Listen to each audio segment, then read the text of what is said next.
everybody. Welcome back to another week of streams by the Hexagon TTRPG. I am CJ. I will be your humble GM today, leading these three beautiful men into the world of the Ashlands. And as the title suggests, there's a certain character in this world whose wrath may be suffered today. So be sure to Wow. stick around for that. But first, let us recap why that happened. So last week, uh, we'll leave. We have a fourth member. He is currently in Yoka's fortress, the blacksmith shop, working on equipment over there. So that's what he was up to most of last episode, and that's where he will be today.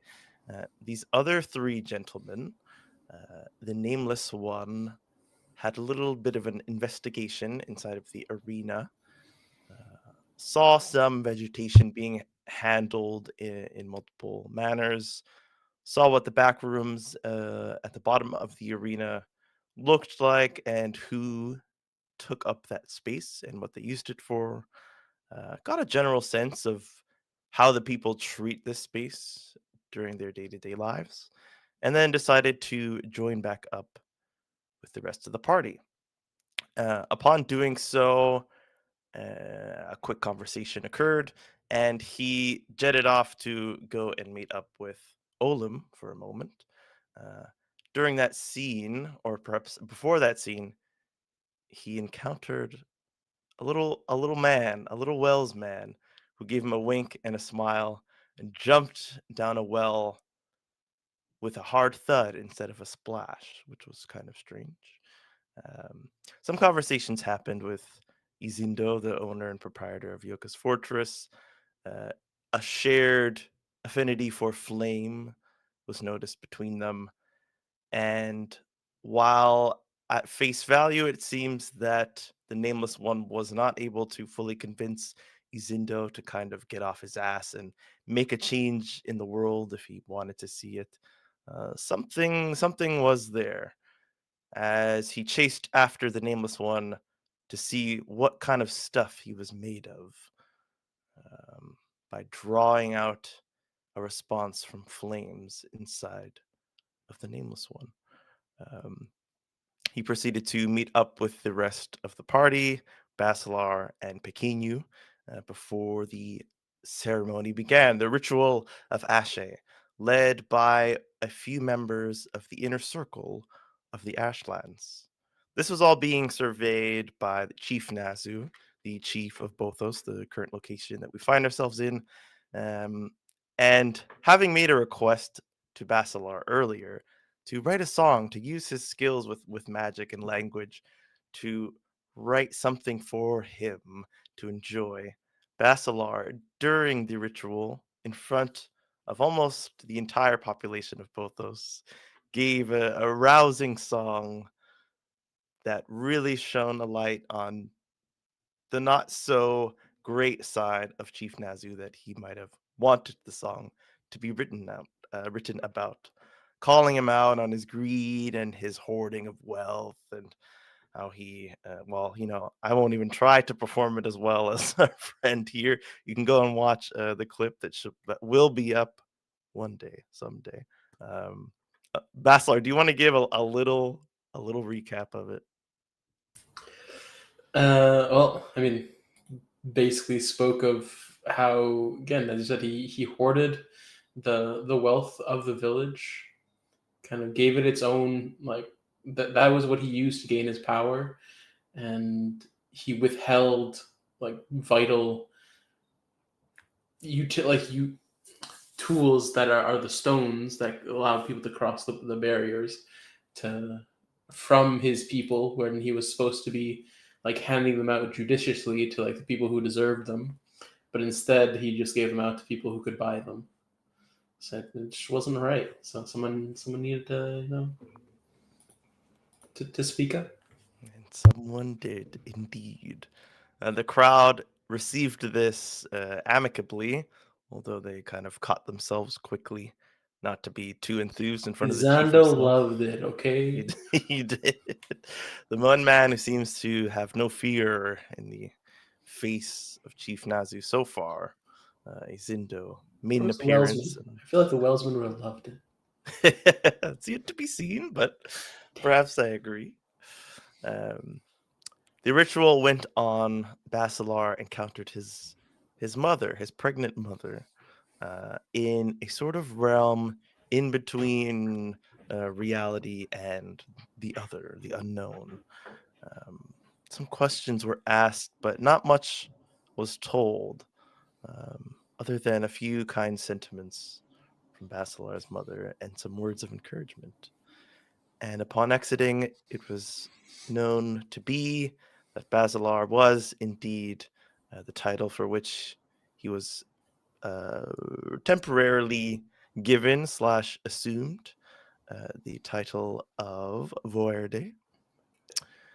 Next party member was Pequenu, who met up inside this in-between space with an old friend, a person from his past, a very important person, perhaps someone with a little bit of authority over Pequenu. They engaged in battle as this person. What was his name? It's slipping off the edge of my tongue. Ophiogo. Ophiogo. Trying to push Pequenu to do something, to not sit by and let things consume him and be a passenger, wanting to draw something out of Pequenu. But it's yet to be seen if it was successful. Although what was drawn out of Pequenu was his title as well, which is Onbeso. Now, these two titles, Vorede is more the bardically inspired magical titles, while Ambeso is the magic-less title. Those who have no innate magic within them, but still have the possibility to perform feats of magic or feats of great power. Now, the ritual wasn't done then, of course. There's a whole city of young children and teenagers or newcomers to find their own titles, and so the party sat and watched. And the leader of this ritual, the one in charge of bringing people in and out of the hay straw structure that this whole ritual took place in, made his way over to the nameless one and said aloud a name that drew him back into who he was before this campaign ever begun. And although it may not be a name that he holds on to, it has shown that it definitely once belonged to him. But not much else was revealed as we ended our episode on that sort of cliffhanger. And so now let us begin with one less member, but hopefully all still excited to continue. Now, last week we ended around nighttime. The sun had definitely set. Well, yeah, the ritual was at night, right? Yes. So I will allow you to continue through the night or to rest up. Some of you had taken damage, so that would be healed overnight. So as a party, it's up to you. I would want to see what happened to the chief, like after, like while this ceremony was happening. I assumed he had like the civic duty to be there in attendance. But like, did he leave immediately after like the last person got announced, like their title, or did he leave before? Did he stay longer? What was that? So I don't think this breaks any canon, but I'm saying now, and if it does, then this will be the new truth, that he left during the ritual. You didn't get to see when. It could have been even right after you came back from. Let's say like part Basalar would of have the made it a ritual. point to kind of like keep track, like kind of keep on glancing back. So then you will have noticed that upon leaving the structure and having your eyes shine light, there was no chief to be seen. Okay, so he left like after the song, basically. Yes. Okay. and all of his men as well have left with him. Okay. And I do have like a question that I want to ask like the head like chief like not like the chief of the village, but like the person who is leading the ritual. Mm-hmm. I think If he's like available. He would have likely left your side, nameless one, to finish up the proceedings. But you guys kind of did agree to talk, so he will not leave fully. But there will be like a moment where he's not by your side. Can I get a refresher on his name? Yes, you can. Did we even get a name? I think not, actually. No, I think he may have introduced himself when he gave you your name. So his name is Nzondo. This is a name that's it's Nzondo. It is a name that has come up before. Oh, he's the one that gives the chief the stones. Yes. Sorry, is the chief what?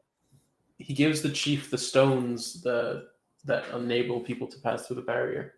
Ooh, okay. And so he will finish up with the rest. They'll have some short conversations. You did notice that they took note of your song earlier. This gaggle of people who don't live in the city, but they walk off. It looks like they're going towards the barrier, kind of like the offskirts of the barrier. There's a portion of the barrier that meets the edge of the city that kind of looks like you can walk through, and it continues on this kind of same path. But since the border extends around the entire middle of the city, there are other portions that you can enter it through, and it looks like they're going through one of those. And Nzondo will walk towards you as a group, if you are in a group, unless one of you wanted to make yourself scarce. No, continue staying close by to Basalar. Okay. And he will walk right up to the nameless one, and kind of bow at you for a moment, and say, "If you wish to speak in private, we can make that so." I do. You wish to speak now? Well, I must make my way home. So now is the preference. I motion to him to lead the way and take a quick swig of water. And look at my companions, I think, and like I try to like give the impression of I'm in need of help with this, like but low key, just kind of like a nod, almost like to follow with us. Basalar having the question already. If you like, he's walking away potentially already. Like he would kind of like rush to kind of catch up to ask his question. Excuse me, Mr. Nzondo? Yes, you have a question about your title. Just titles in general, to be honest. I've had an interaction with a certain individual where it seemed that titles were of the utmost importance and kind of decided some sort of like hierarchy in the culture. And I was wondering, like, is that true? Do titles lend you an importance above others? And are there certain titles that hold more importance than others? He looks at the nameless one. What kind of expression are you giving him? I'm wearing a mask. Very true. Okay, that's fair. Squints a little.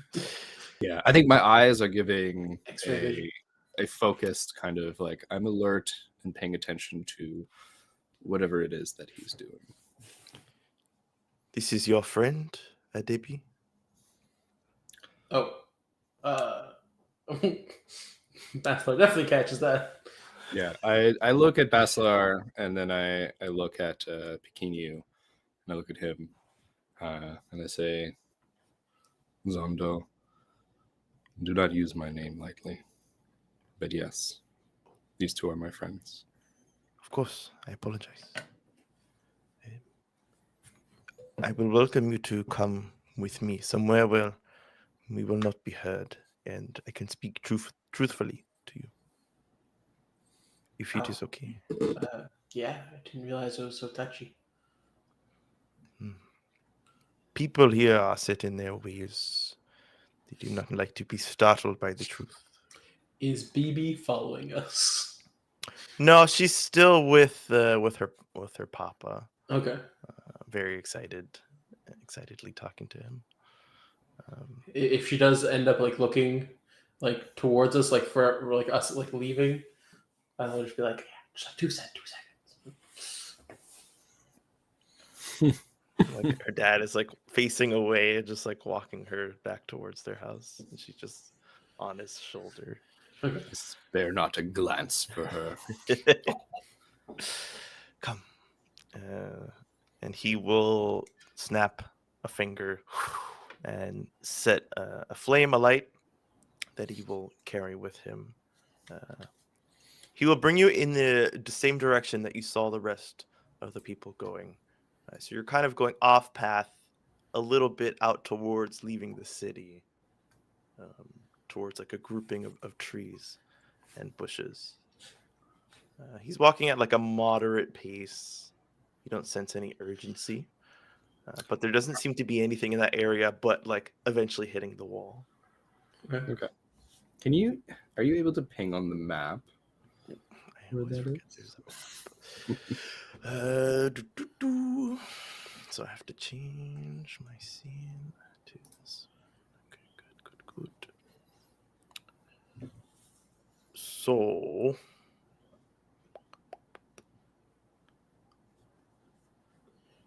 I will say. Oh wait. Oh, sorry. I because I need one player and then one DM so that I'm not screen sharing the DM one just in case there's stuff to be hidden. But that means if I move stuff on the wrong map, I don't think you guys see. Oh, right, yeah. Well, I saw that ping. So. Oh, you did? Hold on. I didn't even mean to ping. Jesus. We will say that it is in this area over here. Okay. Like okay. where the ritual was kind of being held and you were being walked. Yeah, right. Gotcha. So southeast. Right to the corner of the map. Yeah. Where nothing has ever been plotted. But he doesn't make it to the wall itself. He walks up to a tree, just this large, dark, wooded tree, and he lets his flame kind of sit right at one edge of the tree, and he walks to the other. That looks dangerous. The flames, just they stay still, not attached to anything, but licking each other and hovering in space. And the light creates shadow on the other side of the tree. And you see him approach the shadow, and he takes his fingers and he starts to move them. And you see the shadow starts to move into the area where the light is, but staying a shadow, dark. And it reaches out and it touches both of his feet. And he stays knelt down with his fingers held out. And he looks back at each of you. We will be heading to the Dark Temple. It is not anywhere near here. So if you do not wish to come so far, you may go back to where you came from. But, like, the answer to my question is going to be in the Dark Temple? I will answer your question in the Dark Temple. Oh, okay. Can I try to do the shadow thing? Yeah, sure.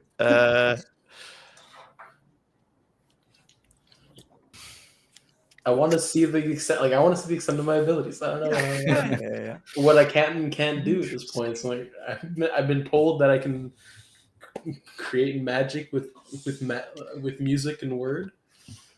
I want to see if I can start. You Like a child, you tell them they can do anything, they're gonna try. Yeah. go ahead and roll your what is Arcane the move arts? called? Yes. Okay.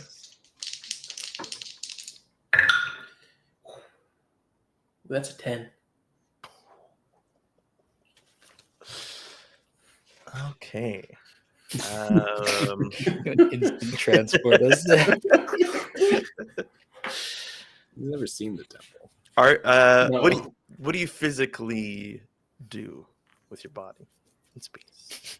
So I saw him like playing, like kind of like using his fingers, kind of draw out the shadow, and I realized that like it's kind of coming from this like attraction between the flame and the surroundings.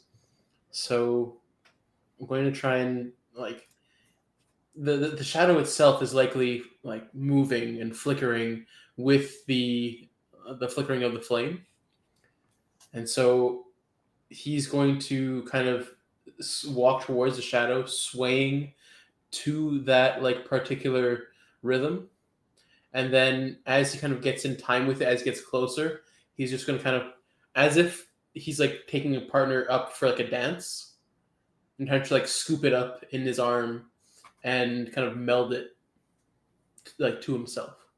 Okay. What did you do with the one flower that stayed as one when the I others had were it kind of tucked in my ear. okay? Like I don't know if the bouquet was like that, like too big to like like I just did. I put the flowers behind my ear. Yeah, that's fine. Now the other ones like will have like fallen and wilted, so you only really have one like perfect flower Magenta left. one? So that can be in your ear. The rest of you notice that the flower and like his face around it, it's maybe it obstructs like your vision a little bit. You have like some like darkness that comes on your face, on the flower, along the ear, along the neck, as if like a shadow, as if there's light and there's some shape that's creating shadow around your face. And so like you kind of look with your hands, but then suddenly it's like the light has been blocked out. But you yourself can't see, the shape of the shadow. You just see the effect of light being blocked out. Okay. So I have no idea if this is gonna work or not. It's just I see light blocked out now. Yeah, as if like a shadow is touching your eye. Okay. And like you kind of hold it, but you don't know exactly what you're doing. Yeah. And so So like I'm the just gonna shadow like look like we're going. um, looks up at you, just smiles and thinks for a second. Yes, we can go. And you? And you? Motions to both of you. A bit late to ask us to turn back. Gotta just walk forward, and I think I almost like, I guess I instinctively put a hand on his shoulder. I feel like we have to be touching him to like traverse the shadows. No, you put a hand on his shoulder, and he just nods. And the shadows creep up his body, and yours, Basalar, and finally Pequeños. And as it blocks out your vision, everything just gets dark, dark, dark, dark. And then a dim light comes through. And you see yourself in this very dimly lit room, but it's almost closer to Chief Nazu's like mansion than it is to Yoka's fortress or to Izando's house. It's a very, very dimly lit, but you can still see some craftsmanship on the floor and on the tiles, on the tables and the edges of the legs in this room. It seems like perhaps some sort of study that you are in. And on the wall, just above one of the windows that has these blackout curtains covering them is a shape. It's a rectangle-ish kind of shape, and in the middle it is white, and on each other side it covers kind of all these other similar colors that you've seen, the magentas and the red and the blue and the purple, and there is a crack of black going from the top right corner down towards the bottom left. And so it's this structure made of all these different colors that is cracked through the middle, and it seems to be like on a placard or something. But it's a very dimly lit room by a low flame that is flickering, and you see him pull out a little stool with like a velvet cover on top, and he sits and he just motions to the floor and the rug in front of him, and kind of like crosses his fingers and cracks his knuckles. We do not have long here, but this is a secret place where no one can hear us or see us. And I do not know where this conversation will go, and I did not want to risk it being in public. Especially, and he looks over to Basalar, when the eyes of the chief may be on one of you. He got what he asked for. Perhaps he did.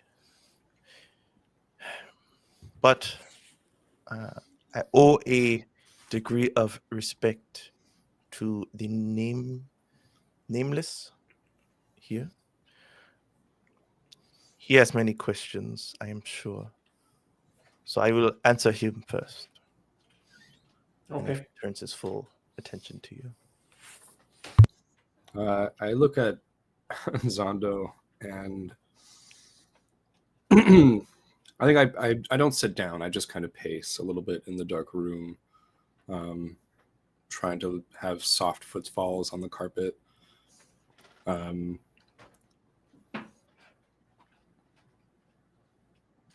You are in charge of giving Chief Nazu the stones to pass through the barrier. Yes. Are we able to get them directly from you?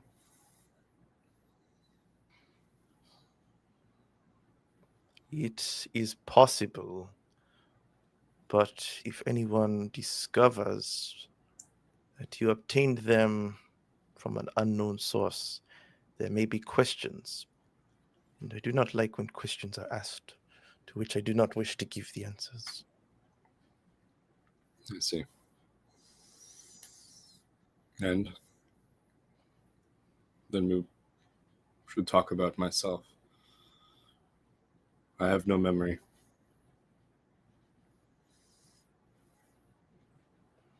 What do you wish to know, if not your name? How do you know me? Well, I was just a boy, and I was being trained at my young age to become what I am now. A hand of the king, a part of the order, just as you were.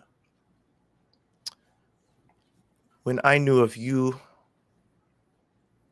you were thought to be one in line to become queen.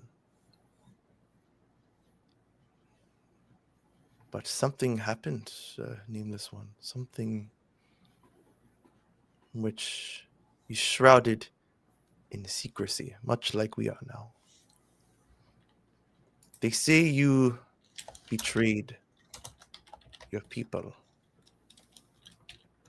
They say you committed the greatest crime that one of us can commit, and that you were put to death for it. It is funny that you call yourself Nameless, as your name has been removed from all records and from the mouths of everyone here.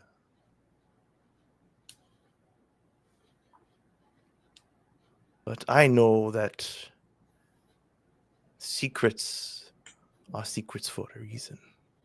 If this was the truth, but it wouldn't be so secretive.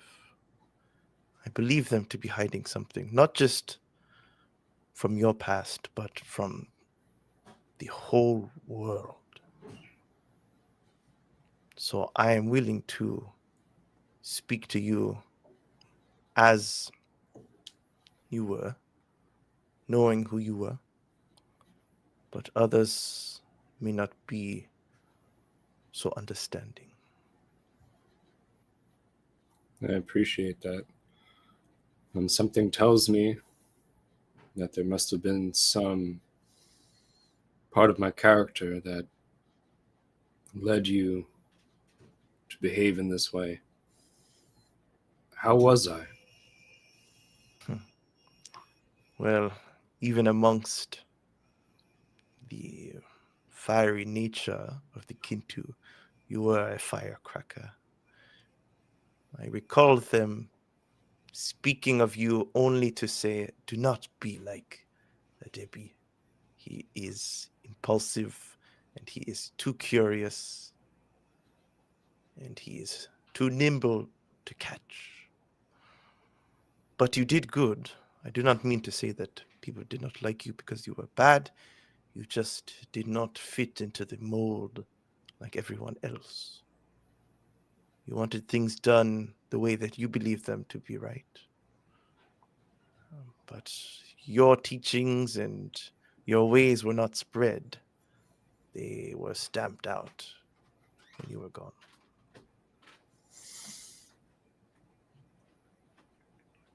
And I was always as I am now.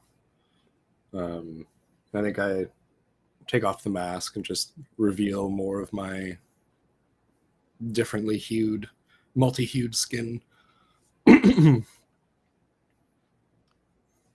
he looks at your face with a little bit of surprise, but his eyes seem to be trained on a specific side of your face before he says, no. I think that happened to you. And he points to the kind of dead eye with the scarred skin around it. I think they did that to you. All I know is that I felt from the core of this land, from our place of rebirth, that a crime had been done against me. And now I want nothing more than to get to the bottom of it and find out what has happened, why it is the way it is now.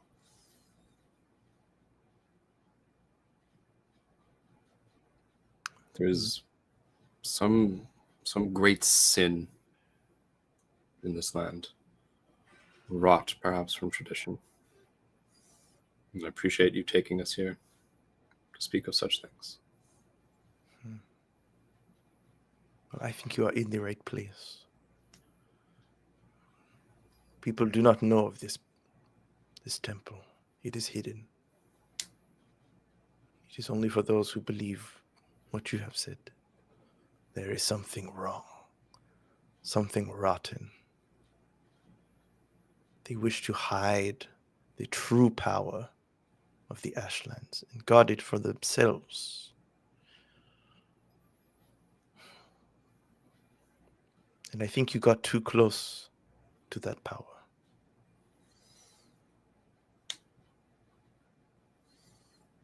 It has left me marked. Do you know who else might know who I am? If you were a boy, then it was years ago. Many of the people I once knew are probably dead. Yes. Or they are old and have given up their positions of leadership. I don't know what information is passed down amongst the higher ups. But, and he looks at Basalar, I know your kind is quite skilled in retelling stories and passing things down by word so they are not recorded down.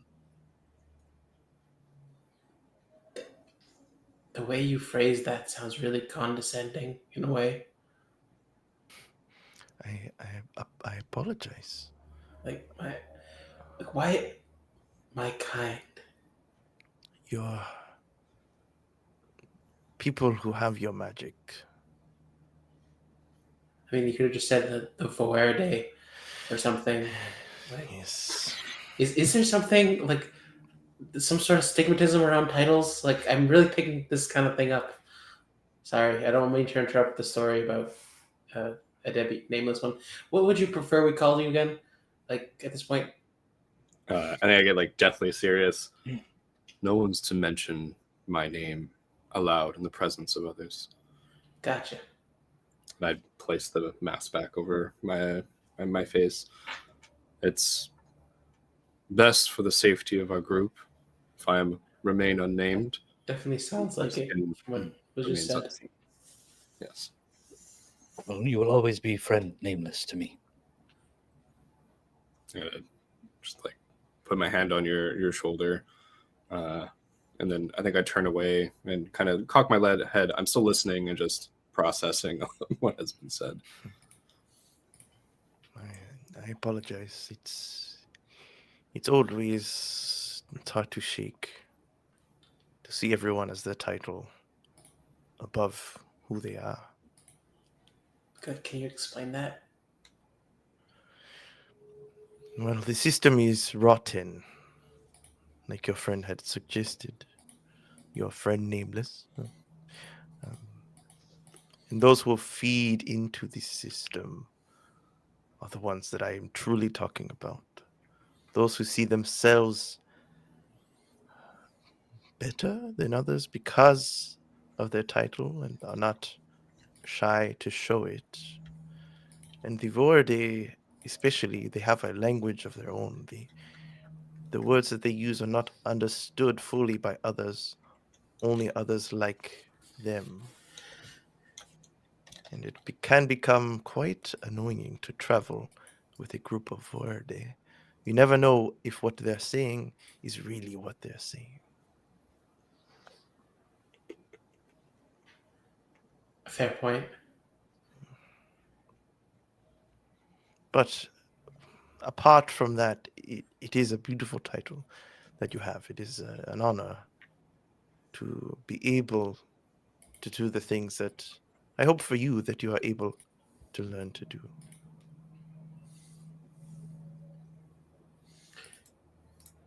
But again, going back to this idea of this old, well, where you're saying more of an older way of thinking of titles, of like people being their titles, that leads to suggest that yes, there's meaning to these titles, and that there was a certain importance given to each one. Yes. I do not know if I have the time to recount the tale of where these titles came from and how they came to be. Well, then can you just say why there seemed to be such an importance on these titles over who the individual is themselves, and if there is some sort of outdated hierarchy of titles, I can try. one that is essentially observed by certain individuals in this land? Yes.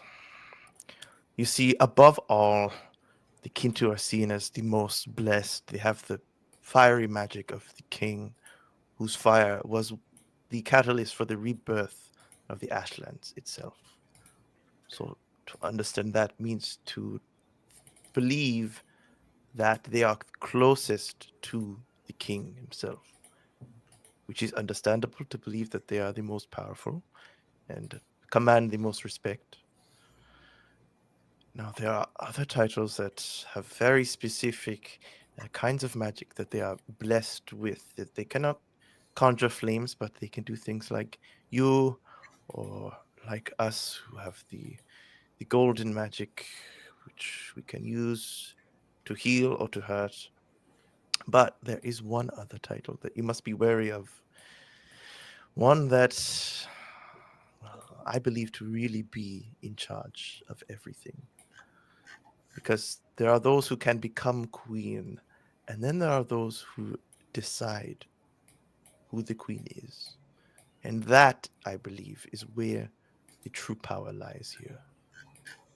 They have usurped the Kintu to truly be the ones who hold the power here.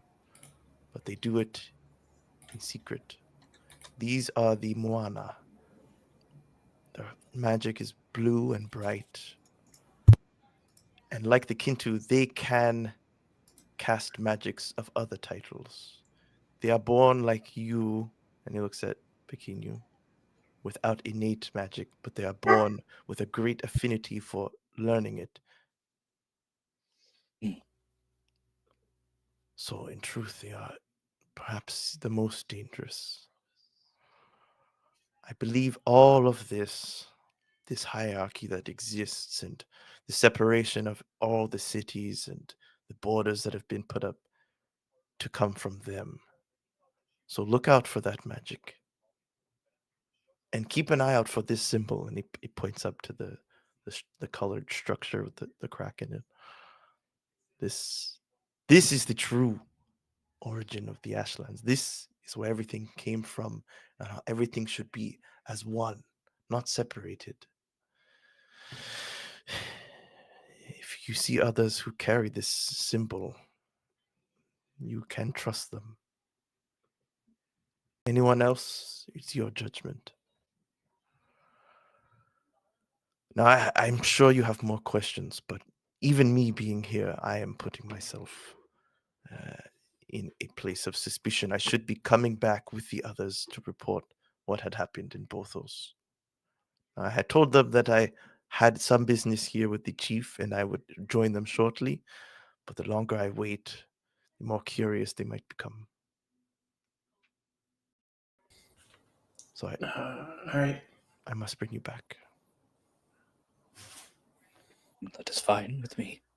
I'm sorry I could not be of more help, but hopefully I've opened your eyes to something. Definitely learned Is too enough. much. Yes, well, you seem to be like a friend as well. So thank you. He bows, and then he keeps his head down, and you see the shadows in the room come towards each of you, envelop you once more. And you are brought back to the same spot that you were left. And you see the remnants of the fire that was there now, like a burning ember, glowing ever so slightly, and then disappear. You're in the darkness, the dead of night, as it were. Where do we go? Like, do we have a place to sleep tonight? Oh. And what about the fortress? I think they were saying it was okay if we went to sleep the night there. Last I remember. It would not hurt to ask. Okay. Let's go over there, and I mean we can also talk to Olam and see how he's doing. We haven't seen him tonight, right? Mm. He's been hard at work on something. Yes, I would love to see what he has been working on. Okay. Let's head I'm back. worried about Chief Nazu, though. And I Yeah, look he at, looked too happy. yeah, I look at Zondo and it's just, Oh, he kind of like Huh? he TP'd you guys Oh, back. shit. Oh, just us? Yeah. Good guy. but I look to Zondo and he's not there. Yeah, exactly. I'm just like, there's something off about him. He's the one giving Nazu the stones. And even though he helped us, I sense that there's some sort of self-preservation behind it. It's not necessarily bad, but I do not think we can fully trust him. No, I think you got a good point there. But I guess right now we just gotta see where the next couple days take us, because you have that arena thing at some point, right? Arena thing? Well, to win your 12 gold. Wasn't there an event at the arena? I will not pay Nazu single gold. It was just as a backup plan because, it might be necessary if there's no other way. If no one seems to want to change the status quo around here. We are the force of change. When I went to go see Olim, I spoke to Libby's father. And I think that 15 months. Shy. Thank you. Thank you very much. Thank you, Shy. Oh my gosh. Very much appreciated. I spoke to BB's father, and many are unwilling to change things here. If we want to see change, we can bring it. We are new, and we are not forced to bend to their ways. We are not, I think I look at a tree. We're not trees rooted to this system. No moss will grow on us, as we are a rolling stone. And the stone is going to hit the wall of Chief Nazu's mansion and break it down and distribute the stones to those who need. BB, us, they are there for the taking. And we are justified by Izana knowing that dark dealings are happening. You say you look towards one of the trees during your speech. Roll me discern realities. And the Who's You finish your waiting speech, there? and then you're like, wait a minute. Did I just see something? Oh, where's my dice? Every time with this system, I have D20s on hand, and I don't have a D6 on hand. All right.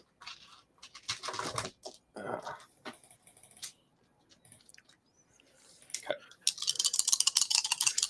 No, I didn't fail last session. I really don't want to fail this session.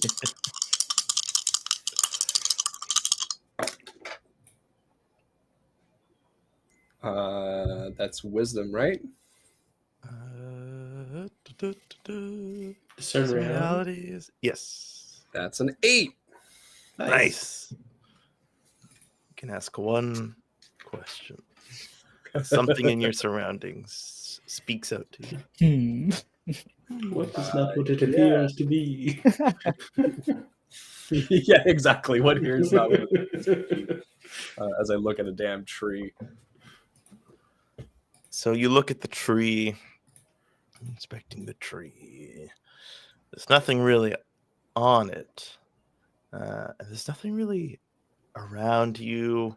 And do you remember being told that like creatures in this area are they've been pushed out over time to where they don't really come here anymore because they've been driven out. But that doesn't seem to be the case. As a pair of glaring eyes, these feline eyes close to the ground, look out at you, only a few feet away, before a large, muscular panther runs and leaps out at you, seemingly out of absolutely nowhere. So I see I'm in the middle of being attacked. Yes. Oh, man. Yeah, you know it's gonna be fucking Zuko style. Oh. Fire grenade? Oh, no. Oh, I guess no. To use Zuko style as controlling fire, I need to create fire first, right? So, perhaps elsewhere in the world, you too. But I think you've seen enough evidence of this through your own play that you've been able to just conjure fire through nothing from within you. Mhm. Bless you. So like even like the language of the game often will say that like you need a source of fire from elsewhere, but you are that source of fire because of your title. Okay. Then yeah, I'm gonna Zuko style.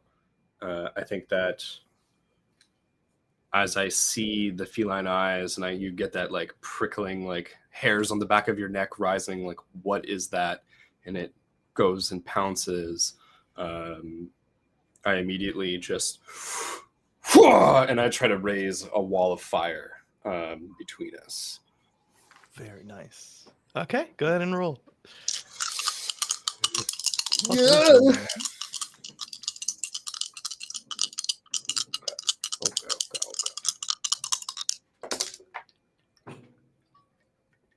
That's a 10. Oh shit! Yeah. Correct. Okay.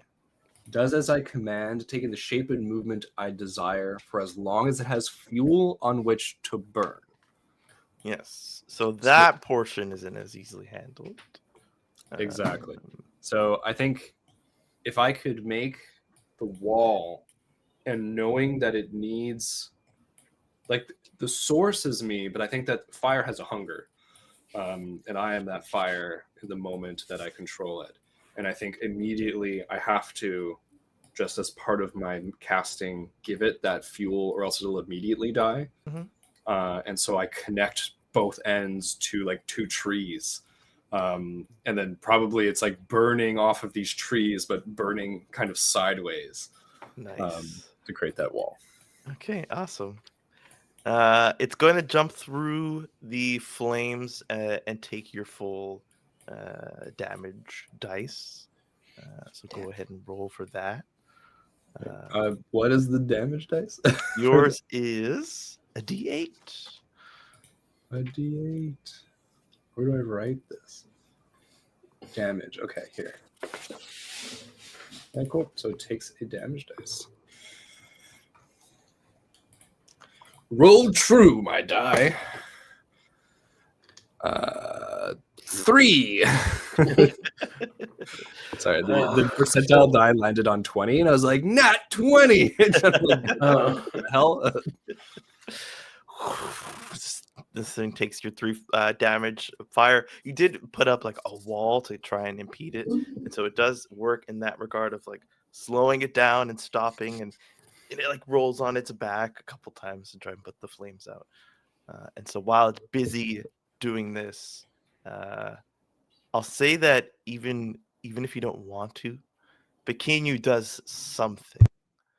His body does something. You can decide what that is, but it's like an instinct takes over you, kind of like fight or flight in this moment. That doesn't seem to happen to Basalar in the same way. So what do you do, Pequeno? I think despite everything Pequeno is feeling inside of him, he remembers just recently having a blade plunged into his chest, and he's going to stand between the panther and Nameless and draw his crystal fragmented blade, Very nice. or obsidian blade. Okay. That's a defend roll if I've ever heard one. As it gets off of its back and just juts back out into action. Beautiful. That's Constitution. Yes, I will let you roll 3d6 as your friend gave you an extra few moments to prepare to defend. Beautiful. I'll use an orange dice to represent the Nameless one. Yeah. Okay, so wait, do I add all of them, or I just take like the 2 highest? The 2 highest. That is a 10 plus 1, 11. Ooh, okay. A 10 plus hold 3. As long as you stand in defense, when you are the thing you defend is attacked, you can spend a hold. And so the attack is now coming towards you and so you can spend as many as you would like, I believe. You may spend hold 1 for 1 to choose an option. Okay. So your options are redirect the attack from the thing you defend to yourself, but it's attacking you in the moment, so that won't count. Half the damage is oh my god, fucking having a stroke. Have the attack's effect or damage.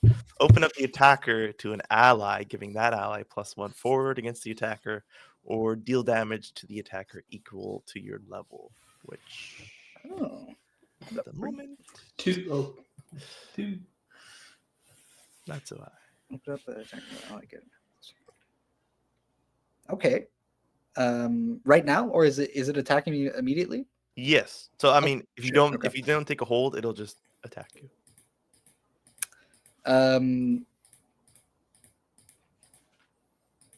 Redirect an attack from the thing you defend to yourself. Yeah, I think I'll do that. I'll just take it. I think because he's standing in front of a nameless instinctively, or I guess I don't know, against his instincts. So he's kind of just frozen in place once he gets there. So I'll just take the attack for him. So you can do that. I will say I meant to what I said before was what I meant to say before is that the thing is already attacking you because you set yourself here.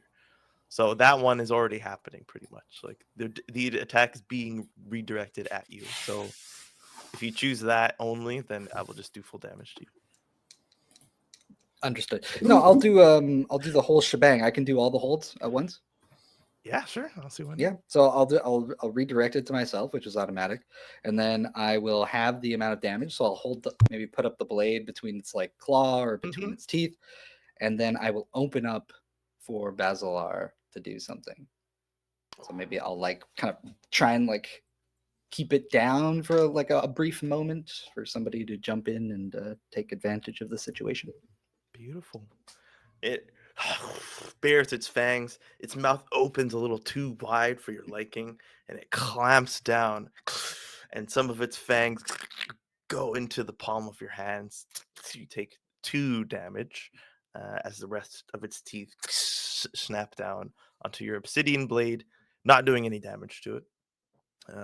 And it, its fangs are dug into your hands and kind of just clamped around your weapon, and so you're holding it in front of you, and you can kind of position yourself a little to open it up to something from Basalar. Yeah, so I'll call out. I'll go, Basalar, quickly, and I'll shove it so that maybe its belly is facing him or something.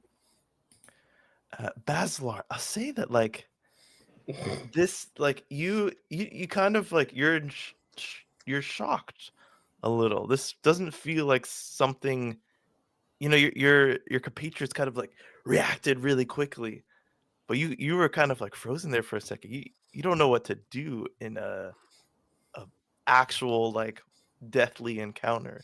You feel kind of out of place. I'm gonna go pet its belly and sing it a song. Basalar, what are you doing? It's just as scared as you are. It has broken my flesh. Fight or flight just turned off, not reacted at all. You go up. Looking around. I want some scritches. There you go, and you pet its belly. Now, what would you like this action to do? What's your purpose behind the pet? So I have a 2-fold purpose to this. I want to use arcane arts. Okay. To heal the damage that was done to Pikinu, and B to it says the mind is shaken clear of 1 enchantment. I just want to calm it. Yeah, that's and that. So, and I can use 2 effects from arcane arts because I have the advanced move Eldritch Tones. Nice. So let's say 7. So it's success, but partial. Okay. Yeah, Some it nice still works, work but you draw on it. unwanted attention or magic reverberates. So the big cat kind of does that thing that I think only dogs really do, but maybe wild cats do as well, where like you see them like there's that shaking of the bearing of the fangs, but it's not as wild as before. It's like it's holding back something, but its instincts are telling it to bare its fangs, but there's this like mental battle of like, am I actually in danger? I'm still gonna bare my fangs a little, but and it's caught in that like confused state, releasing its grip a little bit on that blade, its fangs coming out from your furred skin, Basalar. And what the second effect was? Oh, calming and healing Pekinu wherever it Yes. hurt. And those open wounds start to close just a little. The healing is 1d8. Yeah. I'll say. Thank you. Well, how do you want it to go forward when you're giving your healing magic to somebody else? Do you want them to roll, or would you like to roll to what you give them? I don't particularly mind either or. I guess since it's my magic, I guess I should roll All right. and then give that forward. So that'll be 6 points of healing. Okay. Damn. Yeah, even like your the little cut or the stab in your chest that was cauterized starts to like scab over a little bit quicker as you heal some extra damage than what you've just taken. Now, this wasn't a perfect casting. It's the action is as intended, but the effect it kind of radiates outwards, and the nameless one also feels this sense of calm, and it doesn't last for too long, but it's just long enough to where the wall of fire drops and the edges of the trees still on fire no longer connect. At least for And continuous forest fire. now it's like it's unsuredly clamped over the weapon, and it's like not backing up, but it's in that position to start to back up, but its teeth are still staring at you. Drop it. Yeah, Drop I don't know it. if I just want to let it go. So maybe I follow it a little bit to draw it I away. hear like this like going on, and I'm in like that calm moment still, I think, and I just say calmly like to Pekinu, like, do we kill it? And that's like starting to like really come to, and like you see me like, should I cast magic or not? Like my hands are like ready. Surely we must kill it. Why? It's just like I'm slowly trying to push it away. It starts to like drool on the blade and on your hands. Food. Do we have any food we could give it? I have the We're apple that lady gave me. You throw it like on the ground in front of it, or Yeah. You I like whip roll it like away from us, kind of like in the cat's vision. It's an apple though, so I mean it's not gonna be that enticing for it, but it's like its jaw still semi clenched and looking at you, picking you, but its eyes then just dart downwards toward it, and it's gonna try and like rip the weapon from your hand in the action of fucker backing away from you.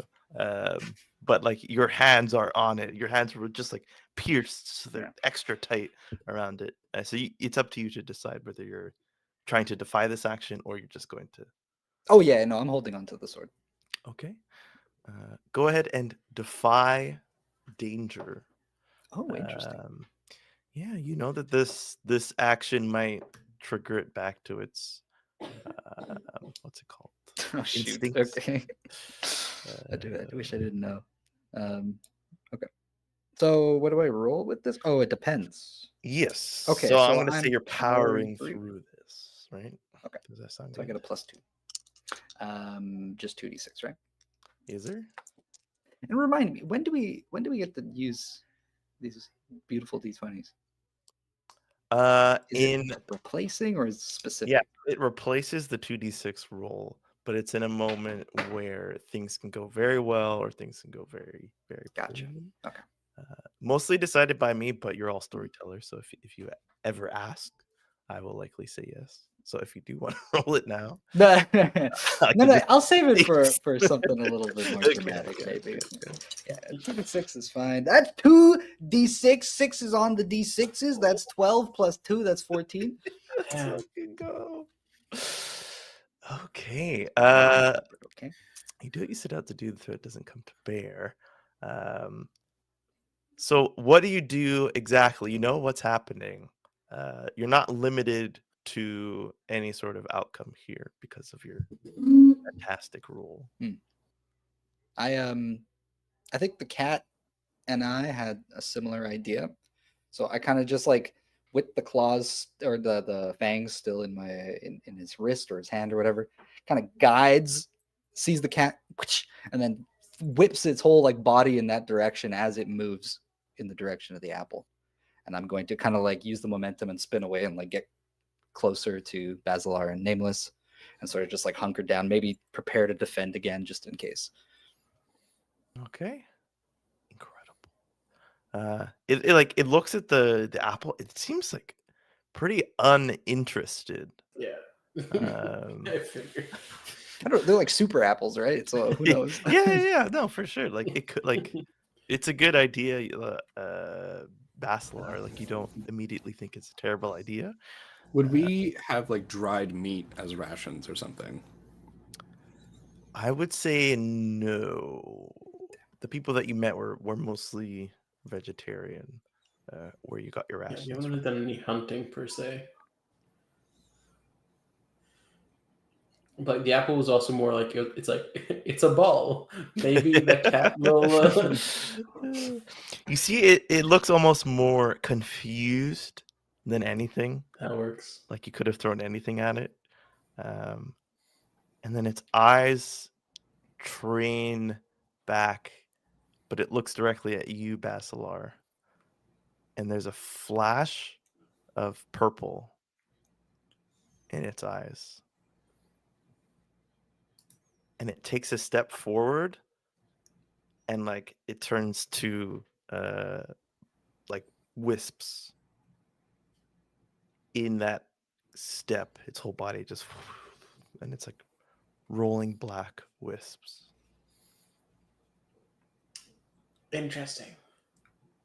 I I don't does think it that was a real cat. Is it Does it going? look like it's like running away or something? Or No, it's like one of our like just disappearing. Does anybody look around? I want to see like does it Yes. go in a specific direction? It's right behind you. No! Never And mind. then it goes, What? gets up on both legs. And it goes to swipe down on you. It's a laser beast. Oh, I'm going to use Burning Brand this time. Okay. Burning Brand on a success of 10 plus is going to let me choose 2 or 1, and I get my fiery weapon. So let's see what this is.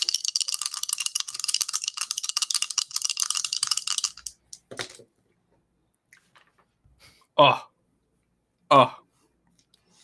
Okay.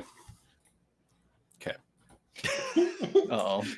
He failed. Experience? I rolled Snake Eyes. Oh. I rolled Snake Eyes. Oh no. What does that mean? It's two Two ones. No, I mean like what does it mean in the What does it rules mean? of What the does it game? Yeah, what consequences I can give. I have a question. Sure. Is this critical fail going to happen no matter what? Because I have an ability that I got from my last level up that I would like to use. Oh, well, what's the ability? Interesting. The ability is burns twice as bright. When you channel the flames of fate, you may treat a missed roll as a 7 to 9 or a 7 to 9 result as a 10 plus. Ooh, what? But then once I use it, I cannot use it again until I use burns half as long. And burns half as long It's is the opposite. I must take a 10 plus and make it 7 to 9, and then a 7 to miss. 9 and fail. Yeah. no 7. I have to take a 10 plus and make it a miss. Oh shit. Okay. Okay. I will say you have command over your flame. Absolute command. You see that something is going amiss, that perhaps you've put too much flame into this or not enough, or there's something that's very unstable with the raw flame before you conjure it into a weapon. It's going to keep that like unstable tag on it, but you can apply this burns twice as fast to kind of overcorrect, turn it into what you want, but it'll be unstable, whatever it is. Okay. I'll I'll accept that on the snake eyes. So sweet. Now I can't use burns twice as bright again until half as long happens, which means my burning brand now I get to choose one. So it has fiery, touch, dangerous, and unstable, and I can give it. Yeah, maybe we'll give it thrown. And what I want to do is projectile Rasengan. I just want to like, in surprise happens, like we look, it's right behind us, burning brand, and then I have to like, and I almost lose control. Take it. Yeah, you take the Rasengan. Spin it back and toss. Then I like shoot it essentially, and I want the ball of fire to like try and cast this cat away from us a little bit. Incredible. Okay. You throw it, it's double unstable. And so it doesn't like reach the apex of where you're throwing it before it explodes. I'll say it hits everybody, including you. So what's the I think it's just your damage dice. Yeah. Am I able to take the brunt of that flame from my allies? You can roll. It'll be at a disadvantage because it's kind of like a reaction action move, and that you don't really have time to position yourself for. You can roll to defend if you'd like, but if you fail your defend roll,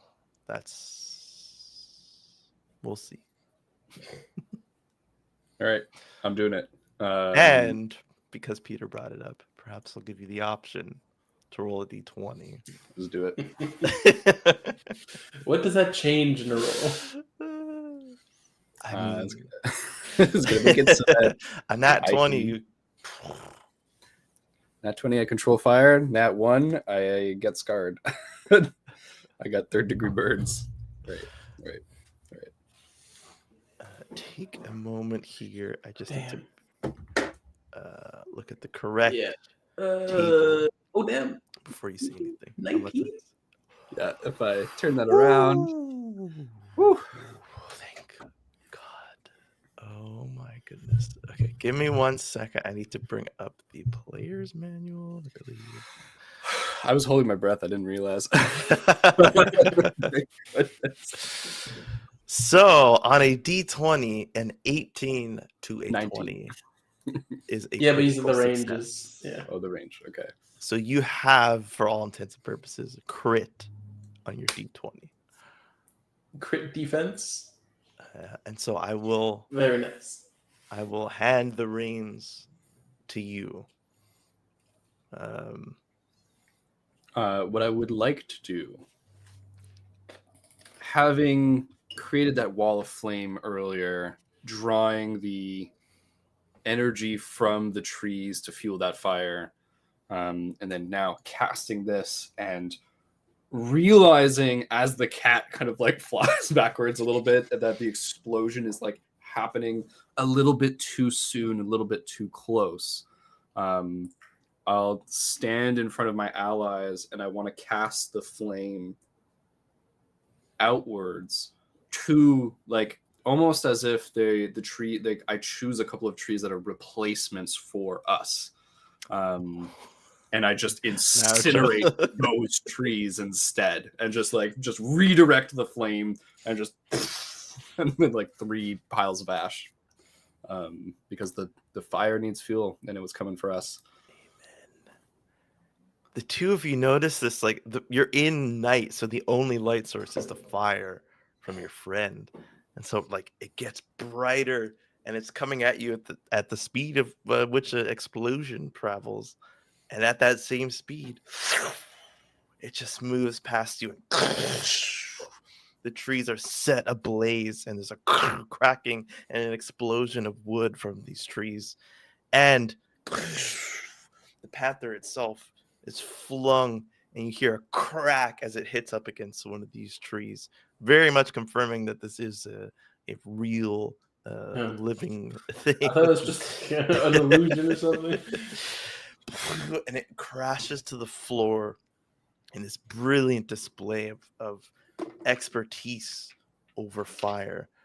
Brent, you can now recast Burns Twice as Bright without that limitation, as a reward for such an incredible role as well. Your mastery over flame allows you access to this once more. Damn. But the threat is now crumpled on the floor, and now there's like a little sizzling and burning from its eyes that are just dead. The eyelids start to like burn away, and there's this purple flame behind both of its eyes. And now like the area is a little more well lit now that there's like 4 trees that are on fire. Yeah. I think immediately I just look to the two of you and don't wait for a reply. Once I see that you're not a pile of ash, essentially, and I rush away from the cat, and I go, I need to take care of the flames, take care of the beast, and I'm going to go try to kind of like quiet down and put out this fire. Wonderful. Okay, what do the other two of you do as the nameless one starts to put these fires out? Bikinu's in shock.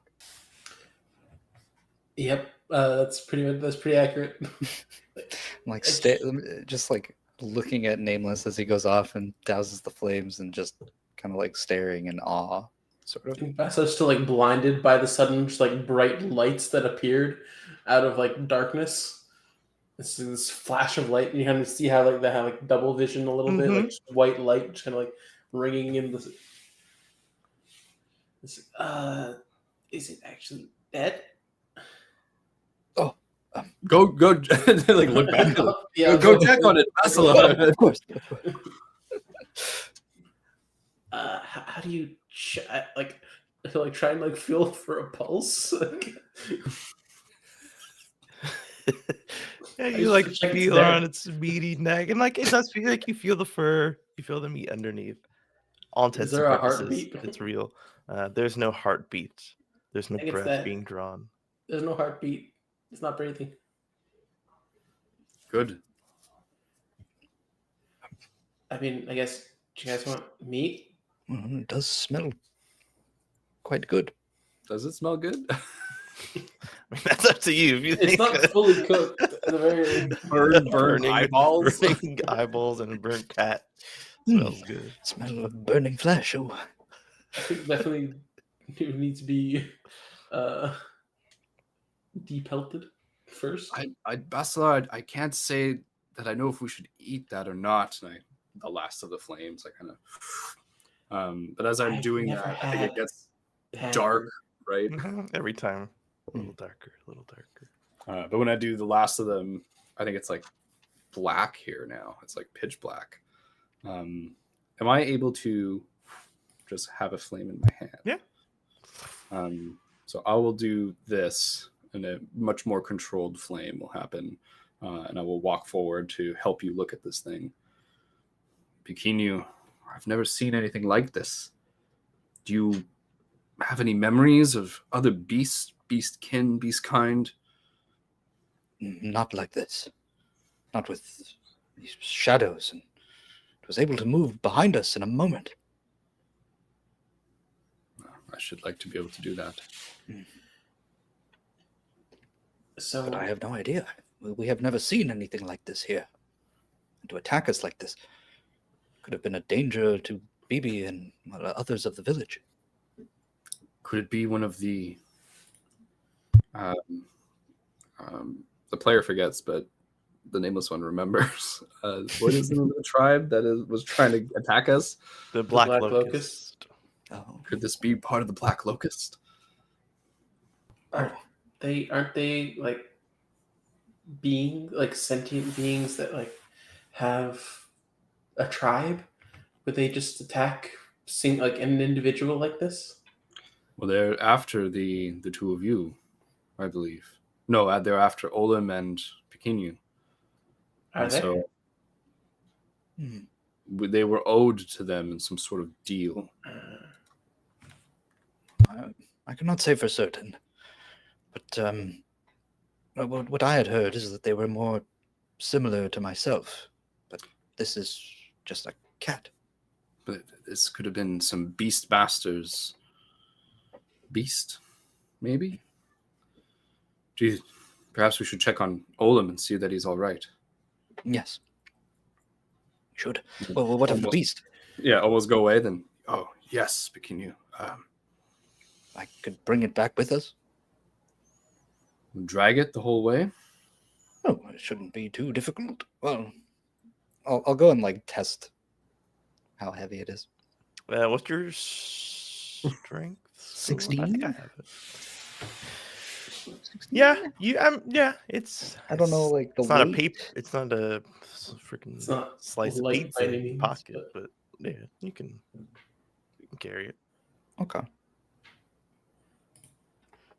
Oh, it's a little bit heavy, but should be I all can right. try and help.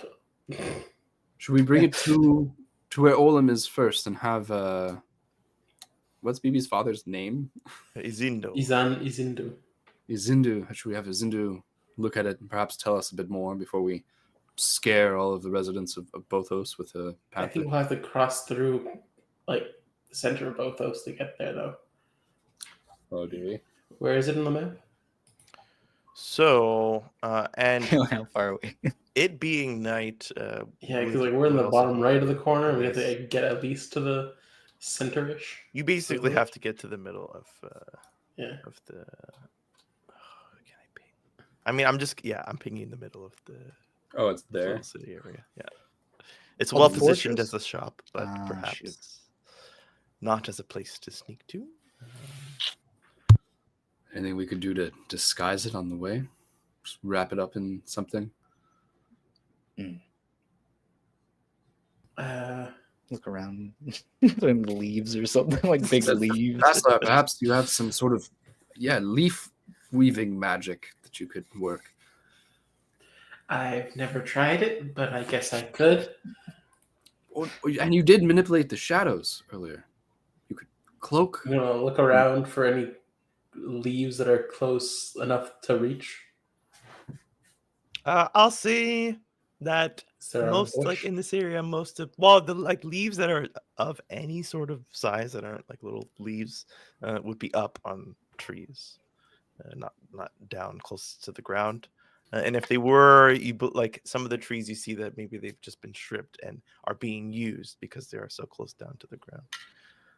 So someone would have to climb up a tree to get like a decent medium-sized bunch of leaves.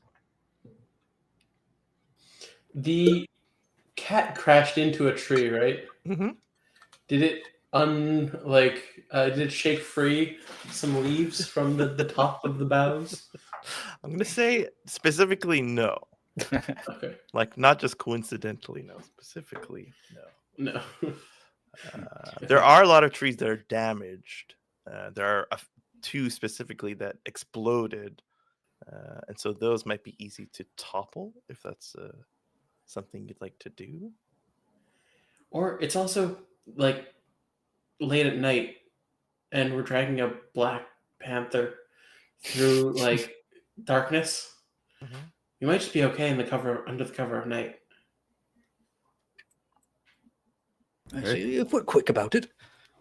Somebody grab do the it. legs. Okay. I'll go in the front, and if anything, I'll walk ahead of you with the light so that I draw people's gaze. Oh, yes, very, very intelligent. Yes, I like that. Good. If I put the light out, you must hide. That's the signal. Understood. Right. Oh, let me go. Can I actually help? Like, what? I don't have my strength base. Okay, so you try and pick up one or both of the legs. I'm trying to help. It's like to carry a little bit of the weight. Hmm. Is it possible for me? Yeah, I've got like the front half of the panther like leaning over his like shoulders and head. That makes sense. Like the panther head's like on top of Pekinu's head. Go and pick up this part of this beast. You feel that your attempt is being given a +0 as your base strength is 9. Oh shit! You can Alright. help in the way that like people help move a refrigerator by just like putting their hand on the bottom. All the other corners are taken, and they're just like, "I'm gonna help." Sure, they let go, and nothing changes. But you make your way through the night, lit only by the flames of your friend. As you get closer to the city, there are some flames left out, some open campfires that are just left to burn out through the night. There are some like ethereal light, like bulbs of light floating about, mostly on top of some fields and on top of people's land more than just their home. Some homes are lit from the inside still with people awake. And so you feel you can put out your flame. I know that's a symbol for something, but you feel like the city is still lit enough for you to walk through it without needing the guidance of light. But you don't Yeah. have to put it out. I think I like maybe in the forest it was a bit of a bigger flame to Definitely. like actually cast light, and then as we get in, it's a much smaller, almost like you know how with a lantern you would have the shade, and depending where you aim the shade, it aims the light. Mhm. So before in the forest, it's like open palm, all the light going everywhere. This is like almost casting it at the ground. So just like my footing is illuminated. But in such, it's angled and a bit awkwardly or a bit high or something like that, so they can see the fire. Once we pass like out of the forest, Mhm. is there moonlight at all, or is it like is it a cloudy night? It's definitely a cloudy night. So there's like some ambient light from the moon, but nothing too direct. I will ask each of you to roll something. This will be a Zuko style roll for you, as you can use your hands, but you feel the combination of using your hands and your control over fire will be most effective. You can really bend it so that if you see somebody look, you can bend it out of the way and bend the light over to get something. If you see a little something out of the light's path, you can bend it to see what it is and bend it back. Basically fire bending for all intents and purposes. And the rest of you, yeah, Zuko style. The rest of you will be rolling to help, because if you're not rolling to help, then you're not helping, and if you're not helping, you're hurting. So Can Okay, all right, understood. I this is would an like aid or interview. to attempt to, as like we're kind of going along, because Arcanite also lets you assist a target with aid, and they get a +2 instead of a +1. Nice. Next time someone successfully assists the target with aid. Okay. So I want to try and do that so that like Pekinu can potentially help the nameless one a bit better. So I don't think I can do it on myself, so I have to do it on somebody else to help somebody else. Thank you. Let me ask you this: what I What would bring this form in the of- forest, and to while we're preparing to get out into the village where I feel like we'll need to be a bit more stealthy. We'll be prepared. Mhm. So it's going to be in the form of a hum. There we go. Okay. Wonderful. But that is just a 7. Okay. You are the bard. On a 7 to 9, your spell still works, but you draw unwanted attention. Or magically raise their target. Okay, well, you are helping. So before we get to the unwanted attention part, let's see what you So I'm help supposed with. to I'm doing it in the forest and before we get to the town. So you're helping Pekinu with his help roll? Or you're Yeah, helping- basically. Because I have to. The magic affects a target, and the way it's phrased, it's the next time the target aids someone, it's a +1. It's +2 instead of a +1. Next time someone successfully assists the target with aid. Oh, so you're aiding. Unless I'm reading it wrong, you're aiding. Yeah, I'm aiding the nameless one. the nameless one. So that But in the fact that the next time someone helps him, he gets a +2 instead of a +1. lovely. He's more receptive to help. I don't know. Okay, yeah. So only if mine goes through does it give the bonus. Yeah, well, it's the next time he gets helped. So in that case, it could be my help roll as well that can also give him. It's the next successful help roll. The funniest thing is we're leaving the forest, and it's I feel so inspired, but then I have to turn around and be like, Basalar, you're being very loud. Oh shit! Sorry. Okay. So it says to roll with bond, but I don't think we've ever resolved any potential bonds yet between us. No. Yeah. We have Between not. Nameless and Pekinu. We have not. But it was proof of friendship, and I think I did just save you. You did. Yeah. We just got through a life or death battle. What do you think? Would you like to reciprocate that friendship right now? Well, I mean, of course, I tried to save you too, so I think we're on the same page. But I don't know, DM, is that mechanically No, some of these possible? are you have to long rest. This is Okay. a bond between people. You don't need a long rest to realize the bond has been formed. Oh, I trust you to hide this panther in plain sight, just as you trust me to hold the light and scout. beautiful. Let's see if the To dice distract. agree. That's a 6 and a 1 for 7 Okay. plus 1. 7 plus 1 is 8. You give them a +2, and you also expose yourself to danger, retribution, or cost.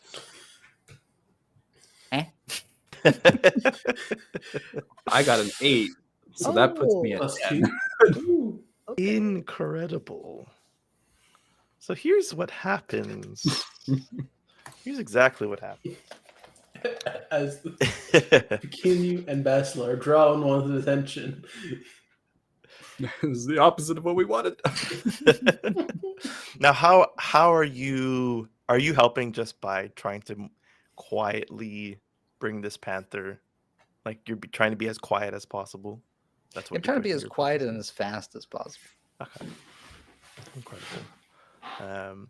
So by having your movements be quick and confident, you're not backstepping or retracing steps or anything, you have the destination in sight, and you're moving very assuredly.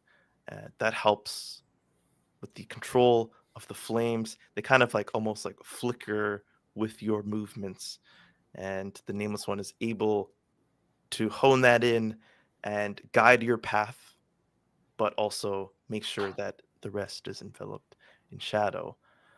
Basalar realizes that the most he can be helpful is by taking another way there, continuing his humming, drawing any attention that would be unwanted to himself. And since you're moving so fast, it's kind of an easy decision. You take off, he follows you with the flames. Basalar's lagging behind, and he sees a pair of eyes catch on him. And so he starts to hum a little louder to keep those eyes on him, you know, maybe greet them. But you make it to the fortress. Seemingly, no one's seen you. And a few moments later, Basalar, perhaps you wait maybe a minute to give them that little cushion of time. Yeah, I'll talk to the people that see me if potentially, like, they'd be like, oh, yeah, hello, hi. Like, that was a lovely song you sang. A dangerous one, but lovely nonetheless. I'm glad you enjoyed it. I was just kind of saying what I thought I saw. Hey, wait here. Honey, get the coffer. And they flick you out a gold coin. Oh, thanks. I mean, didn't expect to be paid by you guys, to be honest, but it's no use to us anyways. And another neighbor, yeah, here you go. And you get like 4 gold coins along your route. Like, oh yeah, I wanted to leave, but I kind of just changed my mind over time, and now I just have these gold. There you go. I can never stand up to him like you did. So, is there like anything like why he suddenly decided to like gold so much? You know, I don't know. He brought it to the city from one of the other cities, saying that this is the way to trade, and it didn't really catch on at all. But he still uses it like it's currency. Okay. He doesn't really accept our forms of trade anymore. So it's kind of like a meaningless system of trade where he's the only person who controls it and who wants it. But since he's the chief, sometimes you just got to go along with it. No, that's smart of you guys to go along with it, but it's a little weird that he's still adamant on trying to keep it when no one else is willing. Yeah, it's like he learned like this was how other people did it, and he wanted to bring it here, and we just don't really Completely care changed much everything for it. that was working completely fine. Yeah. Huh. Okay. You've opened our eyes a little more, I think. Well, glad to be of service. I hope I didn't make it bad for you guys. If he's unhappy with me, I can deal with that. But Oh, have a sorry. good night. And she rushes into her house after you. I'm so sorry. Closes her door. But off screen, I'll make my way after. there's a cloaked individual who bursts through the gate to Chief Nazu's establishment. He runs up the steps and he gets inside and he sees the chief looking out at the horizon over his high point. He says, Sir, they were seen. We spotted them.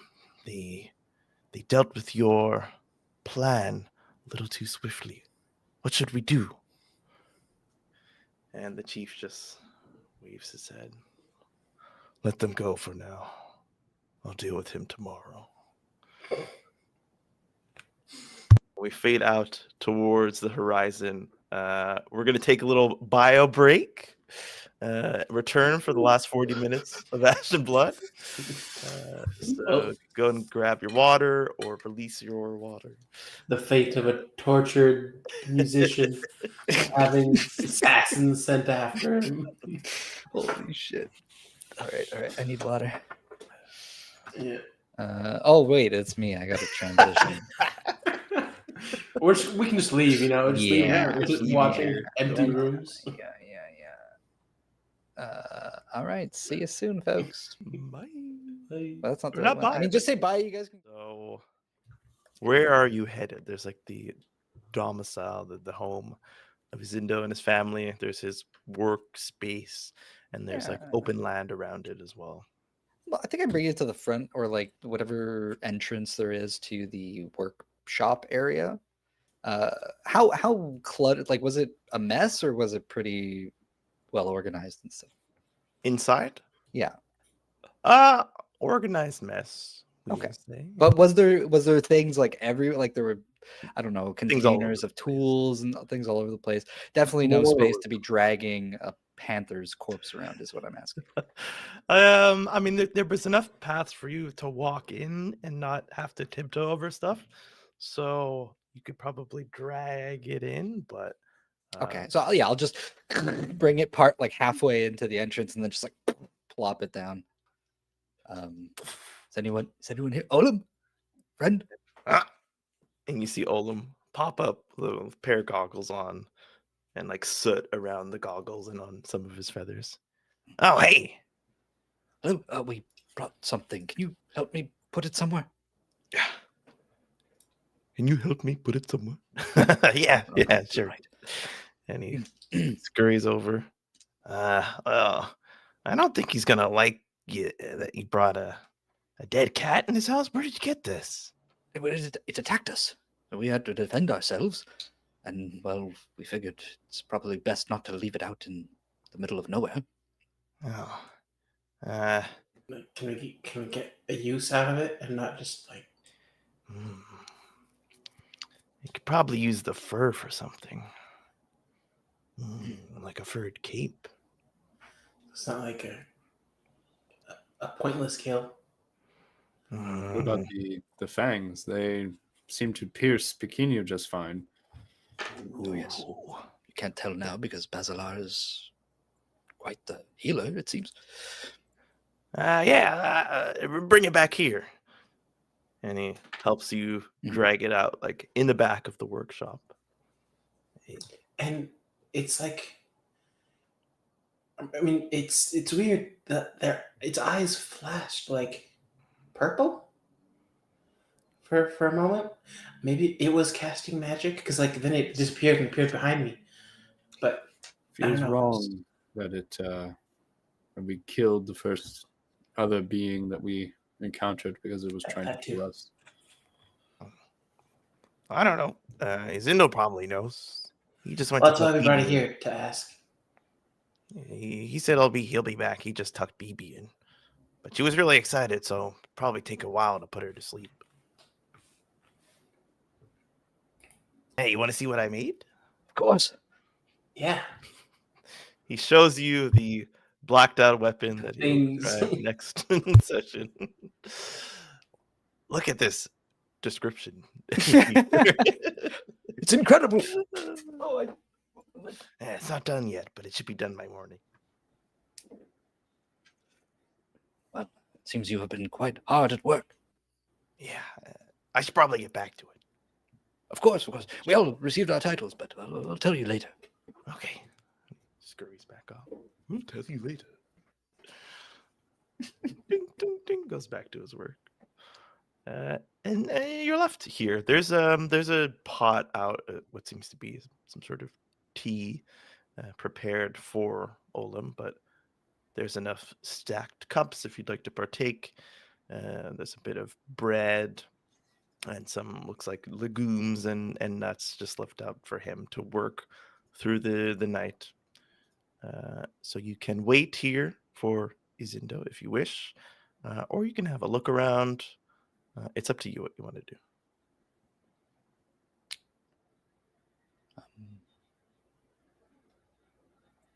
Quite tired.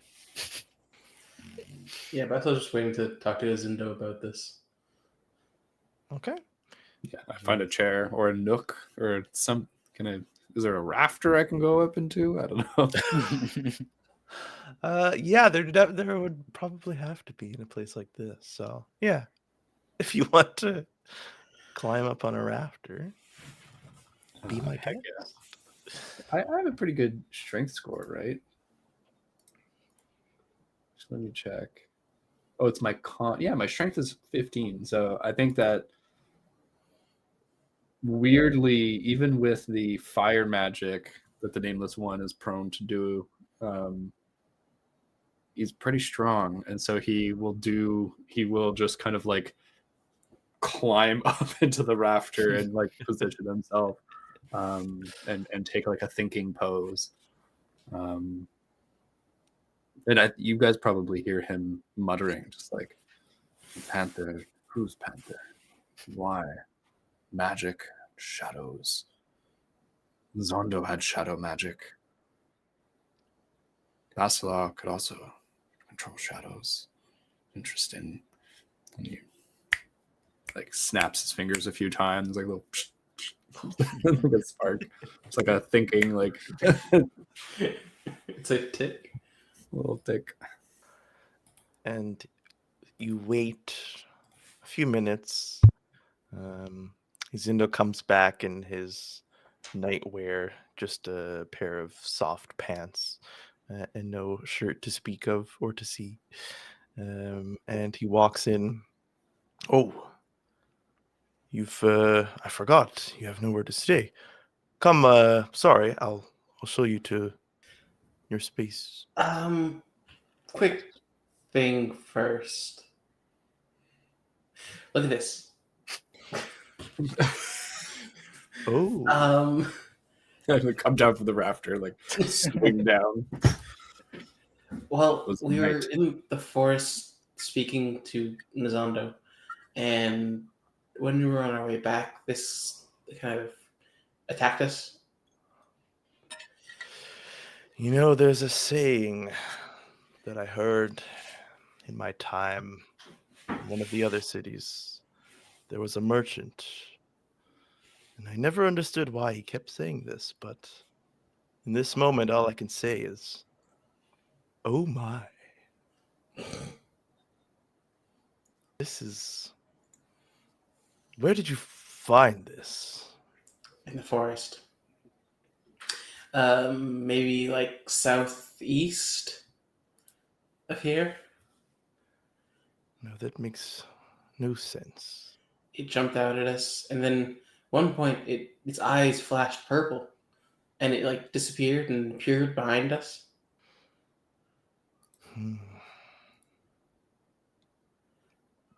You're sure it was purple? 100%. Not the same as your magic. They can be quite confusing at a first glance. I know the difference between purple and magenta.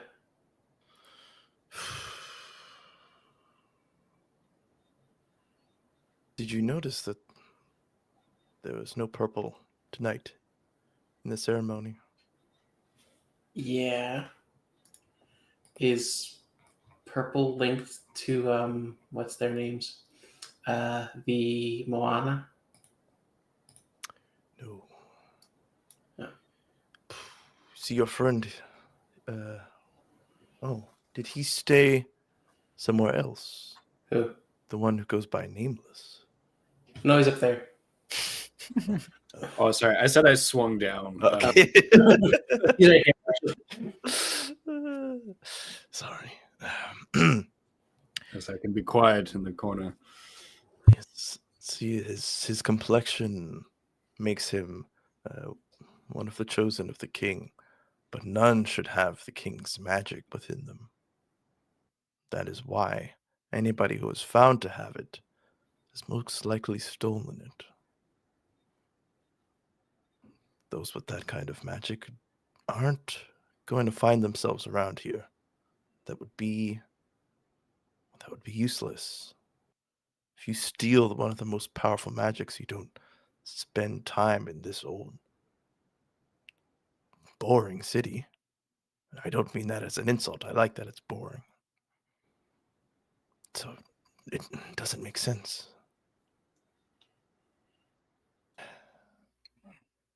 It did appear out of nowhere. So this is stolen magic? Or just the same. I don't know. I don't know. I've experienced so much here, and haven't seen this. But purple seemed to have some sort of significance to you. Sorry. The color purple seemed to have some significance to you. Is that related to a title? Yes, it's... I don't know why. No one's here to listen, but there's a stigma around the word. It's you see, he's like fighting to get it out. Maybe you can like write it down. Write it in the sand. Yes.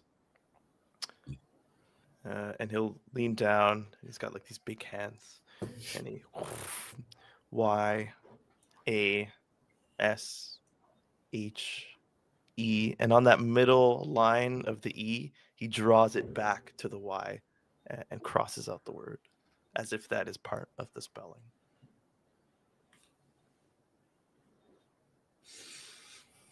These are the unspoken. This is, and then he like kind of like wipes it away. This is the 9th title that should not exist. If you've seen someone like that, let's just hope that's the last time that you see them.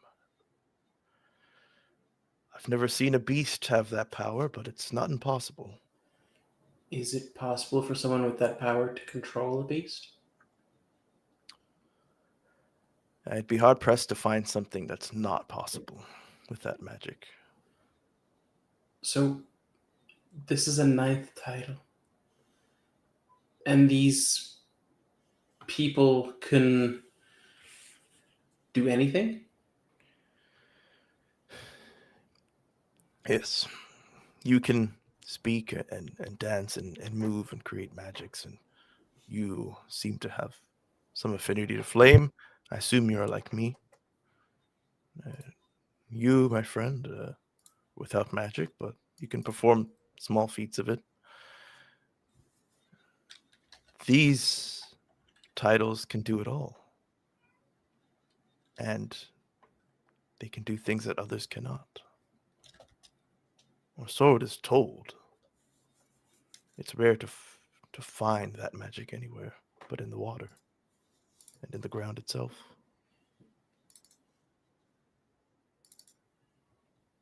Imagine what you could do if you had no limitations to your magic. If it wasn't tied to any element or any movement or any one thing. Only a king should have that kind of magic. Sounds like the type of magic that can get to somebody's head. Absolutely. But it also seems that someone with that kind of power is close by. Yes. At least I'm assuming there's some sort of range to it. Like if this panther came from the middle, that wouldn't make any sense. It's not impossible. But no one would know of us yet. Why send it out to the outskirts of the barrier? Like there would have to be a reason why it would be sent out here. And why after us? What have we Well, done? Yeah. Was it after us though? I guess so. Well, why send a panther if you can do anything? Why not just strike you down where you stand? To make it look like an accident. Natural.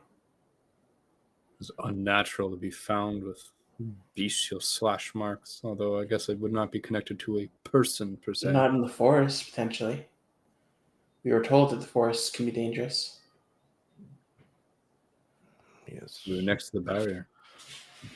Of the two possibilities, the one that is easier to accept is that a beast somehow made its way into the forest. And that way, you're right, no one person would be put to blame, and they wouldn't be looking for a person to blame. Whoever this person is, I think they're calculated. And BB told me when I put her to bed that there was another one of you that was sent into the city. She didn't tell me what it was for, but perhaps those things are connected. Was this a friend of yours, someone you could trust? I think so. Yes, a friend, They, Izana. Isana. They came out of the water at the same time as us. Hmm. But differently than us, they seem to know more about their life than we did. Kind of like you and your previous lives, like at a certain point you remembered Yes. who you were already. So I think that might have happened to them. I would be wary of a person like that if I were you. I'm not wary of you. Well, I've already regained my memories and have for years, but this person knows enough to get involved and stay with you, but when I regained my memories, I didn't want to travel with the pack of amnesiacs. I wanted to return home. Well, they did. Technically, they're just met up again with us to do something for the Order of Kafif. Well, there's your second reason why you should be wary. Is They the could order be not- acting on the orders instead of their own whim. But I thought the Order of Kafif was good.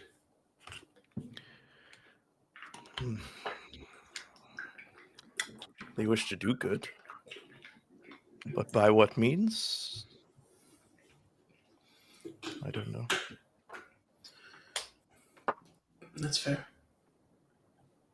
Not to say not to trust them, but just to be aware that when you are dealing with someone from the order, you are dealing with the whole of the order.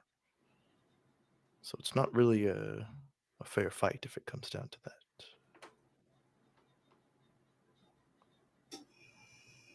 Just, and he tries to smile a little, but it's a little forced. Stick with each other. You seem to be a trustworthy group. The four of you. Yes, you two. Yes, you two. You can make friends, but the bonds that you form as those who've emerged from the lake together is a special one.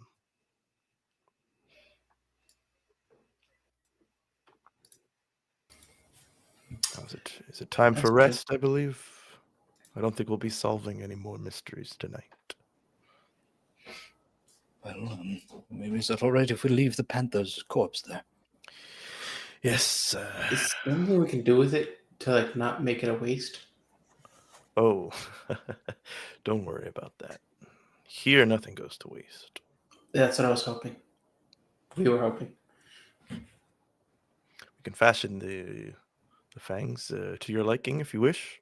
Sort of trophy. Is this your first kill? His. I'm gonna point to nameless. Yeah, I could I guess it is my first kill in this You life. should keep it. I shall. I don't sleep much. Sleep is for the dead, and I've been there. I'll have something for you in the morning. I'll help your friend out. You can take any of the rooms inside of the house. Just not babies, obviously. Thank you.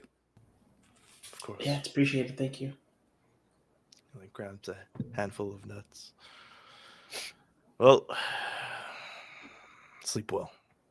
And he goes off to the back of the shop to rejoin with Olim. I think the night comes to a close for each of you. There are a number of rooms enough for you to be there, as you know that the rest of his family is in the other city. Why do I forget things that aren't right in front of me? I have no object for evidence. Yes, Kisasi. And so their beds and their rooms are up for grabs. If you wish, you can sit outside or find a large rafter to fasten yourself upon. No, a bed will do me just fine. And you rest well all through the night, except for one of you. Basalar, unexpectedly. It's less of a terrible sleep and more of a very involved dream where you wake up feeling like you didn't even get to rest because you kind of lived a whole life in your dream. I'm going to ask you to roll. Actually, you don't have to roll anything. You have a move called A Port in the Storm. Do I? Yes, this is where I reveal it to you. Okay, I do then. You have. When you return to a civilized settlement you visited before, tell the GM where you were last here. They'll tell you how it's changed since then. Okay. This doesn't and won't really ever directly apply in the way that it's like worded because of the nature of the campaign and the nature of your character. But I will give you access to something similar to like the avatar state, where you get to like gain information from others who have come before you. Now that your title is awakened, you speak the language of the first Ashlandians, and their knowledge is passed down to you through this magic. And for the purpose of a port in the storm, every night when you go to sleep, if you've arrived at a settlement that you haven't been before in the campaign, in your kind of dreams, you can gain the port in the storm information if you wish. But since it's the first time, I'm like forcing it on you. It's kind of like a involuntary thing. So what? I guess like when were you last here? You being like the entire line of Vorde who have existed, and it can be back from the origins of the Ashlands up until present time. So, like, at what point was I like, or were bored ever in this village? How can I like focus the like? Give me a place or like a piece of information about this entire place. So it can be the ritual grounds that you were at. It could be the arena, anywhere here, and like ask a question about that that someone might have experienced here at any point in time.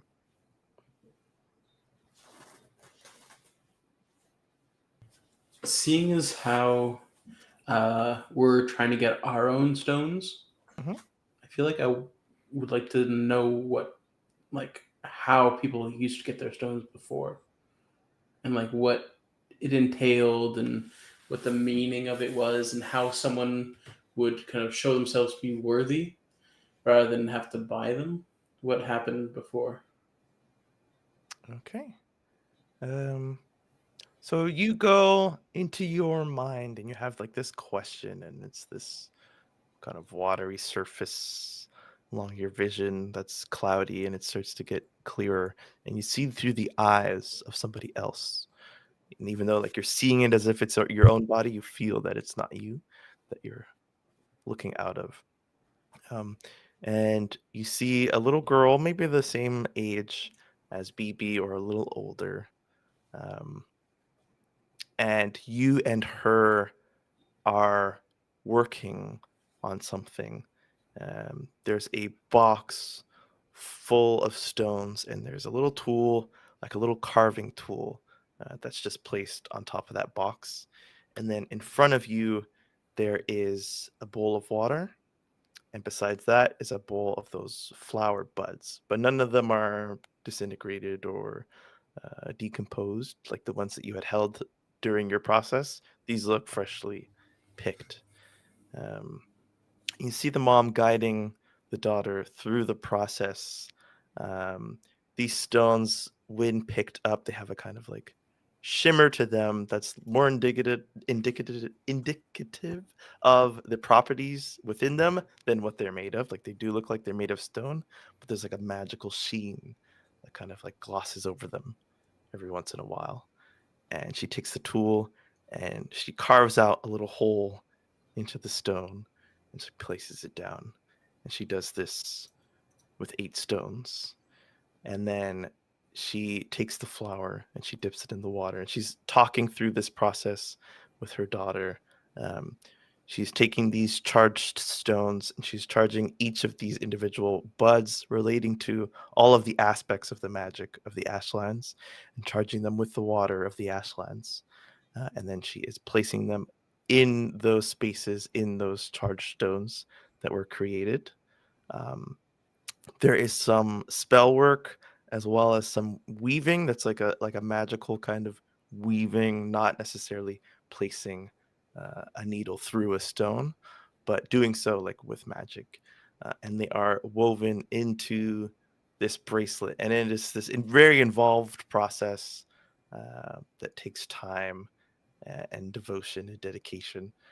And when it is done, the girl is presented to it, and you see like the family gathers around as she puts it on, and each of the stones kind of glow in turn and then fade.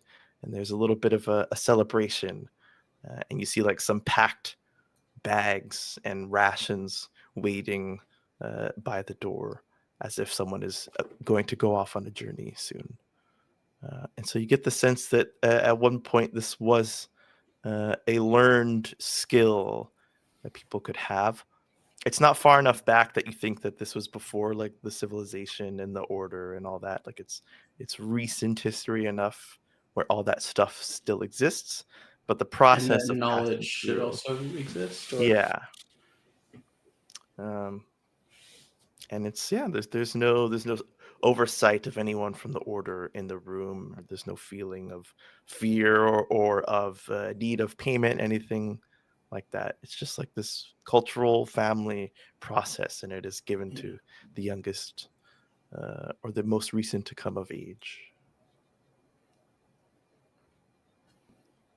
And then your eyes kind of like, her eyes close and your eyes open, and then you kind of wake up feeling unrested, but not mechanically, just feeling as if you were alive in someone else's skin for 8 hours. And I think we will end right there. Hopefully, Shadim will join us next time. He can describe what he did with his weapons. You will receive your trophy for your kill. And hopefully, we see what the day holds.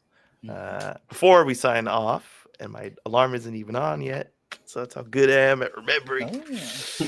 EXP.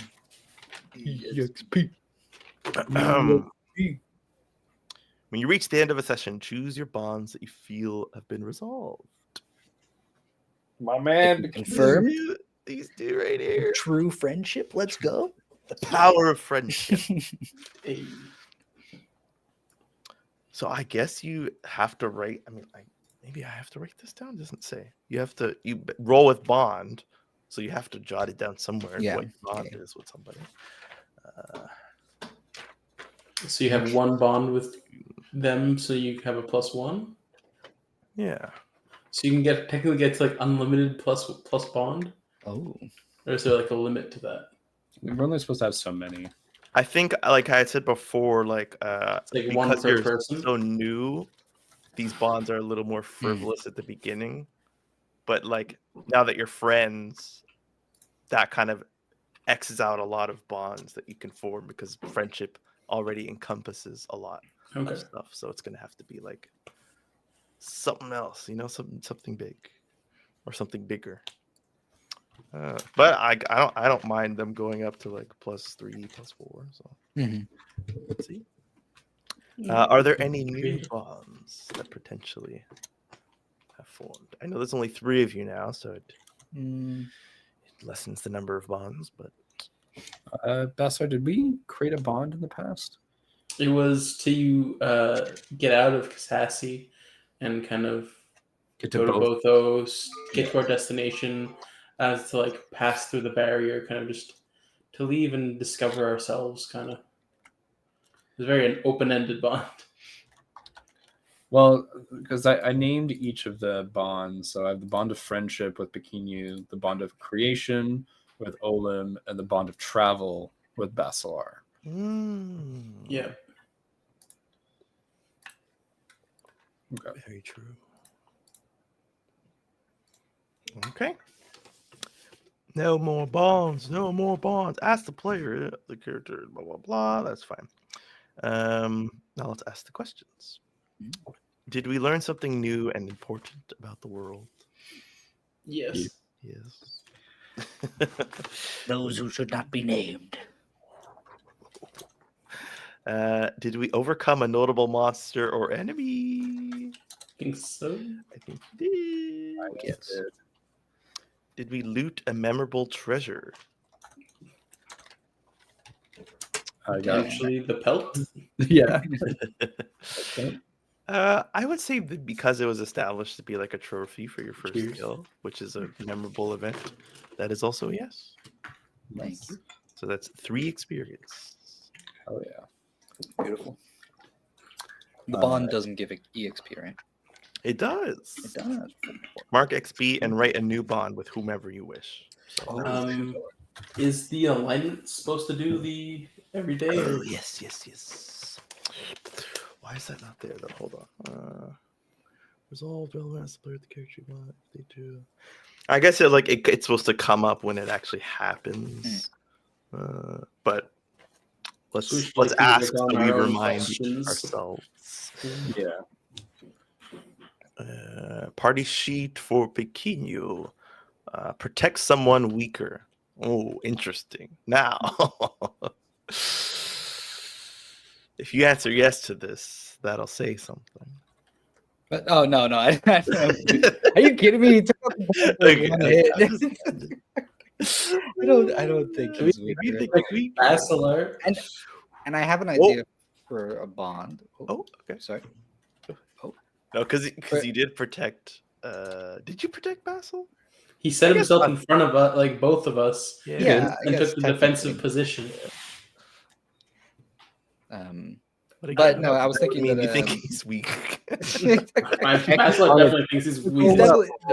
On a technical, muscular level, he's stronger. So 100%. I don't deny that fact, but I'm gonna say no. I'm gonna say no. I don't want it. I don't want the EXP. Okay. Get the EXP. No, because it'll make sense. Okay, trust me.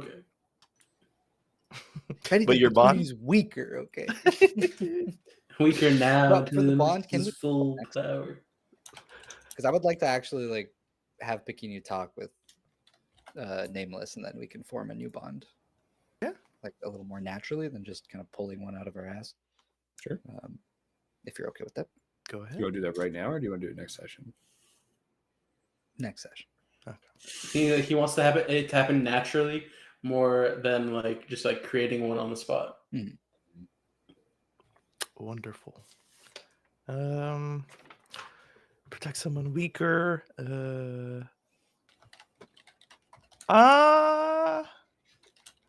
Victim gets flamed. Hold on here. Yep. Definitely. Technically, yes, but unless that's to be a sentient. Sacrifice an unwilling victim to the flame. Oh, what the heck? Damn. The trees? Oh, so flame of victim is sacrifice an unwilling victim. Yeah. Oh my I mean, I don't think the panther wanted to get killed. That's what I'm like, you know? Was not willing for sure. That's interesting. You did say its eyes had bubbled, had popped from the heat. Mm. Okay. Oh, That was second thought. do you feel that was in accordance with your alignment? Like if you were separately aligned, you might have taken a different action. Yes. Okay. Then That is yes. I'll give you the XP. And Basalar, perform your art to aid somebody else. I believe you absolutely did that. Exactly. Mechanically, you aided someone's aid with your arts. As well as helping your friends not get caught. So you can mark an extra experience as well. And everybody at home can mark an experience as you have witnessed episode 9 of Fashion Lucky Blood. you guys. Just like that? What the heck? Just like that. Hopefully you've leveled up at home. If not, there are plenty more episodes for you to experience up on our YouTube. There are a bunch of clips up on TikTok as well as TipTop. tic-tac-toe a winner. There are a bunch of TikToks and YouTube shorts up for you to watch. There are tweets up the wazoo, although that site is very quickly crashing down to the ground. So follow us on Instagram instead, or come by our Discord channel. Come post memes with us and gifs and talk about TTRPGs. I believe I'm not forgetting anything else. We will be back on Thursday with potentially a world building or We'll see ya. come on our Discord and we'll let you know beforehand. Otherwise, thank you again for watching. We are the Hexagon. We are Hexagon, and you are trash. Okay. Ooh. Welcome back to the Ashlands. The dawn of a new ep and of a new day. The day of the Arena of Kings. Our 4 players have gathered inside the same dwelling for a nice slumber, and they awake feeling a little groggy, feeling a little tense, tight, you know. Maybe it's just sleeping in a new bed, or if you chose to sleep on the floor, a little uncomfortable sleep. And so perhaps you stretch before getting up. But as you move your body, your muscles don't seem to loosen with the passage of moments of time. They seem to tighten. And it comes over you all too slowly What? that you are slowly becoming paralyzed as you wake up. Something is slowing your body down. But you still have time to move and to think and to act. But by the time you wake up from your grogginess and you feel that stretch isn't helping, the effects have already set in. And so I will ask, who is the first to act? And what do you do? We all feel this. Yes. Feel paralyzed in real life right now. The fuck? I mean, I'd like to try something. Go ahead. Okay. So, once more, testing the limits of my arcane art. I'm going to try and relieve an enchantment, or shake free of an enchantment, using using the magic of my skill with music. So, I think it starts with like a trying to yawn and then seeing I can't, and then that just turns into like a very nervous, and then like I try and like calm myself, and that breathing turns into like and like it almost got haka, and like I try and just like pump myself up and try and get like the blood flowing into like my limbs, and I don't know what's actually affecting me, so just trying to get some kind of circulation going. Wonderful. I will ask you first to roll to defy danger.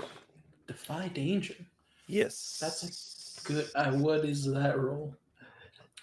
Defy danger uses. That will depend on how you feel this eminent threat take over your whole body, affect you from head to toe. But you wish to power through it. Do you wish to move quickly? Do you try and endure it and hope that it passes? Do you? I mean, I'm trying to use the kind of like the rhythm and like the cadence of the song to get through it, but like it's also like it's kind of mental fortitude, but it's also like it's not singing charm really. That's why I'm like not sure where you want to place it. Up to you. Where does this come from? Is it mostly the physical act of what you're doing to conjure up the magic, or is it the mental fortitude of pushing past whatever is taking over your body? I think it's going to be the mental fortitude at this point, because I don't know if I would have like I don't think it's enough to like just start singing like when you're paralyzed. I don't think it really works like that. But I'm gonna try anyways. To like push past it, but like use the mental fortitude to like actually get myself into that mind frame. Wonderful. Okay. Okay, so I don't have my wisdom score. Ooh, what did you roll? I rolled an 8. Okay. And the 8 remains. Okay. On a 7 to 9. Let us go by the book.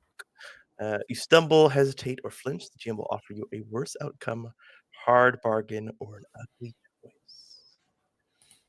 Okay. Okay. So I will give you an ugly choice because that's more fun. Sure. You can either concentrate on the effectiveness of the spell that you are about to cast. You can give yourself like advantage on your roll because you still have to roll to do the spell now. This is just to power through what's going on to act. Sure.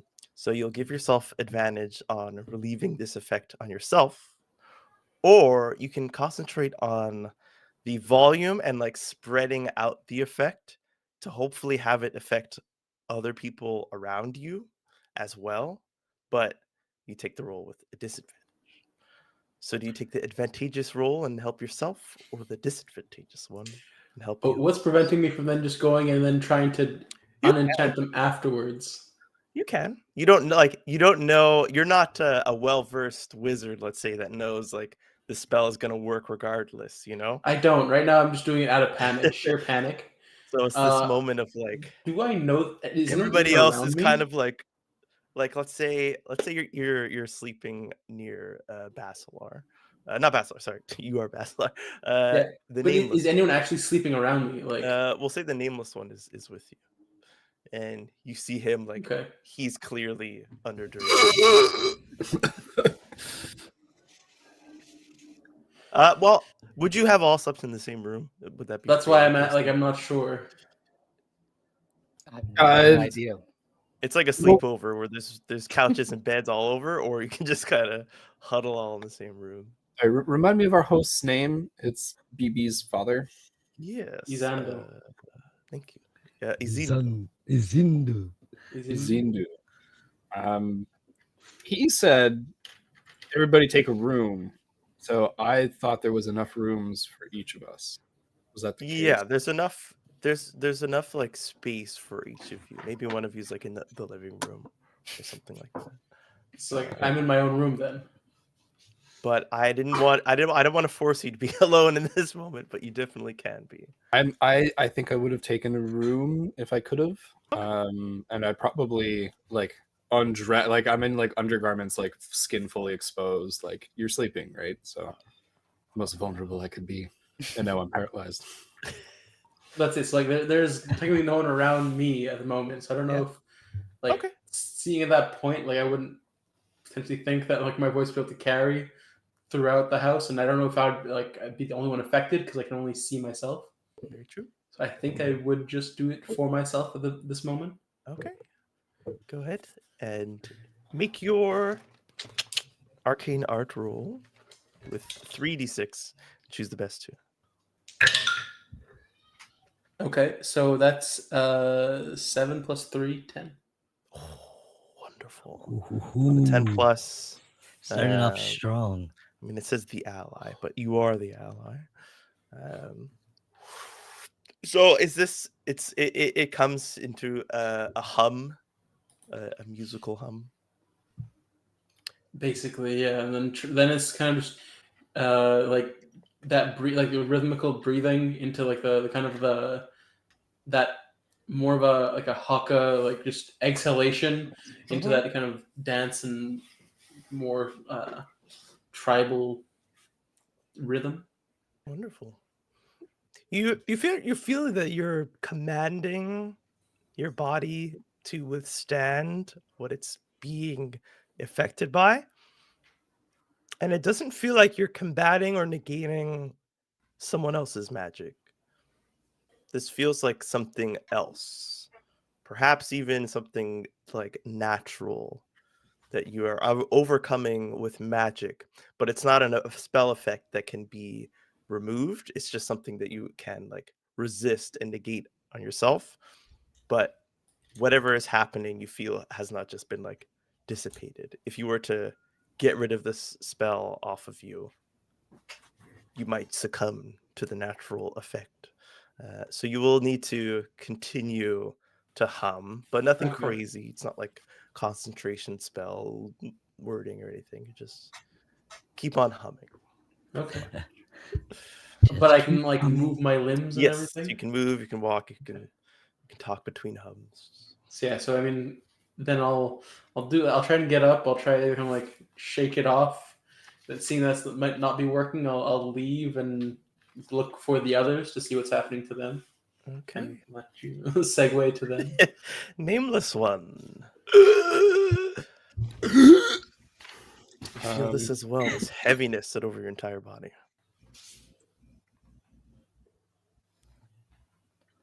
Is this the kind of paralysis that is like, do I feel my lungs start to seize? No. It seems to only be affecting your muscles. Okay. So that gives me a bit of hope. And not your heart muscle. It doesn't go that deep. The heart muscle. Yeah.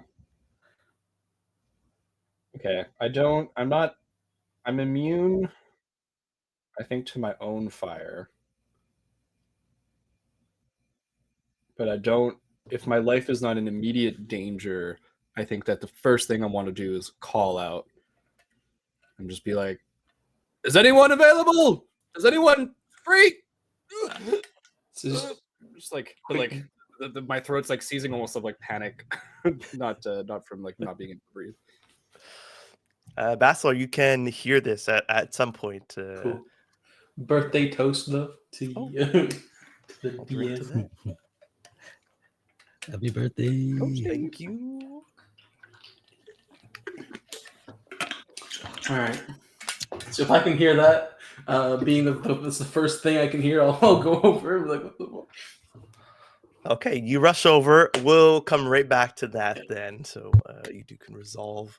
And we'll move to my good old pal, Olam. Cree. Cree? Your wings, your legs, your chest, your abdomen, everything. Heavy, tight. You fear you wouldn't be able to move if you stayed in bed much longer. In bed. Oh. I'll be like, Chumba, lift me up. I feel weird. Yeah, that. Lift me up, dude. Hops back, grows back into like a bigger size. The same size that I think he only transformed once to save your life. How do you want him to pick you up? Just fly behind me and like scoop me with his legs and just like under the arms, almost like I'm gonna flap my wings and carry me. Maybe I do flap my arms a little bit. Yeah, you try. With each flap, you feel heavier. Oh, this ain't good, Chumba. Let's find his into. Let's find a friend of. My mouth. Like struggles to move in the small space. It like lands and drags you, starts to fly again once more. It doesn't necessarily know where the man of the house is, but I Yeah, we're think just gonna it's fly aimlessly if he gonna doesn't. start to fly like outside to go to Yoka's fortress where it works. But you two have like a link, so you can redirect it if you feel this is. We could also talk to each other because I could talk to animals. Oh yes, very true. So you can talk to it and you understand it, or you can just talk to it. Yeah. I could. You could speak with and understand animals. Okay. Then this whole time, he's just been going. Yeah, he's an understand him, asshole. but- That's why I haven't been nice to him. Keeps doing that stupid sound. Well, it's not stupid. That's your sound. Sorry. You're helping me. Chamba, just hurry up. It starts to go. It brings you outside. You feel the breeze on you, and now it's like you're kind of just like locked up. And I think as soon as I take like a fresh breath of air, I think I'll try and just like connect with outside and like just like the force, the flow of like the animals and their spirit once more from having been, I don't know how long it's been, if I've been working or just You pretty much work the whole day, the whole like all through the night almost. You're well rested enough, but you definitely were the last to go to bed to finish up the whatever you were working on. That will be revealed later on. yeah, actually I'd be like as we're going to the blacksmith and I'm connecting, I'd be like, Chamba, take me to the flying cows. Huh? The flying crows, you know. You say it the wrong way. And it veers off. It brings you towards the frying crows.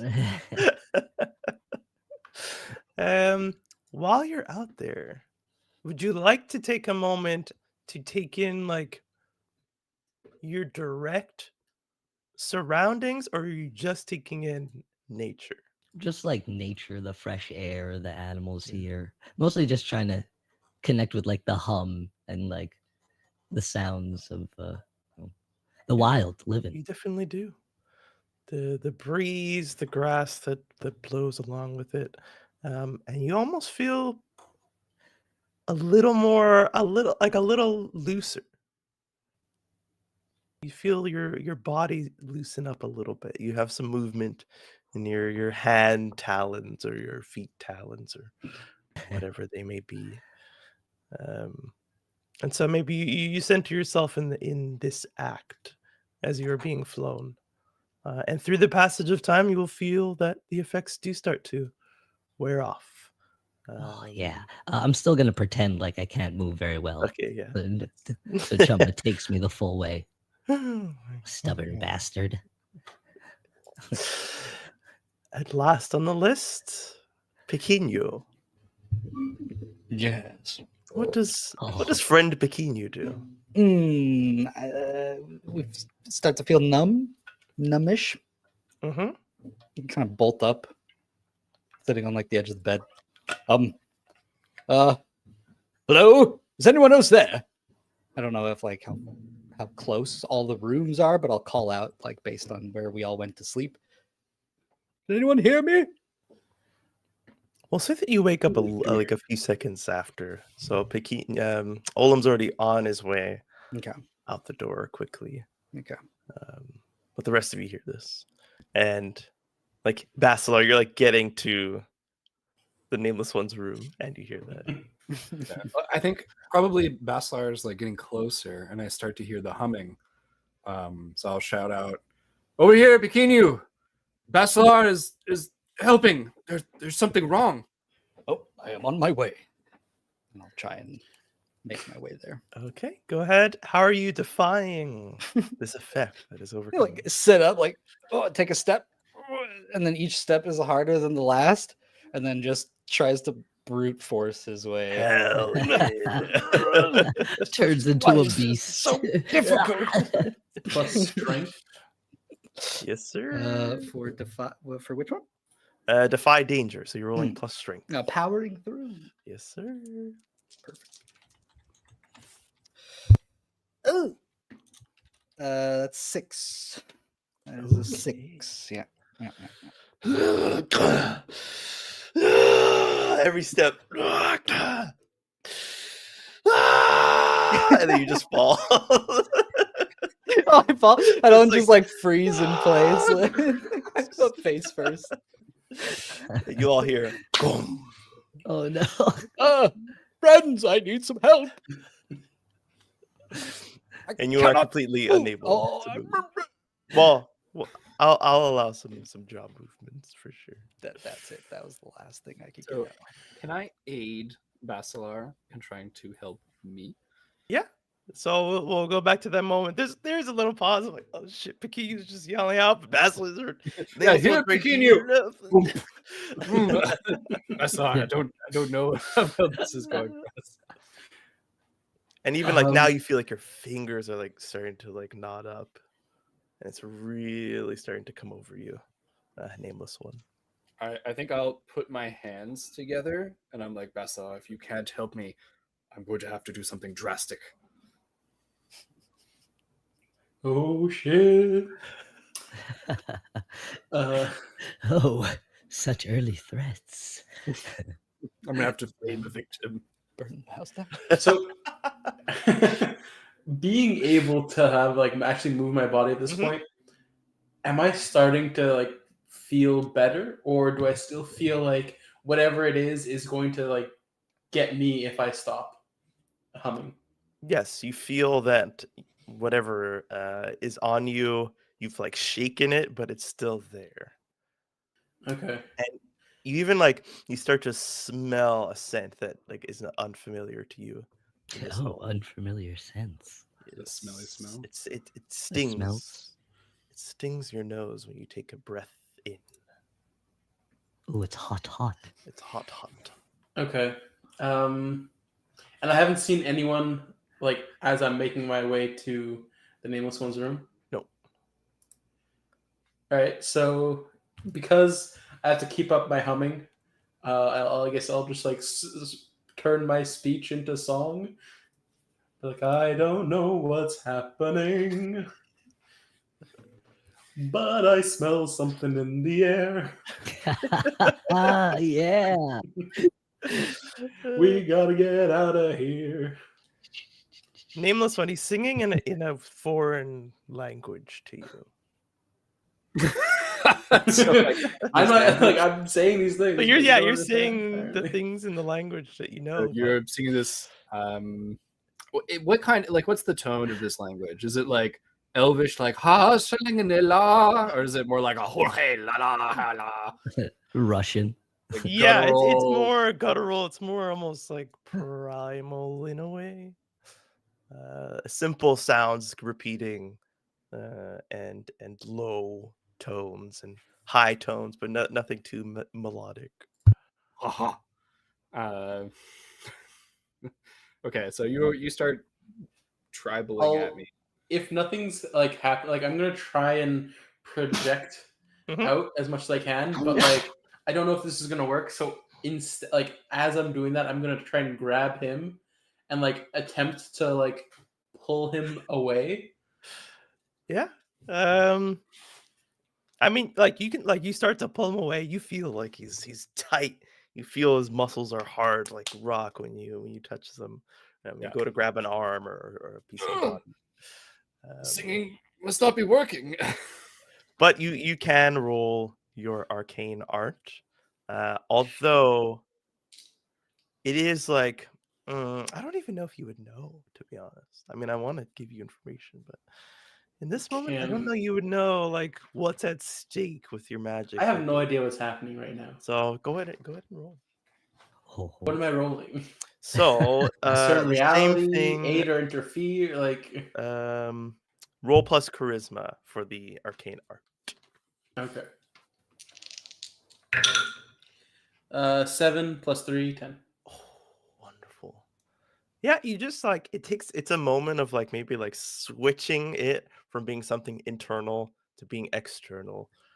But as the song hits your ears, like before, maybe it was like an inner hum that wasn't really resonating from anywhere. It was just kind of like in your throat, like, and it wasn't being projected. But now, as you say, you turn that into a song, and the song hits your ears, and the effect wears off for like a split second as the shift happens, but you feel fine yourself.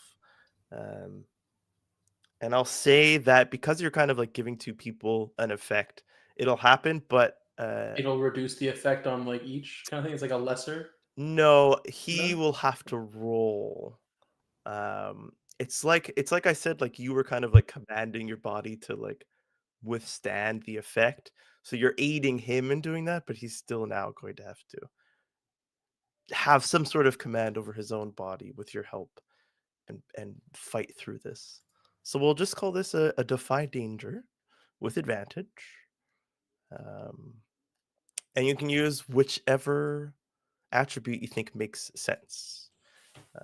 Physically powering through, moving quickly, enduring. You are kind of in like a pose like this, so maybe it's kind of like let this wash over me, endurance, quick thinking, mental fortitude, or charm. I don't know if that would So make sense.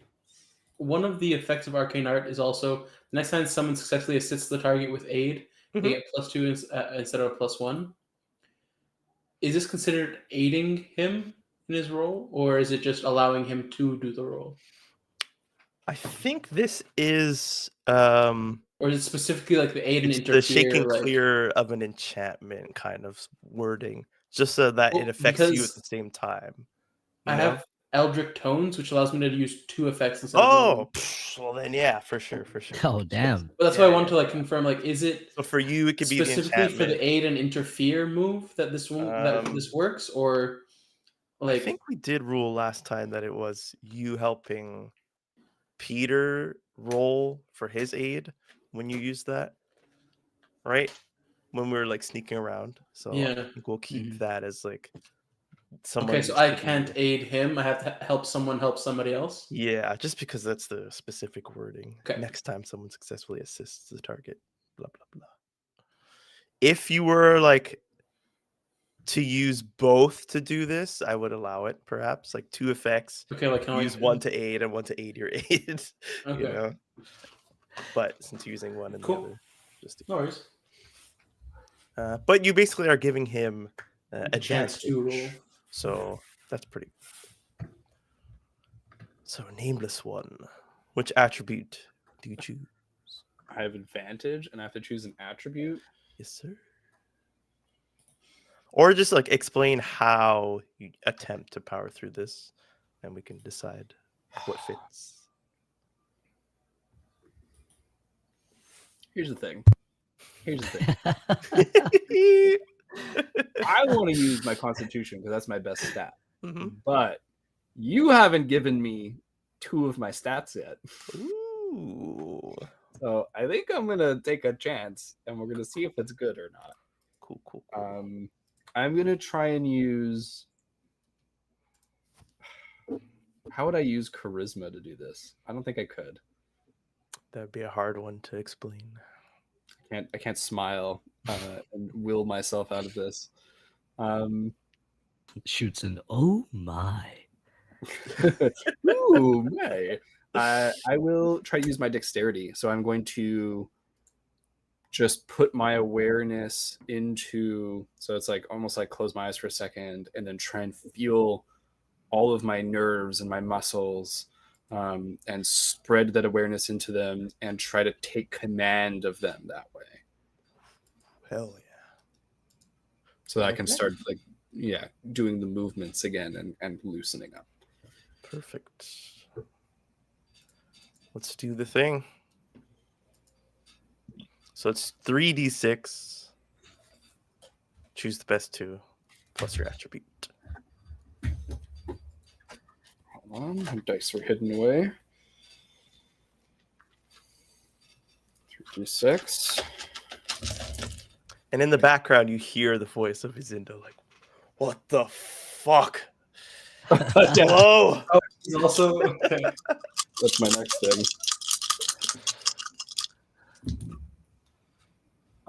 Take the best 2. Okay. I got a 4 and a 5 or 9. Very What's nice. my dexterity? Your dexterity. Oh, nameless one. Does not affect this roll as it is a +0 All right. at a 9. Okay. So base 9 mod 0. What was my wisdom? Oh, you said I didn't get anything Your plus, but Yeah, your wisdom it doesn't come into play, which means it's not a 0. Because if it's a 0, I'll just reveal it right away because it'll never affect Okay, the okay, roll. but it might at certain points. So I Yeah, won't, okay. when it's on the cusp, you'll feel it. All right. Perfect. So that was a 9, you said? Yep, 9 total. So I don't get a perfect success. Okay. On a 7 to 9, you have a worse outcome. You have a worse outcome. I don't want that. So you attempt to power through with your how did you explain it? Yes, can you explain it to me one last time? So I'm there and I feel Basalar's magic, and I try to almost like connect that magic to myself by spreading my awareness into my nerves, and try to kind of like get it to all of the places where your body controls itself, and just use those, use that instinct and connectivity. Try to spread the awareness into my technique muscles. Yeah. You Have feel water near you. you feel like you're trying to start a car, you're trying to start up those muscles and fire up those nerves. You're trying, you're almost there, and you feel Basalar's magic like really helping you. And then as your awareness is focused on all that, you see out of the corner of your eye like a match in the middle of the room. And then like lighting a projector as a movie plays, like just in the fabric of like reality, this hole starts to burn away, small at first, and it quickly grows, and your awareness is like shifted to that for a few moments, and so it slows down your ability to push this off of you. And it's just not fast enough so that you can act right away to what happens next, which is Chief Nazu tearing his way through this hole and grabbing onto Basalar by the skull with his like giant hands. Skull. And he Jesus. starts to Takes me to the pull, head. like he grabs onto your long white hair and starts to pull you back in. But since you're not under the effects, you're 1,000% free to act. And after you act, Nameless One can then assist, but he cannot help with this role in any way. So what am I rolling? What do? You're Remember, you're being... 1,000% free, so you're 10 times as strong.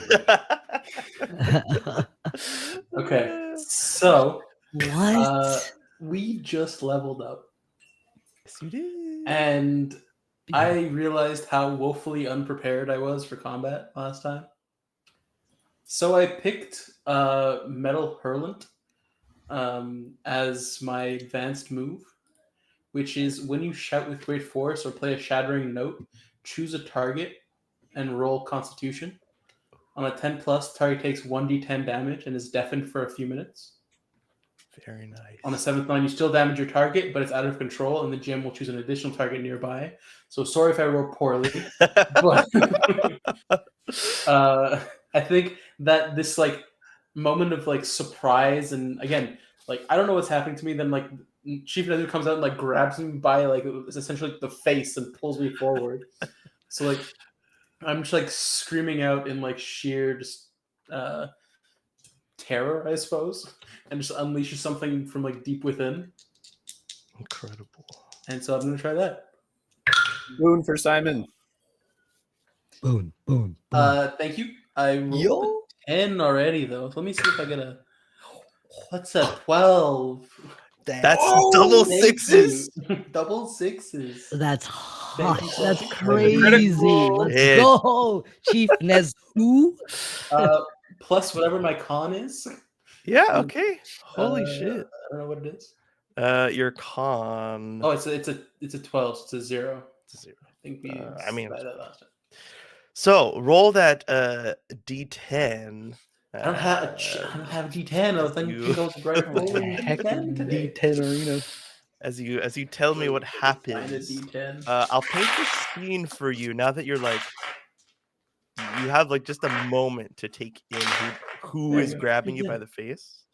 And you hear behind him like a roar of a crowd, and there's like this sandy ground He's trying to around pull me into him. the arena.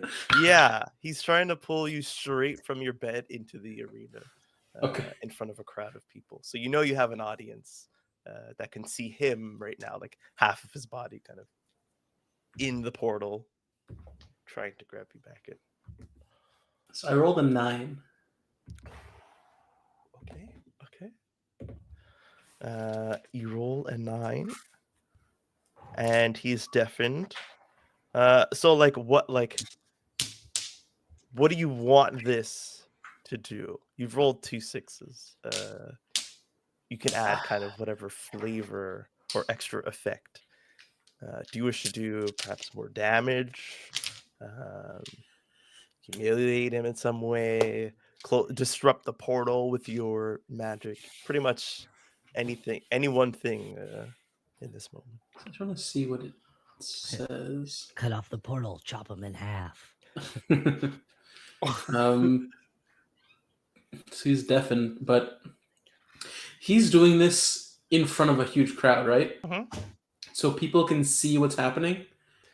You don't see faces, so you assume they're seeing him grabbing something. You haven't been revealed yet. Like, no, you can't see anybody, so you think nobody can see you. There's nobody low enough to the ground. They're all like up in the stands.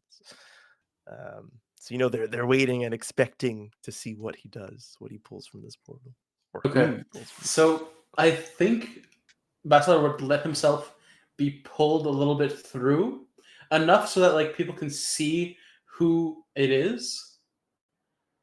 And then once it's like clear like who the chief is trying to like grab, he's gonna kind of use that added like atmosphere and added like audience to kind of like pump himself up and use it to try and like push like kind of like a gut punch to the chief and just kind of blow him back a little bit, like have him unleash like the hair and stumble back as he's like kind of clamping his ears. Yeah.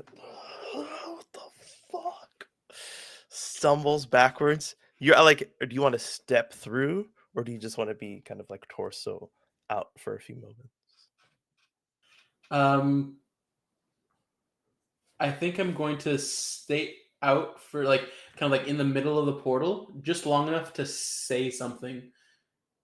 Okay. What do you see? It falls on deaf ears in terms of the chief because he is Yeah. literally deafened, but everybody else here, silence Okay. again as they see the familiar So- face. Kind of like quickly taking into like account everything that's happening, I'm gonna say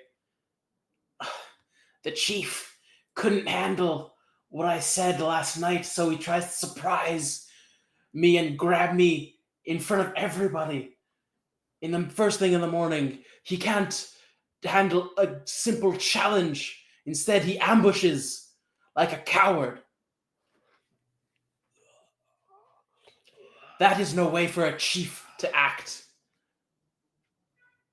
I will come meet you in the arena. And he like stares at you with like wild red eyes, having no idea what you just said. And then I'm gonna back out. The portal collapses.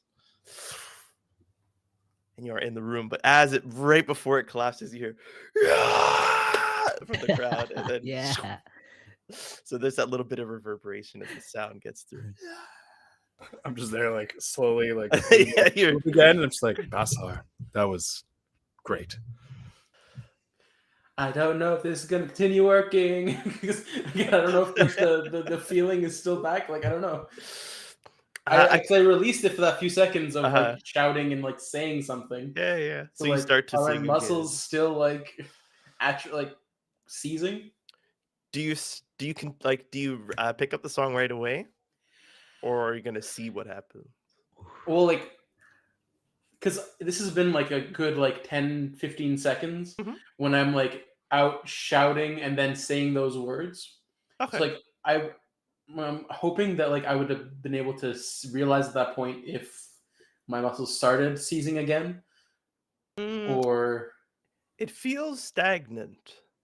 Not better or okay, worse. but it's an open air arena. It's different from the house, so I'm gonna come back and attempt to just like pick up the song again and again get everyone out of the house. Okay. You can very easily the threat is gone at the For moment now. for now. And so you can you can help Pequeno, who's still very much face Face down in the planted. ground. Oh, Trying They just drag me right by Pequeno. Pequeno will be back in just a minute. Yeah, just like rolling them basically. I can't like drag them. I'll roll. I don't know. Izindo runs out of the house fully on fire from head to toe, screaming, but not of Whoa. pain, of like anger. Okay. Runs Wait, outside. is no help. So even like some fire comes out. I see a Zindo. I look at you, Basalar, and I'm like, I almost did that. I was worried about his house. I have to be honest. It seemed to have worked, but again, it's in a tone that you don't understand. Yeah. And I'm just like, okay. Like, I also point towards him and be like, "Well, it kind of worked." Like, if I'm outside, I'm like, I kind of like wave to you, and I start to regain. I think probably my posture, Yes. my muscles.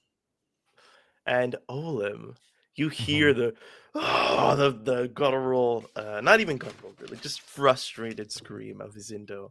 And like now you can kind of like, you can still pretend to not move, but if you want to look what it's coming from, you see a flamed figure running from the house. But you also see somebody else running from the house further. Somebody shrouded in dark clothing. With some like weird colorful accents. Like it's as if they put on the closest thing they have to like dark clothing and a hood, but there's still colors and patterns on their clothes. Like as if you asked me to dress up as a ninja, I could like grab stuff from my closet, but it's not really made for that. So it kind of stands out. And you see them running away from the house. And okay, I'm like flying on. I'll be like, huh? Turn my neck. I'll be like, wait, Chumba, follow that dude. He feels like your desire. And he picks up speed and flies you towards it. You feel control of your body again. Fully come back in one final breath. You feel your body cleansed with this effect. And you can get to like behind him, like he's about to fly over him from behind. Yeah, and like as we're going, I'll be like, Chumba, you go high, I'll go low. And I'll like start running my feet and let him drop me. So I'll get like a running start. And he'll like go ahead and I'll be like, yeah. And he'll know to like circle ahead and like come back. Yeah. So it kind of like pincer him. As he does that, and like you're obviously trying to time it with him, so you're Yeah. you're paying some attention to him and the guy that you're chasing after, who's also like looking behind and looking at you and looking He up. looks behind, Chumba zooms past him. I'm like, I'll get you, frogman. Oh, I mean, Platt. I'll get you, guy. Yeah. You see another figure, yet another person enter the scene, running at you, but not looking at you. They're looking at this guy with full intent and running with speed. So it's almost like him and Chumbawamba are attacking from the front. And so this guy's like attention is now fully in front of him, trying to like figure out where to deke, and you're coming up behind him. So you kind of like have like a 3-man combo that you can you can have right now. Oh, the dreaded 3-man combo. So what do you want to do? And like you have the link with your familiar, so he can do whatever. we're just gonna like tackle the shit out of this dude. Like Chumba goes high and I go low, football style, or fucking truck stop, just boom, make him like flip if we can. Incredible. Okay. That's gonna be, I don't know if it's gonna be not hack and slash necessarily. Um ooh. Let's make it, I mean, yeah. Well, let's not try and make it something else. You're attacking an enemy in melee. Um and so is Chumbawamba. Chumbawambat. Does he have, I don't think he has any stats. Unless I'm mistaken. Just which like is the Animal ferocious cunning companion. instinct or armor. Yes. Ferocious cunning. I think this is ferocious. You're like, let's just tackle the crap out of him. So we'll see that gives you his +2. Yeah, +2. Get to add just straight up +2, and then hack and slash is strength. Hack and slash is strength. Okay, which is a +0, so I just get a +2. And you will have advantage on this thanks to the third person who sees you, like, you're going low. You kind of lower your center of gravity to get to him. So he picks up speed and does the same. Ooh. That would be a dirty 12. Or a 6. So we go with the dirty 12. Okay. Filthy, nasty 12. What do you and Chumbawambat do? And then I'll tell you what this third person does.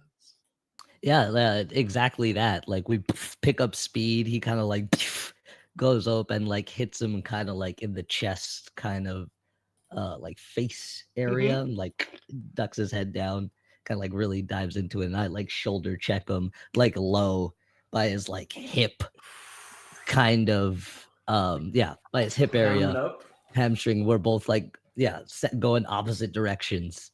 So Oh, this guy, Very rugby. this poor individual, even though he was doing something nefarious, I do feel for the man. don't run, kid. As you slam in from behind him, Chumbawambat like maybe like brings his wings in to increase his size, just pummels him from the front. He doesn't even like, he doesn't have enough momentum either way to kind of like flip. So he just like in the air, like Face plants. falls on his back. This other guy whips out this long like wooden handle. It's like, like 5-6 feet long, with a bone blade at the end and like feathers on the other. And he jumps up almost as high as Chumbawambat, and he just pierces it into this guy's chest. Oh, Pierces damn. his blade. Stands up, pulls it out. I didn't even get to question him. We have ways of questioning them. Oh, what a way to start the morning, huh? Isn't it? Yes, my boy. It's not Izindo, it's not Izindo's on fire. Izana, but he kind of looks like Izana. He's wearing that golden armor on top of white robes. He's got dark blue skin, kind of like Izindo, and these really tight blonde, like nappy curls. And everything on him is flowing. Even the gold armor seems to like flow a little bit as he moves, but it comes together and hardens. Oh, sorry about that. He's Anna. He sent me. He is busy in Terra Nu, but he told me you were in trouble. Oh, nice cruise, brother. And I go to like Predator clasp him. He goes to Predator, clasps you back. Now hold on quickly before his soul passes on. And he like presses his robe back and takes out these salves. Does some very quick work. You see him like he's very, very meticulous with what he's doing. It's very exact. Yeah, I'm paying very close attention to what he's doing. He's like mixing powder and liquid, and then like almost like clay. And he's mixing it into like this little casing, this little it looks like it's made of glass. and he shakes it up, and you see like light come from like his nails and his eyes, this golden light, and then the gold kind of like flickers a little bit, um, and it turns to just like Oh, gray. It's this weird like gray light that's coming from him, which is not necessarily a color of light that you're familiar with. mm. And so does whatever is in this glass. Now it's this like weird viscous gray material, and he takes it out and he just shoves it in the guy's mouth, and the guy goes, "Oh." What are you As it- doing to him? Well, he's from the Ashlands, and this will work on him. It will make sure to bind his soul to his body, even if it is dying. It will not depart. We can heal the body easily. We just need to make sure the soul remains. Yeah. And he like kicks him for a second. Sorry. His soul will remain to a rotting body. It's not rotting yet, but if it was, it would remain. Oh, does that do something to me? Go ahead That's- and roll a spout lore. Ooh, ho, ho, ho. Ooh, spout lore, you say, plus intelligence, you say. I think it's just a +1. Oh, that's fucked up, Siege. That is 10.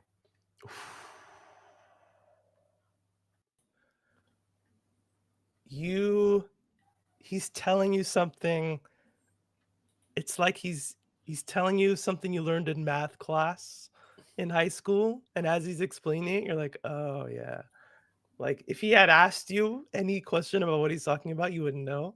But as he brings it back up to you and says this familiar words and formulas of math, we're still on the example, it kind of comes up, and it's not 100% clear, but you're like, oh yeah. I kind of like, it's recalling something from deep in your memories. What he's saying is something that you've known, but you're only just remembering knowing it, and you know it personally, Yeah. like through experience.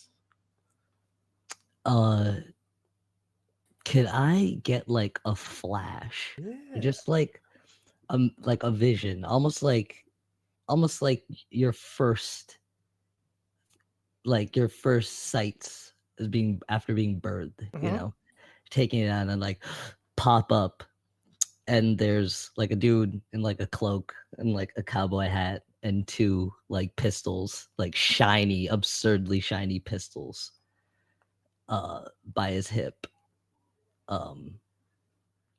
And I kind of see his face but don't, and all I hear is, "You got work to do, boy." And I like flash back, Cheers. and like the companion was still talking, and I kind of like blanked out. Mhm. I think my eyes will just like glow red as he's talking, and I'll just kind of interrupt him and be like, "You got a cigarette?" Huh? No. What? No, not here. I'm on duty. Perhaps after. What? It's early for that kind of thing, don't you think? What? Early for what? For smoking. Smoke? Smoke. Yeah, I could go for a smoke. But the guy, what are we doing? He's okay. Ask him questions, wake him up.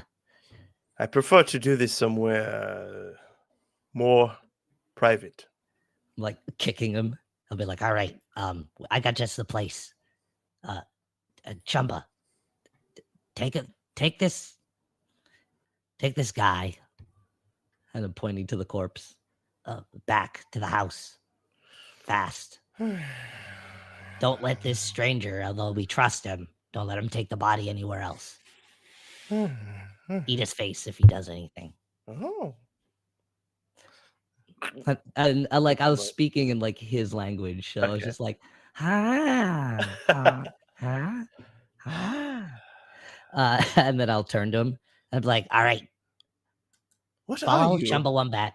He has just the place. Don't touch the body. He's kind of picky with bodies. No, sorry. What are you? I'm Olem. Oh, what is your title? Your eyes glow red, but you speak with beasts. I don't know what you're talking about, dude. Where have you I trained? got some cows to talk to. Chumba, fast. And Are these your cows? run over to the. Are we already there? Yeah, that's like kind of where you end up. I'll like turn to run and bump into one and be like, "Ow!" Oh, Oh, beautiful. Ladies, I need to talk to you. I sure. I need your beauty for my magnum opus and your strength. You flatter me. How would you like me to pose? That comes after. I need to gather up your friends. I need some slabs. We're gonna bring them over to somewhere center in the town, and I guarantee this will be something you Oh, love, you want us to do immortalized work? forever. No, just to move something fast and all the feed you want. I think I have all the feed I want already. Not what I could get you, baby. Go ahead and roll to persuade this cow. You're leveraging with the promise of feed that they've never had. And glory. before. And Gonna glory. immortalize them forever. But you're putting them to work, and you get the sense they don't necessarily like to be put to work. And that they could just fly away from it at any point that they wish. And I'll offer them a great favor. I could communicate for you, you know. Yeah, so charisma, is it? That is charisma. Fuck.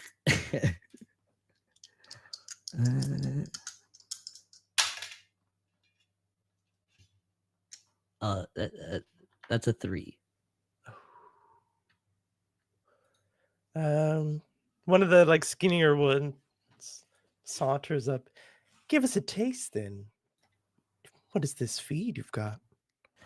What's your favorite? Honey, if you have to ask, you don't have it. Special grain from beyond the veil. The wildest, tastiest grass. Water you've never even drank before. I'm going to build this thing that we're going to build. It's going to be the freshest water you've ever drank before. You'll never feel thirst again. I'm not thirsty, honey. But I am. No. Ladies. Do they have wings? They're walking on the air. And it's this beautiful gallop along the horizon. Gorgeous. So gorgeous. All right. That was heartbreaking. Chumba, and I'll run back and catch up. What? Oh, no. He just heard you go like, and then he's just looking at you. Weird bird. Birdman. I will follow you. I'm following Izana's orders. After all. Thanks. Lead the way. But we don't need a babysitter. And I'll take off. And he, with ease, like takes like a few powerful strides to catch right up next to you and runs alongside you. Damn, so fast. Back towards the abode. Izindo gets the fire off of him with ease, kind of like surrounds himself with it and brings it back into himself. Heads inside, gets BB, brings her outside and protects her from whatever might be around, giving her the time to breathe in the fresh air. And the rest of you see what was Jumbo Wombat again? I always forget what he's a wombat with like a mantis. Mantis. Got little mantis mandibles and mantis wings. Like I forget on purpose. Like he has a wombat mouth, yes, but it also has like little pincers that come out. See Don't that? make that face for Chumba. He's You beautiful. always you make it worse like every time. It's so true. How's that worse? It's better. Tumble Wombat flying towards you with this clothed individual just kind of limp. And you see your furred friend, or sorry, your feathered friend, and Yeah, get it right. a new person running right next to him. So 3 bodies coming towards you, 2 on their own, and 1 unconscious. You notice that Izindo's like very not concerned, but his concern is BB in the moment, so he pays Still on you no fire. mind. No, it's the fire is within him now. Although perhaps that's worse. And so the scene is set. The stranger slows his pace and walks at you at a reasonable speed. We can feel it, like everything's like stopped trying to seize up and everything. Yeah, there might be a slight linger in like your joints and stuff, but it's just the after effects. I go back in the house and I get dressed. Okay. While you're in the house, you feel it start to come over you again. As if it starts to come over me, I think that I would like to essentially do the same thing that Izindo did, and use my fire to kind of like repel it. I also got a new ability called Moth to the Flame. Yes. Moth to the Flame is when you tempt a weak mind with your inner fire, roll plus wisdom. So what I would like to do is essentially tempt myself to follow a command and essentially just gather up my clothing and mask and walk out of the house so that I can get dressed outside. Moth to the flame. Damn, so you're saying you have a weak mind. Is that what you're telling me right now? No. Damn, strong if you birthday punch somebody. zoom. I'm giving in to my own ability, essentially, if you'll Okay. let me, kind of thing. Yes. I will. I still have to roll because there's different outcomes. Either my will is suppressed and they follow the desire, or on a miss they can become agitated and upset. Okay. And you're giving yourself into this, so that makes sense. Yeah, so but it's a little bit uncontrollable, perhaps. Oh. Okay. 6, 7, 8, 9, but I roll with nothing. Plus Is it nothing? plus wisdom is Oh, it's wisdom. yes. Oh, plus 1. Yeah. Right. So, Tempt a weak mind. Roll plus wisdom. Yeah. oh, perfect. Oh, I forgot to put in the what I roll with here. Okay. For future reference, I put it in now. Beautiful. I'll have to go backfill all the other abilities. So that is a 10 total. Very nice. Oh, nice. Perfect. My will is suppressed. So I think, yeah, whatever this encroaching paralysis is, I want to suppress it and have my flame will my body to do the thing, which is just go collect everything and make its way back outside.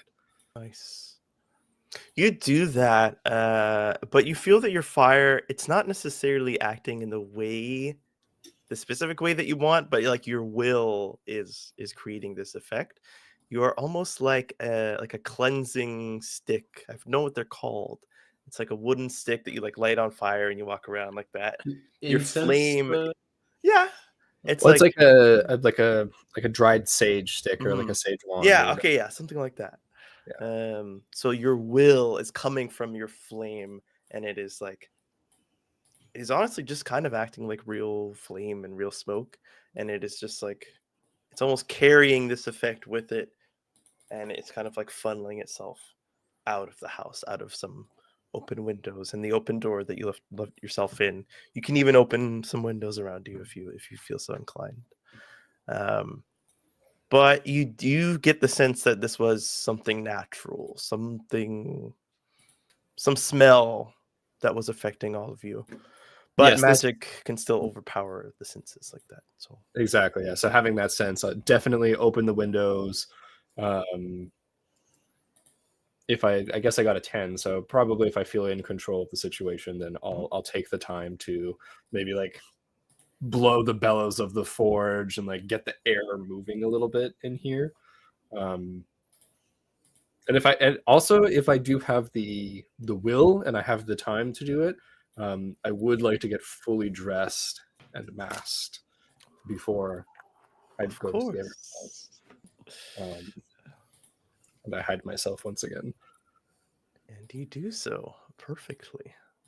As this is happening on the inside, perhaps some of you have enough sense to see what he's doing. If you are inclined to be curious, he's cleansing the house and he's getting ready, so he seems to be under no stress. But the rest of you are outside. So quick update, guys. I don't know what happened in the house, but as I was trying to help the nameless one, this like purple opened up and the chief grabbed my head and tried to pull me into the arena. Kind of told him I would go to the arena and challenge him there. So you guys want to come with me? I think it's time to finally take everything back. Are you sure? But I just need my clothes. Something to walk in then. Did somebody bring Pequeno outside? Yeah. Yeah, well, I mean, I went back after to try it. Yeah, so you're coming Finally, like The air should be Stretching it out. a little cleaner in there. So if you wish to go in bikini, like pat you on the back. my forehead is very sore. Very well. Is there anything else that anyone needs while I'm in there? I mean, I got my clothes Might now. to eat, perhaps. Like, is Indo's here, right, with us, or did he keep running? Yeah, with He's in the area, but yeah, he's with BB. Getting her I back think- to shape. I like stretch and probably like crackle a little flame if I can, and like I want to try and catch Indo's eye and just like, will you come with us to see Nazu? And he looks at you, Basalar. Did he do this? It was him that came in through the portal and tried to grab me into the arena. I don't know if what he did also included the effect in the house, but I think he likely knows what's happening. Okay. At the very least, he took advantage of the opportunity that he apparently knew was happening to try and bring me into the arena. Then we will do the same. We'll take advantage of this moment we have. Also, who's that? I'm just going to look at the body that's on the floor. He's almost like sucking on an empty glass bottle. It's just like struggling for breath, struggling for air. And this person that's also the high. Yes. He looks to be around like 6'3", 6'4". Like I said, dark blue skin, blonde, short, afroed hair, dressed like Izana. And he's kind of just like watching you guys like curiously as you guys are talking. Pequeno is getting off face first on the floor or off his back. No, at this point, I think I'm like returning with like my stuff from the room. And I go, oh, hold on, who was this? Some cool guy who Just like- stabbed this dude to death. He But bowed. he cred to some things that we could talk to his limp ass body. So we Yes. kind of need to go back in. He was running from the house. He probably did this. If you wish to face the chief, we can leave his body here and I can join you. I think we should find out what he knows first. If the chief knows you are coming, you see, he does not play by the rules. He does not care for customs. If you give him too long, he might just come back, knowing that you can fight back. But it is up to you. I am only sent here to help. And I apologize for not introducing myself. I am Aditya Kumbo. I am under Izana, even though he has just returned. He still holds his title, so he sent me here in his stead. He wishes you well, but he cannot be here at the moment. I'll like slap See? him on the back. Be like, oh, Kumo got some moves. Adetakumbo, was it? Close enough. Ah, well. Do you prefer cool guy or Adetakumbo? What should I call him? What did you say? Kumbo? Kumbo is good. Kumbo. Friend Kumbo. Well, then we should probably go as soon as possible. Yeah, Chumba, put his body inside and watch him. Make sure no one takes him. I agree with Kumbo and Pekinu. And We should don't leave. eat him. I said that one in English. They're common. So he doesn't understand it. He understands it. They have like mind link and speech link. You could choose. And he flies him into the house. He should not be able to get up unassisted, and you've left your familiar. Yes, let's say he does like companion? eat his arm. Will It's he okay. survive that? Yes. Okay, we're safe. I'll go in and like I don't know if I have anything. Yeah, I want a quick like. What do you guys have? He wants to like take you in as warriors. What are you equipped with? Just also refresh my memory if you are equipped with anything. Everybody or just moi? Yeah, let's start with toi. I'd say I just have like my like hammer and chisel that I got from our boy. And maybe I makeshift a few like javelins, little short javelins. And that's just me. That's it. Okay. Basalar, you have your. Had my maraca Mhm. and my purple and gold robes. Wonderful. Friend picking you. You do not wear armor, I believe. No, he's just got 2 swords. Oh no, he's got a sword and a club, right? Or who does Odin have the club? Yes. There is a club somewhere. The one that you made. The one I with made? the- Yeah. No, I didn't take it. What do you mean you didn't take it? Oh, Okay. like you don't have? So I have it. Yeah. I would have gotten it when I was inside the house. And the nameless masked one. I have the dagger that we got off of the dead gnome. I Mhm. think we have one, and that's like tucked away in my robe, so it's a little bit hidden. And then basically so it's he just doesn't like see the black gloves that I cast my magic from. So True. I do also have the compass and the rolled up parchments from the body we found. Yes. 'Cause I think I gave the daggers away, and then there was like old rations and old clothes. Okay. Give me a moment. And he takes some more of those like powerful strides, like all leg, no upper body. Goes inside. You hear like clothes ripping, and then he comes back out, and he has a bow and what are they called? Like what are they freaking called? It's a sword, but it's like a buckler, like what a pirate would have, kind of one of those swords. Oh, okay. scimitar. A scimitar, thank you.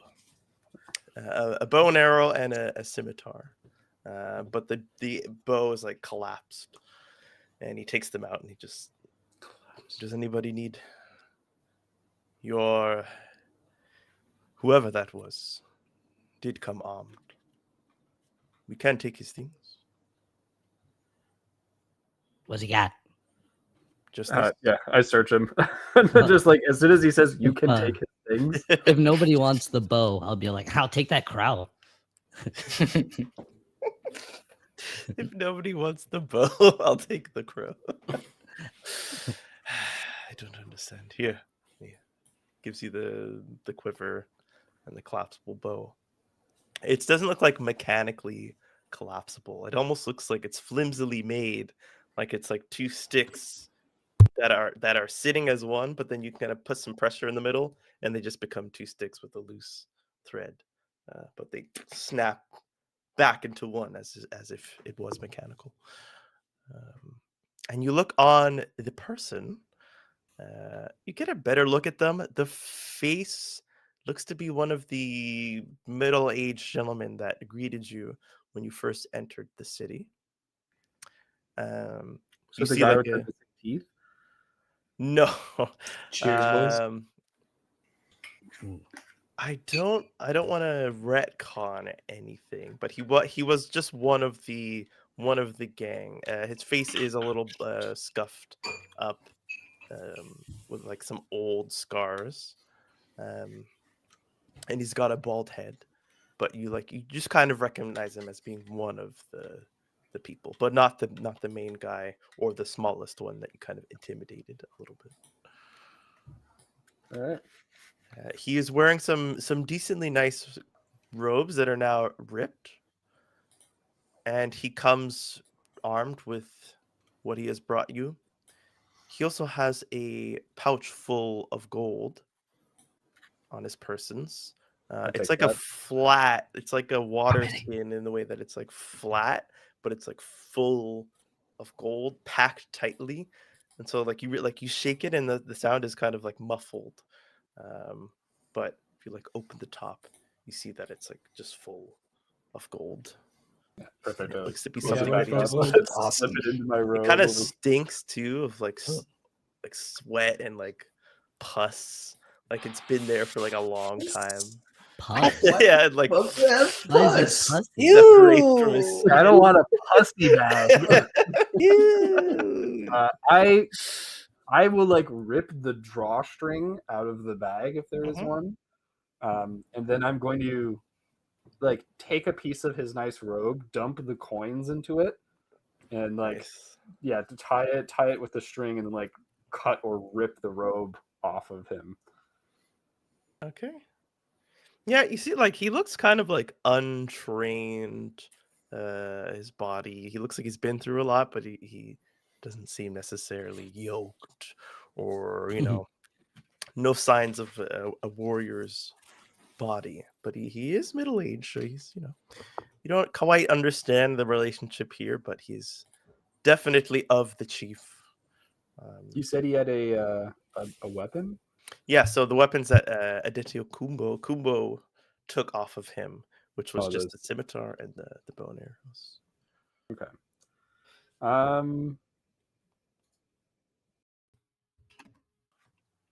Yeah, I think I burn his clothes off. Oh Okay. my. Damn. And you watch as like this, like the top of his skin. Well, do you like naked? Do you disrobe him and then burn? Do you them? naked him first? So I Naked him? burn them off his body. Okay. You all see me search him, take his gold, rip his clothing, and then as I look down at like the ripped robes and stuff, I just fully just. But kind of like it's one of those quick fires, so maybe like Okay. it would flash. singe One off of those his hair. classic quick fires. It would be a little red, a little bit look like he's sunburned, kind of. Yeah. But the idea is just to leave him naked and on display. And I think you hear a low chuckle. That is perhaps punishment enough. Death and embarrassment, humiliation. You feel the words that come out of you are not the truth. There is more that you can do. This person said that like he could have his arm eaten and stuff, and the body could be rotting, but the soul could be remaining. And you have this desire inside of you to sacrifice him to the flames. You can definitely fight through it and push it away, but it comes out of nowhere almost. I think I kneel down. Is this desire, can I leave essentially proof that it was I who did this? Would that fulfill the desire? Ooh. It would keep it at bay, but in a more permanent way than pushing it to the back of your mind. You feel like it would satisfy something. Maybe like some sort of brand, you know? Make a strip of cloth that have NO and then burn him. So you have a leftover like NO on the of white skin other than the sunburn. Well, Like I think every time you had this desire, you did this, like it eventually, like it wouldn't satisfy it. But for sure, for now, it's satisfying. No, I because I want to give in to the desire, but I don't want to fully destroy him because then we can't get information out of him. And I don't know that I want to kill people because I want people to talk. Oh, saying that from the mask is terrifying. Want people to talk. I don't want to kill them because I need information. Yeah. So I think what I do then to sacrifice him from mask on, Mhm. I look down at him and I kind of like hover my hand over his face and I say, this is the price that you must pay. And I Of the corpse? Of burn the his body? face off and I sacrifice the flesh of his face, but I leave his eyes intact, just no eyelids. And I burn his lips as well, exposing his teeth. So it's just a melted, fleshy, kind of like smoking ruin as I stare through my mask. Does that satisfy the? It does. Hell yeah. There is something like you might have to reflect on this later because you have your own thoughts and your own desires. But then there was this thing inside of you, but it's not like something else, not like a demon, you know, or a curse. It was still you. But there's just something there. But leaning into it, you feel it's I think satisfied. in this moment, it feels like fuel. This made me better, and I think I let that just absorb. Hot. Yeah, and I get up. I think hand smoking, probably like blood smoking as it like burns away on my hand. I leave it hang by my side. I turn around to everyone and go, "Nazu is next. Let us depart." Okay. Kumbo had like turned his back. You notice as that happened, and then he turns back to you. Like Kumba, is it the smell? No, it's something else. You cannot use your fire in the arena. Did they not tell you? Right. I didn't intend to play by the rules, but perhaps it is best to follow the rules when exposing a rule breaker. And I extend my hand to accept the scimitar that he was carrying. He like kind of flourishes it to show you its properties of like how light it is and how well balanced. And then he hands it off to you. I think he hands it off to me. I take a look at it and I do that thing that someone who is obviously not a swordsman would do, which is I just swing it as hard as I can. And then I'm like, all right. You feel the handle is metal, and there's this instinct of like you can kind of like form it right now into something else if you wish. It's not like a now or never kind of thing, but as you're like being handed this weapon that is, it seems like standard issue, nothing too crazy about it, no special markings, and it is handed to you to be yours. You feel this kind of instinct to craft it. Is Just with your this fire. the handcrafted ability of the immolator? What? I leveled up, so I had to read some stuff. Yes. It's a little flavor of it, just to. incredible. Give it to Then as I do that big swing as hard as I can, and I feel that I'm able to shape something in this moment, I think what I would like to do is release that flame to craft this and have it form into a polearm. I just want a simple kind of like steel pole, like with a sharpened tip, essentially. So like what the dude has, like the kind of spear, or more of a Yeah, Halberd. essentially a spear, a spear. Like it, A probably, spear it's with a probably not. scimitar. Yeah. And it's very close to what Naginata. you see him have on his back, and that doesn't like escape you as being a coincidence, perhaps. Yeah, As you except take mine's this, probably all charred and black from the way I just made it. So and gives you a nod of recognition. Let us move quickly and with purpose. Are we ready? sure. Yes. What are we waiting for? He turns and starts to stride. And he speaks in that way of like, he's not waiting for you to catch up. He's just like speaking to anybody who's going to be next to him. He doesn't want to slow down to talk to anybody, but he has to share information. So is anybody going to try and match his pace, or you're just going to, who's going to kind of walk behind and listen? I feel like I might be able to, being of size with him. Of size with him, rather.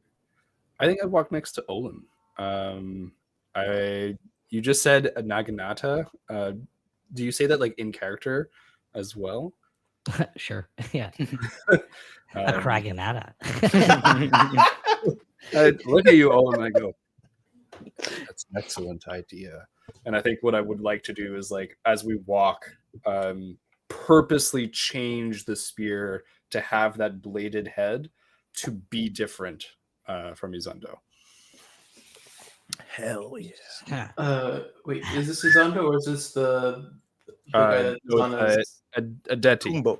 Ooh. But So is the marching Izundo with order, us, or yes. no? Wait, Izundo- But how, like, is he going? Like, if we, I mean, if we have to match pace, otherwise he's just gonna get like farther ahead of us. Yeah. Oh, okay. So we're just like meeting at the arena, basically. But like you'd have to like speed up and then match his pace. You can match his pace from where you are, which is just like behind him with an earshot. Or Well, you said he's like talking to people on the way and stuff, so he's like going faster, but also taking more time. no. No, Sorry, he like said he was talking to whoever to was you. next to him, Yeah. as in like the party.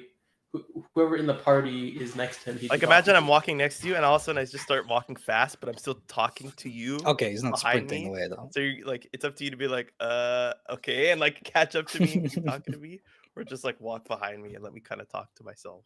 Oh, okay. Then yeah, then take a moment with Olam and just like nod at Olam and probably like just have to speed up as everybody takes off. Yeah, I'll keep my pace. And you Watch see out for Izindo's any like, more suspicious people like following the group. so you can be with Izindo in the back. Then he's taking up the rear with BB.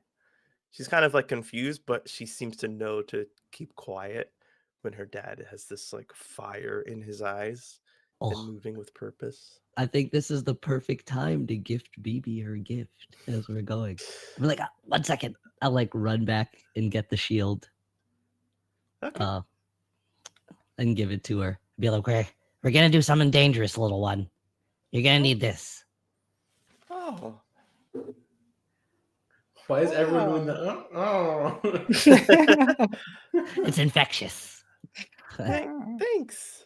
And it's like, it looks like a Zulu cowhide shield, but there's like a thin metal behind it, so it's still like protective, but it's very light. And it kind of like covers her whole body. So if she like wore it around her back, it kind of like turtle shells her a little bit. Do you like show her to like wear Yeah. it? And I'll be like, and when you're guarding, you hold it like this, and it like basically covers like all of her. I'm gonna make you a short spear soon, but that You don't, one you thing don't- at a time.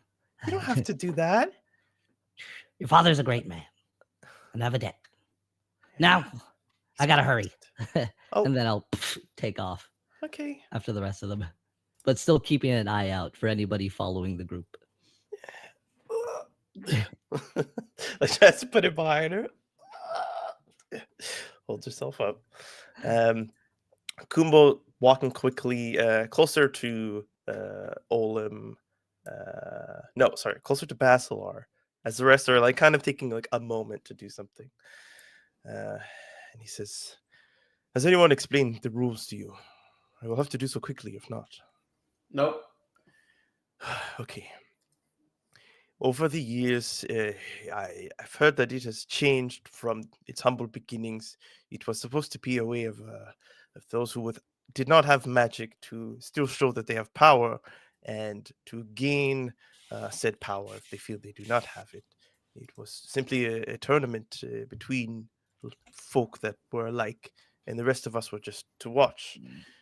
But it became a great opportunity for people to put on a show and to train and to earn their place. And it has become what it is today. It is a violent challenge, but it is one of culture as well. And so we remain without magic. You are not to use any of it. The punishment is death. The punishment has not been set in many, many, many, many years. So I do not know how enforced it will be, but well, uh, death is something that happens, but it is easier to avoid it, especially in the city that you are likely to return if you do return to the city.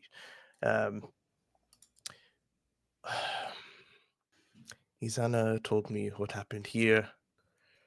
Apparently the prize is gold now. It was supposed to be a simple giving of the stones, and those who choose to move with them could choose to move, and those who wanted to remain and train could do so again and again. But now, with this chief, who we do not even know where he came from, he was one day chief, named himself, and was accepted to be so. It is rough. It's been many, many years of us trying to do something, but not wanting to disrupt the ways that are set here.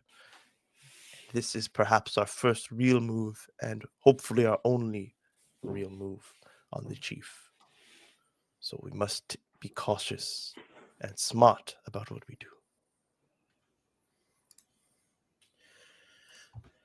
I can't argue with Um, that. Well, we kind of already made him real mad.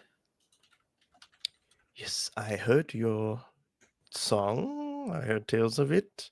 Whether you are brave or stupid, we will find out. But that Probably was was second, to be honest. Well, let's hope a bit of both. I can help, but for me to intervene means for the order to intervene, which has a lot of weight behind it. So I may only Yes, I'm assist not you really for a now. fighter. Yet you challenged the chief, and now he Oh. stops walking. In ritual combat, you challenge the chief, and you're not a fighter. Well, I said I'd come to the arena. And I'd challenge him, but I wasn't planning on doing a combat challenge. Can we not all fight together? You can have someone fight in your place, and you can take your turns, but it is supposed to be man versus man, not men. Well, if you are not such a fighter, Basalar, I would take your place in a moment's notice.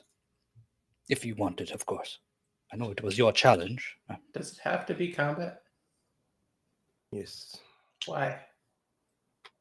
Well, how else do you grow more powerful?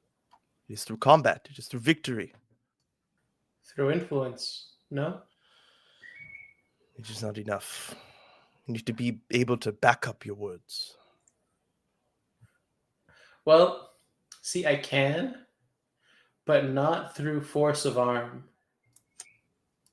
Rather through force of will. Yes.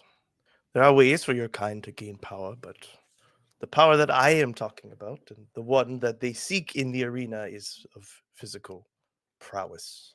But see, the chief used magic to get to us. Yes. Didn't he already He is break the a one rule? to enforce the rule, and so if he breaks it, who is to step to him? If I'm to step to him, then I am to say that I have more jurisdiction in his own city than him. It is all political. I assure you, I wish I could walk in there, stab that chief through the heart. But it So sets a you bad guys precedent. don't overrule tyrants ever. You let them continue to oppress their people forevermore. No one has come forward to say they are oppressed. Well, yeah, that's kind of what happens with tyrants. They use their power to silence their their people. Yes. Look at Olim and Pequenu and just like shake my head. See, if I wanted to do that, then how different than would I be than him? Just because I believe I'm honorable to do it does not mean that I am right. I cannot act without my commander's acceptance or request, and I have not been requested to do so, so I cannot do so. Otherwise, I am a tyrant. But you are not bound by those rules. If I were to get the support of the town in that they wish to depose the leader, Chief Inazu, would that be enough to be able to rid him of his post? Yes, but the post remains needing to be filled. That can be decided later on. We just to get rid of him himself and to strip him of the title.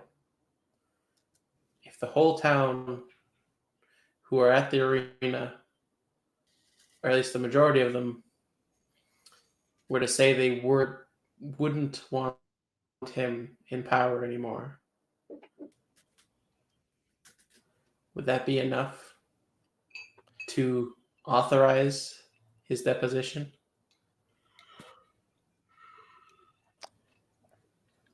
You know, I believe in me. These people seem content. So if you're able to convince all of them, that is a grand task. And if you can accomplish that, then surely you can accomplish something as simple as getting rid of the chief with the support of every person here. But I don't think it's as easy as you think. No. But I think the seed was planted last night. Perhaps you're not stupid after all. Thought he was stupid. Yes. Yeah. Can do your wild. Well then, show me your power. Perhaps it is more effective than physical Make force. another song. Let's see. Ah, look, we've arrived. What a coincidence. Pequenu, was it? Do you still wish to stand in his place in case it does move to physical force? Of course. Basalar has already saved my life once, so I would give up mine for his. Very well. Hey, yes, we will take 1, 2, 3. And somebody rushes over. You recognize them, nameless one. This seems to be the older gentleman who's handling vegetation and this weird, like, gummy substance underneath the arena the other day. And he comes over with his cart, and you see him wrap up. It looks like really huge, like jujubes, and he wraps them in leaf and ties them together. And don't worry about that. Just give them. It has already started. Okay, all right. 1, 2. Relax. I can. Hey, what is the order getting involved today? Don't you worry. Go on. What's this good? He'll tell For you. me. And he pushes his wagon. What is this? Do we eat it? Yes. This is the secret. Well, not really a secret, but perhaps to the uninformed. This is the way that they are able to fight without magic and still show the power. This is the fruit of the Anbeso. It is called the Molo herb. And it becomes whatever your will is. The strongest thing that you feel manifests itself through your own will, and with the aid of this, will become something outside of yourself. Dog popping in his mouth. You chew it, it's like blood in your mouth, but then it's like sweet. And then it kind of just like falls apart. It just glides down to the back of your throat, leaving no aftertaste, taste bud wise, but it leaves the taste of something in the back of your mind. What are you Ooh, feeling? The mind taste. what is your will right now, or your strongest feeling, strongest emotion? Like what is I this guess plant? determination. And just the fact that like he's had enough of seeing the just like what's been happening to the village, and how yes, they seem to be like relatively content because like the goal didn't mean anything to them, but they're being kind of stifled in their ways. Like what they used to do, like their culture and everything has now been completely changed by someone who doesn't seem to respect what they want, like the wishes of his people, and is just trying to kind of gain power for himself and not the benefit of his people, which is what a leader should be doing, like taking care of his people and trying to grow the whole city rather than just himself. So Basalar is kind of determined to try and change that and to try and get what exactly he spoke to Debbie about, to try and just change, or not change it, but just to have the people voice their like displeasure and their desire to see something different, because they seem to want it, but they seem like a little bit too scared to really enforce it. Wonderful. So it's This like shadow appears off of Basalar's body from top to bottom, and this figure emerges from his you body. have stands. You have a stand. No.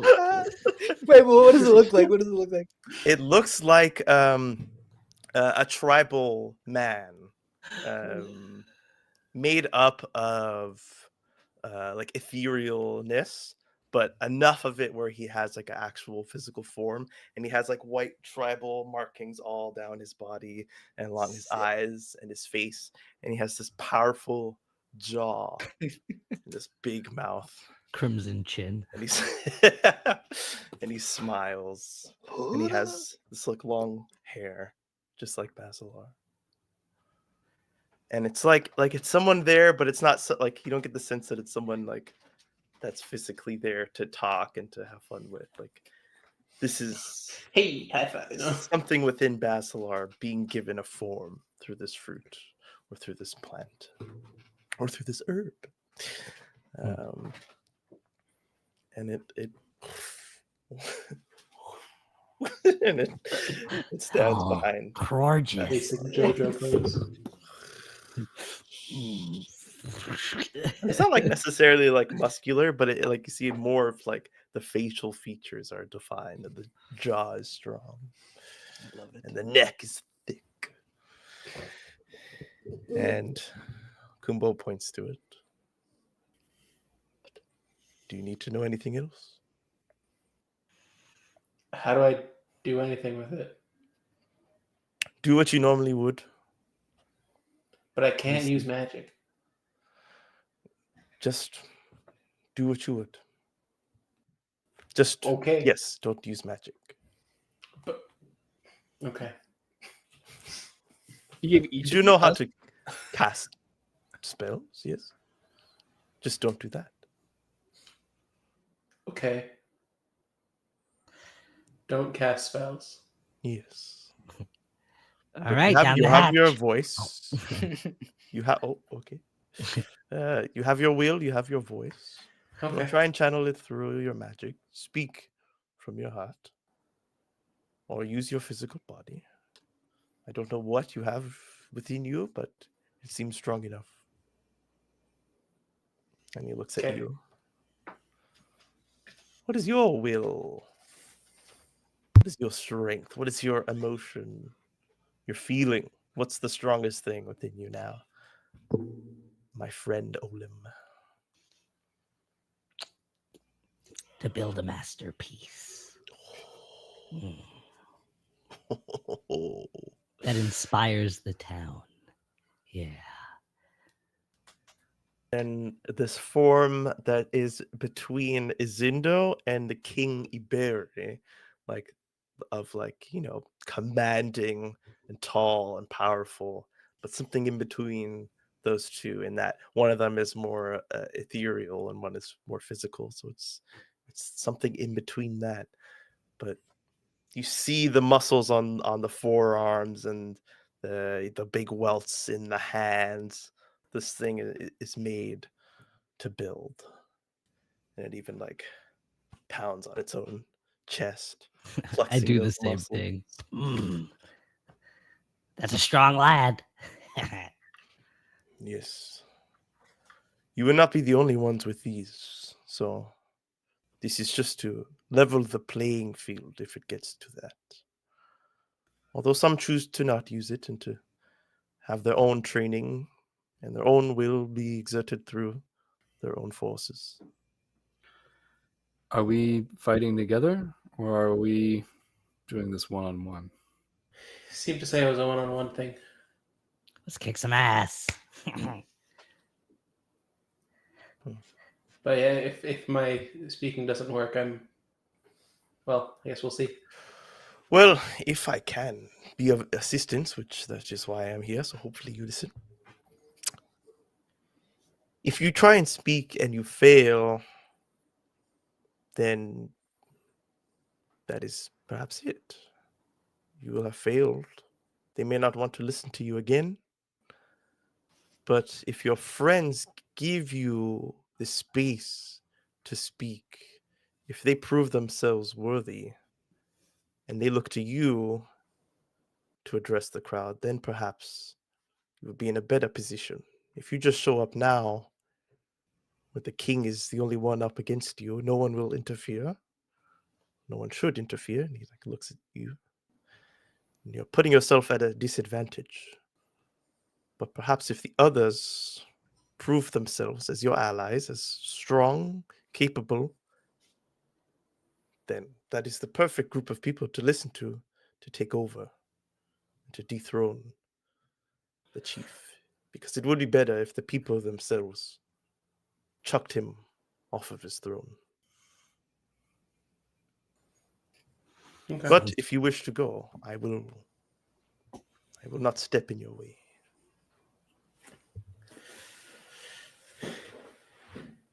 Well, let's see what's awaiting us, I guess, first. Yes. Yeah, Zindo kind of is inspired by all of you. And he puts out his hand to not accept the herb. Tell me when to fight. Point me. I will be your spear. And he gives you a little bow, Basalar. Just a little one. Just a little. Your aid is appreciated, and I am honored. Thank you. And me too. And BB holds up her shield. BB, you have the most important job of all. You are our secret weapon. What do I do? We're gonna need you when it's the most important. So you're gonna wait for our signal. So keep building up that strength, BB. Yeah. Yeah, just like that. Yeah, you can have my fruit. I hand her the herb. Oh, you sure? Mm. Okay, I'll wait until the right moment. Of course. Mr. Pox. Must wait for the signal. Then Jacinta, it sounds like they are waiting for something. And you listen, and there's like very low chatter, barely audible from the outside. Although there's enough sound to know that this place is full of people, but they're kind of just hushed. And maybe let's take 3 minutes, refill water, Okay. and we begin inside the arena on a new map. New map, Coon. Map, yo, New map. Map. For the map, first map. time. Arena. Oh god, it's way out Incredible. center. That'll be fixed later. It's filled with people. Yeah, well, BRB, folks. To give permissions to correct players. The scene. Wait, let me get in there in the first It's place. true. Roll 20 is a Sent. thing. I mean, I don't. It's not going to come too much into play, but just so Okay, you great. know, you can show me where you are, if it's going to matter. You walk in. The arena is full, but it is quiet. Everybody stands up and looks with bated breath and waits. And you look out in front of you. It's not a huge arena, but it's the whole town seems to be here. So you won't get much a bigger audience than the one you have now. For glory. Those who are in the closer seats, they seem apprehensive and scared almost.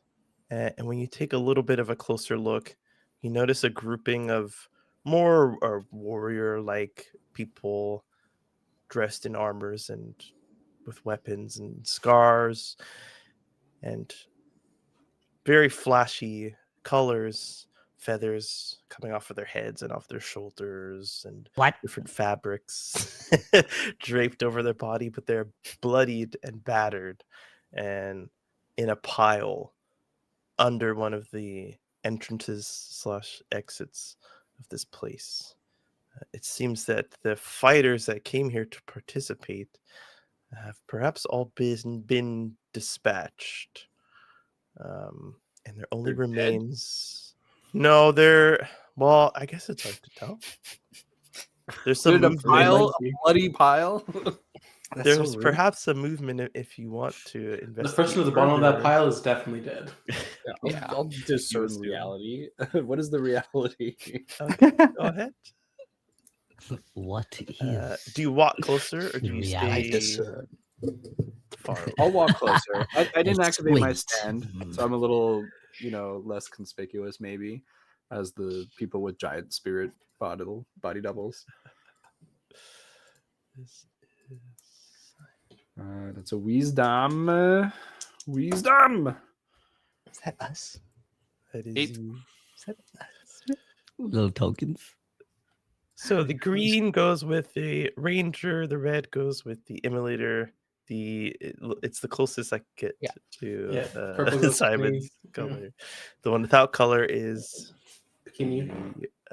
This Albeso of the group.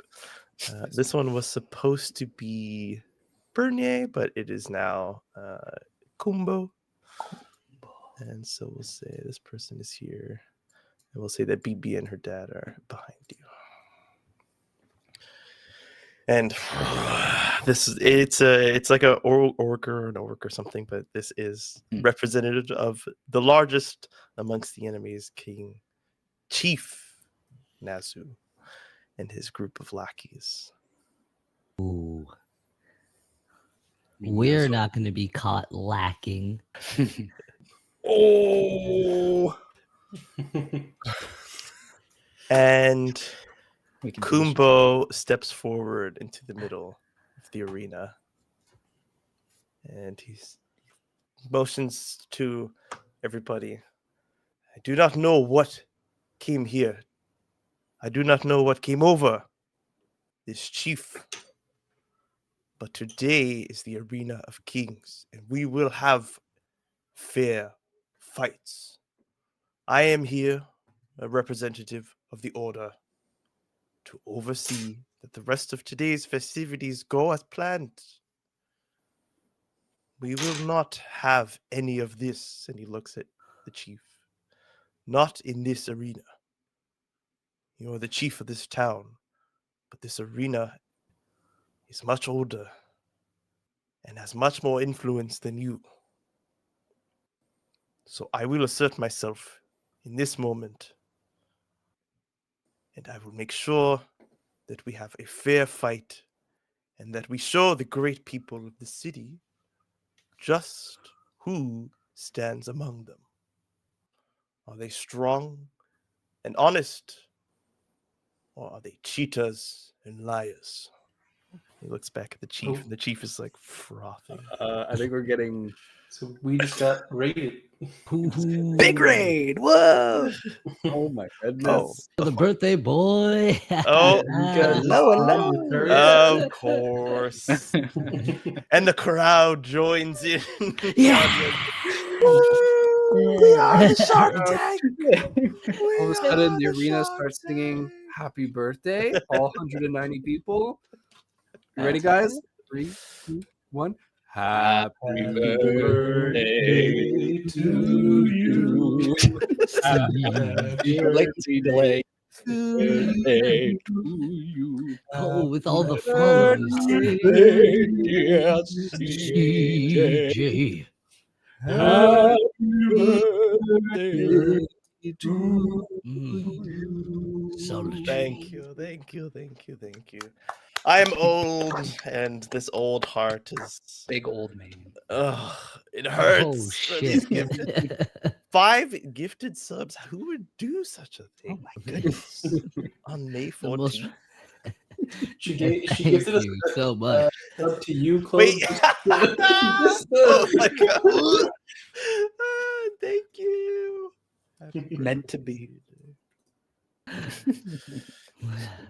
It is very much That's it. appreciated. Wonderful, wonderful. All of you, welcome here. We are in the Arena of Kings. It is a monthly battle between those who are without magic within the Ashlands to show the power that they have over themselves and over their will, and to enact that power and that will on others. And the one who comes out on top wins a pair of beads, such as the ones that I am holding right here. Oh, the gift of being. Oh, where did you pull those out of? Yeah, let's go a bit higher, bud. That's People for in this after land the are like, show. "We love Which allows them No one passage saw that on through screen, by the way. the entire lands of the Ashlands. But the chief Nazu has instilled himself and has taken over this tradition and is using the Arena of Kings as a means of embarrassing and of destroying one of the characters here, Basalar. Many of you most likely have missed it. There was a diss track that happened a few episodes ago against the chief, performed Top by of the the lovely charts. Basalar. Heck yes. BBL Nazu, it was named. And we are now coming to the climax of that decision, where the chief has basically called out Basalar, or at least he tried to. Basalar turned it around on him, screamed in his face, made him deaf in the ears, taking 9 points of damage, and announced that he himself was the one to call out the chief in front of his people. And so now our party stands in front of the chief and his goonies, and they will engage in ritual combat, 1-on-1, until somebody either gives up or blank ... Get smished. And so Kumpo steps back, the crowd kind of like claps, kind of shakes off the awkwardness, and he motions to you, 5 or 6 with BB. Who amongst you will step forward? Step forward. Like, So, attaboy. Pequeno, pequeno. Pequeno. I don't know who he is. Pequeno, can you describe Pequeno for Of these course. lovely new viewers? Pequeno is a 4-foot tall mouse-looking humanoid. He has stark white fur, and he's got kind of like these newly red streaks at the center of his chest, kind of extending outwards, like little red stripes in his white fur. He's got some red highlights around his mouse eyes, big mouse ears, and a big mouse tail, or I guess mouse rat. Yeah, and he looks fairly well built.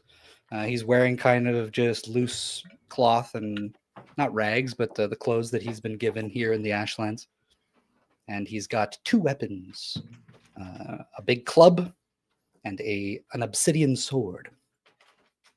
Very nice. Now, as you step forward, nameless one, you can skulk towards the pile of bodies. Hold on, let me put my skulking mask on. And roll to discern realities. Thank you, sir. I believe. Oh, here, I'll roll. All right. I haven't failed. I need to fail for some XP. Yes, anyone who's failed today, by the way, sorry. Make sure you're taking. Oh, you know I did. Yeah. You don't have to tell. You don't have to tell me to get XP. Only successes today. That's a 10. That's good too. This is a pile of either dead or near dead people. They have holes in their body. Their clothes and their skin is singed. One of them is missing an eye that seems to be gouged out. It's a very violent scene that you have missed.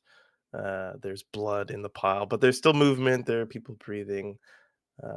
You do understand death in the Ashlands to be not the same as in our world, so it's perhaps not as disconcerting, but the arena, like, we got the impression that the arena was more of like an honorable fighting pit to test your skills, right? Yeah. Okay. So this is like, I think under the mask I sneer, and it just in such disdain, like, for this chief so blatantly breaking the rules. And I'll walk back towards the rest of the party. And I think I'll shout out towards Pequeno. Maybe not shout so that they can hear, but like loudly speak so you can hear me, Pequeno. Pequeno just has say, a boon. Do not hold back. Ooh. Cut them down, Pequeno. I just like look over to you and give you a nod. All right. And you have a boon. Incredible. Beautiful boon. the man with the A missing bad moon boon. teeth The bad we boon. originally had met, the older Hmm. individual, he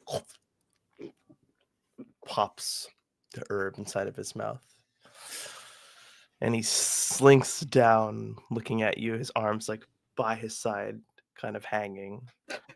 Oh no! I already know it's happening. Not the walk of the cat, the pussyfoot Oh. technique. I like get my club ready. And he just waits, Oh, and the rest of them step back after he steps forward, Mhm. which I will reflect. He almost seems to be waiting, but there's a look on his face of like pure boredom. just looking. yeah. I kind of like holding the club for a second, but then there's a little bit of confusion on Pequeno's face. He turns around and looks over at Basalar, and he goes, "That is not the chief, but okay." Turn back. and kind of shrugs. The guy doesn't look too interested, so he's going to start rushing forward with the club, holding it back, winding it. But he's going to stop maybe like 10 feet away from him, Okay. and then he's just going to like drag the club into the dirt and just like chuck debris at the guy. Haha, yeah. Battle strat. Debris hits him in the face. Even though he was like trying to remain uninterested, it's kind of hard to be uninterested of sand and dirt in your eyes. And so he puts his hands up and he's like very distracted in the moment of like just trying to get it out of his eye, looking at you through swipes of trying to get this stuff out of his eyeball. But the look in his eyes is there's not that intense fire or passion that you've seen in your friend's eyes. It's a look of like, I'm staring at you, and that is all that I'm giving up. And then you feel something like cold,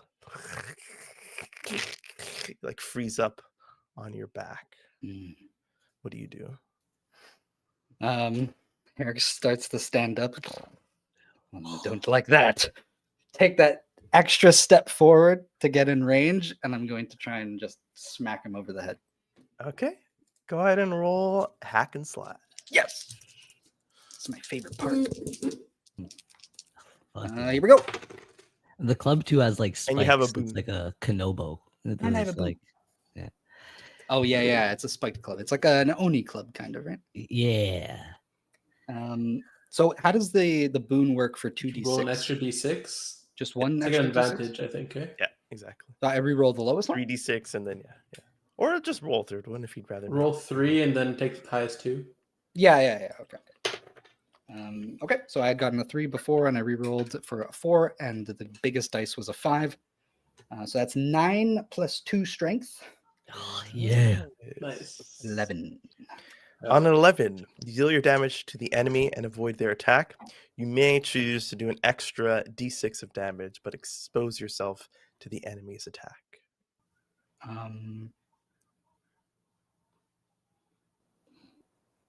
Yes. Yeah. Yeah. You know what? Yeah. I mean, Nameless told me to go all out, so. Okay, here we go. Extra d6 of damage. My Okay. damage is. It's a What's a D10? club? What is it? Oh no, it's a D. Oh, it's a club. No, it's but damage dice is always the D- same, though, isn't it? Oh, you're right. Right. There's something special. Like, what properties does the club have? 'Cause No, like, it's I a have- D. Your dice has changed. I believe. Yeah, depending on the class. Like my damage dice is a D8. No, it Behind the wasn't- scenes. I Yeah, believe it was your a class D10, is- but it was changed to a D12. yes, Plus a d6. that is insane.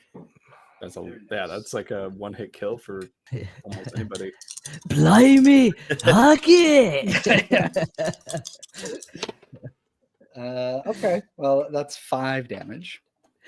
Okay. Yes. Does the club have like any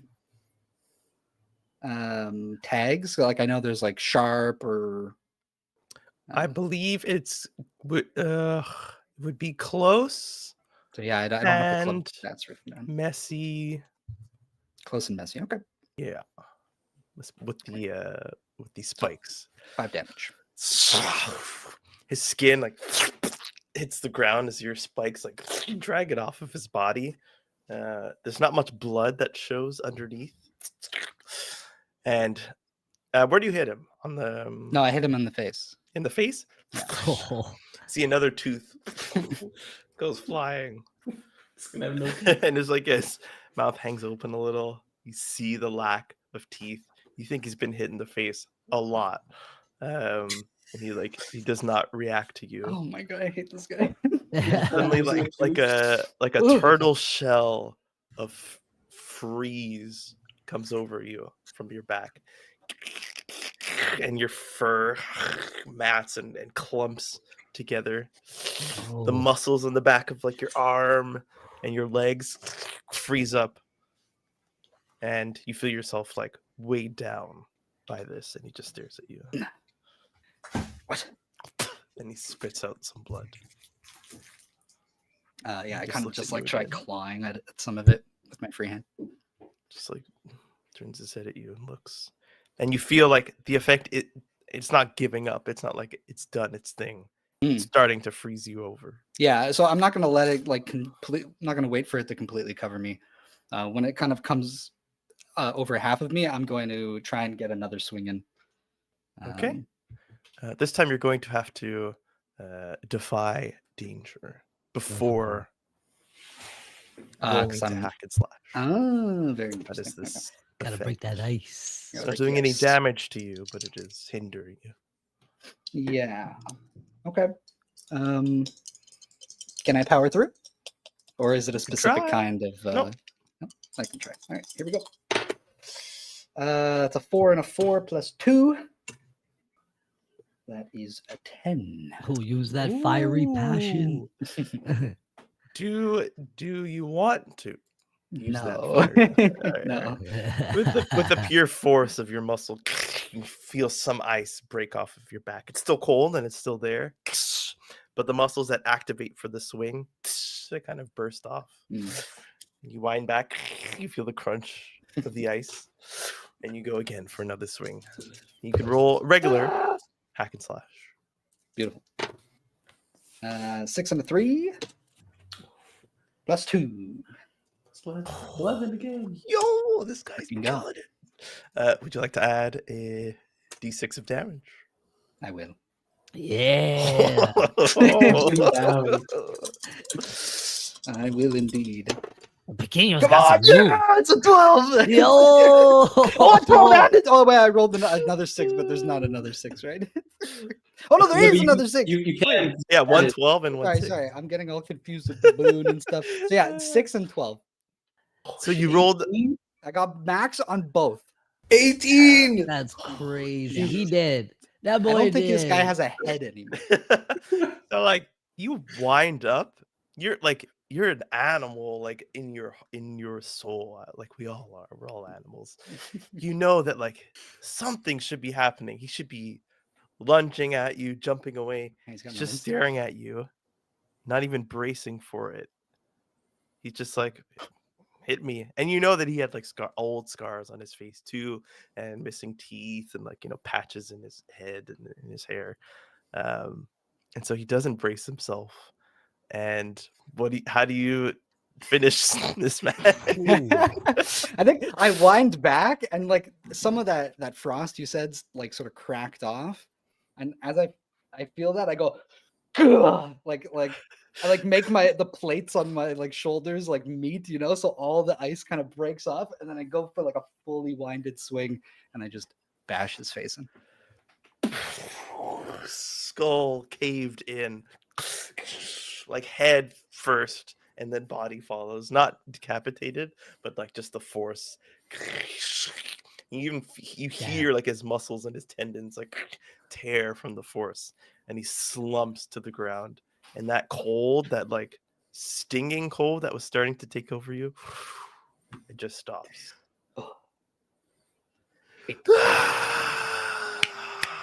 Crowd is so bloodthirsty. Yes. And even like, is it BB's like, An 8-year-old girl. Freaking out in the crowd. Kumbo walks over and picks him up from the back and drags him off to the side. And you see the chief is like, Add him to the pile. They're gonna kill the others that are in the pile already. the crowd goes silent at that. Yeah, this is what you guys watch.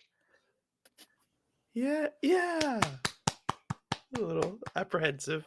He adds the body to the pile. The chief doesn't look shocked. He just only looks maybe a little annoyed. But he stares at Basalar. And he stares with intent.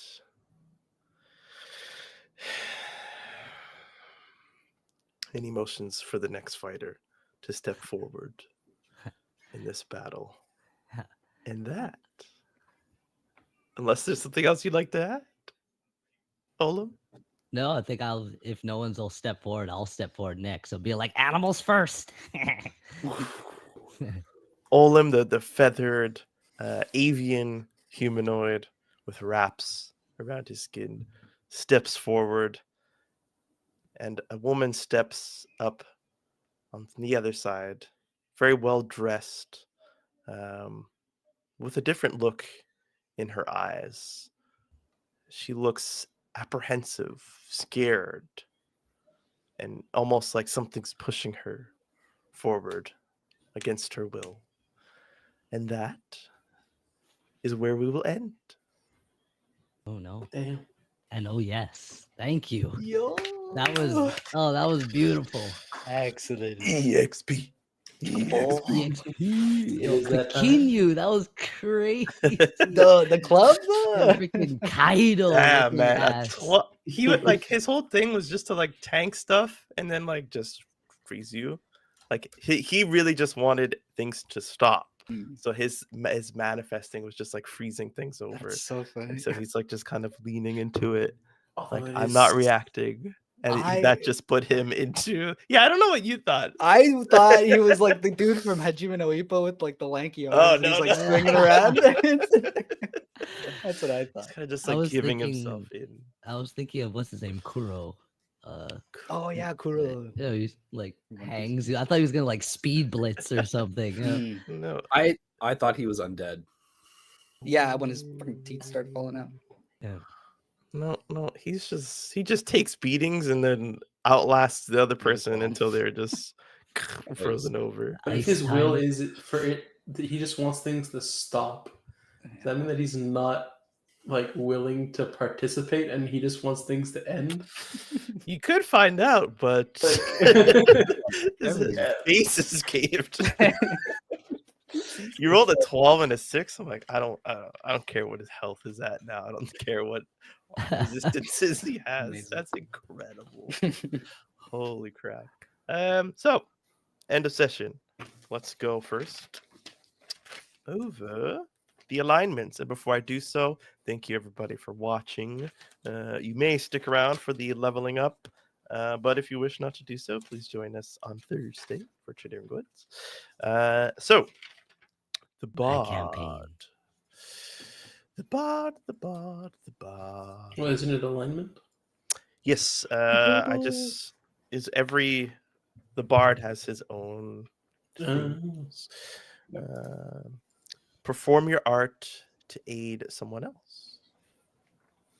Do you believe that? Did it work for the nameless one or not really? Yeah. Oh, in the house? Yes. Okay. It very much I did. mean, you helped me at the very least with it, so Okay. 1 experience point for the fighter. Protect someone weaker. I think you did just that today.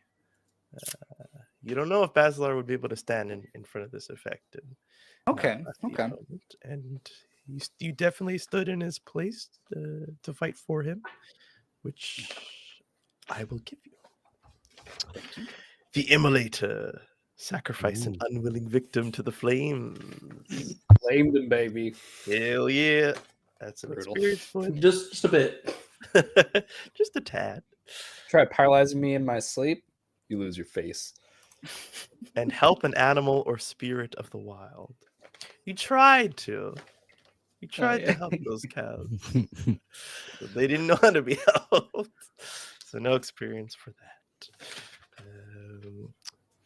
Choose one of your bonds that you feel is resolved, or create a new bond. Where's like bond? On my end, I don't think there was any resolved or new ones created. The bond you and I had, Simon, was it for you to save me? Or was it like help you helped me and like that was the bond? And then like, because what I want to say is that we resolved the bond by basically me repaying the debt. Like he saved me, I saved him, kind of. But it's not done yet, though. Technically, like there's still more dudes to fight. Okay.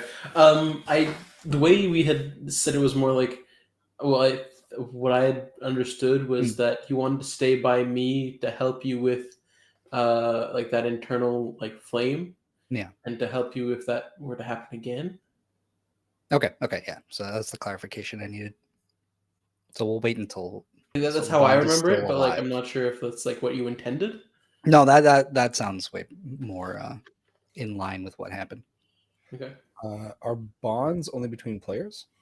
Yes, you know me. I like the rule of cool. So if there's a bond that's like, not frivolous, like if I go get this guy's mail, I'll We're bonded. Friend Pequeno got his first kill with my weapon. Was that a bond? I don't know. I don't remember what we decided. I don't think we had ever like created one No. really. I don't know. Okay. Not that I remember. I was going to then Just trying to sneaky get some XP. Yeah, sorry. I had two options, but I'd like to create a secondary bond with Olim.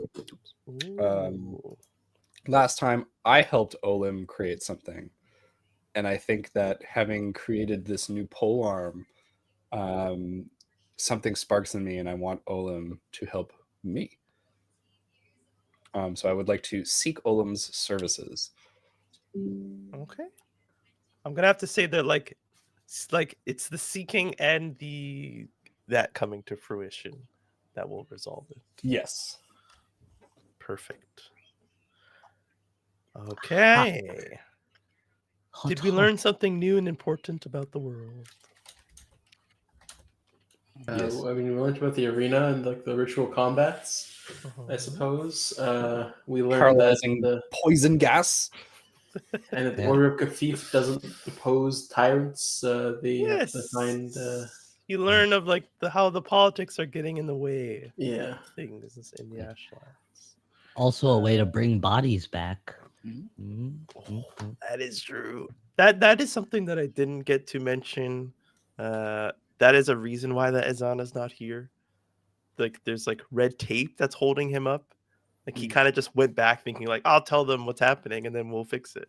But he's meeting a lot of like friction and waiting. Bureaucracy. So he's taking care of that. He sent Politics. someone beneath him to come and help out because he didn't want to just leave you at the chief's whim. He's high up. Did we overcome a notable monster or enemy? I think Pequeno did. I don't know if that guy was notable. No. Basalar kind of did. But I think, Was- but the beginning, that could have gone way, this whole session could have gone way differently. So that was very notable. So everybody gets experience for that. Okay. And did we yeah. loot any memorable treasure? The gold. Got a sack full of gold that was thick enough to not actually jingle. Also full of pus. So We don't talk about that. At least the No. nameless one knows my you God. have way more than enough gold to get out of here. Now, Oh damn. if you're going by like the chief's rules, but you're now standing against the chief, so perhaps the gold is not worth as much here anymore after he's gone. Every yes is an experience, every failure is an experience, and every failure is a lesson. So Just was the as- loot a yes or was it a no? The loot is a yes. The gold was Okay. memorable. Okay. So we get 2 experience? So you get 3 experience. 3? And then your personal one if you. which he didn't. I did not. No. And Oh, there do are we get many experience more for creating a bond, or is it only for resolving? only a for bond? resolving the bond. Many more experiences to come by watching the Hexagon TTRPG on YouTube, Twitch, TikTok, following us on X/Twitter, Facebook, Instagram, again, joining our Discord, our gift cord, because we send gifts there every week. Not gift cord. Well, it is a gift. I'm not getting anything. The gift of us. The gift of talking to these boys. Thank you for giving me a great birthday to just have some fun and roll some dice, role play with my favorite peeps. Thank you to Mika for raiding us And for the 5 gifted subs, thank you for all the new followers. If I was a good streamer, I would have a little table up with all the names, but you know who you are. Thank you very much. We hope to see you again. We are the Hexagon. We're Hexagon, and your treasure, okay? Yeah, actually, Everybody in the world of the internet. Welcome back to another episode of Ash and Blood. Now, as we left off last time, our friend Olim was standing waiting to fight a new champion in the Arena of Kings. Now, as you can see, friend Olim is not on the screen right now, but he is in the fiction, and so we shall continue on forth with the scene. In this Arena of Kings, there's a sort of matchup between 2 groups. One is the party members that you see here, along with 2 allies. One, Izindo, the local blacksmith, and his daughter Bibi, a young magic user who has high ideals and even higher goals. The other party members, not the party members, the other arena members are the chief of the village and his group of lackeys who find themselves enraged at Basalar for some words and some actions that he's done in the past couple days. This is not necessarily a fight to the death, although all fights could potentially lead to death, even if it is not meant to be so.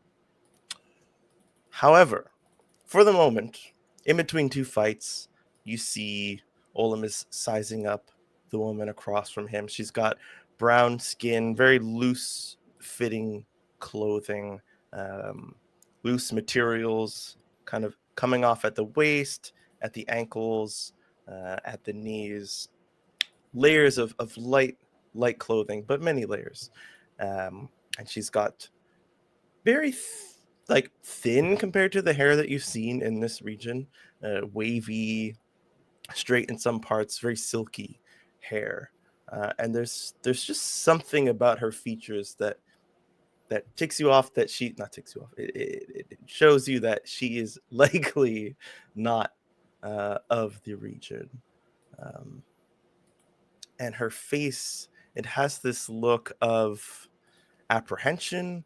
She seemed like she was being pushed forward, the way she was even walking was as if something was pushing her forth. And she refuses to make eye contact with Olim, who is doing that angry penguin stare directly at her, sizing her up. And the rest of you kind of have a moment to gather some sort of information, if you wish. In these few moments of silence, I leave it wish. to you. Okay, Yes. Mm-hmm.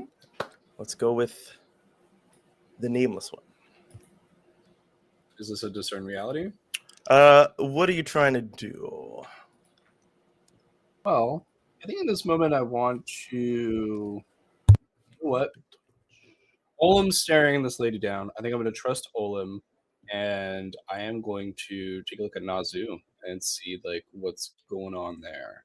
How does he feel about, I think, one of his warriors being defeated? I Okay. think he took very little casualties, I think, as well. Right off the bat, I'll tell you, he's staring at Basalar still. Determination and anger mixed across his face. I'll give you that for free, and you can roll a discern realities to find out a little more. That is I got plus... a 12. I got a dirty 12. Ooh. Okay. 10 plus, you can ask me 3 questions. Take +1 forward when acting on the answers. So, Cheers. oh, God. Oh. Am I full? Oh, Thank you. Much appreciated. Hold on. My water was cooling. Quench that wench. I like that. Are we the wenches? We're all wenches, yeah. Okay. So The Wenchica. I think what I would like to ask first about is what should I be on the lookout for? I think that's a really good one. Kind of maybe like what's his tell right now? You've seen a lot of him over the past. Well, not a lot. You've seen enough of him over the past, perhaps 36 hours. Mhm. He generally seems calm and like self-confident when he's not in battle. And there's kind of no in between of that and like the rage that he seems to display at Basalar ever since the little incident with the diss track. And I think you still see him in that raged state, but he is very still. And so you think that like all of his energy is put into not acting on the rage that's boiling inside of him. And so any movement from him likely is him releasing that hold and about to take out that anger on something or someone in his vicinity. And so as long as he's like he's still a danger, but he's kind of like on pause. But any sign of movement to you should indicate something bad's about to happen. Okay, so I'm on the guard a bit for that. I think Basalar is here. I'll just kind of like whisper to Basalar. You can take advantage of his rage.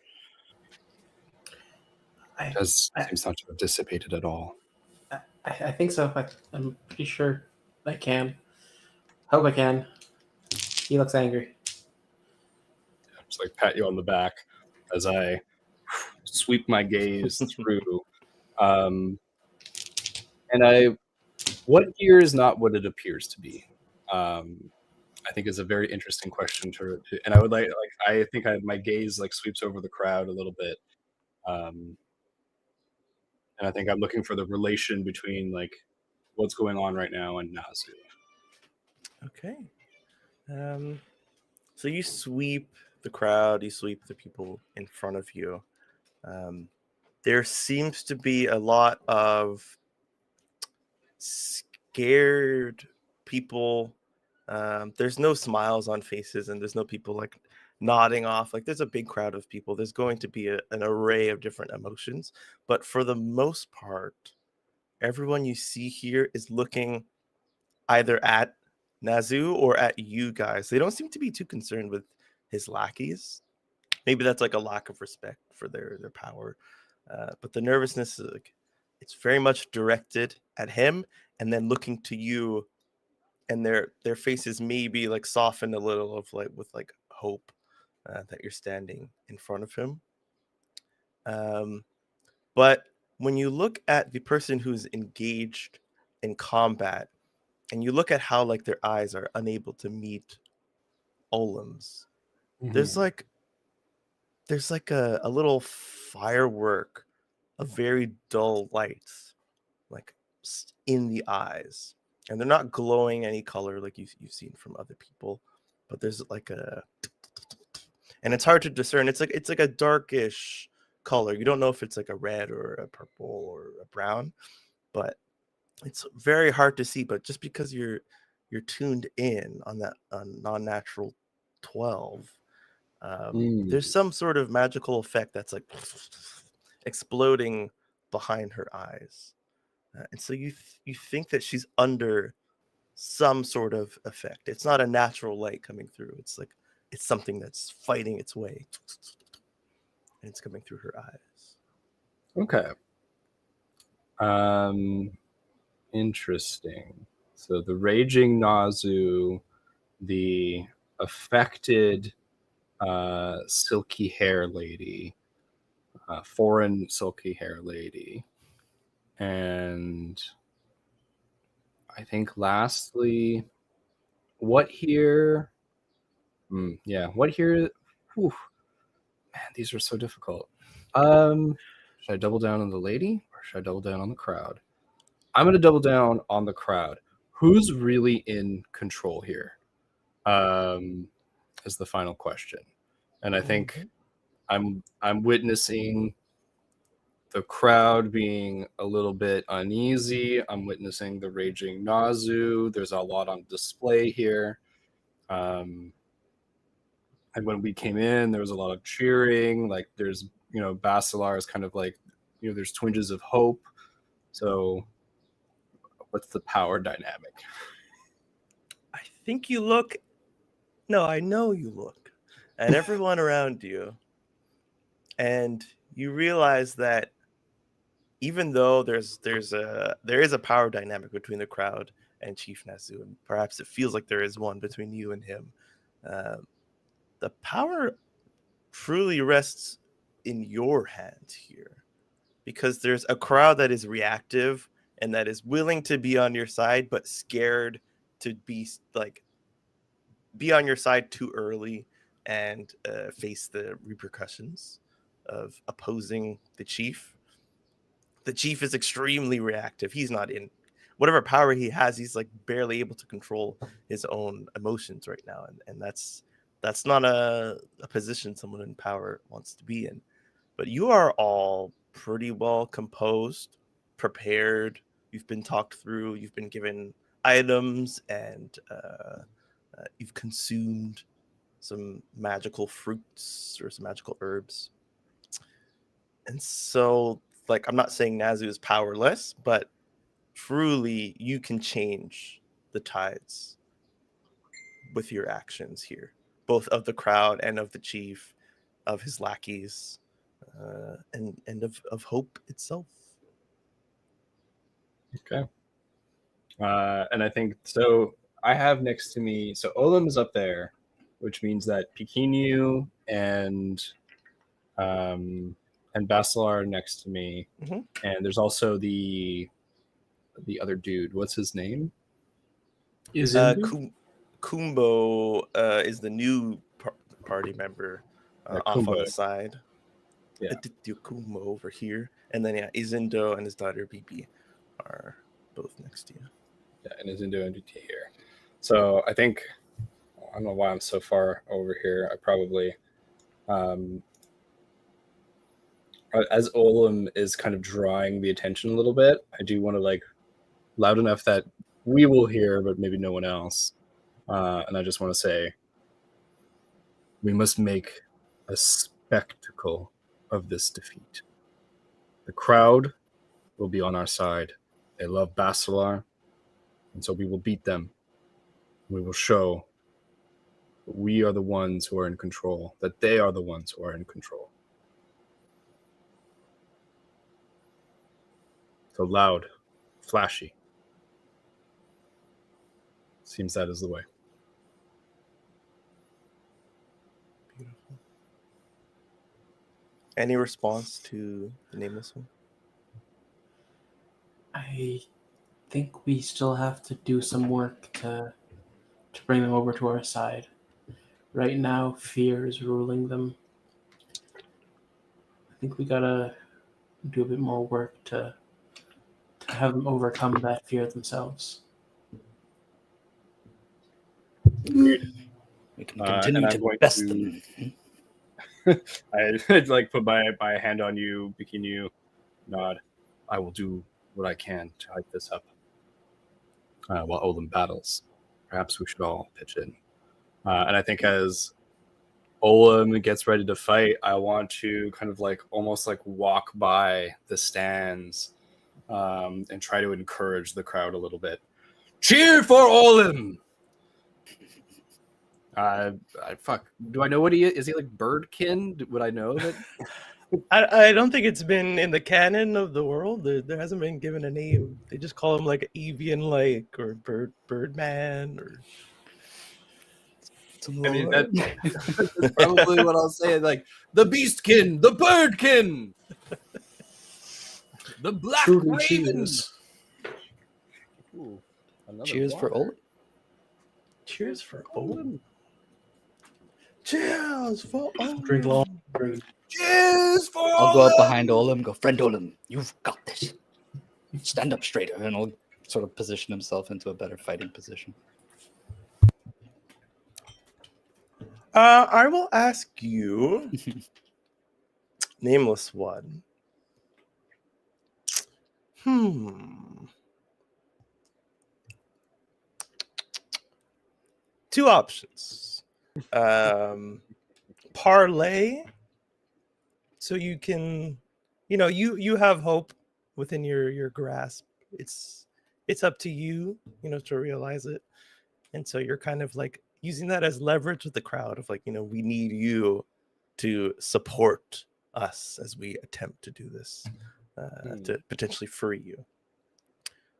Or you can do this in a way where you're trying to, and this is a mechanic we haven't done. It's supposed to be during downtime, but there's such a little option. So recruit somebody from the crowd. So rather than like affecting the whole crowd, maybe you're looking for somebody who your words will kind of turn and they will present themselves as an ally to you. Oh yeah, I mean, I'm looking to recruit somebody. How does this work? Wonderful. When you put out word that you're looking to hire help, roll. If you make it known that your pay is generous, you can take 1 to the roll. If you make it known what you're setting out to do, take 1. If you make it known that they'll get a share of whatever you find, take +1. I would argue you're making it known what you're setting out to do. You can make an argument for a couple of the other ones if you wish. Well, what I would like to do, let me know how this can affect me. Right? I still have my moth to the flame ability. Mm-hmm. So this is, I'm going to tempt a mind with my inner fire. So what I would like to do is tempt somebody and then potentially recruit them to go through the crowd. Hot. So I don't know if you want me to only do the recruit roll, but maybe just add a +1 that way, or roll here to try and get that +1. Like a moth to the flame. Oh yeah, the weak mind one. Yes. You know what? We'll let you roll with wisdom and +1. But For recruit. failure might be a little. Yeah, but for recruitment, because unless you actually want to suppress their will, and do what you want. No, I'm not trying to suppress their will. Okay. So yeah, we'll follow the recruit words, but you can add your wisdom from the moth to the flame. Perfect. And then do I also get the +1 ongoing from my discern realities? Yes. So that's +2 plus wisdom.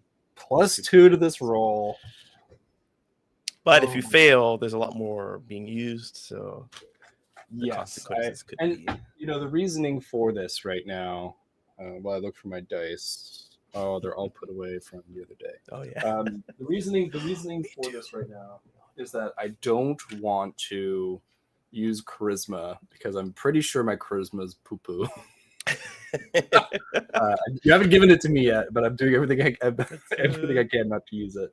And so I think in this moment, that fire is kind of like I'm putting on a little bit of a show. Maybe there's like a couple of sparks that come out, and really as like the way to like tunnel into somebody. It's like I pick somebody who looks like they would make a good person to walk around in these stands, and I use that magic to almost like talk to them directly. So we're making this more magical. Okay. I will remind you, now you don't know the exact wording of the law, but using magic in this arena is forbidden. You do think that it's just in combat, but yeah, you're not quite too sure. You already told me I have all the power here, so.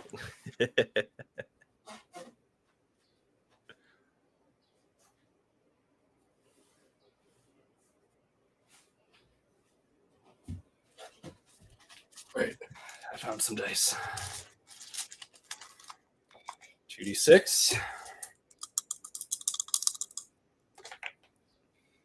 One's a 4. Okay. That's good, actually. And a 2. So that would have been a 6, and Mhm. instead is an 8. A 6 plus 1 for your wisdom. Oh wait, 4 and 2 plus wisdom plus 2. Yeah, 4, 2 plus 2. No, like plus 2 plus wisdom. I didn't Yeah. add for wisdom. Yeah. So that's a So you 9. add wisdom. Wonderful. Okay. On a 7 to 9 for this new move. Let me review. Can I? No. What? No, it's okay. I'm gonna save it. All right. Da, da, da, da, da. On a 7 to 9, you'll have to settle for someone close or turn them away. Okay, so you're not getting, pick the litter here. You're getting the closest person to you. So why don't you move on the map? Show me where you're standing. Can I narrate this a little bit? Or Yeah, I kind of sure. I walk past everyone. I kind of like talk to the party, go, and then I try to drum some stuff up, and I get like over here, maybe like, yeah, somewhere like right over here, Mhm. and I'm doing this magic thing of almost like and I see like a handsome man. He's got a little bit of gray in his beard. I'm like, someone experienced. Like they're gonna listen to this person, and right when my magic kind of goes off to like talk to them and be like, spread the word of like Olin will win and not like Nazu will fall, and someone like maybe a guy with a beer or something just like stands up in the way, and so I'm talking to him instead. Yes, I love it. And he goes to take a swig of his beer, and then he stops, and it goes down his beard onto his belly. He looks down at you, and he gives you this big grin with missing teeth. And he says, "Oh, it's been a while since I've been in that arena. I thought I'd see my last days down there, but if you need me." Then he like slams the beer against his chest, and it breaks little pieces embedded in his chest. Fuck. I will help you. I will be your ally. Rally the crowd.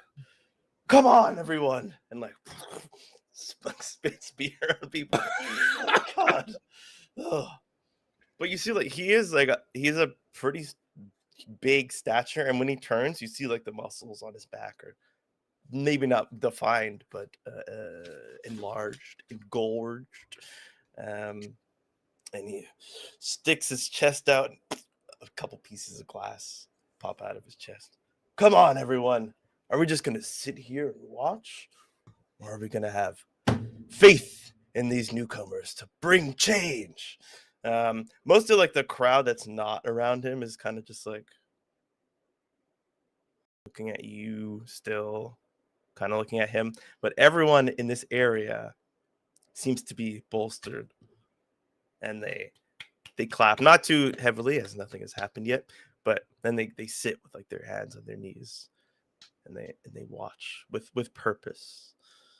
No longer fear in their eyes, but they're just waiting for what they hope is going to happen.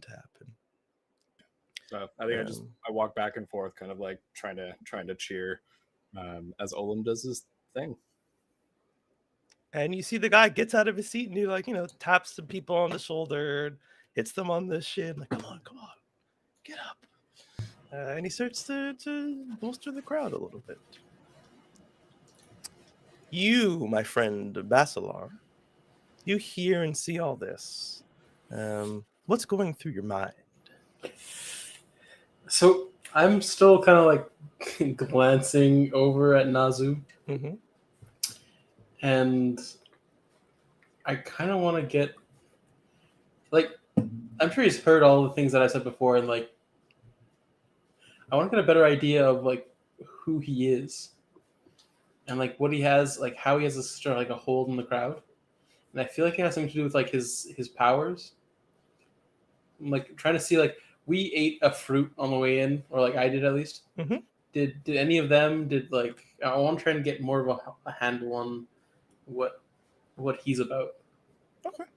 And Um, his abilities. Just can. him or everybody on that side? I don't know if I can get like a deep, in-depth look on him if I look at everybody. Oh, okay. Go ahead and discern realities So I'm gonna as use you stare him down the new from afar. dice. Oh yeah, true. It's a D6. You can use it. It's a D6. I can use it. What's a 5 and a 4? It's 9, and then discern reality is a plus Plus what's- wisdom. wisdom. What do I have my wisdom? I don't have my wisdom. You do So not now- have your wisdom on a 9. And so now we will know, as we are on the cusp, that Basalar, your wisdom grants you a +1 Plus 1 wisdom. at a 13 base. Cool. So your 9 becomes a 10.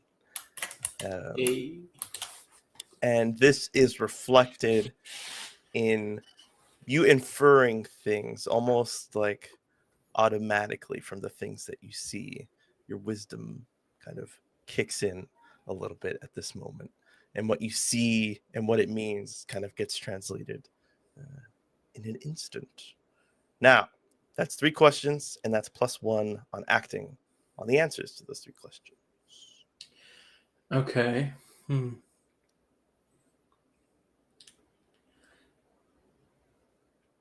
So I guess what should I be on the lookout for?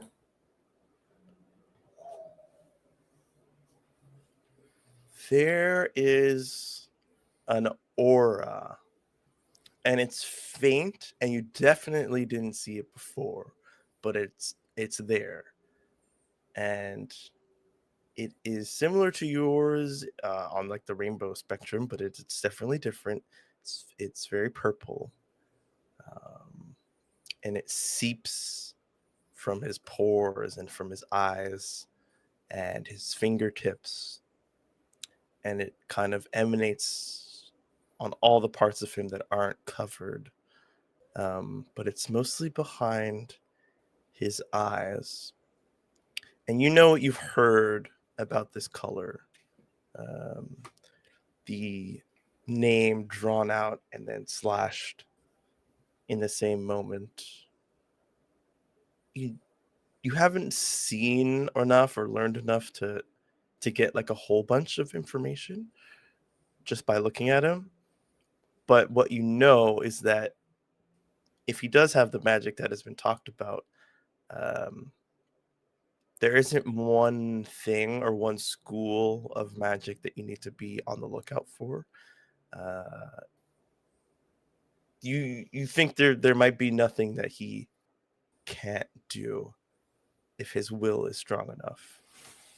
And right now his will is very strong in the I want to get at this guy thought. And so it's maybe like all the hairs on the back of your neck standing up, like danger. If he gets to you again, you don't know if you'll be as lucky as you were when he popped through the portal and was kind of like trying to like make a big show in front of the crowd. You know, he wasn't fully angered when he got you because he thought, okay, they're paralyzed. I'm just going to reach in, grab him, show him off to the crowd. But now that his intent is very much focused on you, don't take your eyes off of him. And if he moves, like make a quick decision. Okay. So when that roll happens, if it happens, you'll get a +1 on reacting to anything that he does to you. Okay. So in that same vein, what here is not what it appears to be in regards to him. Like, is there anything hidden that I might have missed otherwise? Look at what he's wearing. He likes to not wear any clothes. He wears any clothes on the top of his Oh boy. torso. He's shirtless. He wears rings and necklaces and chains around his body, but decorative chains. And you see there's something behind his back.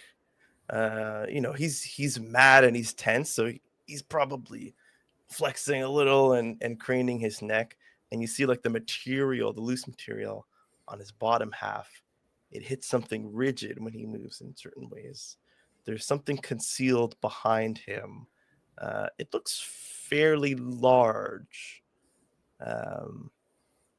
But as it is being concealed, you can't gain too much on it, but you know that there is likely a concealed weapon behind him.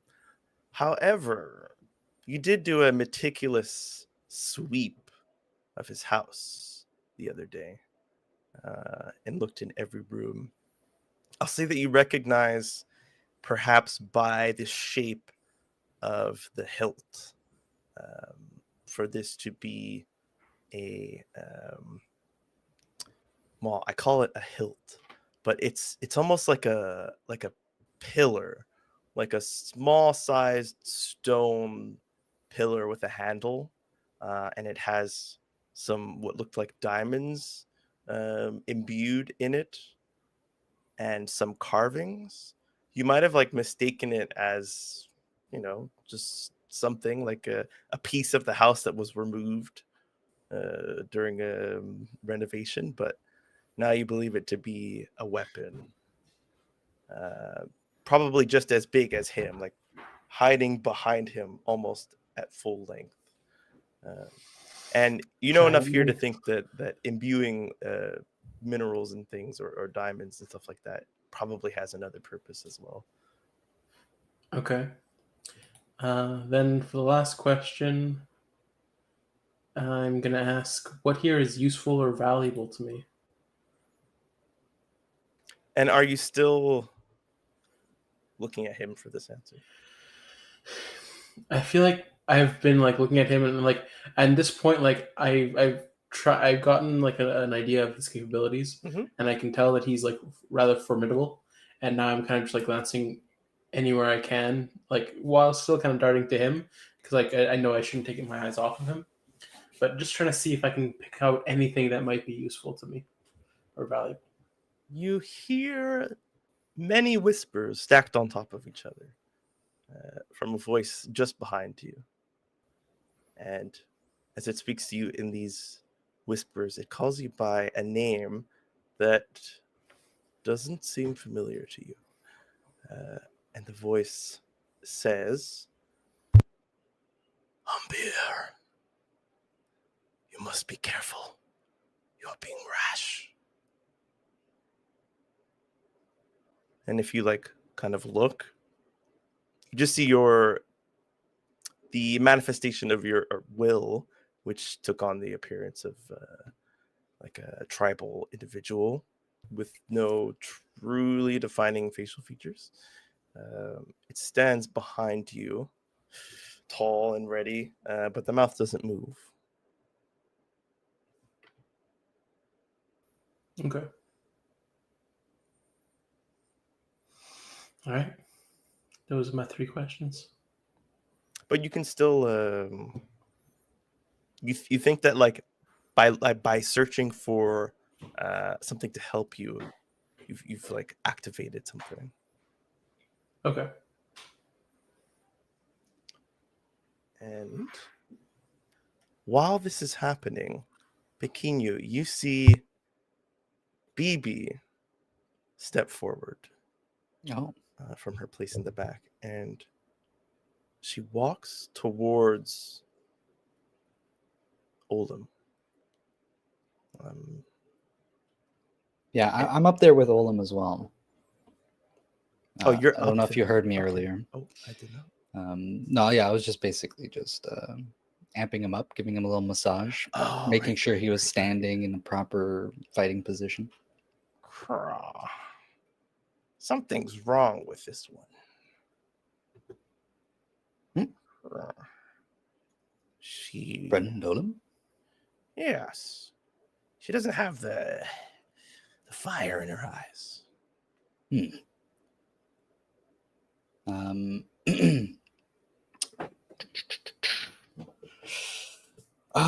I want to ask if I can discern realities on the lady, but I feel like we've exhausted all the. No, you know what I'll do? You know what I'll do? I'll stand close to Olin and I will consult my blade. Ooh.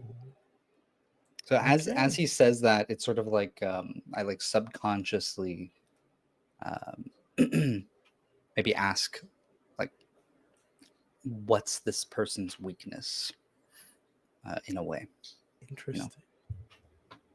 or something that can potentially Yeah. help Olin, you know? Okay.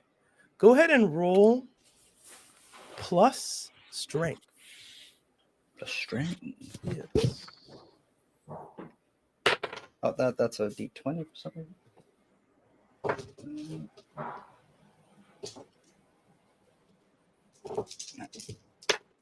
That is a 12. A natty 12? No, it was 6 and a 4 plus 2. Hot. Describe unto me how you seek answers from the blade.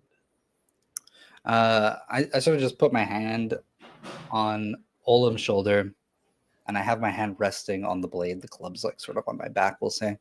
And as soon as like my hand sort of rests against the hilt of the blade, I'm looking at the woman, and there's kind of just like a flash of like those three, a suit like the from the shoulder to the blade to like my line of sight to the woman. There's like this like flash in Pekinu's mind, sort of asking the question through that like moment in time. Wonderful. And everything within or sorry, everything not within that like triangle shape freezes over. Everything has this blue reddish mixing hue as like motions stop, and like chests that are heaving slow to a stop, and eyes remain open in the crowd around you. And you feel the presence of the king around your area. You don't see him, but you feel that looming, that larger than life presence around you. And it says to you, it's not about what someone's weakness is. It's about what your strengths are.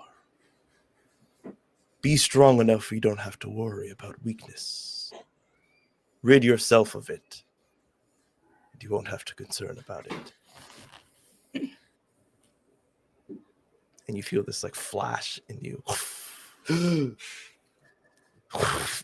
everything comes back, but there's a flame in your body again. Oh, if I could sweat, I would be sweating. I think like Pekinu's body's not doing so great. He's getting like hot flashes, getting a little lightheaded. Kind of like grips maybe a little tighter on Olim's shoulder. And he goes, Olim, you'll do fine. Just fight like you know and use everything that you have, and you will win.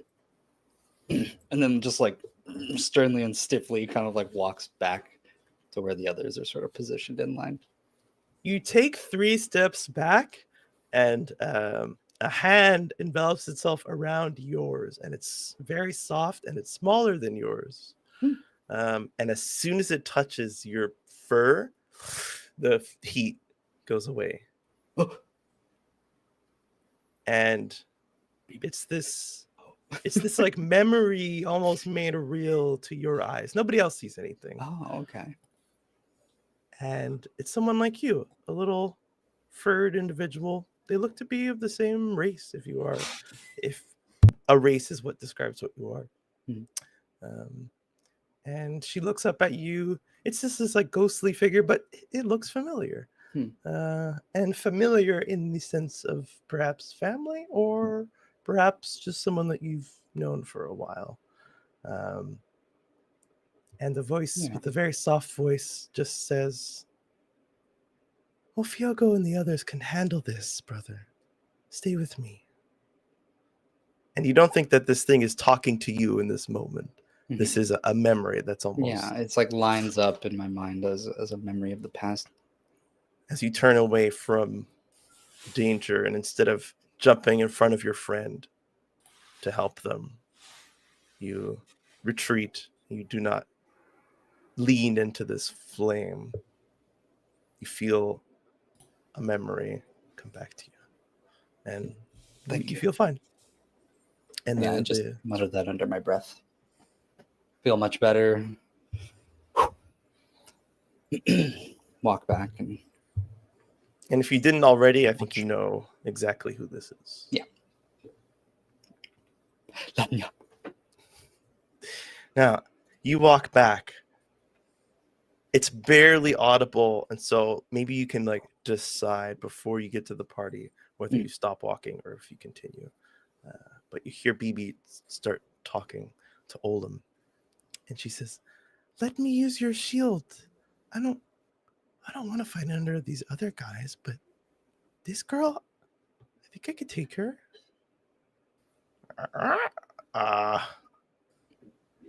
I don't think that's a good idea. If I'm going to be strong enough to travel with you, then I have to be able to fight and prove myself. You're going to make me fight one of those? I'm like twitching in the background. Like want to turn around, but then everything that just happened. Just go back to the to the line. And you see Olam turn his back on this person and walk over to Izindo. And they're not too hushed. The crowd kind of like quiets down. There was some like, now that people are feeling a little more confident, they're having conversation, but it quiets down a little as there's an exchange of fighters. And Olam goes, she wants to fight? She great. And Olam, I trust your decision. he looks up at Izindo. She'd be okay. The shield that I made her was pretty good. And Izindo takes a deep breath. I suppose it's better if I'm here that she fights. I think she could handle herself. But if anything happens, I'm stepping in. I don't care about the rules of the arena anymore. Okay, me too then. And they both take a step forward to watch closely. Come on already! Are we just going to talk all day, or are we going to fight? And he stomps his foot down the chief. Who's saying this? The chief Nazu. Stomps his giant foot down. Cheers. Come on! And Sorry, almost sorry. like reacting to this, the girl lunges forward with an attack. A quick melee, uppercut, pushes BB back, and then flips 2 spaces back. And reaches down in the ground, and without touching, you see sand begin to rise in columns beside her. And then these thinner wisps of sand wrap themselves around her hands. And almost immediately, Kumbo begins to run forward. Isn't that magic? Like, Yeah, this is what? against the rules. And as soon as Kumbo runs forward, both of you, Basalar and Olam, see the chief, like, huge step, like anime style, one big step, rushes towards Kumbo and is about to engage in a fight. Oh, yeah. Can I speak to the crowd, actually? If that's like I'll say before anybody in the party like has a chance to react, you speak. Bothos, look at your chief cheating in your sacred rites in full view of everyone. Already he has tarnished your culture and your sacred stone ritual, which is passed down from guardian to children. He asks for paltry trinkets when this is supposed to be something of the land and for its people. And to make matters worse, he tries to guard them against who they rightfully should be given to. And now this. Is this really the one that you wish to lead you? Really the one that you wish to see which of you? And you see, like, he's trying to get, like, getting worked up, and like he's trying to find the right words because just he's getting like emotional. Yeah. He's like, is this the one you wish to represent to you, Bothos, a proud people of the Ashlands?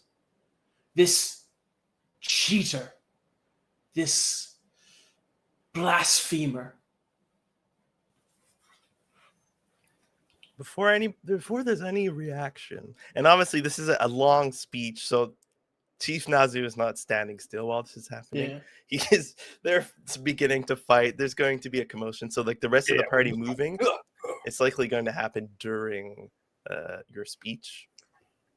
But without even knowing or meaning to, you activate your physical will in this moment. And everybody hears this speech as if it's being spoken directly to them. Like there's something in the words that makes them feel like they are the specific target of this. Like even though you're addressing the crowd, kind of like everybody looks like shell-shocked at you, as if they're like, holy shit, he's not talking to everybody. He's talking to me.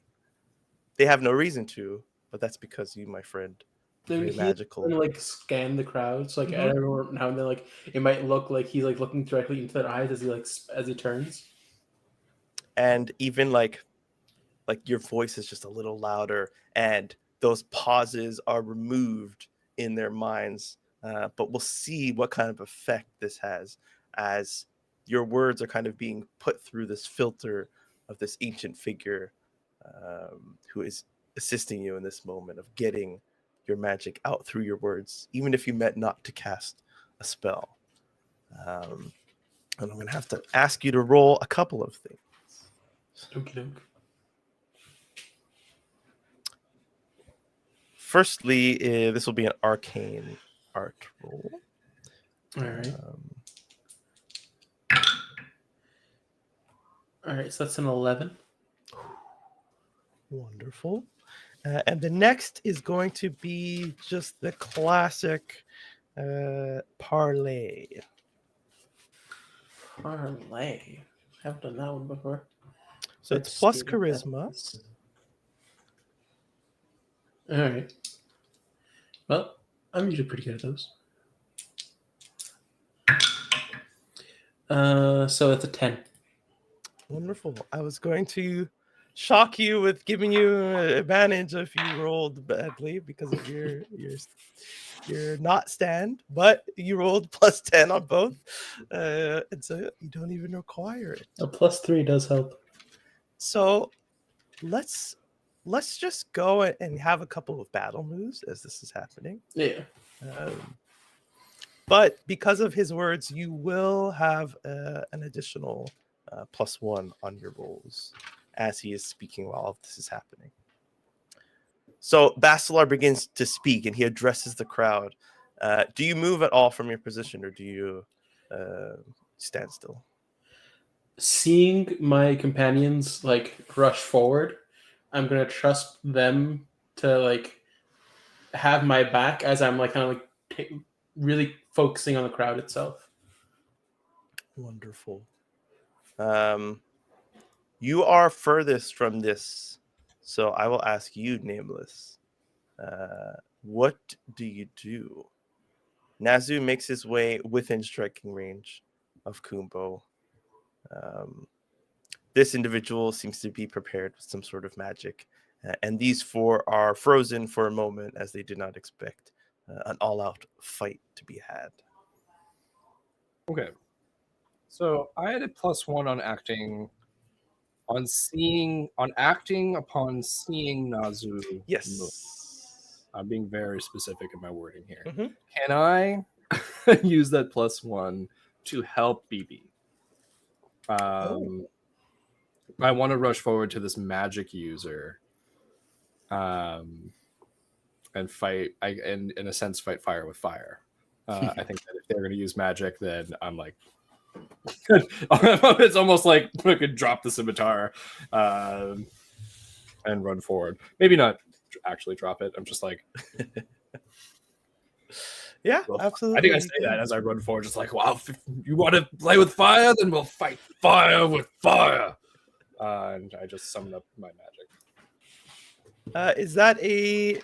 Are you doing the move where you summon a weapon of pure flame? Do I want to do burning? Oh, it wasn't a scimitar. It was a spear now. That's right.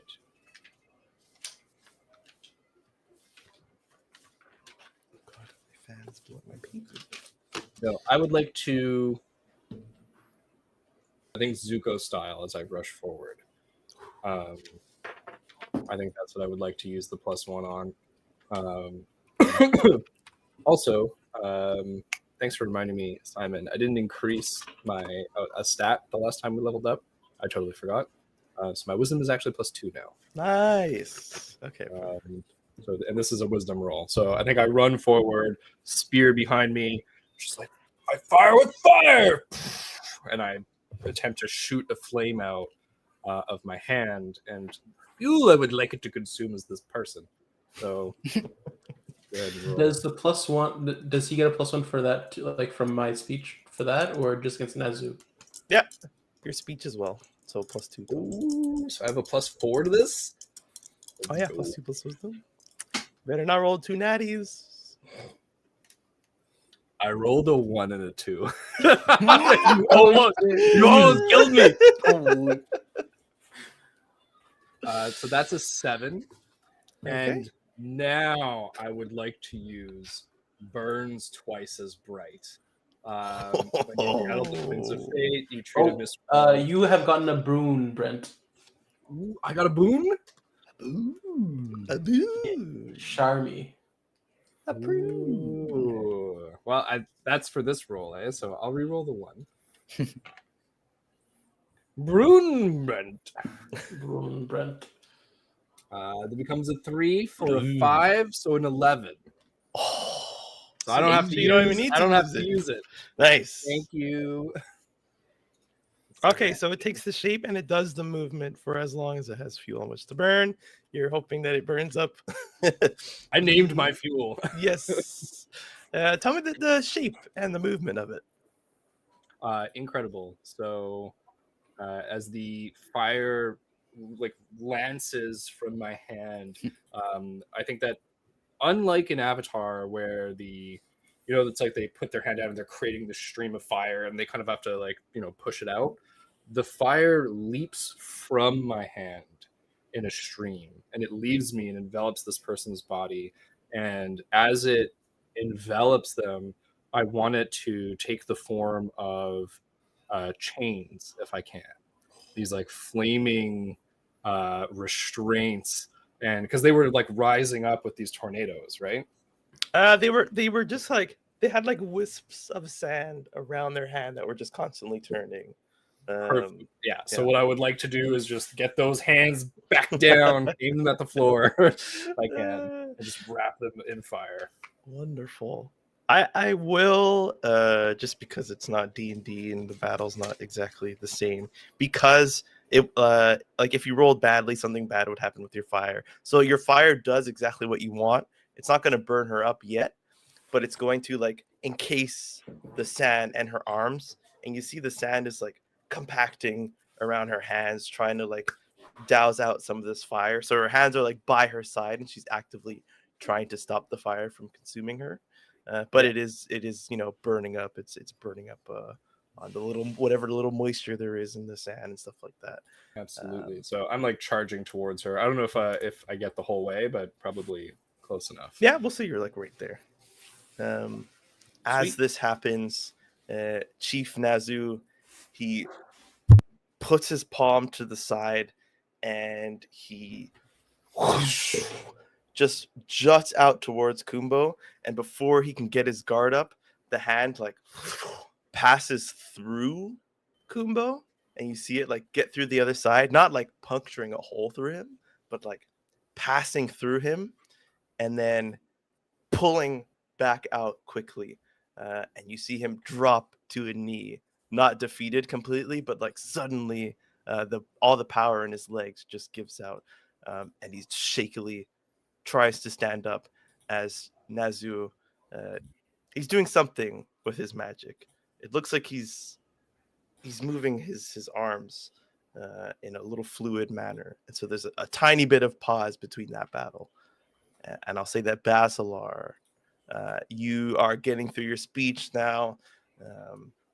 You see the crowd turn their faces from like shell shock to sort of determination of making a choice, and they're looking at everything to kind of take all the information in, and so they're very active right now in this moment, but your speech is not done yet, and so we will go to Pequeno. Yes. Before we get into Pequeno's turn, Yeah. do I roll damage for the fire? Is that- No, that was what I meant. Like, you have her, you've done what you want with the fire, but you'll have to roll something else for damage, Okay, perfect. unless it was a 2-6 on the dice. Then you could do Okay, movement. that was like a interact with it. surprise, half Yeah, surprise, yeah, right? yeah, Kind of. Okay, I see what you're doing. So, Pequeno, as all of this breaks out, the speech starts. Pequeno looks at Olam, looks at Azundo, and then starts sprinting forward towards BB. And I imagine that they just like rush up also. Mhm. Can I just say that? Yes. And so then the three of us kind of just like all like position ourselves around BB. And I go, everyone, stay together. And I like take out my sword and like stand next to her. And maybe I'll lean in close to her ear and I'll go, this is still your fight, BB. She nods. Zindo, arms aflame, hunkers himself down, ready to go. Olam prepares himself to attack as well.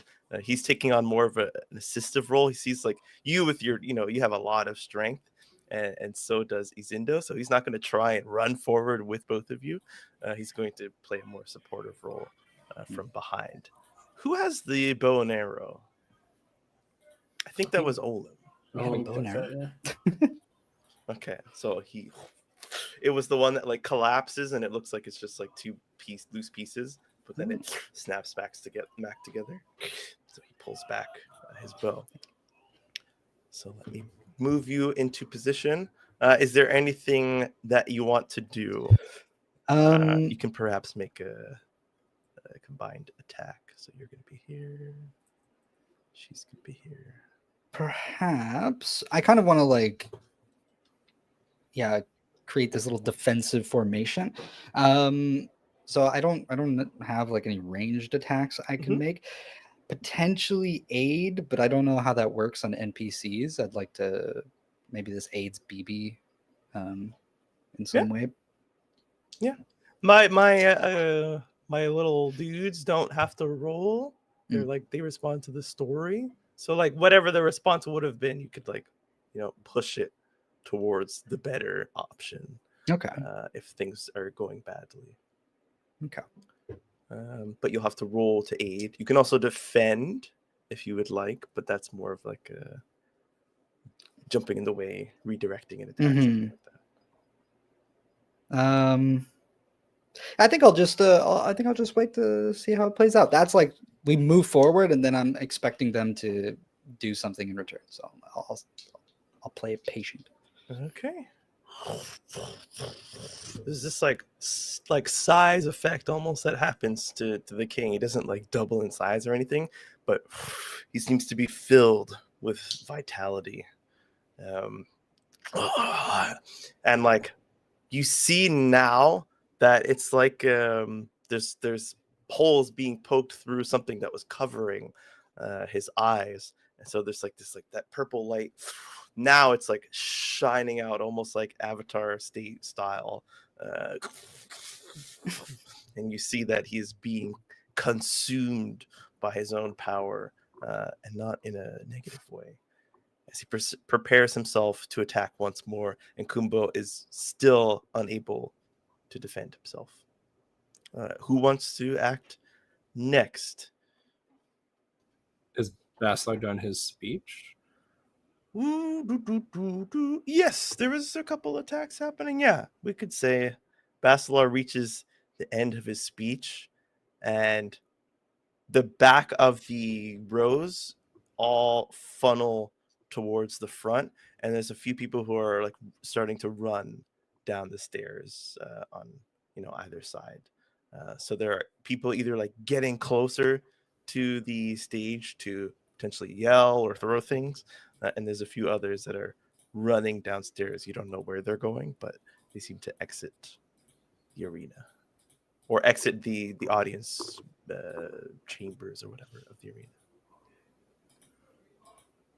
I'm not sure what good or bad. Okay. Like look at so Kumbo's just being like pummeled. What's happening? Hold on. Yeah. I think my internet's crapping out. Oh, Yeah. Everyone yeah, is Kumbo, stuttering. do you hear, So- do you hear anyone? Yeah, I hear you, but everyone's like lagging for me, which is Hmm. probably a very bad sign. Okay, This you're is up at the essentially, door. if Kumbo's getting attacked, I wanna like help him out and heal him. Ooh, okay, yeah. You can rush over. Did you get a plus? Technically, forgetting what you're. need to rush over. No. Okay. I mean, if I use my arcane arts, I don't think I need to. Yeah, true. Well, I'll say you have to move a little bit. Well, just so that they can hear me, I guess. Yeah, Okay, I'll move within auditory range. you can be like right next to the nameless one, the red. Okay, person, I'm not currently in roll 20. Oh, that's fine. You only But- move up two spaces, but you're well Um, behind Kumbo and out of Nazu's range. And I'll ask you to roll your arcane arts. Okie dokie.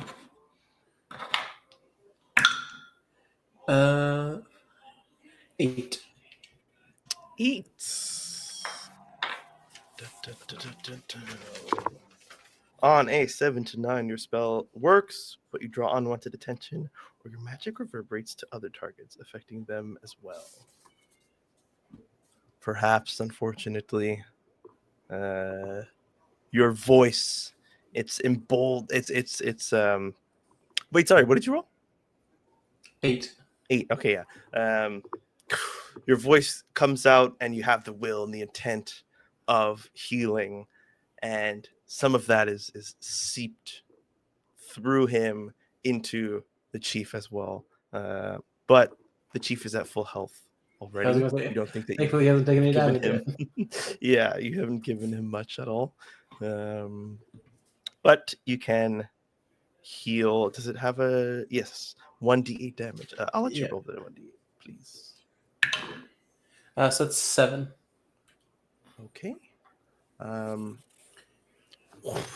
You see your magic takes a hold on him. He doesn't seem to react to it as much as you think that he might. I'm also going to, because I can, add on a second effect of a d4 forward to damage.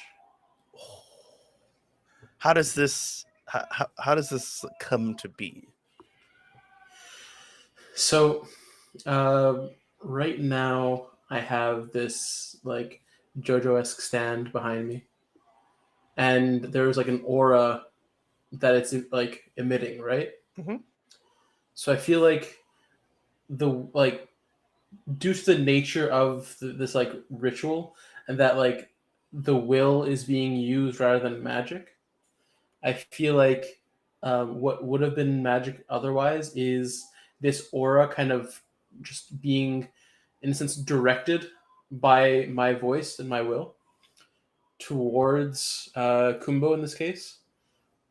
And so like it'll kind of like suffuse him, and then as it kind of finishes like kind of going up his body, it kind of goes through his sword arm or his like weapon arm, and then it kind of like instills itself into the weapon itself, and kind of stay held as like a blazing aura around the weapon.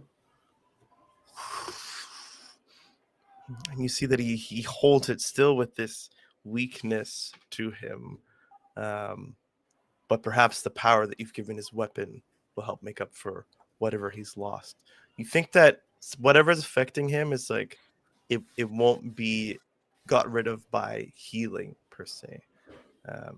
Like you know how to heal your friends enough at this point to know that like your words came out. You saw that it was so strong it even affected Nazu, but he still seems to be weakened, not damaged, but weakened somehow.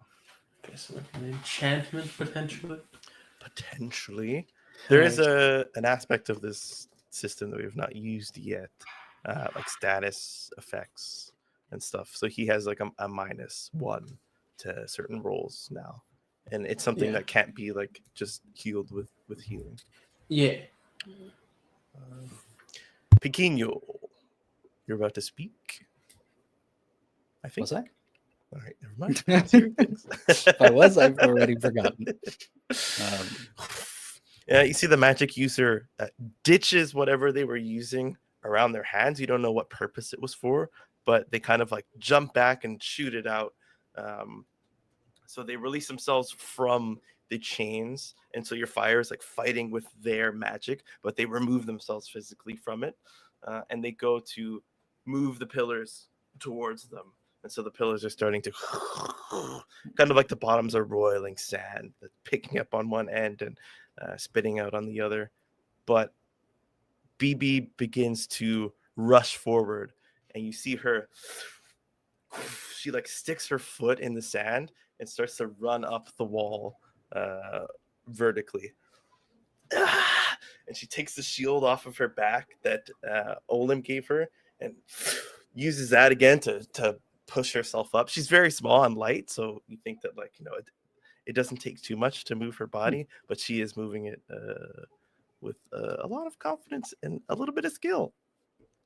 And she gets to the top of the pillar, and you see her jump down on the other side of it and kind of disappear from sight as the two pillars block you from her sight. Izindo is going to rush forward and start like pummeling at this pillar. And it's starting to, some of it's lighting on fire and it's Go around, Izundo. Who wants to go? Seeing him punch the pillar of sand for no reason, I'm a little hesitant. So like I keep maybe glancing back at Nameless just in case he decides to lob another like blaze of fire at the woman we're chasing. I think you see me like reaching out my hand as if I'm going to take the fire that was left behind back under my control. But I think like I meet your gaze in that moment. So you see the black mask and my eyes are like probably dilated from like the adrenaline and the cortisol. And I'm just like, what are you waiting for, Pequeño?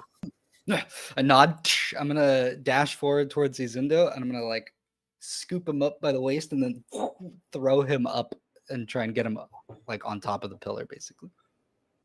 You're doing this to who? Izundo. Oh shit. Okay. That's going to be gosh, this is when I need an act under pressure roll. Yeah. Let's just do an act under pressure roll. Roll me plus strength. If this was another situation, he might just like help you do it, but you see he consumed by his own emotions. Yeah, at no, this I can moment, kind of so- tell. Okay.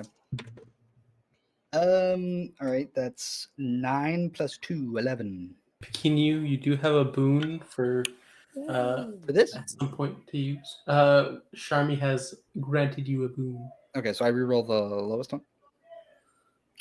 I mean, you rolled it. Well, I don't know. Okay, well, I mean, it's up to you. It can be used on No, the next. I'm just saving for later, okay? Yeah. Because it won't push you into another Okay. thing. So there's no point. 12's not like ultimate success or something. Well, wait, you rolled a 6 on one of the dice? On one of them, yeah. Okay. If you want. For like a That'd be double quite 6. useful. I'll give it a try. Ooh, going for the. It was a 4. Did it for the RNG. So as he's like he's clawing at it and punching it and setting it on fire. So how do you like through this chaos get him to the top? I just like forcefully like grab him and I go, Zundo, you're wasting your time. And with all the strength in my legs, I'm just gonna like rocket him upwards. Even if he doesn't really understand what's happening. Wonderful. He puts his arms out like wings almost when they're like set ablaze. So perhaps the flames that are licking the air look kind of like wings. And he brings them up and he too disappears behind the pillar. But then the bottom of the pillar explodes and the sand crumbles. As you see the woman with her arm around BB's neck and a hidden blade out by its side, and she's starting to like back up.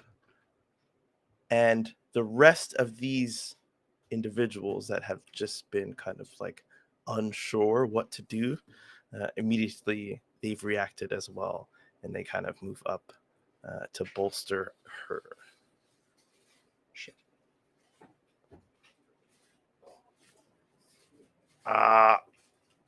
Crow says Olu. Oh no.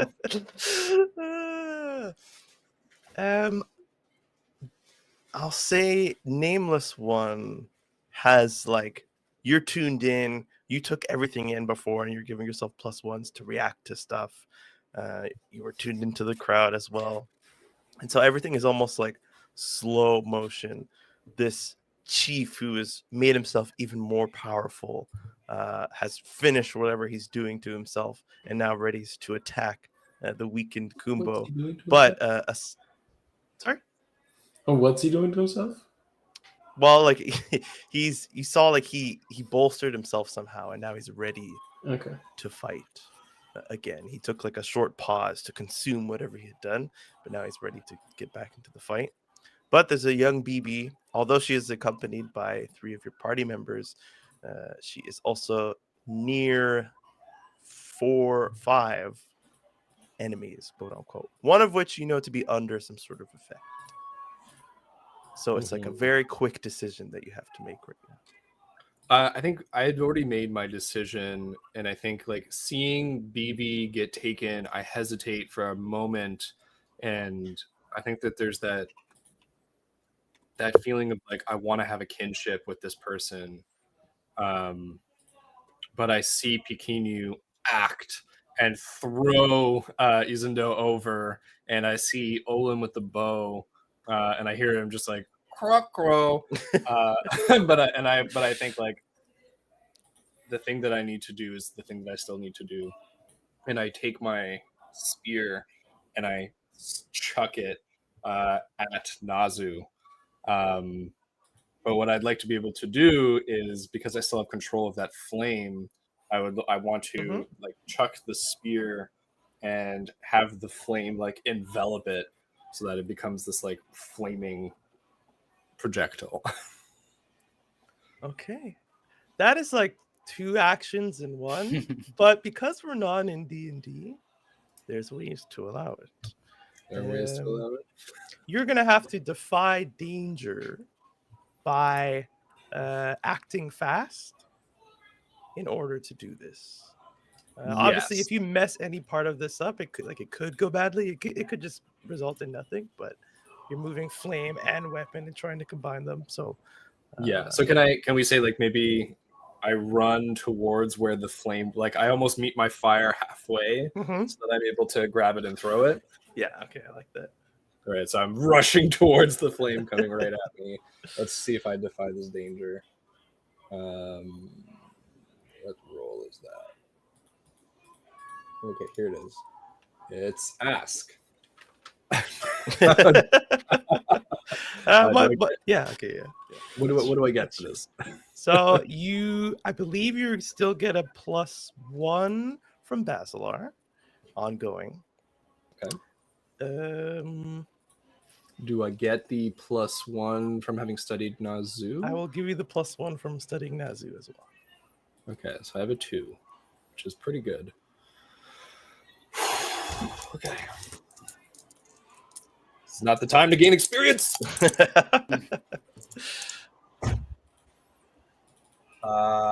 That's an 8 total. Wonderful.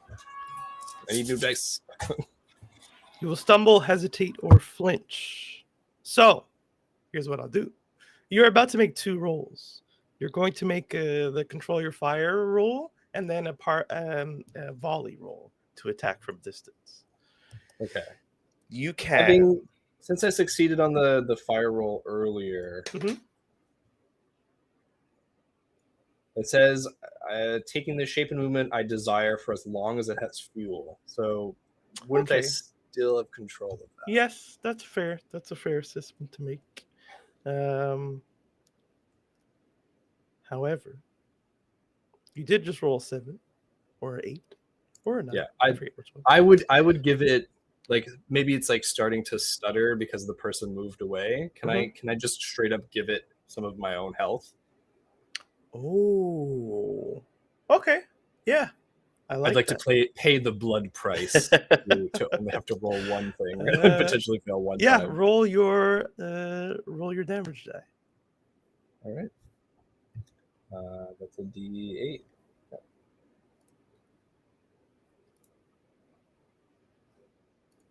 What did I get? 8. Wait, why are you happy about that? It's to me. Oh. You're doing damage to yourself. Oh, damn, that's a lot. He really wants to take as much damage as he can. You know what? I probably am happy. Like my fire's doing. I think like the nameless one in this moment, like I'm controlling the fire. It's like fueling itself on me, and I'm like, yes, like, and I toss that spear. I think fully though, like a bunch of my clothing probably burns away on an 8. Revealing like my skin, my hued skin for all to see. Nice. Something I didn't necessarily want. Okay. Literal heat of battle. So. Yeah, I'll say that. That's exactly what happens.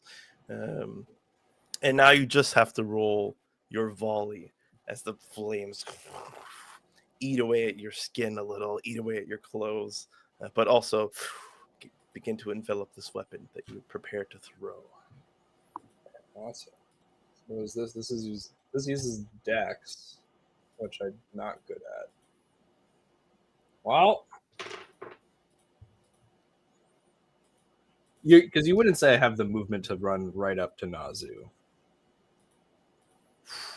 From where I would let you roll another defy danger by moving quickly, and then it could be a melee attack. That's a lot. That's a lot. Okay, so I run up to my fire. I'm like maybe over here now. You still have the +1 from Basalar. You still have the +1 on acting on Chief Nezu. Okay, so this is a +2 roll. Okay. And someone watch the chat just in case there's a boom. I closed my Twitch. Maybe that helps the stuttering. That's a 12, a dirty 12. Nice. Okay. Describe what happens. Where do you hit him? How do you hit him? On a dirty 12. That's interesting.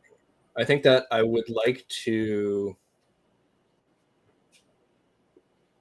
Yeah, on a dirty 12, I think like I'm aiming, like part of me is like that as the fire eats away at my skin and it's burning and I feel this heat and I'm aiming the spear and I really want to hit him right in the head, and part of me feels the like almost like weakness of my muscle and knows that I won't be able to down him in this one hit. And so I think I choose something a little bit cleverer, and I aim for his leg. I think like I want to like pierce through his thigh, kind of like impair the movement a little bit. And I call out as I do so, Akumbo, move! And gladly he just like drops. Like his body already wants to drop, so he drops out of the way and hugs the ground. Straight into the meat of his thigh. Roll your damage die. Very well. It's not gonna be an 8 again. And I don't know if there's a rule for this because you're using a weapon, but you're also using Or the fire. So I don't want to get rid of that. I roll 2d8. Since I took a full 8. Let's see. So your burning brand is only supposed to add +1 to your damage. You want 2d8? Of course I want 2d8. I almost took out half my health in my own attack. I will say that if you spend a couple extra seconds to command the flame to like stay and eat up whatever it can to like continuously do its damage until it is exhausted, you can do. How about I think feeding on that idea. So I hit him with this spear, and it doesn't do the extra damage right now, but like you said, the fire starts to eat at his leg, and so maybe if I can hold concentration on this, kind of like Witch Bolt, I'll be able to get it to do the thing again next turn. Wonderful. Okay, Awesome. roll your first d8. I did 4. 4. It pierces into his leg, but there's like he was enveloped in this aura of purple, and you see that aura like take some of the hit and then break, and then it enters his leg. He's got a couple armor, so he only takes 2 damage from your 4 damage. All right. Reaches down at his leg and like grabs like the meat of his thigh. It's like beginning to try and like snuff out the flames, but these aren't normal flames, so it just like starts to burn his hands up as well. And Kumbo takes this opportunity to just simply roll, since he's already on the ground, roll back out of his range, and he lets out this. Now he moves his head towards you, and takes like a labored step with that leg, and starts to grab onto the hill to try and pull it out. Yeah, I think black smoke roiling off of me, and I just have a look in my eye as I meet Nazu's gaze, just kind of like whisper to myself, "Come at me." I'm ready. I'll ask you to roll 2d6. No plus, and just tell me what you get. All right. Yeah. A 10. That's 2 5s. This thing pierces his leg, and as he reacts, and as like that barrier of aura breaks, so too does the effect that he had on this individual. You were rolling to see if they escape Concentration check. from his Yeah, something similar to that, but it's like her rolling now that there's this moment of break. And on a 10, she absolutely does. Drops the weapon, lets go of BB, and like there's this look of like shock and like shaking. Oh, sorry. Oh, shit. And she like leaps forward into her this roiling pile of sand that has fallen down, and like shapes it into a barrier in front of BB. And so I can redraw that later, but you have a moment where there's like this small wall in front of the four of you, and she turns around. I don't know what I'm doing, but I'm not with them. I promise you. And she's just like looking at you, and Isindo's Nice. like, and he starts to like let the flames die down so he can go and approach BB. Can I hear any like truth in her words? You have to roll a discern reality. That's fine. I'm wondering if I can like inside check basically.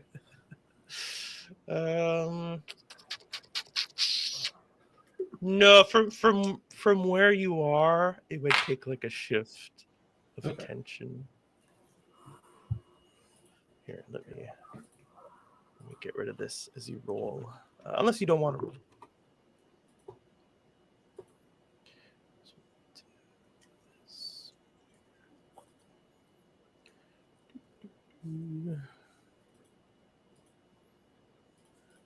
Oh, so BB's safe now. Yeah, so for the moment, there's a wall between the enemies and her. The fact that she dropped the knife and released BB is already a good sign in my books. Okay. Can I fight with you? I know this is a lot to ask, but can you trust me? And she looks at you, picking you. Prove it. Let your actions show. If you can trust me. Okay. And as she releases the wall to kind of regather up that sand to come behind her, these four will run forward wildly. You see that two of them are aimed at the betrayer. Two of them are going to go, they were looking to go along the other side of the wall. And so as the wall drops, they kind of end up here. And two of them will be here. And the other one steps back and wait, sorry, these guys I think have no. I couldn't find a bow guy, but this is a bow guy. This guy goes back and he readies his bow as well. And Olam does the same, takes a couple steps back and aims at him. And as the battle continues, we will focus in on, we'll say, picking you. All right. Two guys rush on me. Are they attacking? They are just about to attack you. They're just about. I will. Can I just, for the sake of symmetry here, position myself next to BB? Sure. I think I see them coming around the wall as it comes down, and I take a step closer towards BB, hold out my sword, and as soon as the first one takes a step forward, I will kind of slash out at their attacking hand. So I don't know if they're using weapons or. Actually, yes, yeah, they both seem to be using melee weapons. You know, by attacking them, you open yourself up to their attacks. Just to That's let fine. you. I mean, they're already attacking. So. Okay. Yep. Yeah. Yeah. Wrong screen.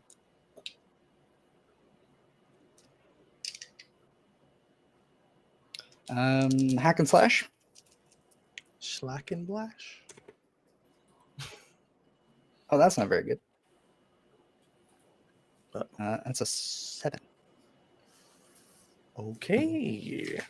On a 7, unless there's nothing anybody can do to help you with that. On a 7 to 9, you deal your damage to the enemy, and the enemy makes an attack against you.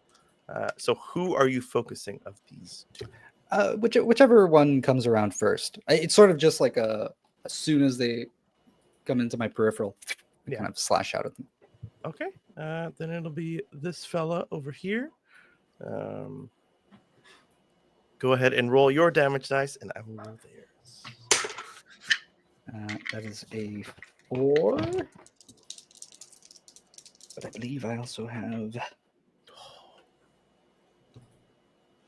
I don't know what precise means, and it says +2 piercing. So I guess that's if they have armor. Oh, no, it's plus like, well, yeah, it's +2 damage, but then it's also piercing damage. So what did you get on your D12?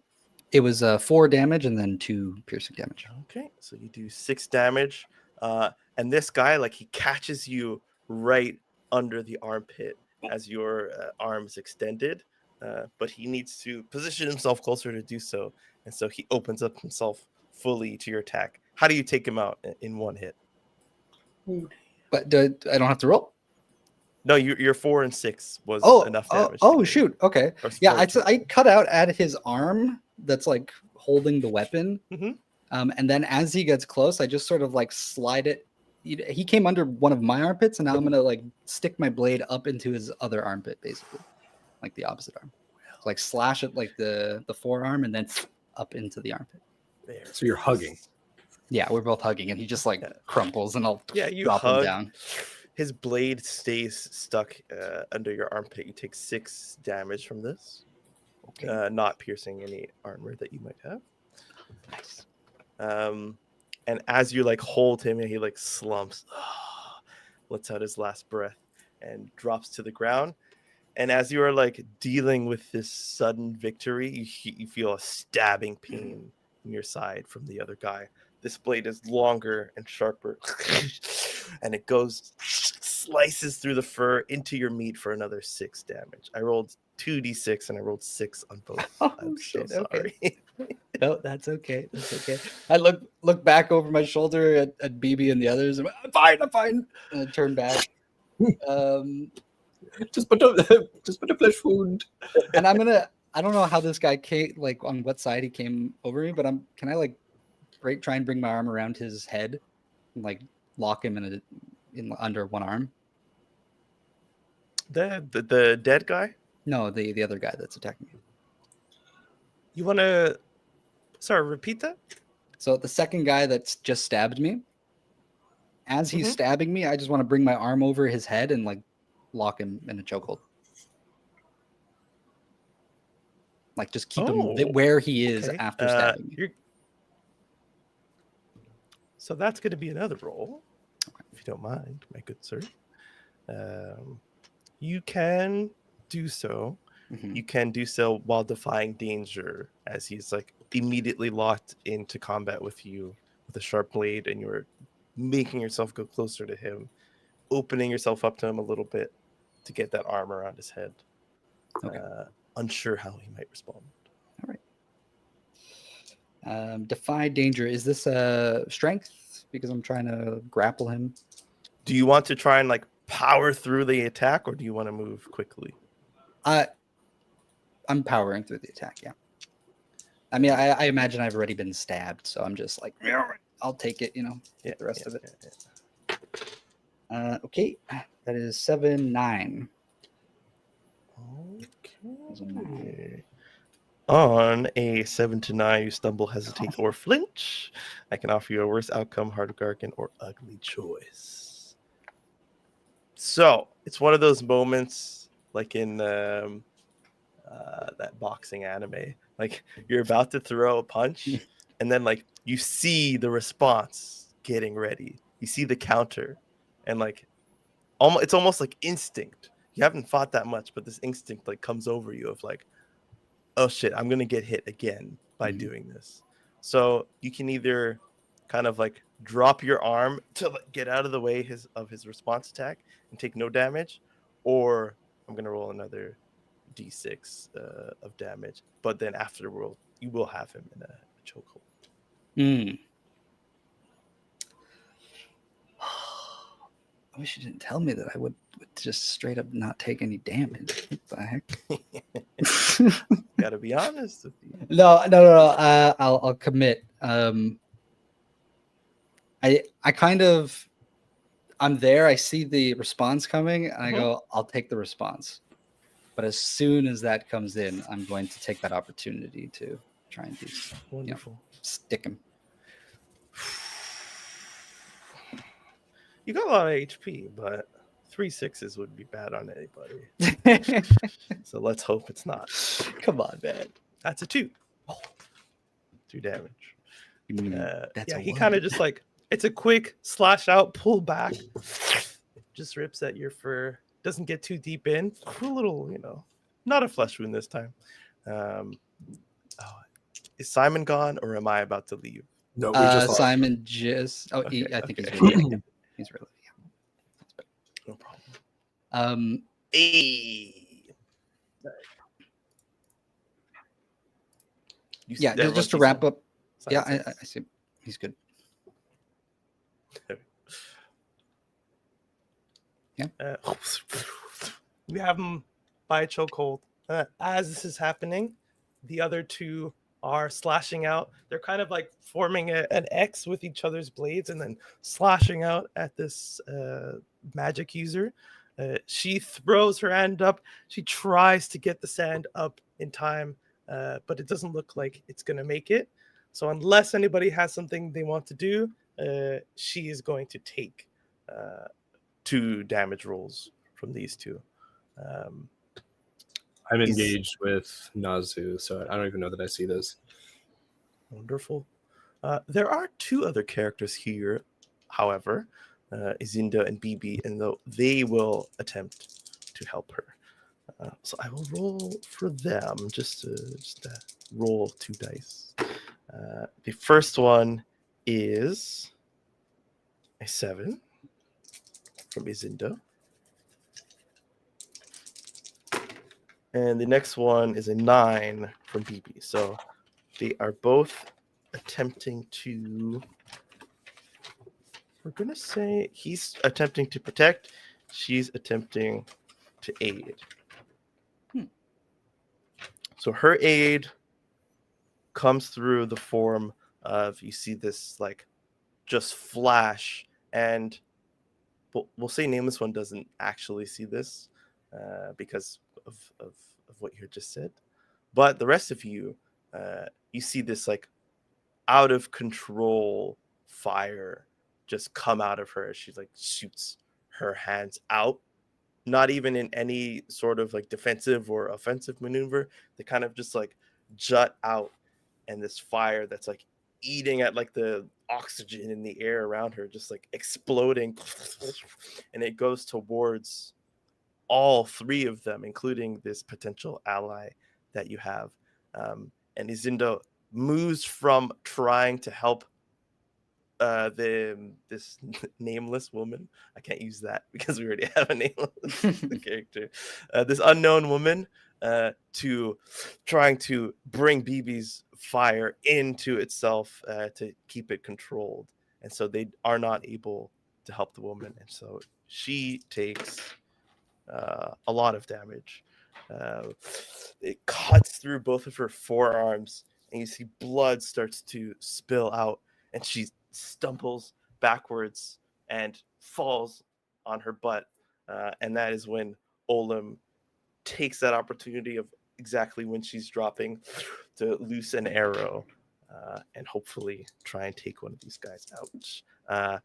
Shadim texted me some rolls that he did just in case his character would have to roll. Incredible. So let us go ahead. The first roll is a 7. And since this is volley, that is going to be plus dex. And so Olim Gets a +1. So that is an 8. So he does his damage, which is luckily a pretty good damage die. And he takes this guy out right in between the eyes. That arrow just like pierces whatever like the softest spot is, like on the skull near the eyes, maybe like angled through an eye into the brain. This is all like bone. And it sticks out, and he just drops. His body flops to the ground. And the other guy goes and he readies another attack on this person who has just fallen in front of him.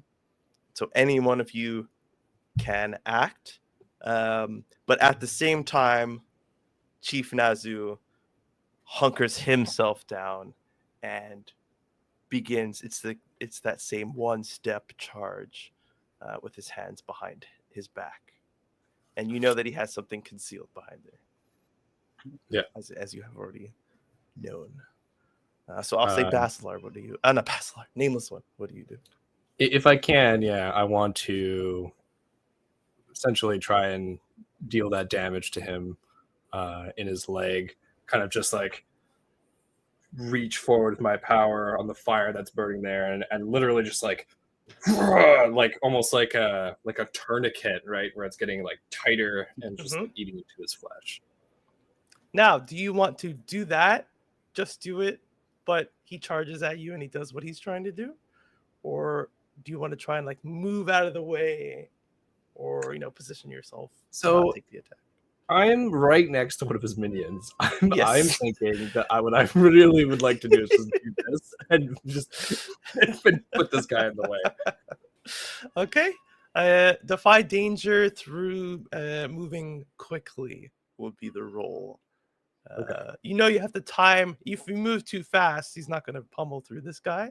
But if you move at just like the right time where he changes his direction and doesn't notice that it's right in the same path as his ally, this guy is probably done for. Right. So I go to try. I want to try and like. I'm not doing this purposely to distract Nazu, but like I wanted to talk to Nazu anyways. So I'm not sure if like by me addressing him, he might get like distracted and give Nameless one. Yeah, I like that. I was about to say, Basalar, back me up. So I didn't even need to say it. Yeah, because I didn't want to like call out to him. So I'll say, yeah, roll yours first, just in case the help won't do anything. Okay. What is the help roll? The help roll is an aid roll. Yeah. Okay. So that's plus roll bond. Plus bond. But we'll have the nameless one say it first, just in case. Like if he gets a 2, your aid mod 10. So. Oh, okay. I rolled the 10. Oh. Okay. He doesn't stop when you say his name, but his head turns towards you, almost like you made it turn. Like his eyes stay on the other guy, and all of a sudden his head is like moved, and then his eyes meet up at you with like this confused look. What were you about to say? Oh, because like, I do actually want to talk to him. Like it was like just a coincidence, I suppose. So, like so I do want to actually say something to him. So as he's like running, you say this, and he's like, ah. But his body is still in motion, and he's consumed with this power and with this rage. So he doesn't stop running. But the last time he saw you, you were standing there, and when he looks back, he changes and he goes to grab onto you, and his feet kind of slip out under him. And he doesn't just fall on the guy, but he falls with like the motion of his hands attempting to strike, and he just squashes his ally, and the guy explodes with this purple magic.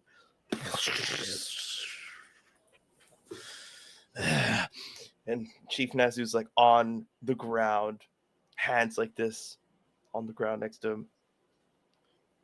And he looks up at you as you are addressing him, Basalar. Okay.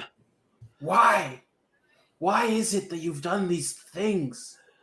what fuels this desire for gold that so stands against everything that the Ashlandians stand for? You yell at him. Pekin's like wrestling. This girl's arms are up. Izindo and Bibi are all trying to help, but almost the true battle happens here in this moment. I'm going to ask you to roll. You're now noticing that like your words alone, without the attempt of doing anything, have power. And I think it comes over you as like you saw, his head turn, he falls to the floor, he's enraged, but like his eyes are locked on with you, and he begins to open his mouth to answer you. Like you almost realize the potential behind someone with your title. You don't have to cast spells. You just have to speak from your heart, and your words themselves carry with them not just power, but magic behind them. And so when you ask him this question, you are almost forcing it out of him. And so I will ask you to roll with your magical abilities Cool. score. That's a 12. Oh my Plus god. 3 for 15. Wait, 2 6s? 2 6s plus 3.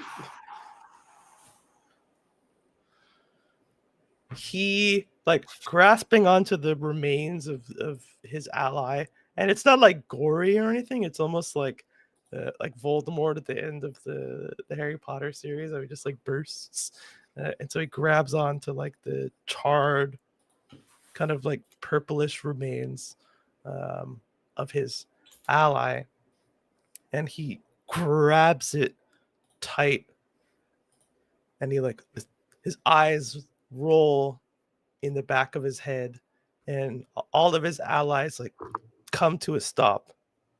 And Pequeno, the one that you're like holding, he was obviously trying to fight off of you, and he stops as well. So everyone who is not you guys, Izindo, Aditya Kumbo, BB, and the unnamed one, you are all still able to move, but everyone allied to him stops. Squeeze tighter. And I will also move him as well.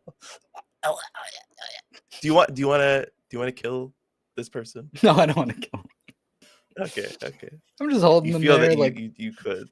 as soon as he gives me like a little bit of leeway, like I get in such like a deep grip that he's like I don't know how to explain it. He's just stuck there, You're trying to make him pass out.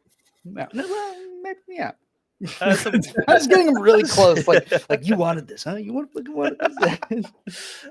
So what was the wording of your question again, Basalar? So I'm asking him why he's doing this. What has influenced him to kind of go against this like very like historical ancient practice, this rite of the Ashlands of kind of passing down the crystals and like having it be like a rite of passage. Now suddenly he's just enamored with gold, and he's gatekeeping these stones without, and like he's not giving them without some sort of like incentive to himself. It's no longer like a ritual, but a transaction. And like what is like what's behind this? What has caused them to start doing this? He stays like on the ground, and you see he's like holding this power that he's using over his allies to kind of like take control over them and have them stop. I was betrayed by these lands. I was once someone of power, someone who meant something to the world. But they spat me out. They banished me. For what? Seeking more power. Isn't that what we all want? I just found a quicker route. And now here I am, in the slums of the Ashlands, Of course, I'm going to grab onto whatever power I can get my hands on. And you show up. And he like points directly at you so that you know that he doesn't mean your party. You make a mockery of me in my own town. Not once, but twice. No, I don't care about anything anymore. I just want you to pay. Screw culture and practices. I just want your blood. And all of his allies like turn towards you, except for the one that is being held by Vikingu. And he starts to stand up. And now he like takes the spear out of his side and brandishes it. I will leave it to whoever wants to act first. I'll just see everyone's heads slowly shift, the whole like tone, like all the focus is on Basalar. Okay, now this guy wants to die. So I'll go ahead and I'll stab him. And I'll just stab him. Okay. To be fair, you can roll to an attack roll. Okay. You'll see why. I would give this to you. You can roll with advantage. So roll 3d6 and pick the best two. And add your strength, obviously. Okay. Do you have any other pluses? Basilar's plus is still affecting you. Oh, I haven't been doing that at all. Oh. That's right. I'll do it now. Hey. I thought that was just for nameless, my bad. Okay, so with advantage, it's a 6 and a 1. Let me re-roll the 1. It's a 3.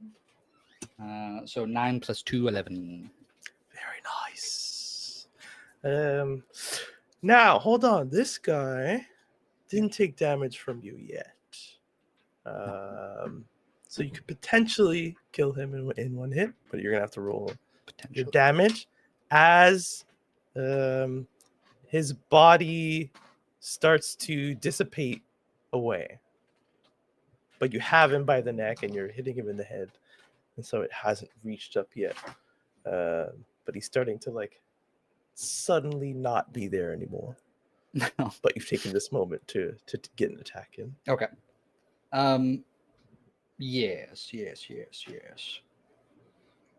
That's a D12, I believe. You know that you mashed the other guy on a 4.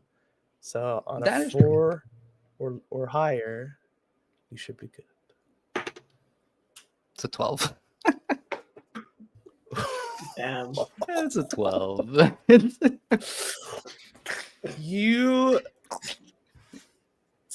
I mean, it's not a complicated maneuver to do, but you almost like pause for a second as you see what's going on, and as like his body just seems to disappear and it gets to his head, you stab through it downwards into whatever the effect was that was consuming him, and you see Nazu get like stabbed from your weapon as well. So the extra damage will carry over. This guy had 6 HP, and so Nazu will take 6 damage himself. And this is piercing, I believe. 2 of it is Or piercing. 2 of it is piercing. So what's the fairest way to say that? So it'll be 4. Oh, I know you rolled a 12. You rolled a 12 so yeah, plus 12 2 plus 2 piercing. Yeah. Oh, so he takes 8. So he takes 8 damage.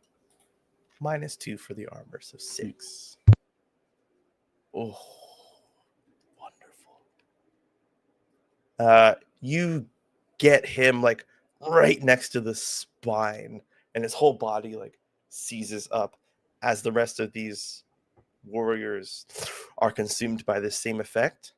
And in that same way where that like portal opened around you, they sort of just like step into the spaces around you, Basalar, and you find yourself surrounded by the remaining foes. But I will remind you, you do have a stand. I need to find the actual word for it. We're not going to do the whole box thing ever again. You're the manifestation of your will. This guy's dead as well. I have a William. Your William remains by your side. But you are faced with 3 attacks. Obviously, your friends all kind of like turn, but they have the upper hand in this moment. So it is only on to you to act. Great. All right. All right, just interject. Did Nazu take the damage earlier from my fire being in him, in his leg? Oh, yes. Sorry. Yeah. Roll your It was a 6. D8, I believe it is, right? D6. Yep. Oh, okay. It was a D8. He got 6 damage. Okay. Perfect. I dragged that dice onto the field, and it looks like it made a little. Yeah, you can like drag dice. Oh, that's what the 6 is. Yeah, sorry. It's okay. It's only okay. Yeah, there it's gone. That's interesting. Yeah, neat little detail. Okay. Yeah, he seizes up the fire on his leg. He does not look well, the chief. You could even say he looks bloody.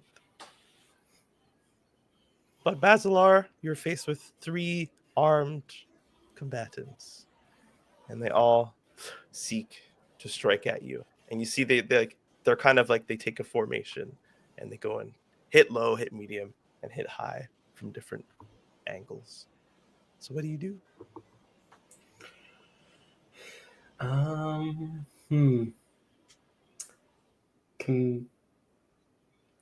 Because I feel like I want to try and parlay Ooh, okay. against these like individuals, because I feel like I've seen them being controlled by his magic. So, but like the nameless woman, like there was a certain like amount of hold they had on them, and then it can be broken. Yes. So like he's gonna try and in like just out of desperation, because like seeing all this happening, and be like, okay, this might not be good for me. He's gonna try and just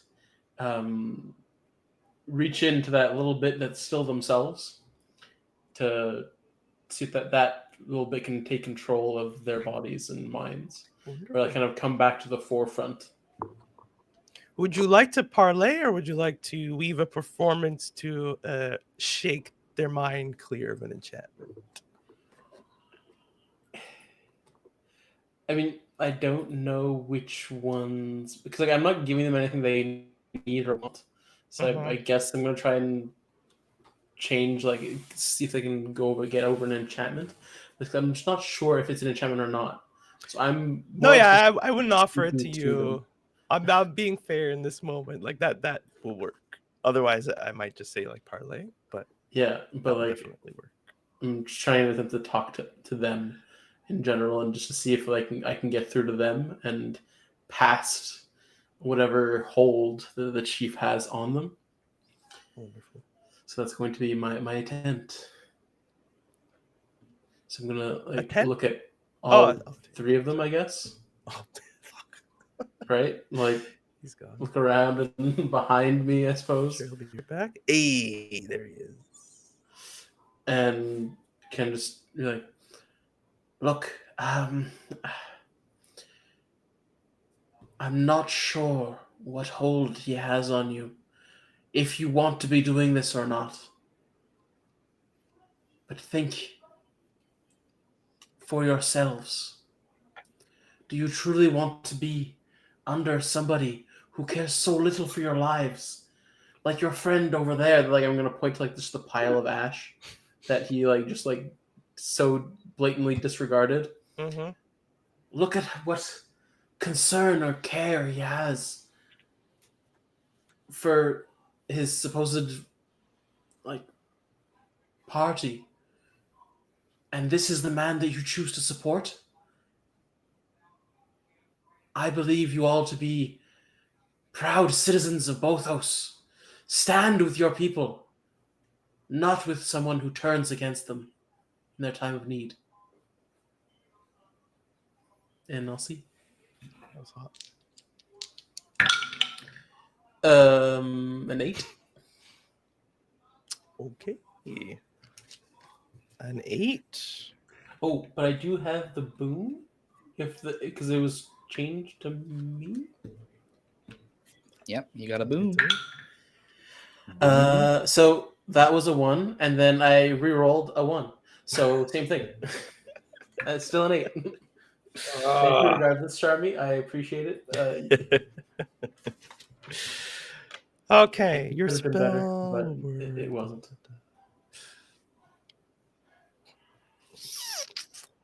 Okay. So, do you want to use? Can you use 2 effects, or is that only on a 10?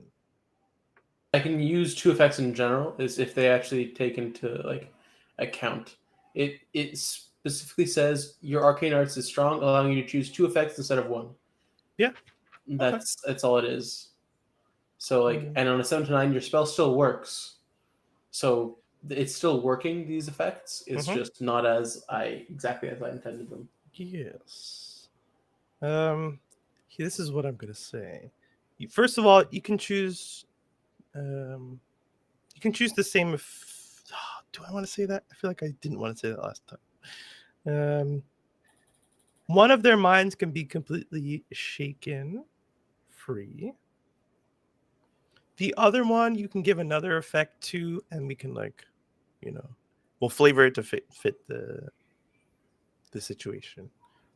So what do you want the other effect to be if you choose to do I it? think this is going to be like a distraction of some sort, kind of like, because the other effects are like healing, give aid to, or forward damage. I don't want to forward damage to them to deal to against do me. it to you. I don't want to heal them per se. So like all I'm looking for is like A, to try and clear their minds of enchantment, and B, to like distract them from like getting a hit on me. Okay. Just to kind of give them that moment pause and hesitation. So since your move and your magic is confined to these options, we'll in battle will honor it. However, you will target somebody to be assisted, and so they're kind of like imbued with this like assistive magic, which can be felt. Assist them to then defy the control he has on them. Yeah. One of them will just hit you. The other one will absolutely not hit you. And the other one will attempt to fight it off. We'll do a 7 to 9. He doesn't attack you, but he's not fully released, so he kind of like potentially danger in another turn. On a 10 plus, you will be shaken free of it, and then on a 6 or lower, we'll see. That is a 10. So while the other guy seems to just be like dropped out of this one seems to like in his head he has this battle between what he wants to do inside and what he's being told to do, and in that way he just physically shakes it off and just grabs onto his own head, trying to push the chief out of it. You know that these are allies to the chief, so it's not like they like immediately go into like shake your hands, but nobody likes to be taken fully control of, no matter how much of an ally, if it is not willing. So they seem to be not attacking in the moment, and with no will to attack you, as they're shaking off this full control and body displacement that happened to them without their desire. However, this last guy, let's say you have your back to him, and so he goes and just takes a wide slash at the biggest part of your back, and he only does 2 damage. Okay. So like he sees his allies like shake free and not do the full formation, and so it kind of like hesitates a little and just nicks you in the back. But that was a 7 to 9 roll, and so we cannot give it a 10 plus effect. As this happens, the chief takes the opportunity to bulldoze past his dead ally. Actually, he was already here because he slammed on this guy. So he runs past Basalar and he goes and just grabs onto you, like almost like your whole body with one hand. Grabbing onto like your clothes tight enough where like it kind of like lifts you up. And he stares at you with deadly intent, and like the fear of King Bear himself is instilled within you. But his back is turned to your allies. Can I say something as he picks me up? Yeah. So, this is what a great and powerful person like yourself has come to, picking on the newborn. Enough! He puts his hand over your mouth. I've let you speak for long enough. And then like he goes to lift you up. And now the rest of you can do something. Pikinu, I think I Nameless. turn back to you, and I do the kind of thing where you put your hands out, like I'm gonna boost you. Oh. Hell yeah. Oh, you're right behind me. Yeah. Okay, yeah, perfect. I see you do that. Start running towards you. I know otherwise he might have been a little bit far to get a melee hit in, but I want to be able to kind of throw him on top of Nazu. So sorry, you don't take 2 damage, Simon. This person was like disguised as one of the enemies, but it was actually the ally being taken control of. So there was only 2 people available to jump onto you. So you dispatched of them, so you didn't take any damage. But because you rolled a 7 to 9, he was able to run up to you. Okay. Damn. Fair enough. Thank you. Yes. So as you know, the unknown woman was pretty badly injured, and so not to leave someone who presented themselves as an ally to bleed out, Izindo begins to use his fire magic to try and cauterize the wounds and perhaps heal her in some way. You don't know. Mhm. But BB looks ready to run with you, Pikinu. You can go forward with your moves. I maybe I see her in the corner of my eye, and I don't kind of. Bikinu's a little bit like on the fence about her fighting. You know, he's kind of letting it happen. So he just tries to like ignore, maybe discourage her even by just running faster than her, and then jumping off the boost that Nameless gives me. And maybe I'll like point out because he's probably looking at me as he gets ready for the boost, and I'll point in the direction of Chief Nazu so he knows like which direction to sort of push me towards. And I will try and leap at his head or something. Amazing. So how are we going to do you want this to be a attack roll and an aid roll? Or is there something spicier that you'd like to try? Spicy. I'm Can I always decapitate him? Always going spicy, but I think this one is going to be vanilla. I don't want to get an ulcer. Wonderful. Yeah. So it's just aid. So do your hack and slash first. Unless you want to volley your own body. What? Me? I'm the projectile? I think picking I'm you. trying to aid him to just get him to have the movement to get there because he's a little bit far and I'm kind of in the way. So I think I don't know. Oh no, sorry, yeah. Pikinu is gonna roll his attack first. Yeah. And then, if he rolls a 12, I won't make you roll to aid. You will just aid him and you can describe it. But if he's on the cusp, I see. Then you can roll your 8. Just not to waste a roll. Can I actually defend? Oh, I would like to open up. Oh no, it has to be specifically be an attacker.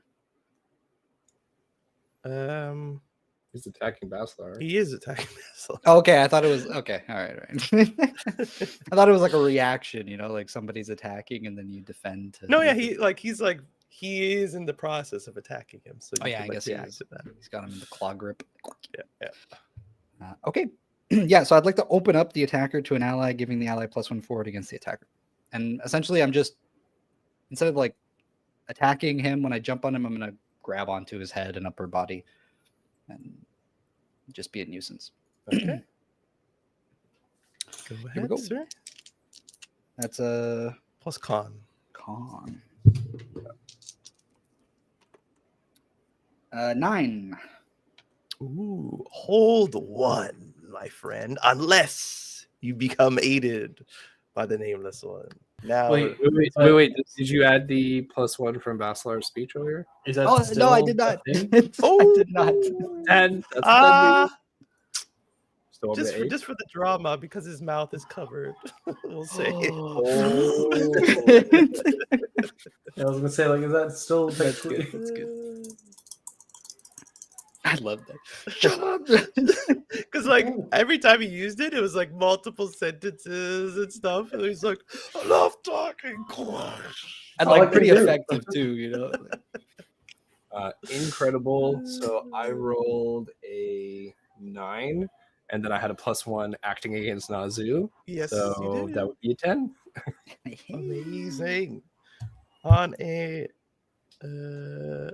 hit, you take +1 or -2. Do you want a -2? What? 8 or Yeah, interfere. yeah. So no, I'll give him the +1. Wonderful.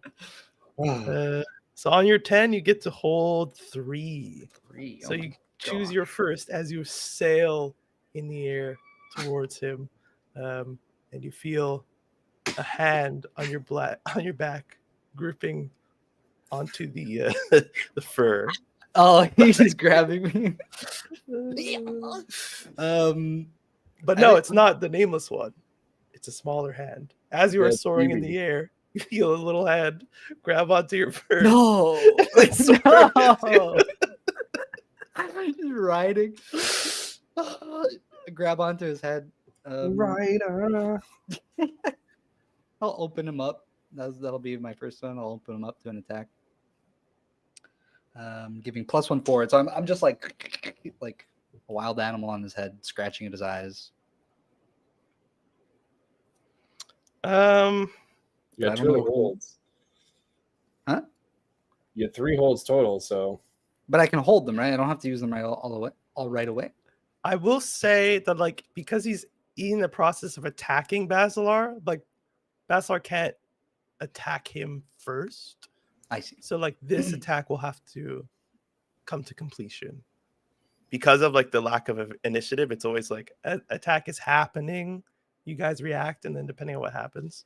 So, if you don't react to, like, stop it or redirect it, it'll still happen. But then he'll Okay, get so the +4 all right, after. I understand. Yeah, so I'll redirect the attack to myself in that case. Maybe distract him enough that, like, even though he's holding Basalar, he kind of tries to deal with me. the specific option is have the attack's effect or damage. Well, that's one of the options, right? Yeah, I don't see a redirect to yourself. The one right Oh, first one. before that. It should be on my list. Yeah, redirect an there's 4 attack from the options? thing you defend to yourself. What? I don't have that option. Oh. You only have That's 3 strange. options? Deal damage to the attacker equal to your level. Yeah.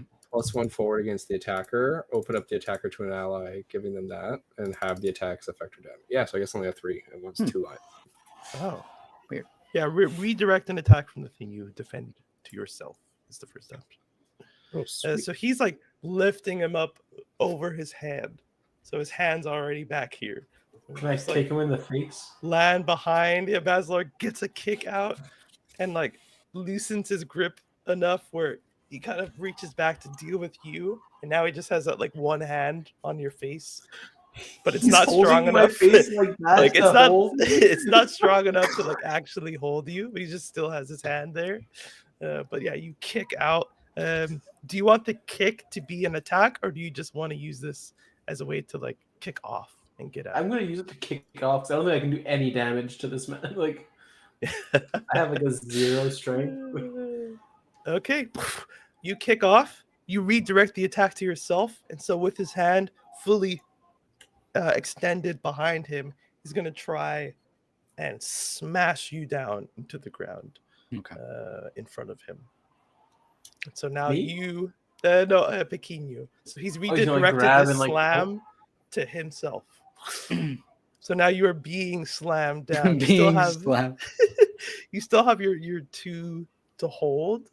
You've redirected the attack. Would you like to use another hold, or do you want to take the full brunt of this I'll attack? use the hold. I'll sort of spin myself in a way where even though I'm being slammed, I'm maybe trying to like drag him down with me. So that would open up to either Basalar or BB to retaliate. Wonderful. He's going to roll his damn damage.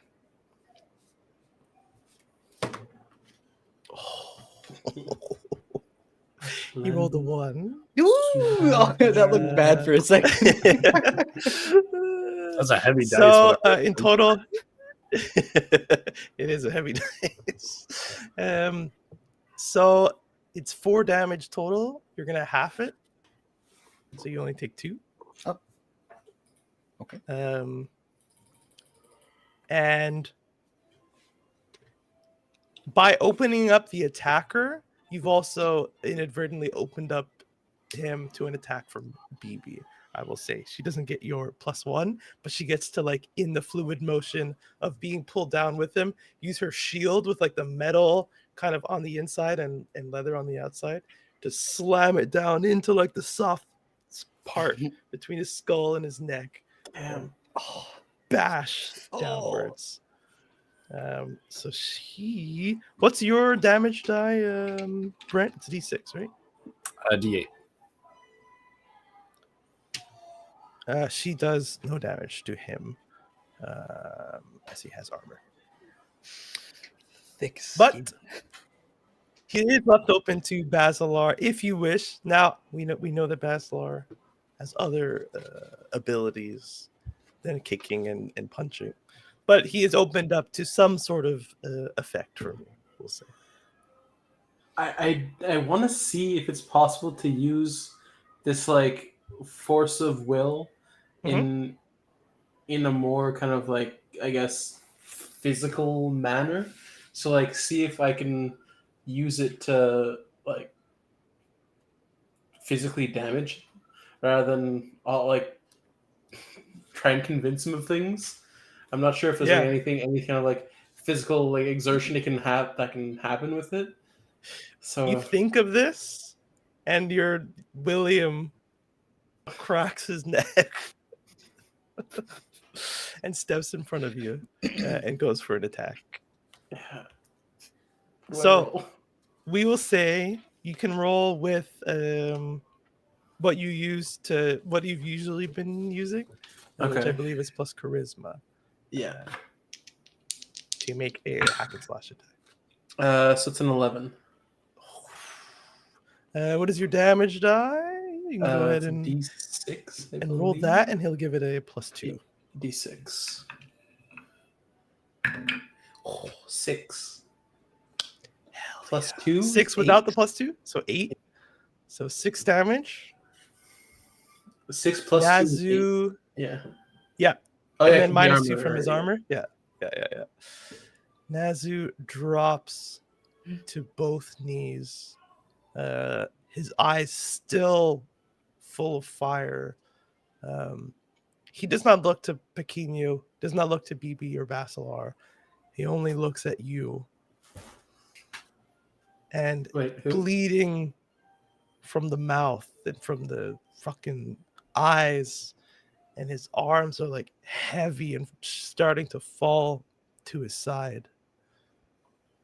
He says, "You think this is the end?" I'll be back. No death can make me forget you. But I'm not done yet.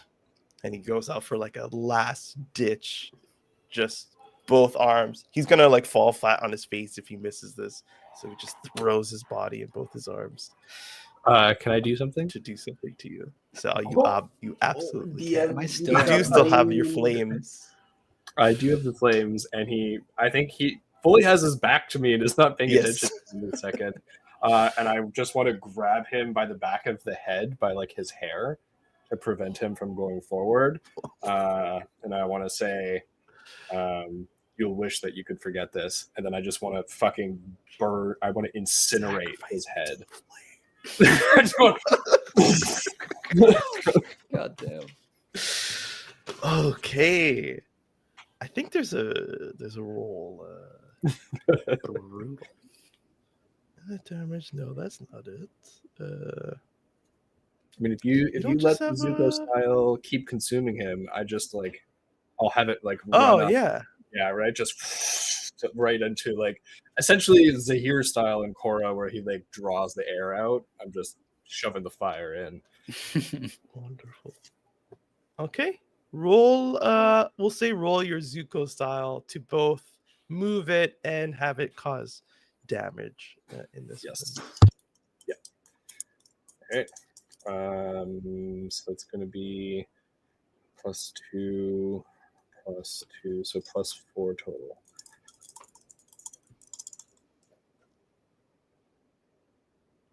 Yeah, that's 12. Roll your damage die just in case. Just in case. And if you roll a 4 or higher, I'm so scared. which actually there's I'm so scared. That's a 50% chance.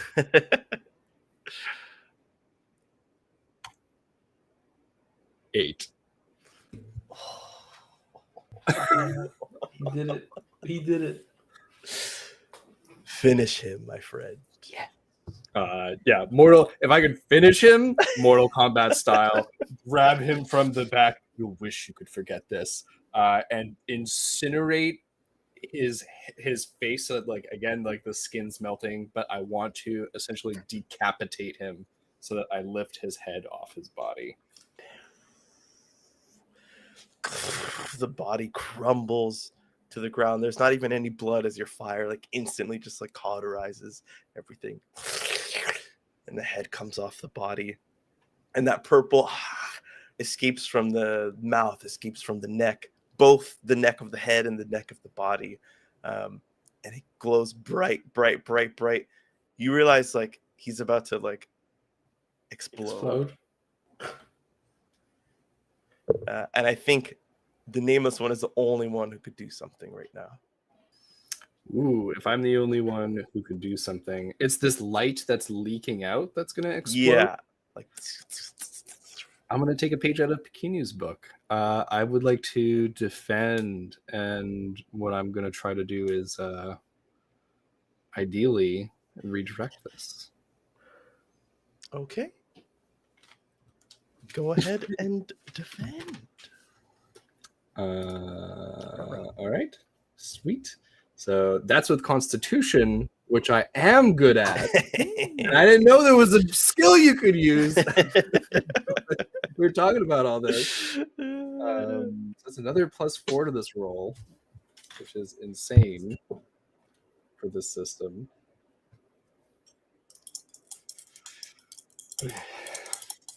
It's big. It's a 2 on one, but that's a 3 on the other, so that's a 9 total. Okay. Hold 1. However, I will allow somebody, if they can think of something that they could do to aid this roll, to do it. It would likely be Basalar, as Pekini is more like physical based.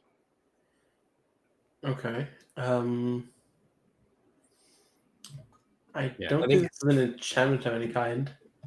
You see me with the essentially a flaming skull with a bit of hair attached to it, and I think in this moment, what I'm trying to do is with my magic, grab that mist, and I'm shoving it all in the head. Is what I'm trying to do. So this is like you see me kind of like trying to focus everything here. Can I grab whatever he wasn't able to get and like dissipate it? Grab. Well, like not grab. I mean, like whatever he hasn't been able to like recuperate in his own action. Mhm. I want to try and see if I can just like dissipate the rest that's still left over. I think you go to try, and your William puts himself in front of you to shield you, as if like this is all I can do is protect you against this. You don't feel your magic has a like this like conveys to you your magic won't have like a hold on it in this moment. However, there is somebody who can, and somebody who is right in the face of Chief Nazu, BB. And you see she goes and mimics your movement and starts to bend light as if it's fire, so that once the explosion does happen, it happens and it's this like contained chaos. And you can do kind of whatever you want with the head. She's not, you feel that she's not as powerful to actually do anything with it, but she's at least keeping it from exploding out. But it's taking a lot out of her, and she's like fully extended out and moving her hands. And there's like this like these like shock waves of wind that are coming off as it's like trying to explode. And Izindo is like stepping forward as this is happening, and the shock waves are like starting to blow you back.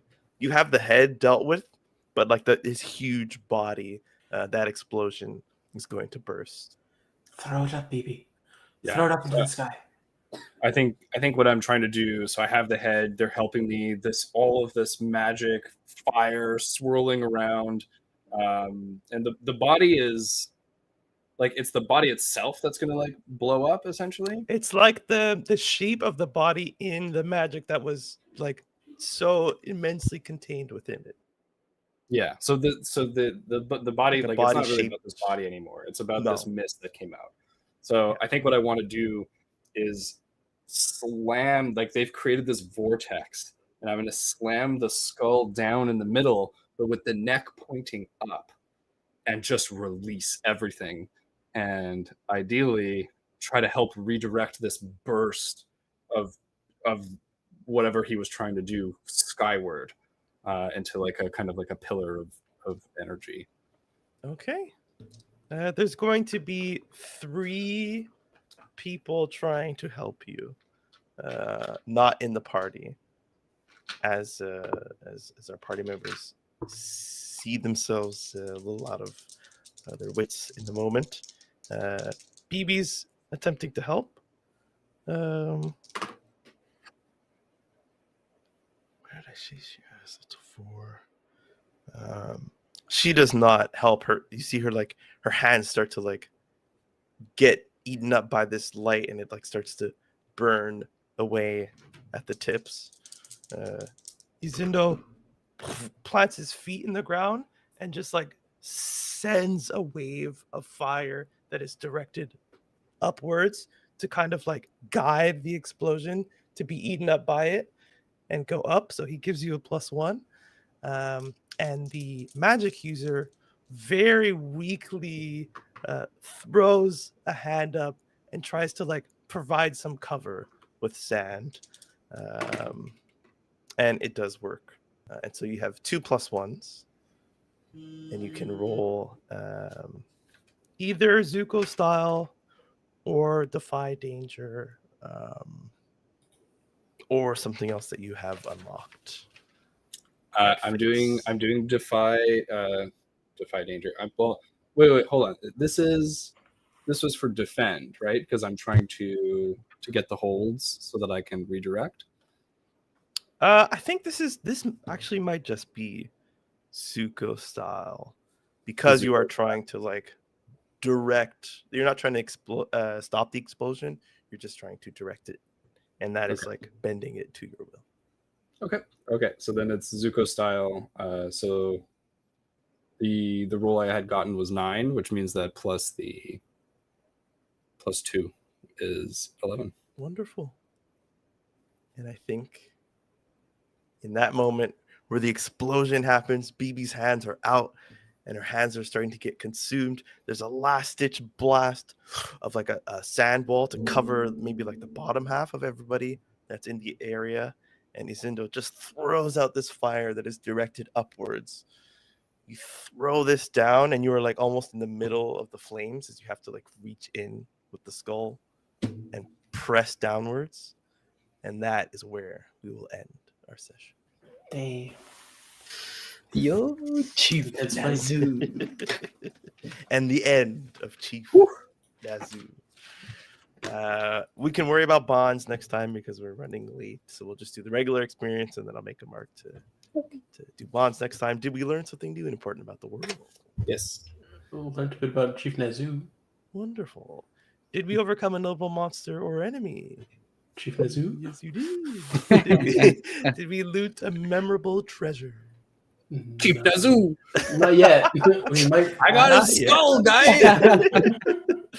So that is 2 experience plus another 2 experience from getting rid of specifically Chief Nazoo. Oh, We will see after why, okay. but it is a very important and special kill. Okay. You won't be able to level up anyway, so I will just give it to you now so I don't forget next week. Mhm. Sure. And speaking of next, what's coming up next for the Hex? What are we doing on Thursday? It's that Agleron. Hey, That Agleron. That Agleron. So, if you prefer a little slice of life, a little high school drama with Not just a lot much. of battle, a lot of role play, and a lot of learning, tune in on Thursday. Or if you just want to see these faces again, that's a good enough reason. Otherwise, you can find us on YouTube, where we post all of our VODs, on Twitch, on Twitter, on Facebook, Instagram, all the good places. Come by our Discord in case we miss anything, or in case you just miss us on a random Wednesday afternoon. But until next time, we are Hexagon. We are Hexagon, and you are trash. Okay, Krello. Crowell. Welcome back to another thrilling. No, sorry, I'm not going to steal that. To another episode of Ash and Blood. On our last meeting, we were 1 man short. And so before I forget, there's a new set of rules that I've been looking at thanks to our friend Spaghetti About It. I won't give his real name, but we all know who that is. There's a little thing called World of Adventure that I'm going to be using some moves from. It's all within the Dungeon World system. But the first thing is that when a player misses a session, they get to What? roll. It's called I'm Back. I'm crack. Wait, what? I was So- playing with my water. I didn't hear. Can you say that again? Yes, World of Adventure. Thank you. Thanks to Spaghetti About It on Instagram. He sent me a link to a Google Drive with a whole bunch of new rules. It kind of tries to fix some of the problems that Dungeon World has. And since we are 12 episodes in now, we've played enough with it that we can try and play around now with some of the different rules that they have. One of which being I am back, a downtime move for when you miss a session. So usually, if you just kind of miss a home session, you don't tell your GM what to do with your character, so you can make something up when you're gone.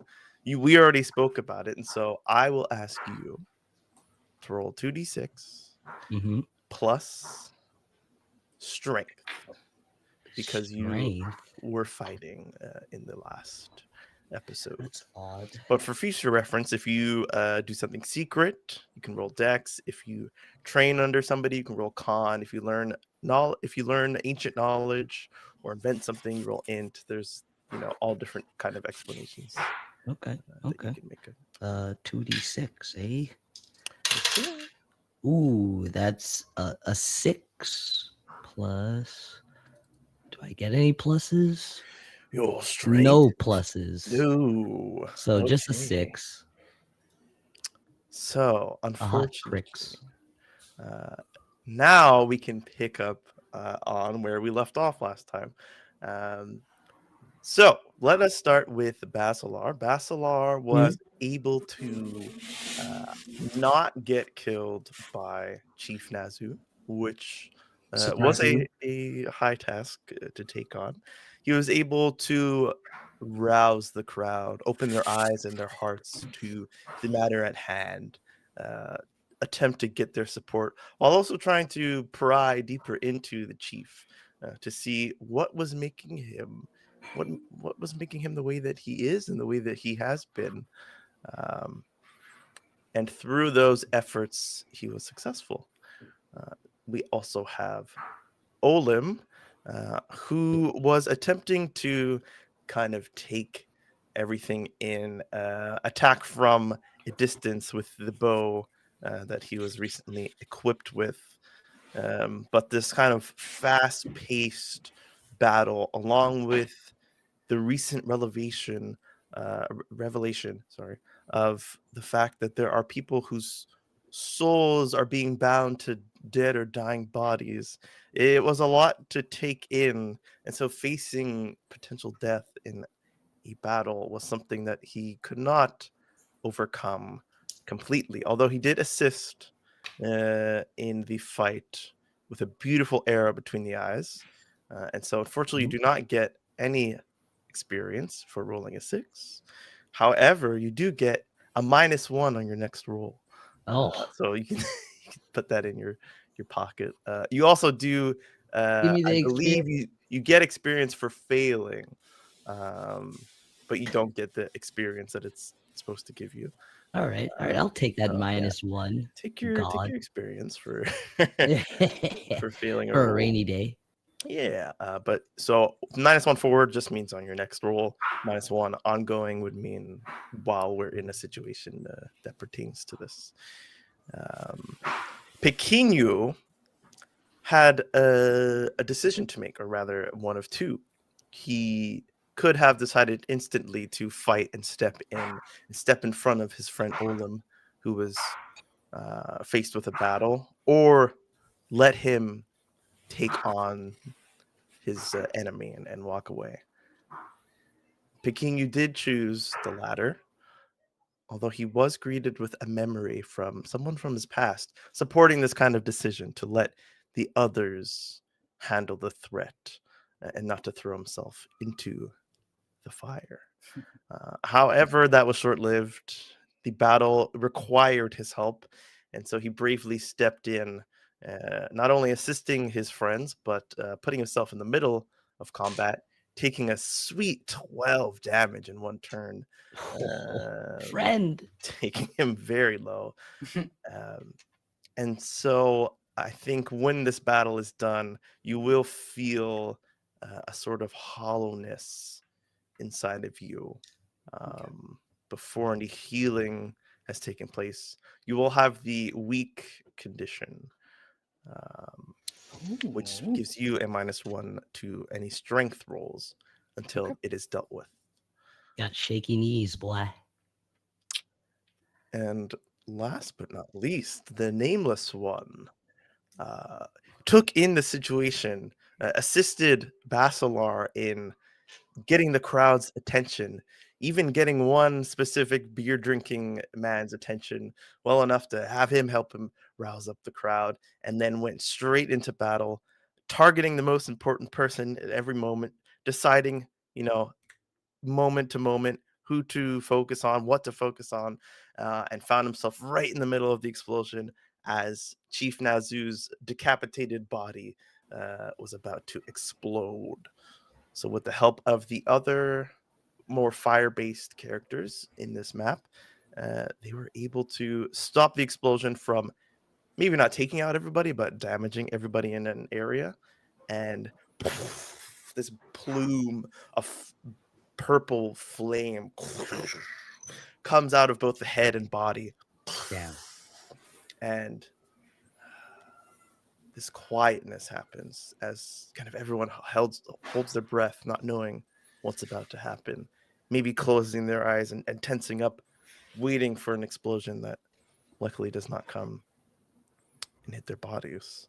But when you open your eyes and you look around you, you see the crowd of people that were positioned more closely to the edge of the banister. They look shocked. There is no rousing applause. There are no cheers. There's just kind of silent disappointment in the arena. And when you look in the tunnels, you see that people had funneled in. They ran from the stands when they were roused by your speech and by your actions. A few of them took that opportunity to deal with the dead who had been piled up in one of the tunnels. And so you see some people being brought on stretchers, the last two finally being taken away as they took the opportunity that they had to kind of deal with them now, while all the attention was focused on the middle of the arena. The other tunnels are still full of people kind of waiting for something to happen, waiting for an opportunity or a chance to jump to your assistance if you ever required it, but y'all didn't require it. You dealt with the issue, and this kind of slow paced recounting of events meets the pace that we find ourselves on when we return back to the scene. This slow trickle of purple energy rains down upon all of you. Maybe some of you are looking up at it with curiosity in your eyes. Maybe you're tending to your wounds, but it falls like rain, like slow rain. And when it touches your bodies, you all get these not like flashes of memories, but like maybe like kind of in the back of your head of like a deja vu for something that hasn't even happened.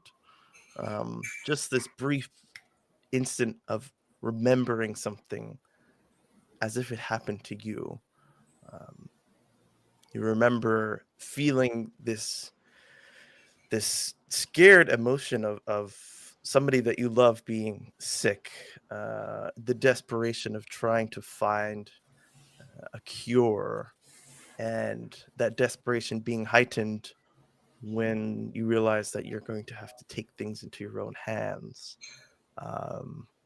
That a flash of like adrenaline goes through you before you feel yourself being caught, and betrayal, these emotions that you're feeling in these situations that never happened, and as soon as they appear, they're gone, and you feel that these belong to the body of Chief Nazu. The body sort of remembers the past, but the magic that was within him now falls upon you, and as you are remembering things that never happened, your body begins to do the same. And you all find yourselves, if you have not already, with full access to your abilities and your attributes, as your body remembers its strength, it remembers its speed and its constitution, its intelligence and wisdom, charisma, all these things that make it what it is. And you know it to be because of the magic, this unspoken magic that has only briefly touched you, but it has unlocked, it has opened something up inside of each of you. And no memories kind of come back, nothing of your past, just who you are. You almost feel more certain of yourself. And everybody watches. And I will move it. I will move it to the nameless one.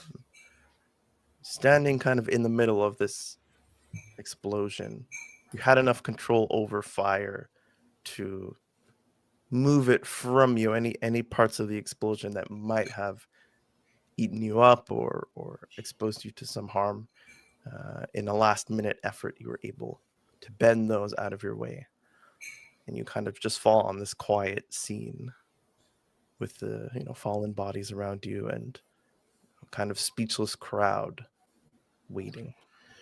Is he still holding the head? That's my first question. How's the head look? If you would like to be holding the head, the skull is still intact. Yeah, it's just the skull down. It's just the skull. Yeah. I think I pick it up, kind of just hold it, and I would like to look at it, and I would like to try and use my ability of my dead eye. Absolutely. As I look into the eyes of Nazuz, this purple kind of rain falls. And I think as I feel that power swell in me over what we've done, I want to know what happened to this guy. Something went very wrong for Nazu. Okay. I believe we said you would roll 2d6 plus your main attribute.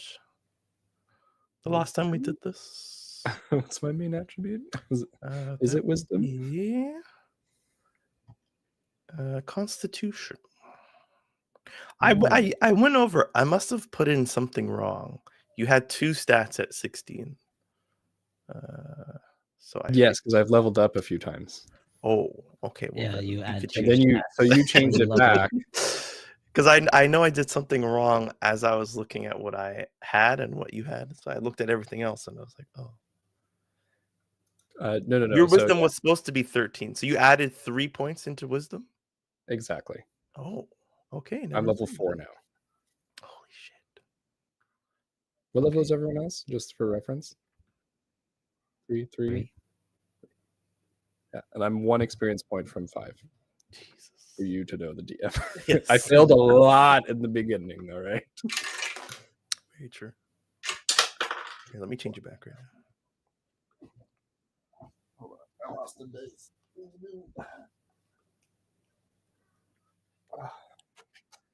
See, this is why you don't have only one dice available. Wait, you said you wanted only 1 dice available. And then I lost it here. The folly of men. The hubris. Putting the stick in your own bike. God damn it. Okay, so that's That's what we plus call egg 2. on your day. That's a 9 total. Beautiful. You put your hand. What happens to your eye again when you activate it? Yeah, So I you think put a little I'm rat. holding this skull. I stare at it, and the eye just like a 4-pointed star, like a ching. And that flash, I think, like I lose myself into as I try to see the memory. On a 7 to 9, I will offer you the choice between 2 Chief Nazus.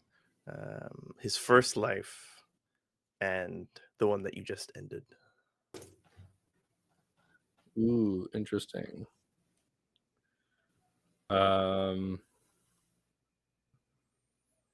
one that I just ended. Interesting choice. Okay. So you see, and again, this is probably best explained in like flashes of short memories that all add up to one thing. You see him walking out of the same lake that you found yourselves at the beginning of episode 1. You see him being greeted in the same way that Izana was greeted, with a sense of familiarity and welcoming. You kind of see a different man. He's the same in like stature, but he doesn't have like the belly and the legs of a man who just sits and is carried around on a chair all day. So he seems a bit more robust.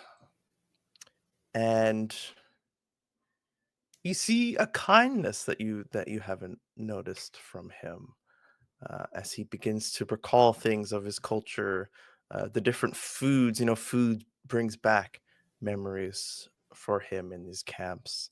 Um, he gets his stones from an older chief in the same village that you find yourself.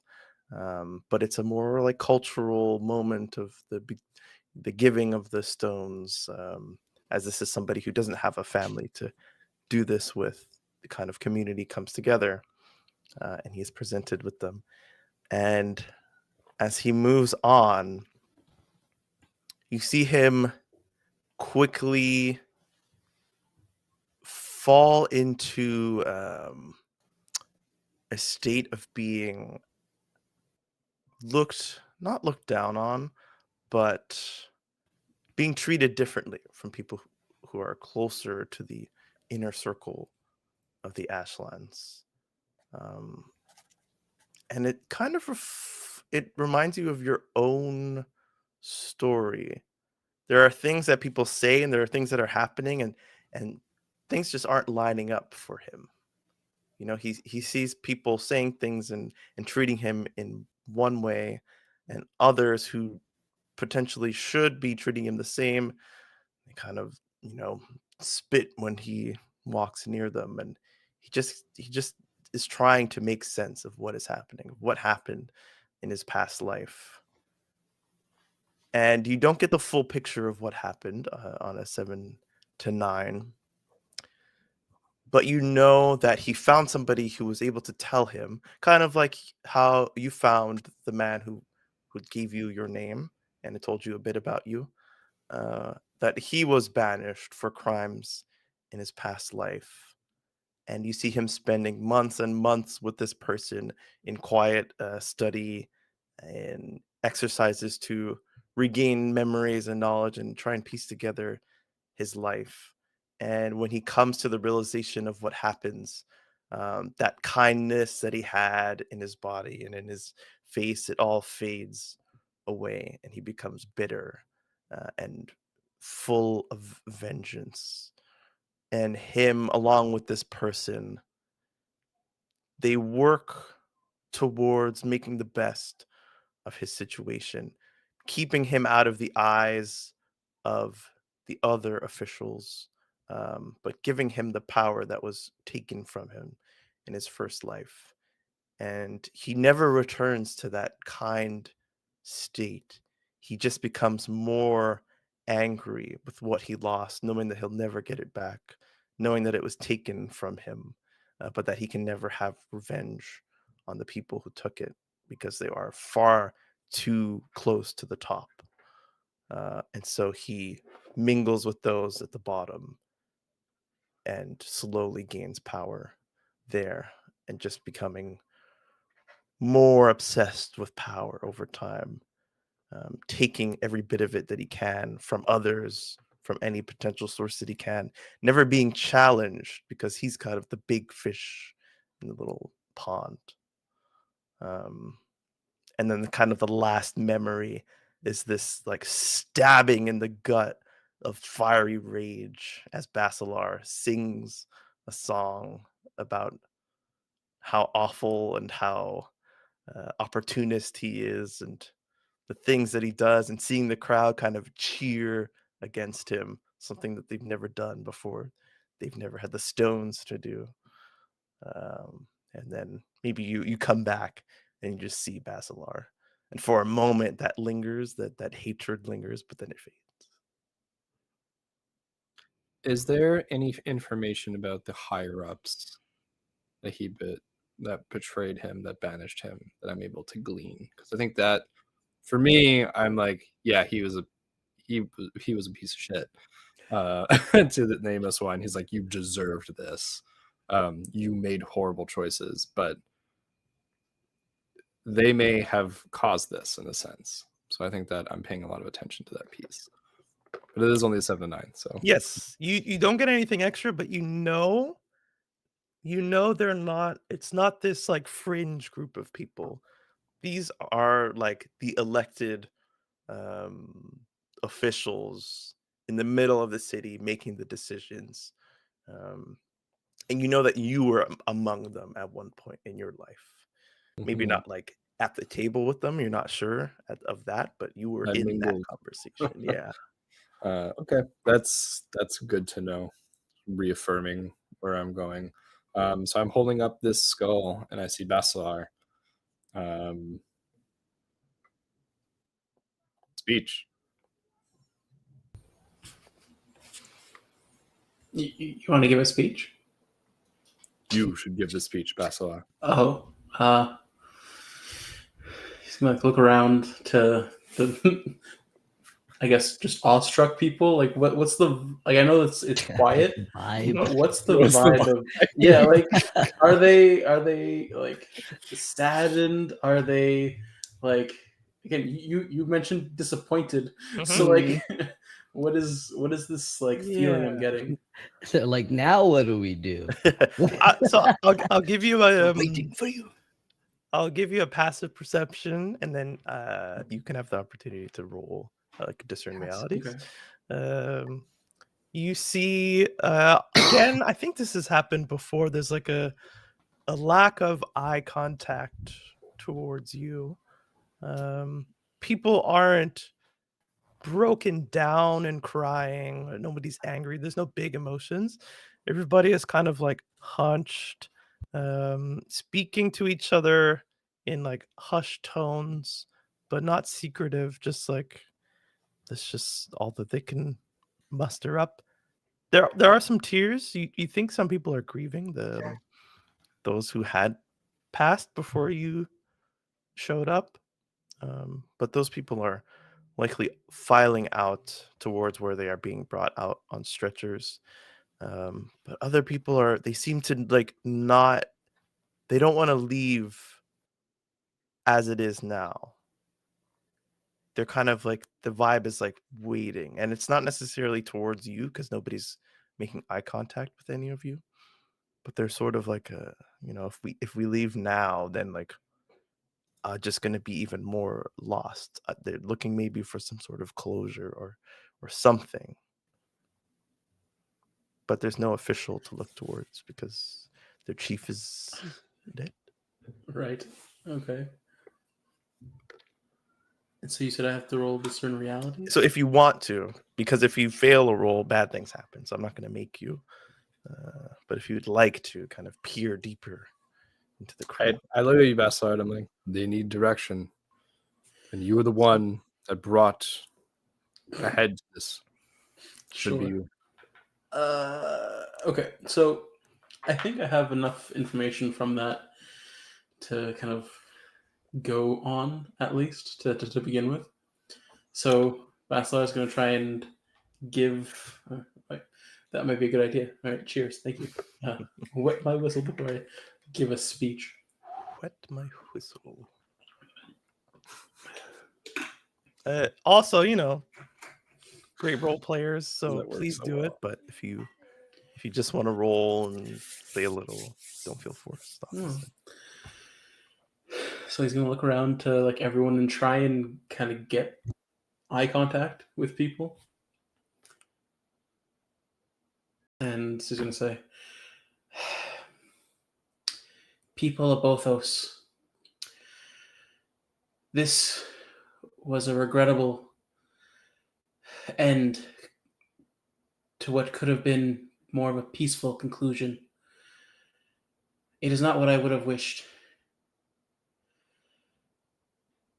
But what I believe would be the next step is for everyone together to come to a consensus of what to do with yourselves, what to do with the town of Bothos, to make it what it was, to make it a great town of the Ashlands once more.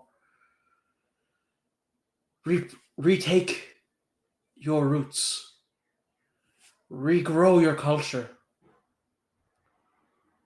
It's up to you. and I believe you can do it.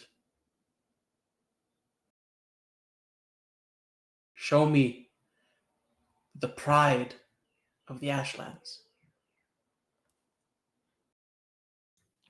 Career. Yeah. You see that your what I'm naming your aura, the manifestation of your will, took its your William, took a knee next to you and bowed its head, and kind of assisting everybody to understand, to kind of direct their respect and their attention towards your speech. He will give you a +1. Now, I'm doing a little work on Basalar here because Bard was a very important class for me when I was making this, but Dungeon World Bard doesn't quite cut it. Do you, now that you kind of have unlocked your body's current potential, and you've gone through this very stressful fight where you had to use your words and your magic, in response to these things that were being thrown at you, not actually thrown, but you feel a more direct control of your spoken magic. So you can speak just as you are and not let your magic kind of influence your words, or you can. I think before it was like sometimes I would make you roll for it, like a magic roll, or sometimes it would just be parlay. But now you can truly choose, and you'll have like a new kind of set of rules for that kind of match with what you're already doing. So he doesn't want to influence anybody into action. He wants everyone to hear him clearly, and for them to like understand the words. Like it's not like, because I know like the magic of the Vorde is sometimes like in their own language. That's not like what I was going for. I was going for literally just like a straight, everyone can understand this, but I want it to be carried throughout the arena, so like everyone can actually like understand and hear it properly. Because he's like at the bottom of the arena where like everyone else is like on top. Yes. But like it was like scattered across the arena, really, or potentially like even in like the tunnels and wherever they happen to be. He wants just like his voice to be able to reach everyone. Okay. You But, did like, eat the molo herb with this very expressed purpose behind it, and so it will be able to help you with that kind of action. That was kind of where my mind was for your aura, and so it can reverberate, and the sound waves can hit it, and it can push them out further. So it's not affecting the words at all, or with magic. It's simply acting as like a speakerphone for you. Sweet. And that can be kind of the +1 that you get. All right. So it's still the. So it'll be a parlay kind of. Parlay. Okay. Let me quickly. That will be. Parlay is charisma. Okay. There is. All right. So I have a +1 on top of my charisma. Okay, so it's a 10. Ooh, so charismatic. On a hit, they ask you something. For something. And do it if you make them a promise first. This is wordly, not accurate. So you're gonna see the old man that I think only the nameless one had encountered. The one from the arena? The one from the arena. And he will step forward and say, "Your words are truly powerful, young man, but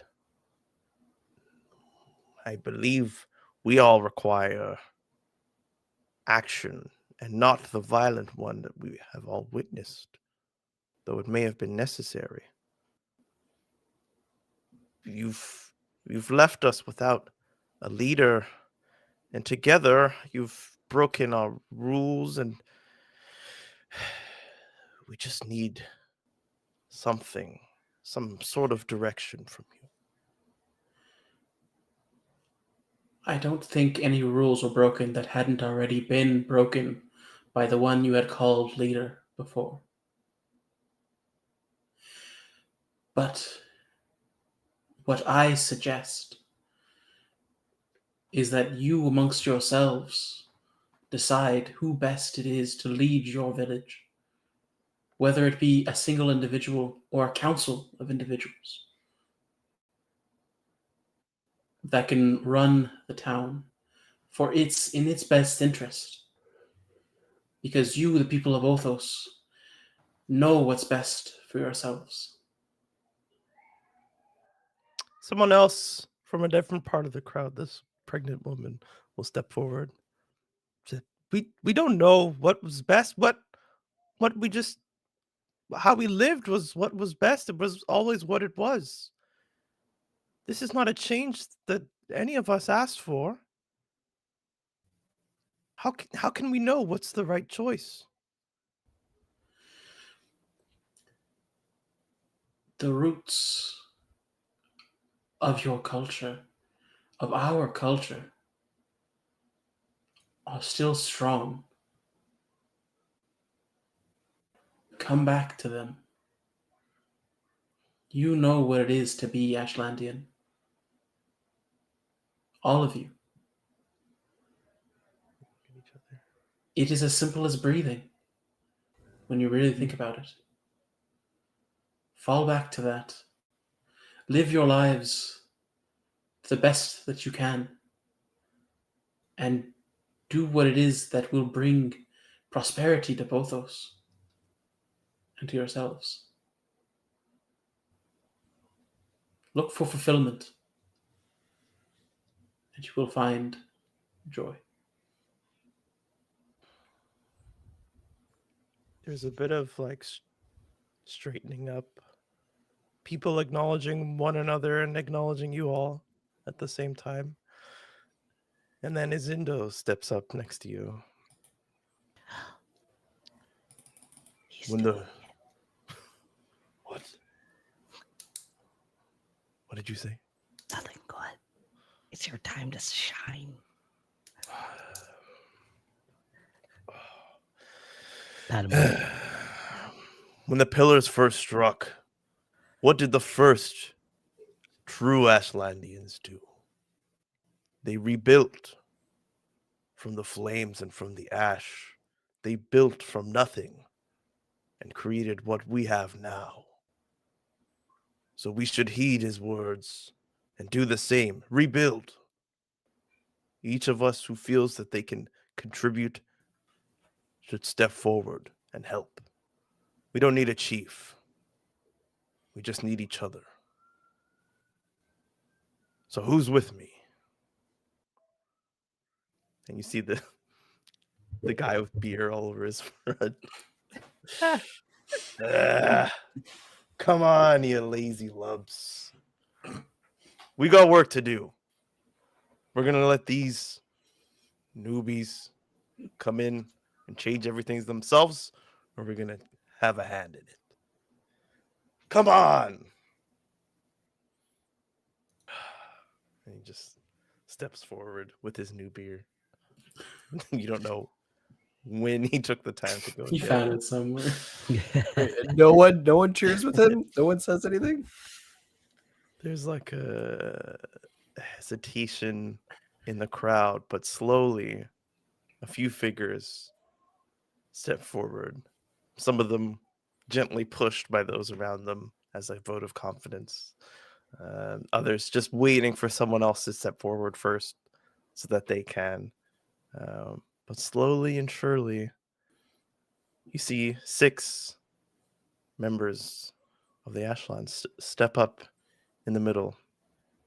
And the old man stands among them, but not one of the 6. And he goes, okay, this is still my arena. We have cleaning up to do. The events of the day are over. Please return to your homes. Take care of the lost, as we always do. And we will return here again tomorrow and begin anew. Now get out, get out, get out. And some people kind of smirk at his demeanor. And people start to shuffle out as he walks towards you, picking you. And he reaches out for your hand with one of his. Oh, hello. May I help you? Usually, this is more of a ceremonial thing. We'll make a big deal of it, but doesn't seem like people are in the mood for that kind of thing. Hmm. However, I saw what you did.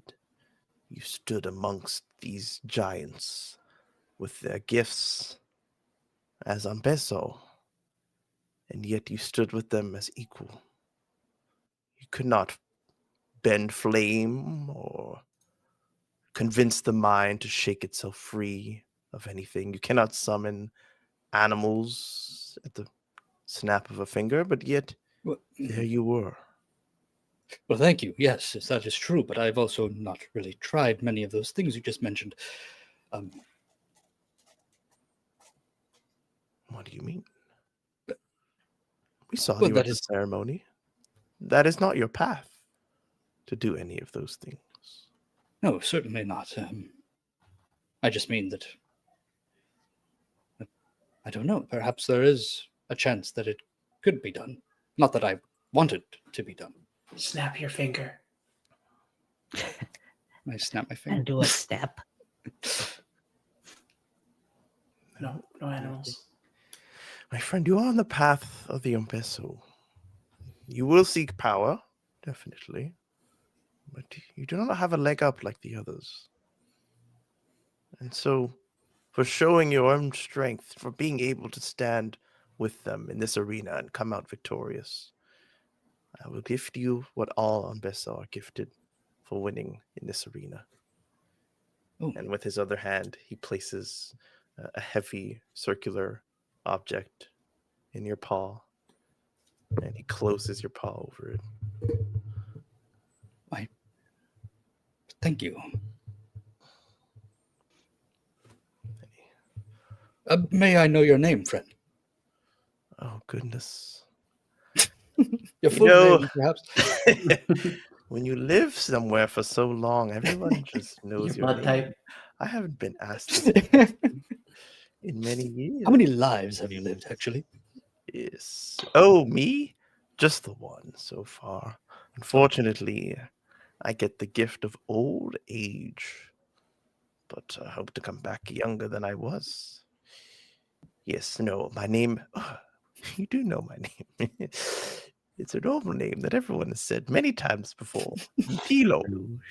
Umpilo. Yes. Well, thank you, Umpilo. Yes. Is there anything else that we can do for you, champion?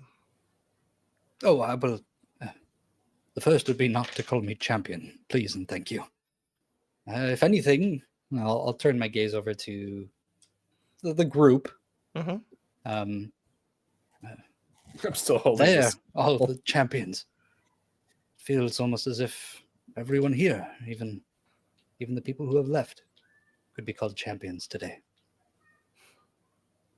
You are humble. And you are bleeding. I am. Perhaps I can help with that. Please, it hurts quite a lot. Come with me. Come on. He like puts his hand on your back. Oh, And- no, not there. Oh, okay. Thank you. And ushers you through one of the exits from the main arena. Mm. I peek at the thing in my paws. Like I'm not supposed to look at it for some reason, so I'm like trying to be careful. You go and look at it. You don't see him like react or Mm. anything. It's a bunch of stones woven together in a sort of bracelet, and every other stone has a little faded bit of color, like a gem in the middle. But you see colors that match the ones that you've been familiarized with. But it doesn't kind of like light up. It doesn't glow. Okay. It kind of just looks like rocks with little shiny crystals embedded in them. Okay. Yeah, I think I hold it. And the fact that there's no reaction or anything it is almost a little bit comforting. And it looks like a bracelet, right? Mhm. Yeah, so I'll put it on. Okay. You put it on, Oh, no. and the comfort fades. No! Everything kind of like just for a few moments, maybe 5-10 seconds. The air is like crisper. You feel the dirt beneath your feet. You feel each one of the hairs on your body move alone. Yeah, it's this like you're tripping a little bit. The colors are brighter. The smells are stronger. The sounds are louder. And then all of your kind of senses return back to normal. Oh my. I'll like look at it. I think I'll carefully take it off and then put it back on as I'm walking with this Yeah, guy. yeah. You just like kind of find yourself doing that. Mm. Nothing special happens once you put it on. Oh, strange. And he brings you to the back, explains like, "Oh, you're not, I don't think you're." Tries to like rub stuff into the wounds. It kind of hurts. He's like being a little rough with it. Careful. It's not working. Oh my goodness. Pour some water, scrapes it off. We'll have to do another approach. Starts to make you like tea, and starts to like mix stuff up together. Just like wet and bloody while he Yeah. starts making tea. Like, but you do feel that like that weakness still remains. Okay. Let's move over to Olum. Sorry, before we do, Mhm. what is the golden armor guy doing during all of this? I forget his name. He's being helped up and being brought to a similar room. His name is Kumbo. He's being brought to a similar room to Pequenu. He looks in bad shape, but there's no like huge wounds on him. He's not bleeding out. But like he seems like healed over, and every step is very heavy, so he requires a lot of help. Something happened to him. Okay. But yes, Olum. Is there anything that you need explaining from the last session? No, I guide your life? I think I'm pretty good. Yeah, we cricked his ass. You did so. Your aura still remains with you, strong and waiting to build. Sweet. Give him a high five. So much emotion. But yeah, I'm ready. I'm just taking in the scene and gaining more inspiration for when I go build. Wonderful. Standing by my friend Pequenu. Well, Pequenu, you see him being brought. Oh yeah, right. Yeah, no, watching him, just taking it all in, smiling. Okay. Olum stands and takes everything in. What does anyone else want to do? I'd like to go talk to Bibi and Zindo. Wonderful. I think I give Zindo like a knowing look, having shared that conversation with him about the potential to change things, and his stance before that, and then his stance now, having made that speech. But I bend down to BB. Yeah, but I bend down to BB. I don't say anything, and I just go like put a hand down on her shoulder, kind of like, "Thank you for your help out there. Your powers are in need of some fine tuning, I think, but with time you'll be a great asset." She like shows you her hands, like with like the burnt fingertips. You think that's gonna go away easy? No, but the marks are evidence of the wisdom you've gained. And I look down at my clothes are burned to shit as well. And I look down at them and I look at her, and I think like I take the mask off for like once, and she can see me smile, and I'm just like, and I think that playing with fire always comes with a price. I need some new clothes. And chuckle. Yeah. I think he could take care of that. And she points to one of the men who had stepped forward to kind of form a council in the middle of the arena. He's very well dressed. No jewels or jewelry to speak of, but fine fabrics, woven, silken, almost like showing off an array of different choices that he could make, and he just decided to make them all. I nod at her, put the mask on, but I go to Basalar and Olam first. The two of you. We should speak with this council. Perhaps we are in need of equipment. I'm in need of clothing. But Chief Nazu's home is where the stones were that were used to pass through the barrier. Now is a good time to go there and take what we need. So I think Basalar was like going to go to BB and like see if she wanted to see if her hands could get healed through his magic. Then like hearing like, oh, it's badges of wisdom, he's like, do you want to see if I can help your hands? No, I'll wear them like badges of wisdom. Okay. I'll go see if Kumbo and Pekinyu need my help, and then I'll come to the chief's place. Thanks. And like she looks at both of you. No one's been able to get my dad out of his shop the way that you guys did. She like looks over at him. Proud. Don't think it's us that got him out of his shop. I think it was you. Maybe it was me and you. And you. And you too. Don't Looks at sell you. yourself short, little one. You're inspiring. Did you see what I did with your shield? Yeah, it was awesome. It's really well made. It's really light.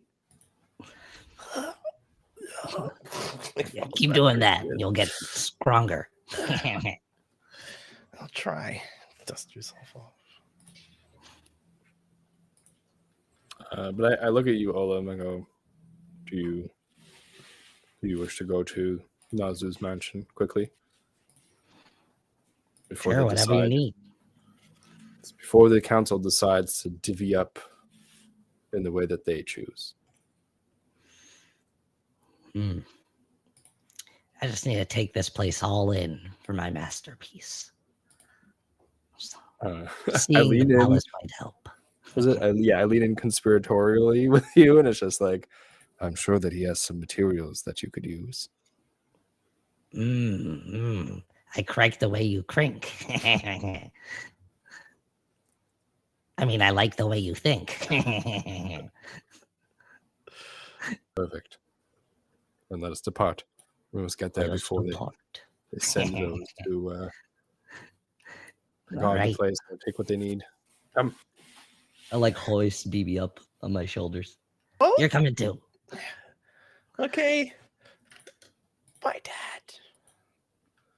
Just gives her an acknowledgement. So it's the three of you going off to the chief's quarters, and Pekinyu being healed. Pekinyu, you're given this very bitter tasting tea, and this concentrated like jelly to take with it. Okay. Like to eat? Eat the jelly? Eat the jelly. You could like it just Or is like it, puts it in only your mint hand, jelly? and like Do you takes eat the your jelly? arm and like puts it into your mouth, and like you can chew it or swallow it. Yeah, I have like one hand that has like the goop in my hand, the other hand is like the teacup. I like sniff the tea. No way, I'm drinking that. Try the jelly. Yeah, it kind of just goes down Oh. hard. What? Like it's soft in your mouth, and then like as it goes down, you feel it like drop through into your stomach. Oh. Well, better to get it over with. Drink it, drink it. I just do it in one shot. Do you drink the tea as well? I just like sniffed it and I like kind of put it down. He like insists. Like, Oh, pushes it okay, towards fine. you. Yeah, it's Oh, terrible. Drink Suddenly, up, I you, don't. you don't need wuss. this. Come on. I don't need this. I'm fine. The bandages will be enough. Like pokes your wound again. Ah! How Come on. would you do that? Don't leave wounds to fester. You must heal them quickly. Fine. This is all I need. Well, you're gonna need to drink the whole pot. What? Oh, take the lid off the pot. Pour the cup into the pot, and then I'm going to just chug the pot. I'm gonna have to ask you to roll. My danger guy. You said we had all our sheet back. Yes, you do. No. Just metagaming here. All right, what do I got to roll? So I think I'll just go with what Brent said. We'll make it a defy danger. Thank you, Brent. Don't choke. Constitution, endure. You get to choose, yeah. Okay, not the best, but whatever. Terrible. That's 5. That's a 5. So take experience. Just like Hey, burnt the inside of my fucking throat. EXP. So you drink the whole pot in a few big gulps. Yeah, I just tank it. And it goes down just as hot as it went in. And it burns your mouth. It burns the inside of your throat. But then there's already a burning that's inside of you. And all you've done is create a pathway for it to climb up out of What? the pit of your stomach. Oh no. You don't want a burning after you drink something. And you No.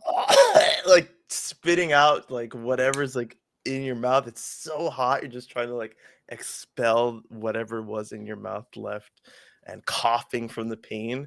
And you cough out fire. And half the room lights up in blaze. What the hell? You're like, backs up. Just like screaming. You, but, well, put it out, put it out.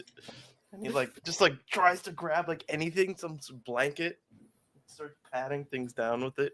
The room's on fire. What do you do? I'm just trying to catch my breath.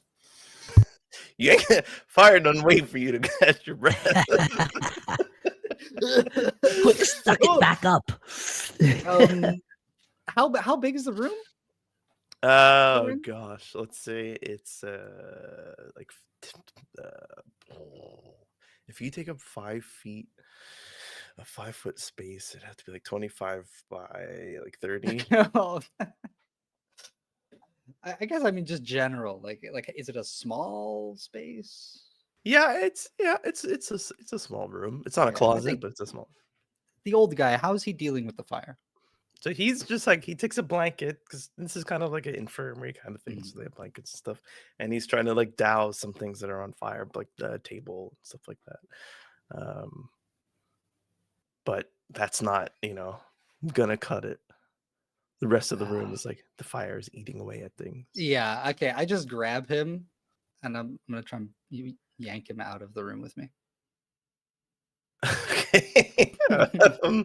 That's going to be to defy danger once more. Move closer to the fire, grab him. There's some flames in the path on the way to the door that you'll have to move around or jump over. Oh my god, just what a run mess. through.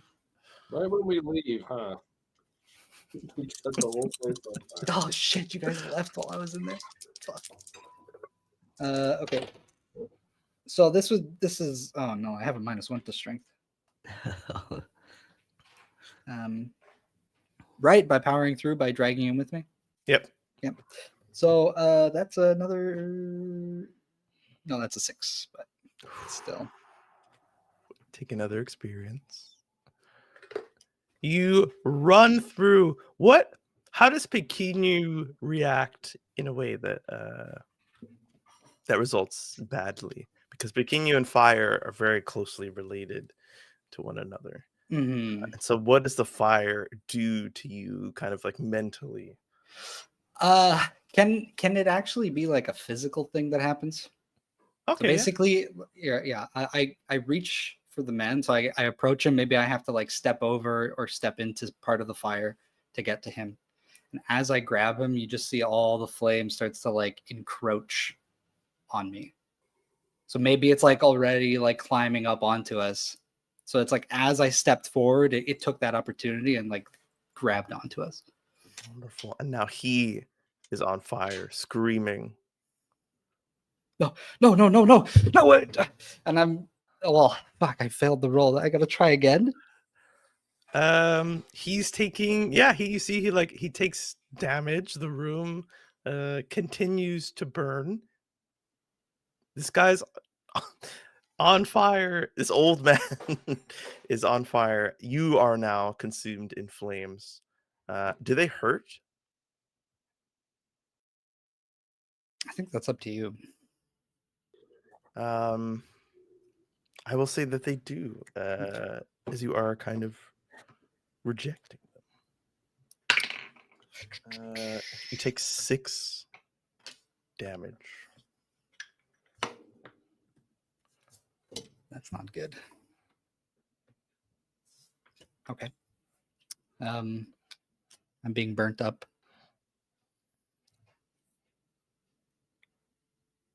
I want to save this guy, but instead of trying to throw him out, having to maybe even fight with him, I think I just dive across the room. Okay. And I hope that it follows me. I will ask you to roll to defy danger. You can do dex, you can do speed. This is tense. I'll do Dex. I want to get away from him as fast as possible. Come on, man. 7. Okay. Oh, 7 to no. 7 to 9. Yeah, Oh, 7 to mild. 9. Okay. Mild. Better than Okay. nothing. It's going to be a conscious choice that you have to make right now. You think the flames, they won't hurt you if you call them to you, but this is also like a move that you can't take back. You've been avoiding this part of yourself for a while. You've had help to push it away, but now in this moment you have to accept that you can move it, and by doing that, accept this part of yourself, or you can make yourself free, jump, roll, get the fire off of you, and get out of the exit, but the flames will eat up the room and the man in it.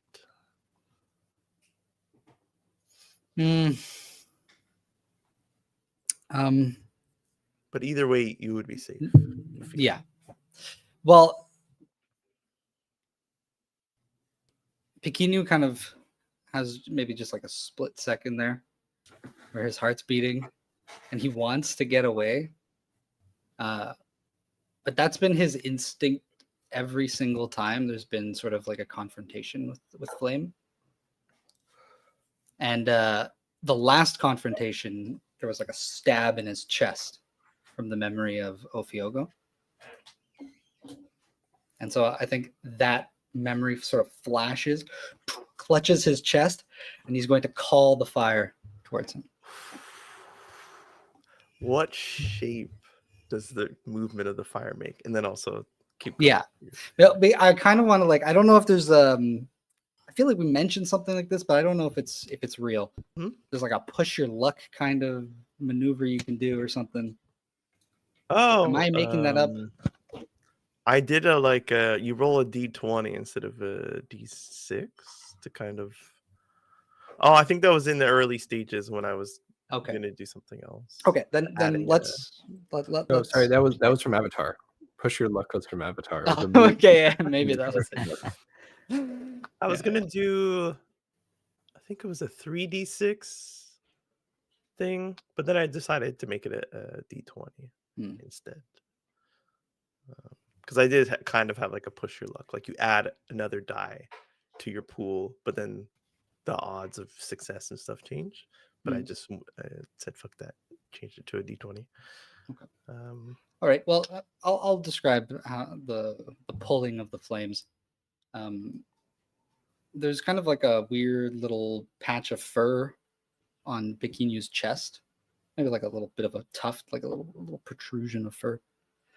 And the last couple days, it's sort of been stained a little reddish from where he was stabbed, and it kind of like coagulated and matted a little bit, and it created for the character sheet like a chest piece of armor, giving him bonus armor. But there's like a crack in the middle of it, and there's like a big red light that emerges, and I think it just starts pulling the flames in, like into his core. Is it matching like real? Is it more realistic the way that the flames come to you? Is it more like they go in like a tunnel of flame and go inside of you, or does it kind of like burn up towards the ground and crawl up your body?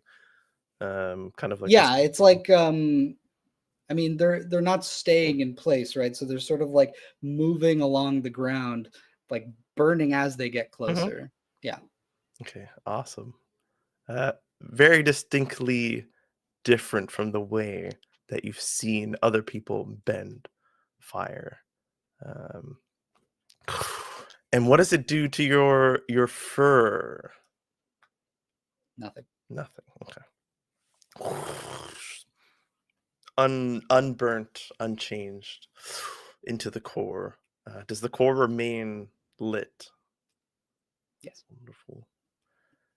And you look around you, you see the damage that was done.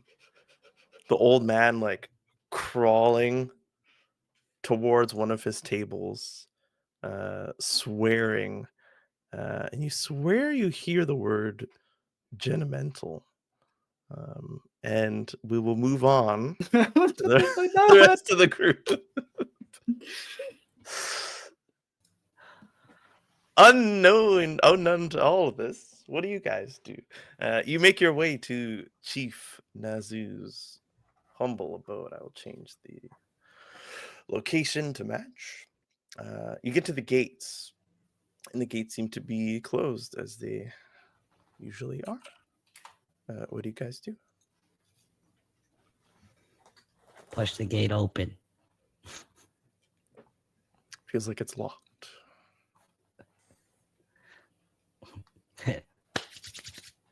Open sesame.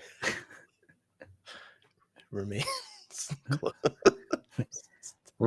Could have swore that'd work. I was hoping it would. BB, do you know how to pick a lock? No. Do you? Of course. I use my shaping power to just unmake the where the lock is, the locking mechanism. Beautiful. Do you unmake it by melting or just deconstructing? That's a good question. I believe that if I want to do it quickly, I can just scar style just destroy it. Mm-hmm. But I think that if I want to create, I have to do it. It's a roll, right? You may unmake these things as well, but to do so without time and safety might require that you defy danger first. Okay. If you'd like to do so, you can roll defy danger, and I think it's by moving quickly. So you use your dex.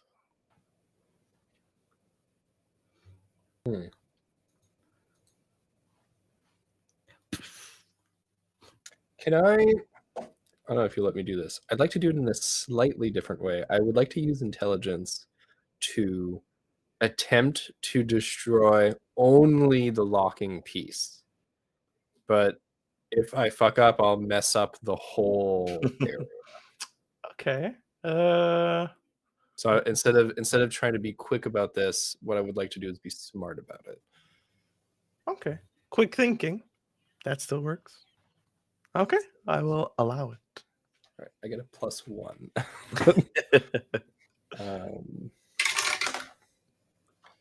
Okay, that was bad. Okay. Oh my god, I almost dropped it again. Okay, 4, 5, 6, 7. Okay. 7 to 9. You stumble, No, hesitate, 7 or... total. that was barely. So you stumble, hesitate, or flinch. I'll offer you a worse outcome, hard bargain, or ugly choice. Let me just make sure the rules of your move don't have their own little thing. Yeah, okay. In this situation, it's not necessarily a hard choice. You think like you'll break, you'll not like break the entire lock, but like you do more damage to it than you meant to, or you can just not do this. But this isn't a place that you necessarily care about or care to leave in a good condition. So No, so I fully break it. Yeah. And look at BB and go, that's how you pick a lock. whoa. Can you teach me how to do that? Of course. Cool. And she goes, and one of you can help if you wish. Brings the door open. You see like I have a handful, a very small, like 2 people remain that you recognize as his lackeys. And they stand up and look confused. What are you doing here? Where's the chief? I hold up the skull. And I'll like mimic Nezu's voice to like come from the skull. I'll be like, I'm dead.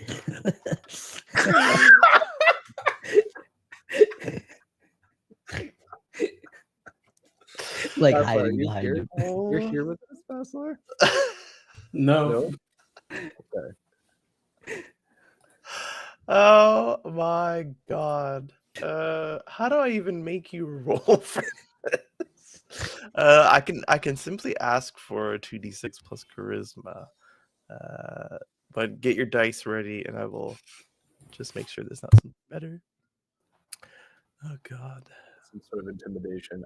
I want to help by like bending fire into the skull so it has like fiery eyes. I think you can roll to help. You don't have to add the fire if you don't want to. I think just presenting the skull is a form of help, but you can definitely flavor with some fire just as well. a little spark. Oh. Ding. So Shadim, roll first, just in case you get like a 11, and then we don't have to waste. Plus my charisma, it'll be plus which charisma. is a -1. Minus charisma. Plus you have a -1 from the beginning of the session. So okay. So that's a 4. Okay. But even with help, it won't do it. But yeah, even with Basalar's help with the +2 thing, even if you were to do that, it wouldn't. Basalar's not here with us though, eh? No.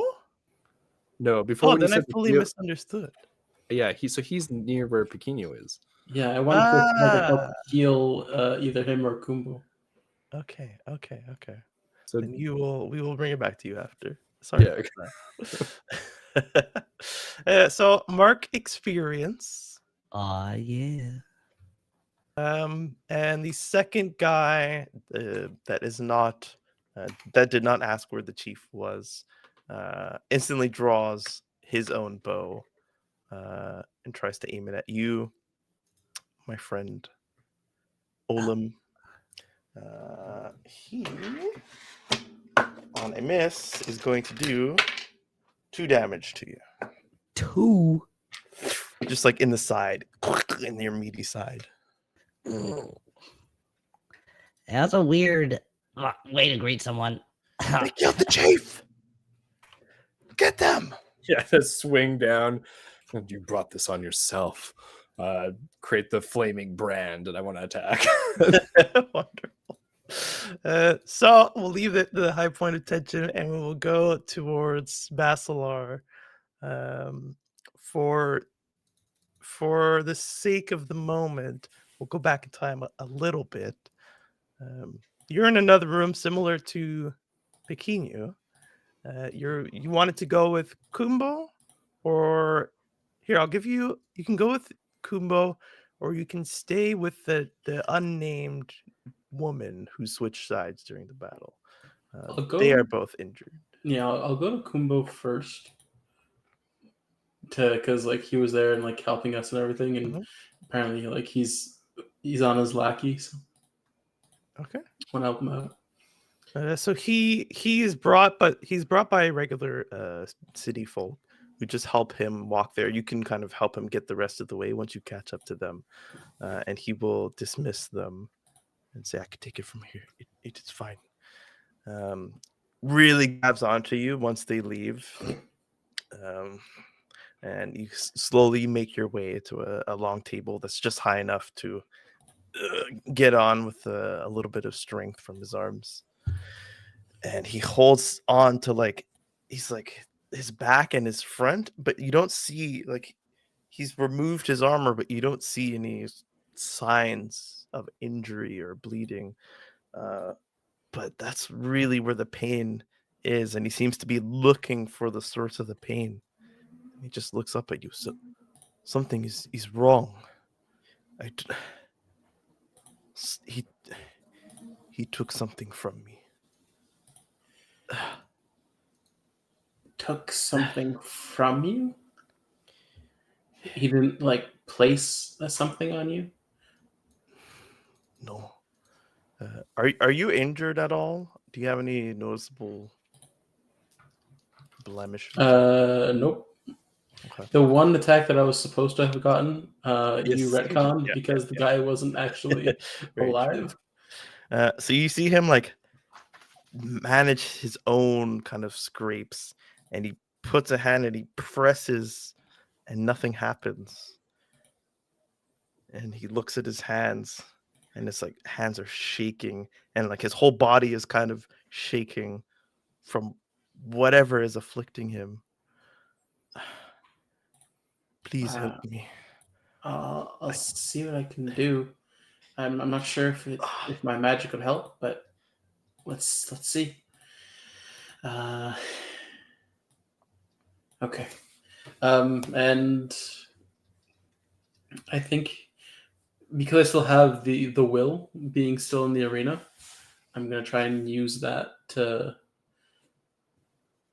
purge him of, or kind of exercise, I don't know, the evil that is in his system currently, or that might be in his system. I don't even know if it's something in him or what's afflicting him. Okay.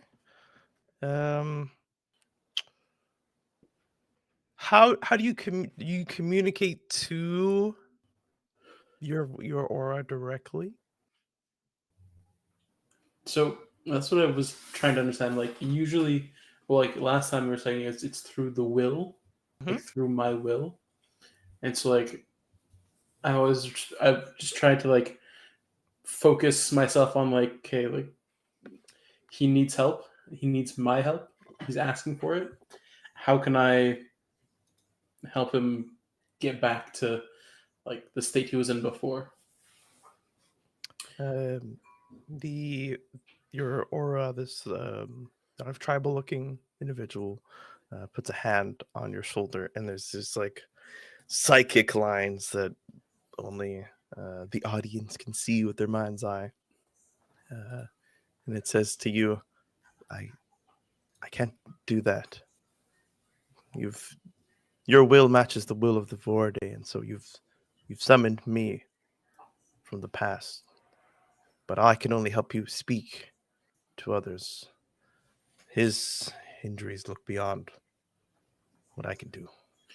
Then help me speak with the past. How has one dealt with such injuries in the past. Now this will be a beautiful roll for you to make. It's going to be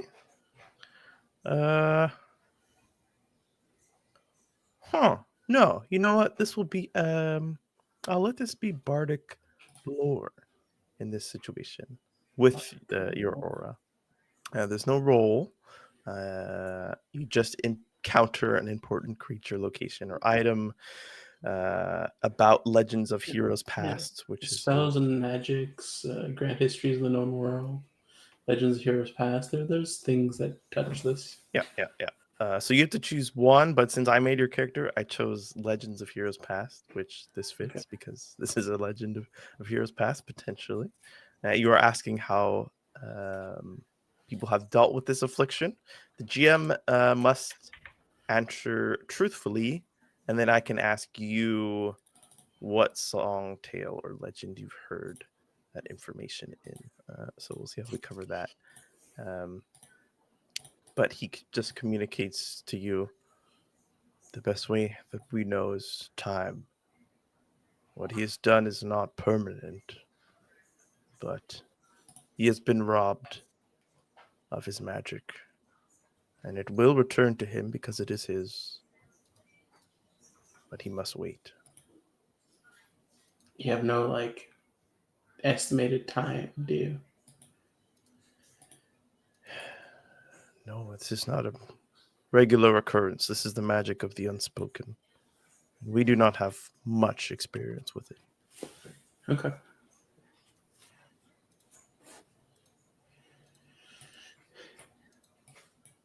Cool. Cool indeed. Yeah. So do I have to say which legend this is from now?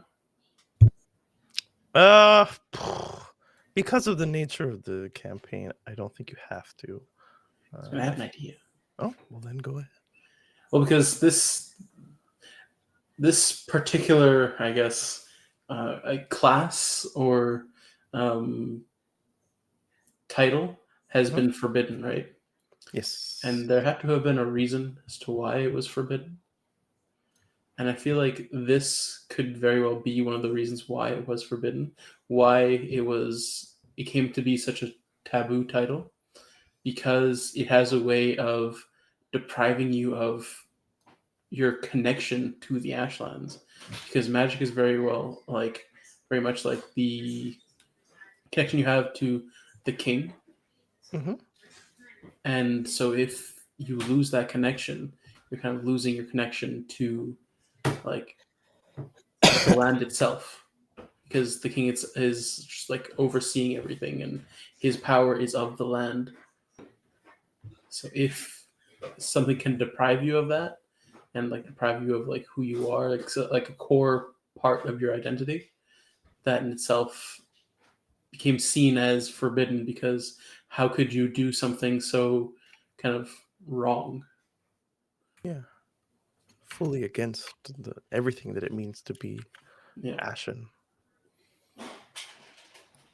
So there was like a legend of like, this is one of like the legends of how it became to be forbidden. Like there's different powers they might have that might have caused them to become forbidden, but this is one of them.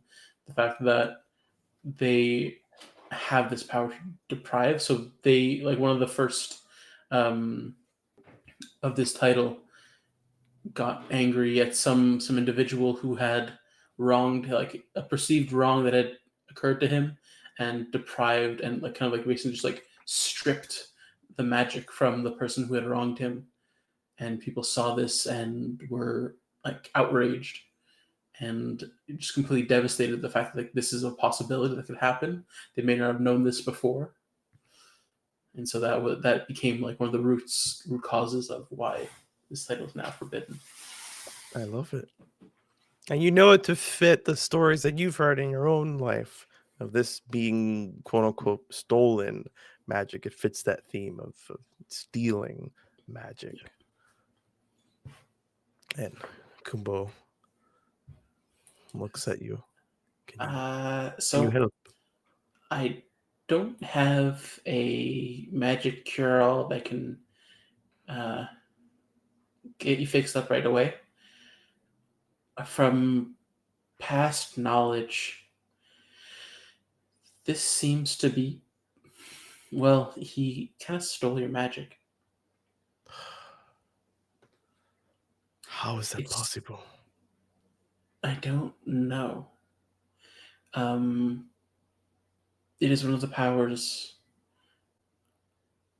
of this title, but it isn't permanent. You will regain the use of your magics. It'll just take some time.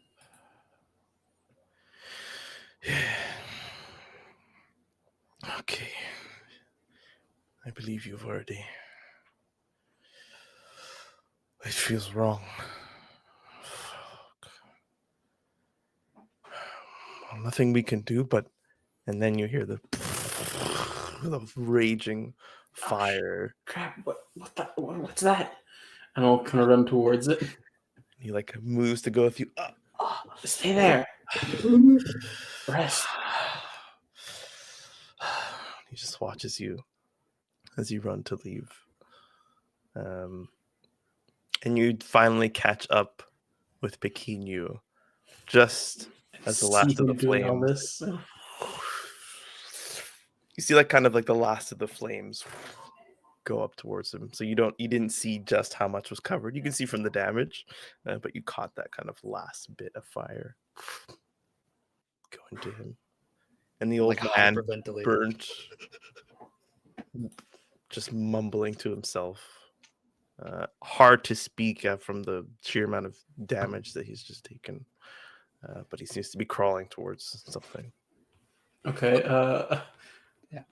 I'll just take like a quick look at Pequenu as I'm going over to the old man. Basalar, please help him. Are you okay? Help him. Yeah, okay. And I'll try and use my magic here to help him out with arcane arts. Wonderful. To give him a little bit of a healing. Okay. Clutch. Clutch. So now I've kept all the regular options, but I've added some extras.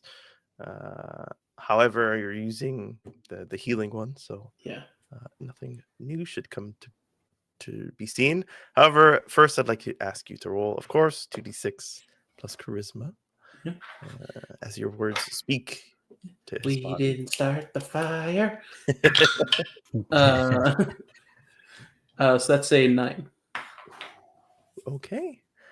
Now, here's where the newness comes in. You decide the 7 to 9, what is called glitch. I've stolen this from Monster of the Week, so it is potentially balanced for this kind of system. You draw unwanted attention. Your magic reverberates to other targets, affecting them as well. Your spell is less effective or not last very long, or it has a problematic side effect. So I think it's going to have its desired effect on the old man, but in doing so, it's going to kind of draw like some of like what's like afflicting him and kind of taking it upon myself. Okay. So you will consume not some of the flame, but some of the burnt aspects, the damage of the fire rather than the fire itself. Some of the like crusting of the skin, raw, layers of skin underneath reveal themselves on your body. But I will just have the damage of Pequenu's Phrasing. flame. You just said he's gonna consume the crusty layers of skin. I said it. I meant it. You only take 1 damage, luckily. Okay. And you can roll the healing for this old man. All right. One crusty skin. One layer of crusty skin. All right. So it's a 6. Very nice. You see more of the core parts of him, his face and his head and his upper body. They seem to be targeted first by this and he gets some vitality back, and he's able to crawl quicker. He doesn't waste energy getting on his legs. He kind I of mean, just I'll help him up. Like, it's like, reaches up and like knocks one of the like a mortar and pestle full of what looks to be dirt, and he just begins like rubbing it on himself. Thank you. Yeah, she healing. Gotcha. Yes. And it like hardens on his skin. Oh my goodness. I saw my wife for a second. I thought it was over. It's like rubbing it into his hair. You really didn't like your wife, did you? Neck. What? No. I saw her on the other side. Oh, okay. Oh, just kind of falls back, half of the stuff put on him. Just catching his breath. I'm gonna use a little bit of that too, actually. And I'm just on like the little parts of the one crusty skin, apparently. See my crust. Oh. He like looks up. You didn't tell me you were genimental. Hmm? I didn't think anyone knew. Yes. What do you think is out there in the wilds? Yeah. You don't show any of this. Oh, it doesn't matter. Why is it a bad thing? Well, I'm sorry. I don't know much about them. We're just told that they're dangerous. But why? You can ask him yourself. And he like Kenny doesn't he seem doesn't like dangerous. knock himself up, but he just like lays back and lets the healing take place. But You can still Kenny's talk not to him. dangerous. Oh, well, Basalar, I think I am. Oh, I kind why? of just like look all over the room and there's just like scorch marks everywhere. I mean, the nameless one has done a lot worse than this. He blew up a campfire. That is true. But Nameless is more acquainted with his flame. And we gotta acquaint you with your flame. No, that is not what I want. I am on Beso. I should have no flame in me. But if it's a part of who you are, doesn't that make you more Pequenu? I don't want to talk about it, Basalar. Okay. You want to get some food? I will join you. I don't have much. Don't have much appetite. The others went to go raid Chief Nazu's house and go see what like cool things you can find. All right, but this below. Are you all right? I'm okay. Look, his crusty skin's already healing. Yes, it is. Like the hardened like dirt, like going from like mud to dry dirt falling off of his body, revealing 16 months. 16 months. Hey, shy. Shy. Thank you. Thank you very much. Not so shy about those subscriptions. Yes, please go and get food. Don't be shy. You are champions. Just careful of that flame. I grab his hands Ow. and I go, I'm sorry. I let go of his hands. I'll be sure to let others know that I am elemental. It should be the first thing I tell people now. I don't want to hurt anyone else. Hold on. I didn't say that. It's just something unknown to us. We don't particularly love things that are unknown. Truthfully, it's a little bit unknown to me as well. Ever since I've come back, things have been Very different. If you want advice from an old man, you don't owe anyone an explanation until you understand yourself. Even if I feel entitled to one. Cheers. Ooh, Oh, much needed. thank you, Sheriff Daddy. You know, it helps wash away the taste of the tea. Yes. It should be doing its work inside of you. Just be wary, that's all. Thank you, and below. Basalar, shall we? Yes, we shall. Away. And That way. away. There you go. Do you stop off first to check on Kumbo and let him know anything, or do you go straight? Where's his room? Is his room on the way out? It's in like the same section, the same wing of the. We're headed to the chief's place. I'm gonna stay here and to rest. Good idea. And so we move over, bow drawn at Olam. The other man takes out his saber. And you see some movement from inside the house. Nobody rushing or anything, just some shadows moving past the window. So there are people inside, but they don't come bursting through the door or anything. Looks like we First must thing be I good. yell is, Chamba, protect BB. And in your Definitely. mind, you hear oh, all the way back at Yoka's fortress where he's standing guard. Oh, shoot, he's not with me. Over I the think body. it. I say it actually, and I look, and I'll be like, "Ah, shit." But you still communicate to him, so he hears it and he responds back that he. No, he's no, no. coming. He keep doing what you're doing. I'll be like, I forgot. Don't eat the body. Remember, just reiterate that. And I think I'll scoop up BB. I'll be like, shields up. She kind of puts it in the ground and just stands in her spot with it. Who would like to act first?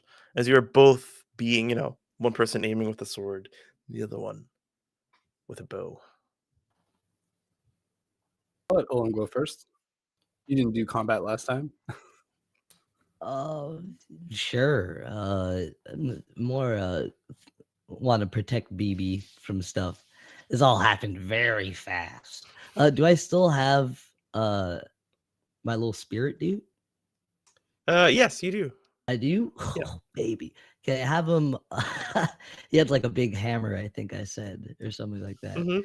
Can I have him just dig it deep and just kick up a bunch of dust right into their face?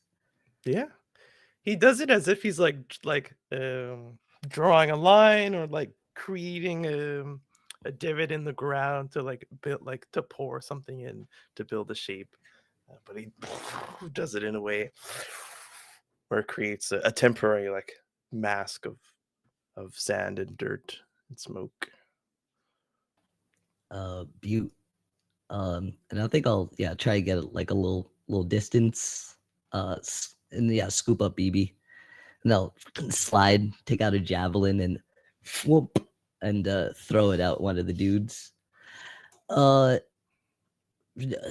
this count as them being kind of surprised? Does the dust cloud blind them or anything? Does it catch them unawares? So you want to scoop, run, and then throw?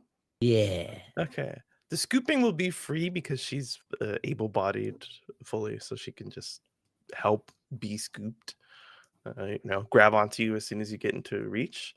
To run and then to throw, I'm gonna have to ask you to roll twice. Mhm. You're going to defy danger. You don't know what effect this had on the person at length. You don't know if they're running right. They're about to exit through the little cloud that you've kicked up, and you also don't know what they're doing because your vision is blocked as well. So it is a dangerous situation to act in. Okay. You What can would tell I be me what you roll rolling? with. If however you would like to explain it to gain. I guess the getting away would be like Dex. Yep. Like cloud. Zoop, zoom, zoom. Zoom zoom. +2 for my Dex. That's a dirty 10. Hey. Okay, you do what you set out to do. The threat doesn't come to bear. A arrow loosens through this cloud, but it completely misses its target. Now he has no idea where you are, but you have a better idea of where he is from the trajectory of this loosened arrow.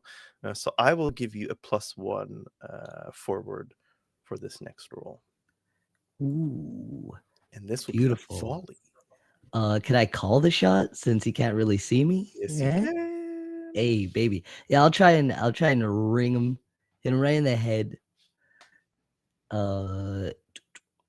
Plus my Dex.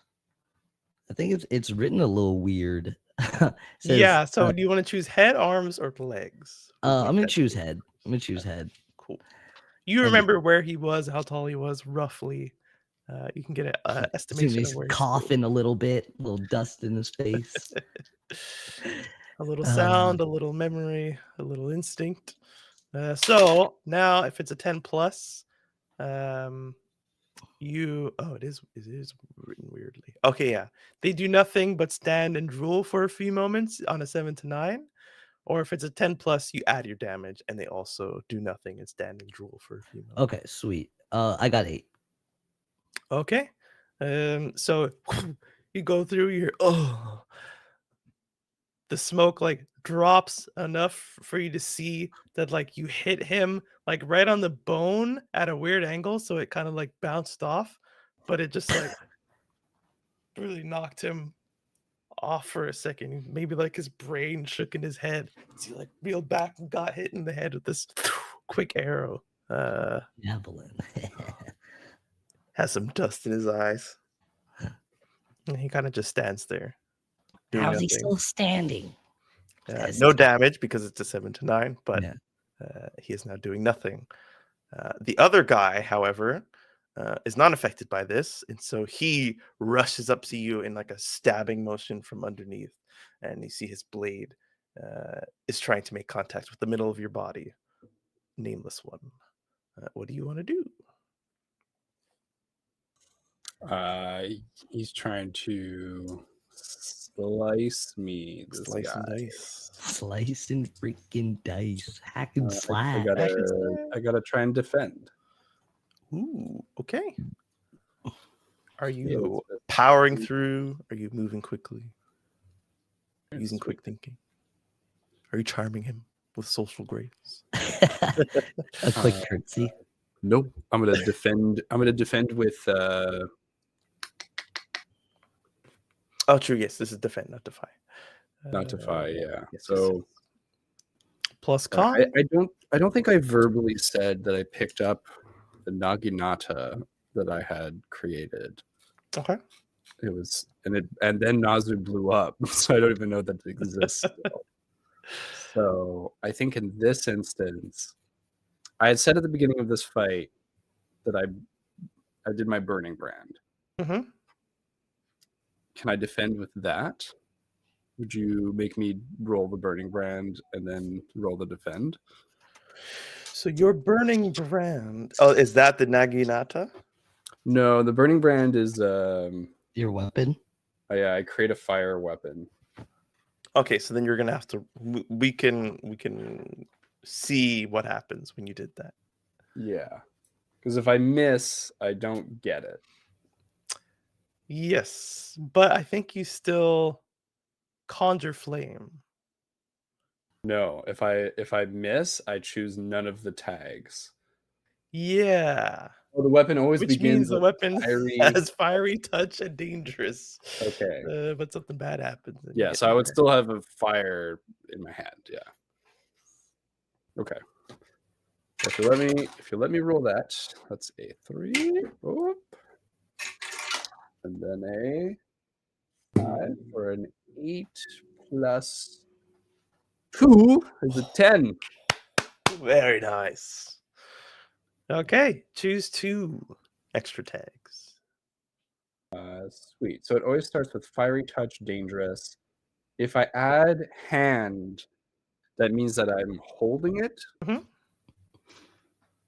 And then I can get 2. So I think I would like to add +1 damage.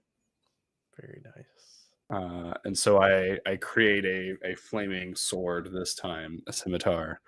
And then I'm going to defend with it. Awesome. Hell yeah. Man. That's an 11. Oh my god. On a 10 plus, hold 3. So stabbing you straight into the gut. How would you like to defend from this? You can choose one from any of the options. And you still have 2 more to use. I can only use 1 hold at a time, or can I use like consecutively? Like your 1 hold will like that will resolve something, and then you could potentially, if the danger is this big, you can kind of use them all 3. This is just a simple attack, so 1 should do it, so you don't have to waste all of them. Yeah. So I would like to. Well, I can't redirect it to like his ally. That would have been fun. I definitely want to have the attacks damage on me. Okay. Yeah. I think I do want to use all 3 if you'll let me, because they don't really, they're not going to change anything. Oh well. I want to have the attack. I want to deal damage to him equal to my level. And in doing so, I want to open him up to an attack from an ally. So my ally would get a +1. Yeah. Okay. I will say the have and the deal damage can be one thing. If you want to open him up, you have to that'll be a continuation of you standing in defense for the express purpose. So the next thing that he has to do, you'll still stand in defense. So I'll give you 2 out of 3 options, right, in one swift motion. But then Okay. we'll see what happens with Olam, and then we can come back to that. Okay. Great. Okay, he is going to do. Do you block this with more flame than weapon? Yeah, I think I'm doing I'm still holding the skull in the other hand, so I'm doing like a fencing, flourish almost, to try and kind of parry the attack. Beautiful. That's going to be. What is this little grunt gonna do? Grunt stuff. Little grunt stuff. His weapon will only do 2 damage to you, so halved to 1. Sweet. And then you can do 4 damage to him, I believe. Yep, I do 4 damage back. How do you kill him? I parry the attack. It maybe nicks me, but I stab him through the throat. Fuck you. False. You can remain in your defense position. You still have 1 hold, and so you can remain as such. The other guy doesn't even know what's going on. Yeah. You see, but he's still just reeling. He's a mess. Wiping his eyes. I wrung him. Finish him. You want me to act again? Yeah. Go ahead. You're right there. DM, is that allowed? Yeah, he's standing there drooling is the wording. So Wow. Okay. For the second session in a row, you say finish him. And then, fatality.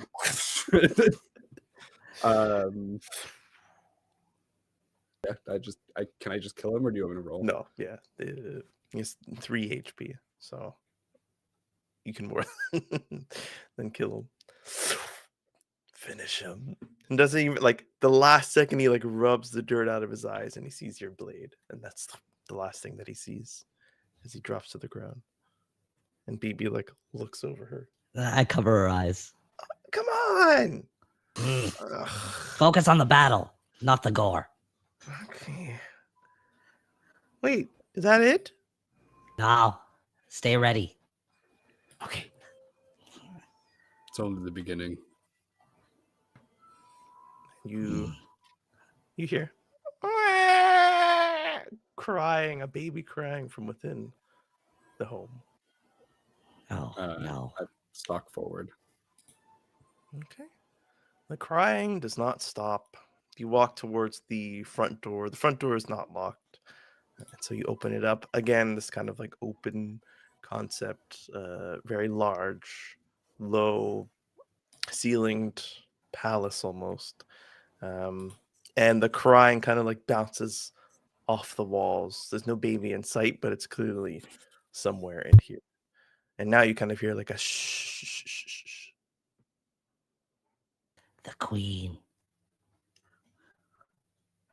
Huh? I look over at Olam. Did he have a partner?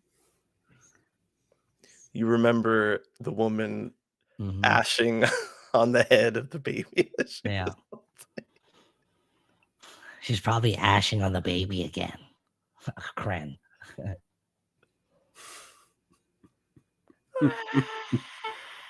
have a deep chuckle.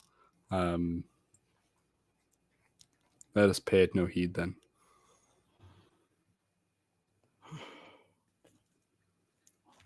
All right. Are there any more guards coming? Oh. You hear a lullaby being sung from somewhere.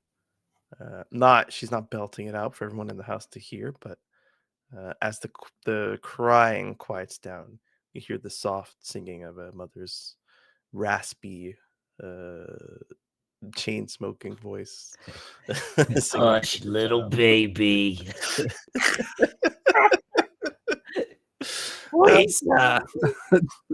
But no one comes to greet or to attempt to defeat you, and the house is quiet. Then I investigate the house. Okay. Light some torches. And go about. Do you? pillaging Yeah, and raiding. I think you like when you do something like this. Maybe you like send fire to the torch, and maybe like Pekinu's fire will just be like smoke will start to come out of the torch, and then it'll set on fire. I go to sit in Nezu's chair. Ooh, okay. While you are investigating Nameless One, Olin walks over to the chair, and it overlooks not the entirety of the Ashlands, but more than you've seen from the lower city. There was like a hill that you had to walk up on to get to his place, and you know that his chair, kind of his back faces you if you walk in from the entrance, and everything is through this like magenta filter of the barrier, but you see some like tops of buildings closely packed together. They don't fit the same description of the houses that you've seen here that were more circular, made of vegetation and stone, kind of more simple materials. You see some like slanted roofs, but it looks like a more compacted dwelling, like a city almost that fits a description of a city that you, as Shadim, would more attribute to a place. It seems a bit far off, but it's like just enough within sight. And maybe you wonder, like for a second, why Nazu would want to sit here And look peek over at the city. at the city, Does and not look over at his own city. at his own city. Does seeing the city like this trigger any memories? Does it? You tell me. If it's big and bustling and it like looks like a compact like district, or like, I guess I think it would, but if it's just like more of just like a big village of it like hobbled together, No, Uh, it fits more the first description. then yeah, I think it would trigger something of his past life and home. Okay, then I'm gonna have to ask you to roll a cheeky Spout little spout lore. Ooh. Was that intelligence? No. Spout Yeah, lore is intelligence. Okay. This is a fat +1. 8. Okay, 7 to 9. I believe I just tell you something and you have to make it useful. But since this is your character, just give us a little tease, but nothing too concrete. I Owen's think past. seeing the city over like this, I think a little bit of that old kind of like the grind, eternally chasing that grind of Mhm. improving, growing better, and having a better stance in your homestead kind of fills with them, and maybe a sort of like family pride for something you do and trying to make it bigger and more, I guess, a part of something greater. I guess. I mean, that kind of like swells up in him as he's looking over the city. I think he kind of gets how someone could be corrupted by having this much power, or seeing a city feel so small from this vantage point. I think he kind of gets filled with that feeling, Mm. and he kind of says over to BB,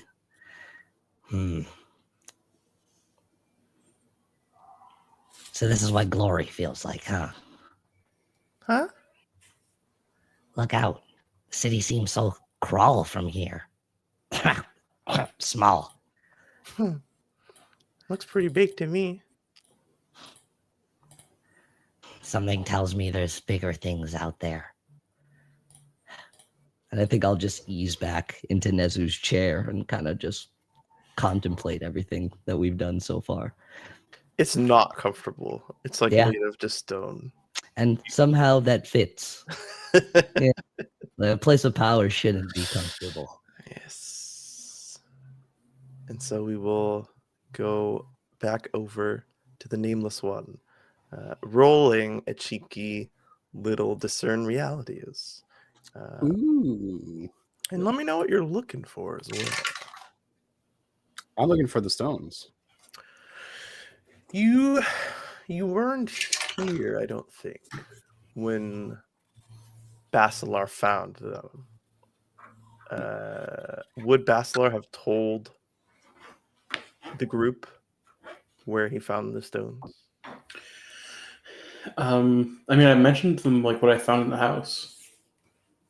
Okay. I don't know if the exact mention of the stones themselves were mentioned. Just the fact that like there was stuff everywhere, gold everywhere. I don't know if the stones themselves were Okay. specifically mentioned, but I mentioned the rooms where like all the treasure and stuff was piled up. Okay. So if So they're in there, then yeah. give me that roll, please. That's a modified 12. Holy shit. Okay, you can ask me 3 questions. I think I know which one you're gonna ask first. I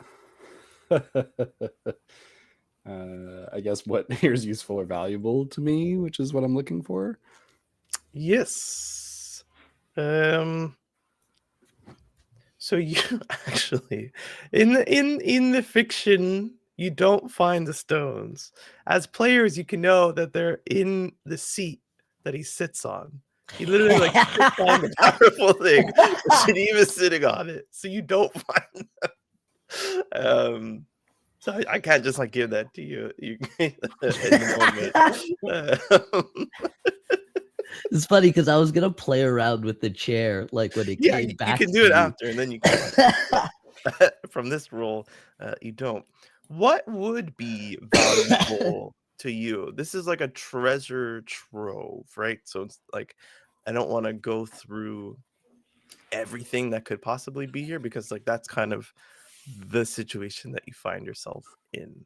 Within reason, anything that like you deem valuable that you would find in a place like this will be found. So I think this is a good moment for the nameless one.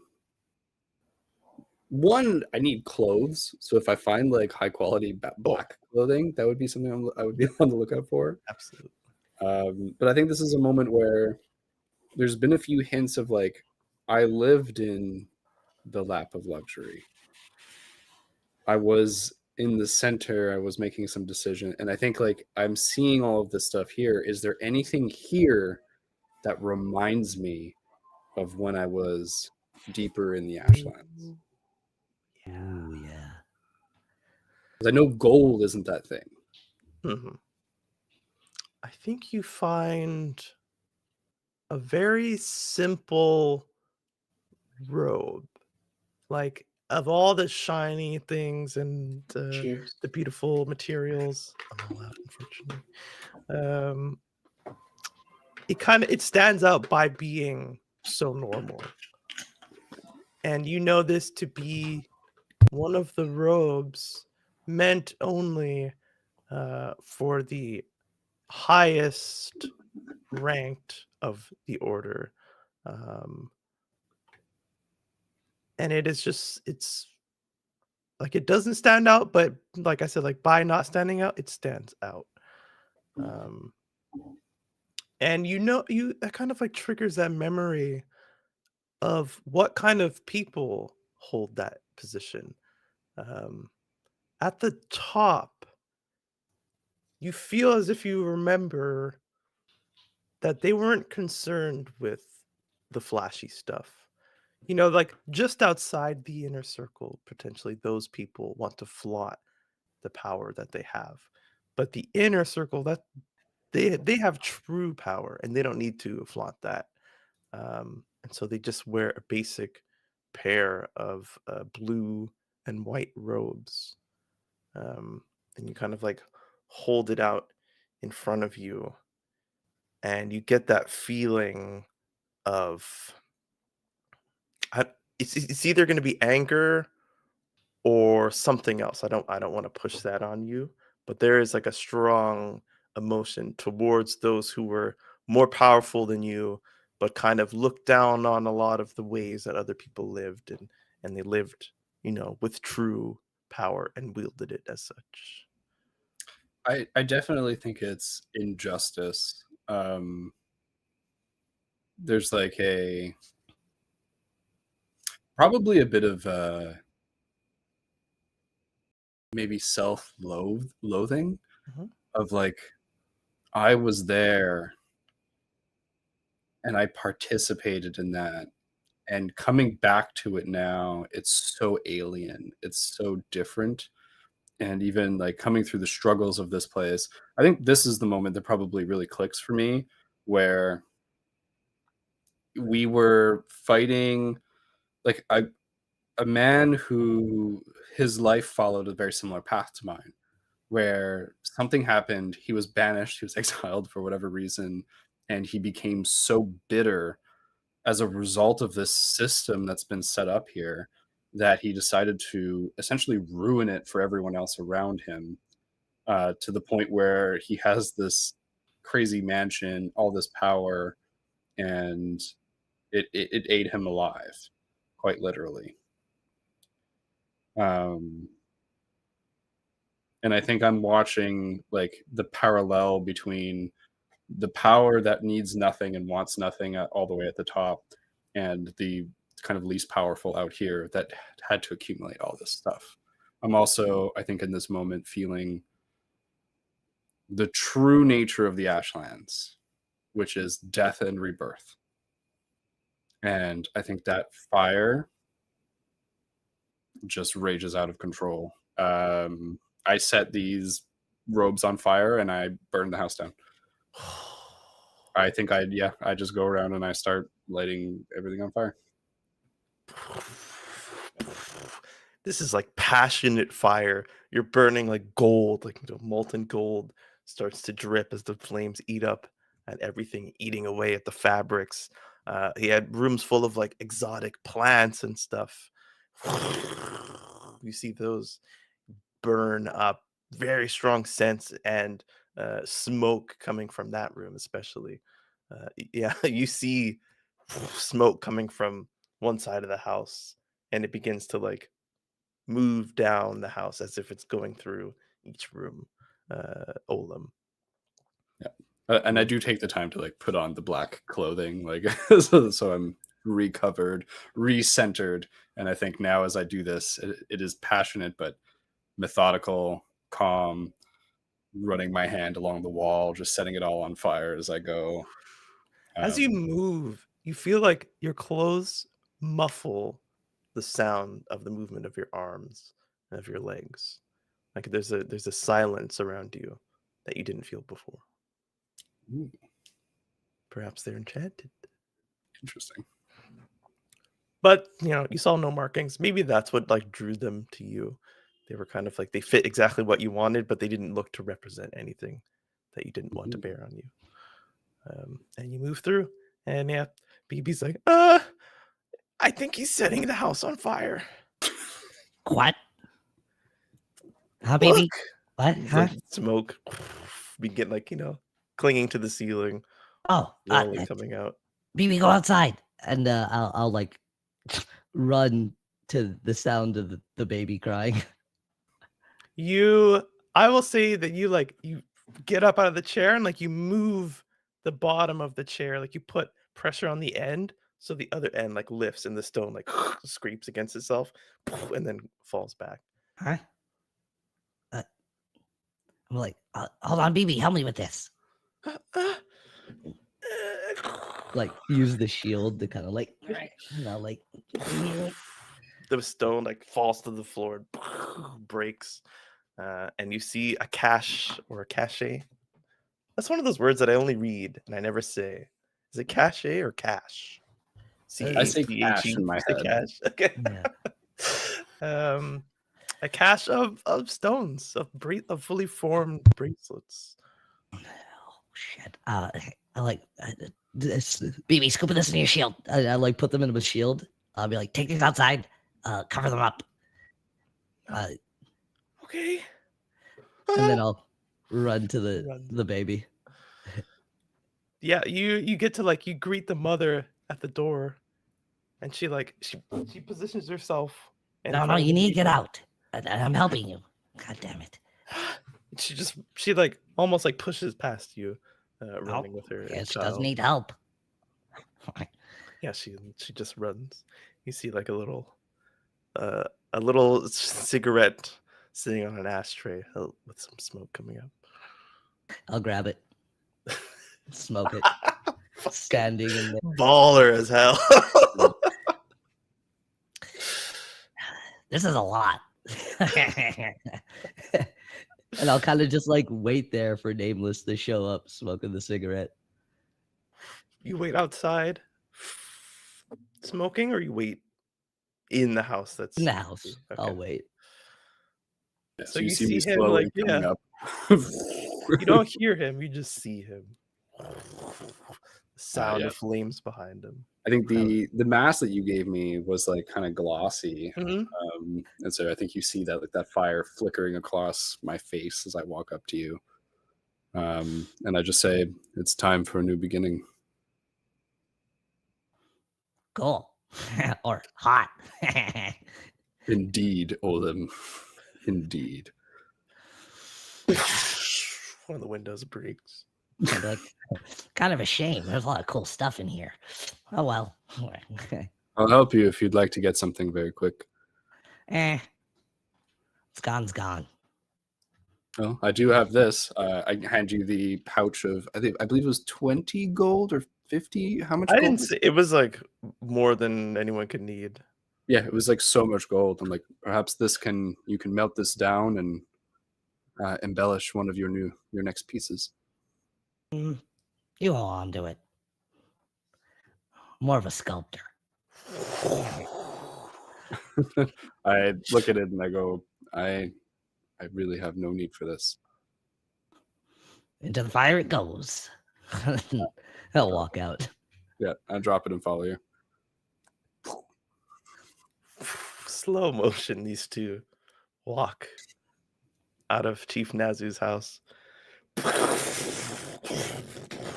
Flames just emitting out of every opening in the house, and the flames lick around the outside and catch the roof. Black smoke emitting from the house, and you walk down the hill back towards the city as the house is slowly collapsing in on itself. All the items that anyone in the city could ever wish for burnt, destroyed, crumbled down to ashes. Oh, shit. And we move to Basalar and Pequenu. At this point, you can be anywhere that you wish to be. I don't want to rewind time and make you get there. Yeah, I thought we were. Well, we were like gonna go meet up with him, right? Yeah. Yeah, okay. We're just like down the street, see the you fucking see- building on fire. Maybe you like I'm like freaking out. Oh my god. They need our help. What happened? You see, It's like, on yeah, fire. BB's like at the gate at the bottom, holding a shield out like this, just like looking up. You like she doesn't see you. She's kind of just like looking up at the house. Run over to Vivi. What happened? Where are the others? Need help? The nameless one's burning the house down, and then you see like the wife and her kid like running down the hill, stopping for a second, like looking at both of you, and moving past you and continuing to run. We took these out, but I think he just wants to burn the house down. Well, these are what we need to get like to where we want to go now. But okay. I don't know. Maybe Probably didn't need anything in there. He's The doing cities this in might have time. benefited Sorry, from sorry. something, but What? they can rebuild. I guess that's scary. It's a lot of power. That's why you have to be responsible with it. Maybe I don't want to be queen. So I'm gonna burn my house down? Not if you're the queen. I know you can be. Oh. Can we go? Yeah, let's go back to the fortress. Okay. Picking you, I think he did. What did you say? Intentionally? It was intentional. Intentionally. Yeah. Okay. And well, they're still in there. And like now you see like they're The dark Figures. silhouettes against the.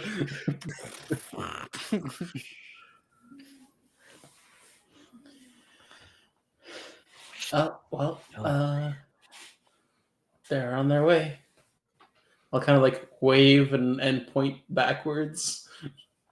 you see fire like blow out through the front door towards both of them, and then it kind of like hit a wall behind the nameless one. And just But Olam just gets Settle like it. completely. but like they're walking next to each other. Yeah. And you guys meet up. Friends, it's safe to assume we're done here. I don't think we have much of a choice. Hmm. It's time to move on. This place deserves a fresh start. Didn't you want to speak to the council first? What? No. Oh, okay. Like I They want reach to- over and grab one of they're like bracelets, right? Mhm. Yeah. Like grab a bracelet and put it on. I'm like, I think we're all ready to leave. You experience that same, all of your sensations get heightened for a little moment in time and reduced back down. We should at least let Bibi talk to her dad. You seem pretty busy. It's never too I busy for you, little Don't one. think Come. I he would take a be very bracelet happy and hand if it to BB. It's up you to left you. without saying goodbye. She puts it on. You see this? No. I guess I'll go grab one too. And you all like there's this like it's you're connecting with everything around you, every sensation available, Marvel at it. Like, whoa. and then dies back down. Wow. This is the beginning. I don't know if Yeah. I'm ready now. This was always just a dream. But now I have my own stones. The dream's real. What? The dream's real. Oh. No, Was you make them real? the dream's real.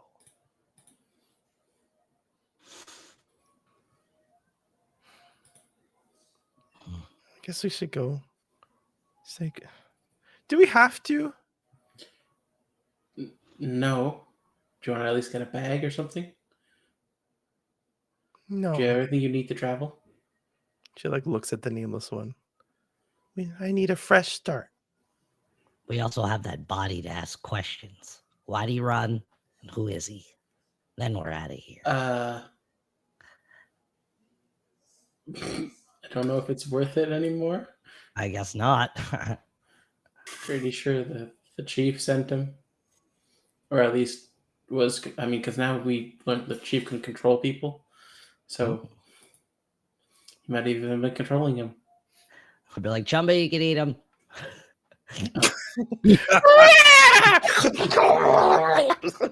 Oh, well, None of you hear it. Just only Olaf hears an excited scream and the I- mangling of the body. I go to take BB's hand, and I look down at her and I go, well, let us begin. And I start to walk towards the barrier.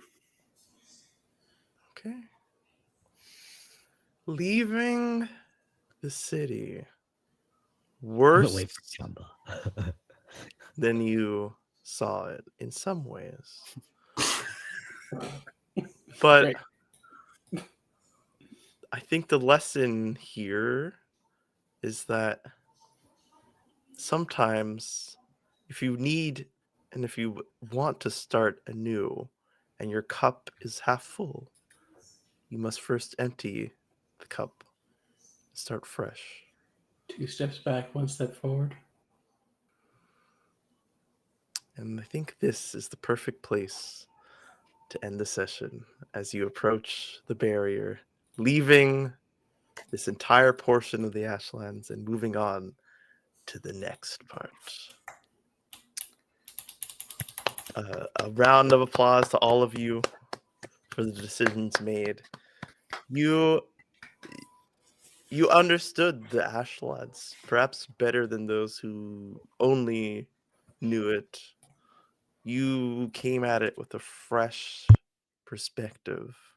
Some of you not born there, and some of you born in different places in the Ashlands. And I think together you made choices that I think you might be proud of in the future. So, bonds. Were there any bonds formed today or resolved? Kizuna. And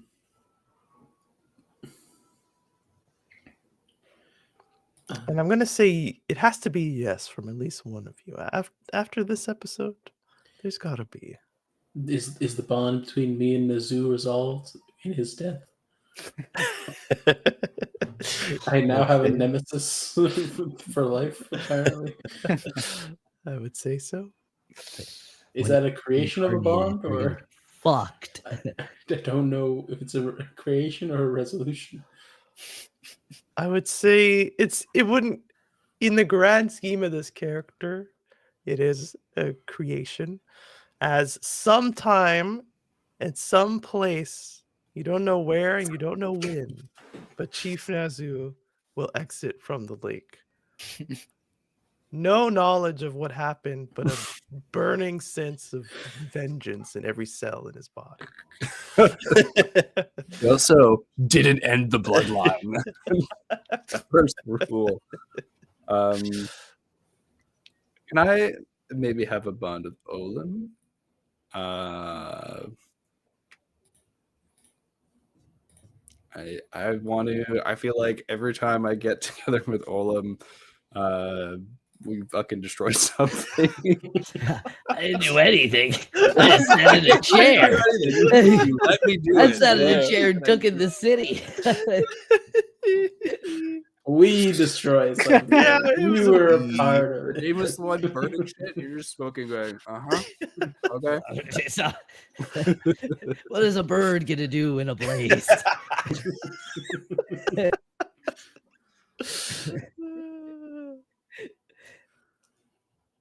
Yeah. Do you agree to said bond?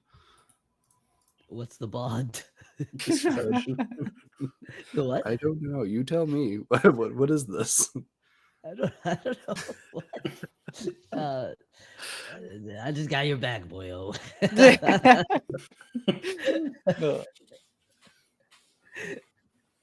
Yeah. So perhaps we could say Definitely to watch over BB as best as possible. Ooh, you know what? Actually, that's something that I care about deeply too. So Okay. maybe that protect BB. Mm, perhaps you form a bond over that. Yeah. yeah. You both want to protect BB. And it'll only be resolved once both of you have an opportunity and take that opportunity. Bring her where she's supposed to be. Sounds good to me. Okay, end of session. Again, if this is the end of your watching of the ep, thank you very much. We are the Hexagon. We do this every week, 2 times a week. So come on back. If you're on YouTube, press play the next episode. Hopefully it's there. If you're on Twitch, come Will back be. on Thursday for some chittering ass. The shittering thoughts. But we shall continue with the EXP. I'm excited to show you what wood I have hidden. Bonds are done. Look at your alignments. Let us have a look. Let us have a gander. The goose and the gander. Pequeno, protect someone weaker. Did you do that? Well, I kind of hurt them before protecting them. But also save them. I will allow it. It was a very direct choice to protect them and almost sacrifice something. Okay. So that is one experience. Victim gets flamed. I would say what you did to the house. All the valuable objects and plants and all that It stuff. was symbolic. Yeah, sacrifice to the flame to begin anew. So Brent gets an experience. Perform your art to aid someone else. I will say no. I know you cast the healing spell. The old man was able to do it himself. But yeah, and I would like this experience to be towards like one of the bigger like performing things that you do. Okay. Olam is Yeah, help an animal or spirit of the wild. That I did not. help an animal or spirit of the wild. Okay. And that is it for that. So we will ask the 3 questions. Did we learn something new and important about the world? Maybe. Oh yeah. The stones create clarity. Stones get you high. Gives you super senses. Get you juiced. Genimental. Genimental. Oh, yeah. Reveal. The black locust are genimentals. Wonderful. Did you overcome a notable monster or enemy? I think we're just in the aftermath of you having overcome a notable enemy. So I'll say no to that. I don't think those 2 lackeys with 3 HP would be counted as notable enemies. They're monsters. They got wrong. And did you loot any memorable treasure? Yeah, the beads. Yes. The the stone. beads. You got your freaking beads. Oh yeah. So that's Didn't even have 2. to show any titty. 2 experience from that. 1 experience if you did your alignment stuff. No bonds were resolved, so no XP for that. And with that, I think we are the Hexagon. Again, you can find us Twitter, YouTube, Instagram, TikTok, Facebook. What are you doing on Facebook? Are you 40 years old? If you are 40 years old, I'm sorry. Thank you for watching. Wow. You can catch us We're not here far on off. Thursday, where we. Oh God. Don't sidetrack him. Keep on going. You can find us here on Thursday as we slowly crawl towards our old age in the Chittering Woods, a Dungeons and Dragons campaign with a lot of homebrew and a lot of cool stuff invented by our DM Steam. He will be in this seat, but until then, thank you for having me. We are the Hexagon. We are Hexagon, and you're trash. Okay. Johnny. Bye.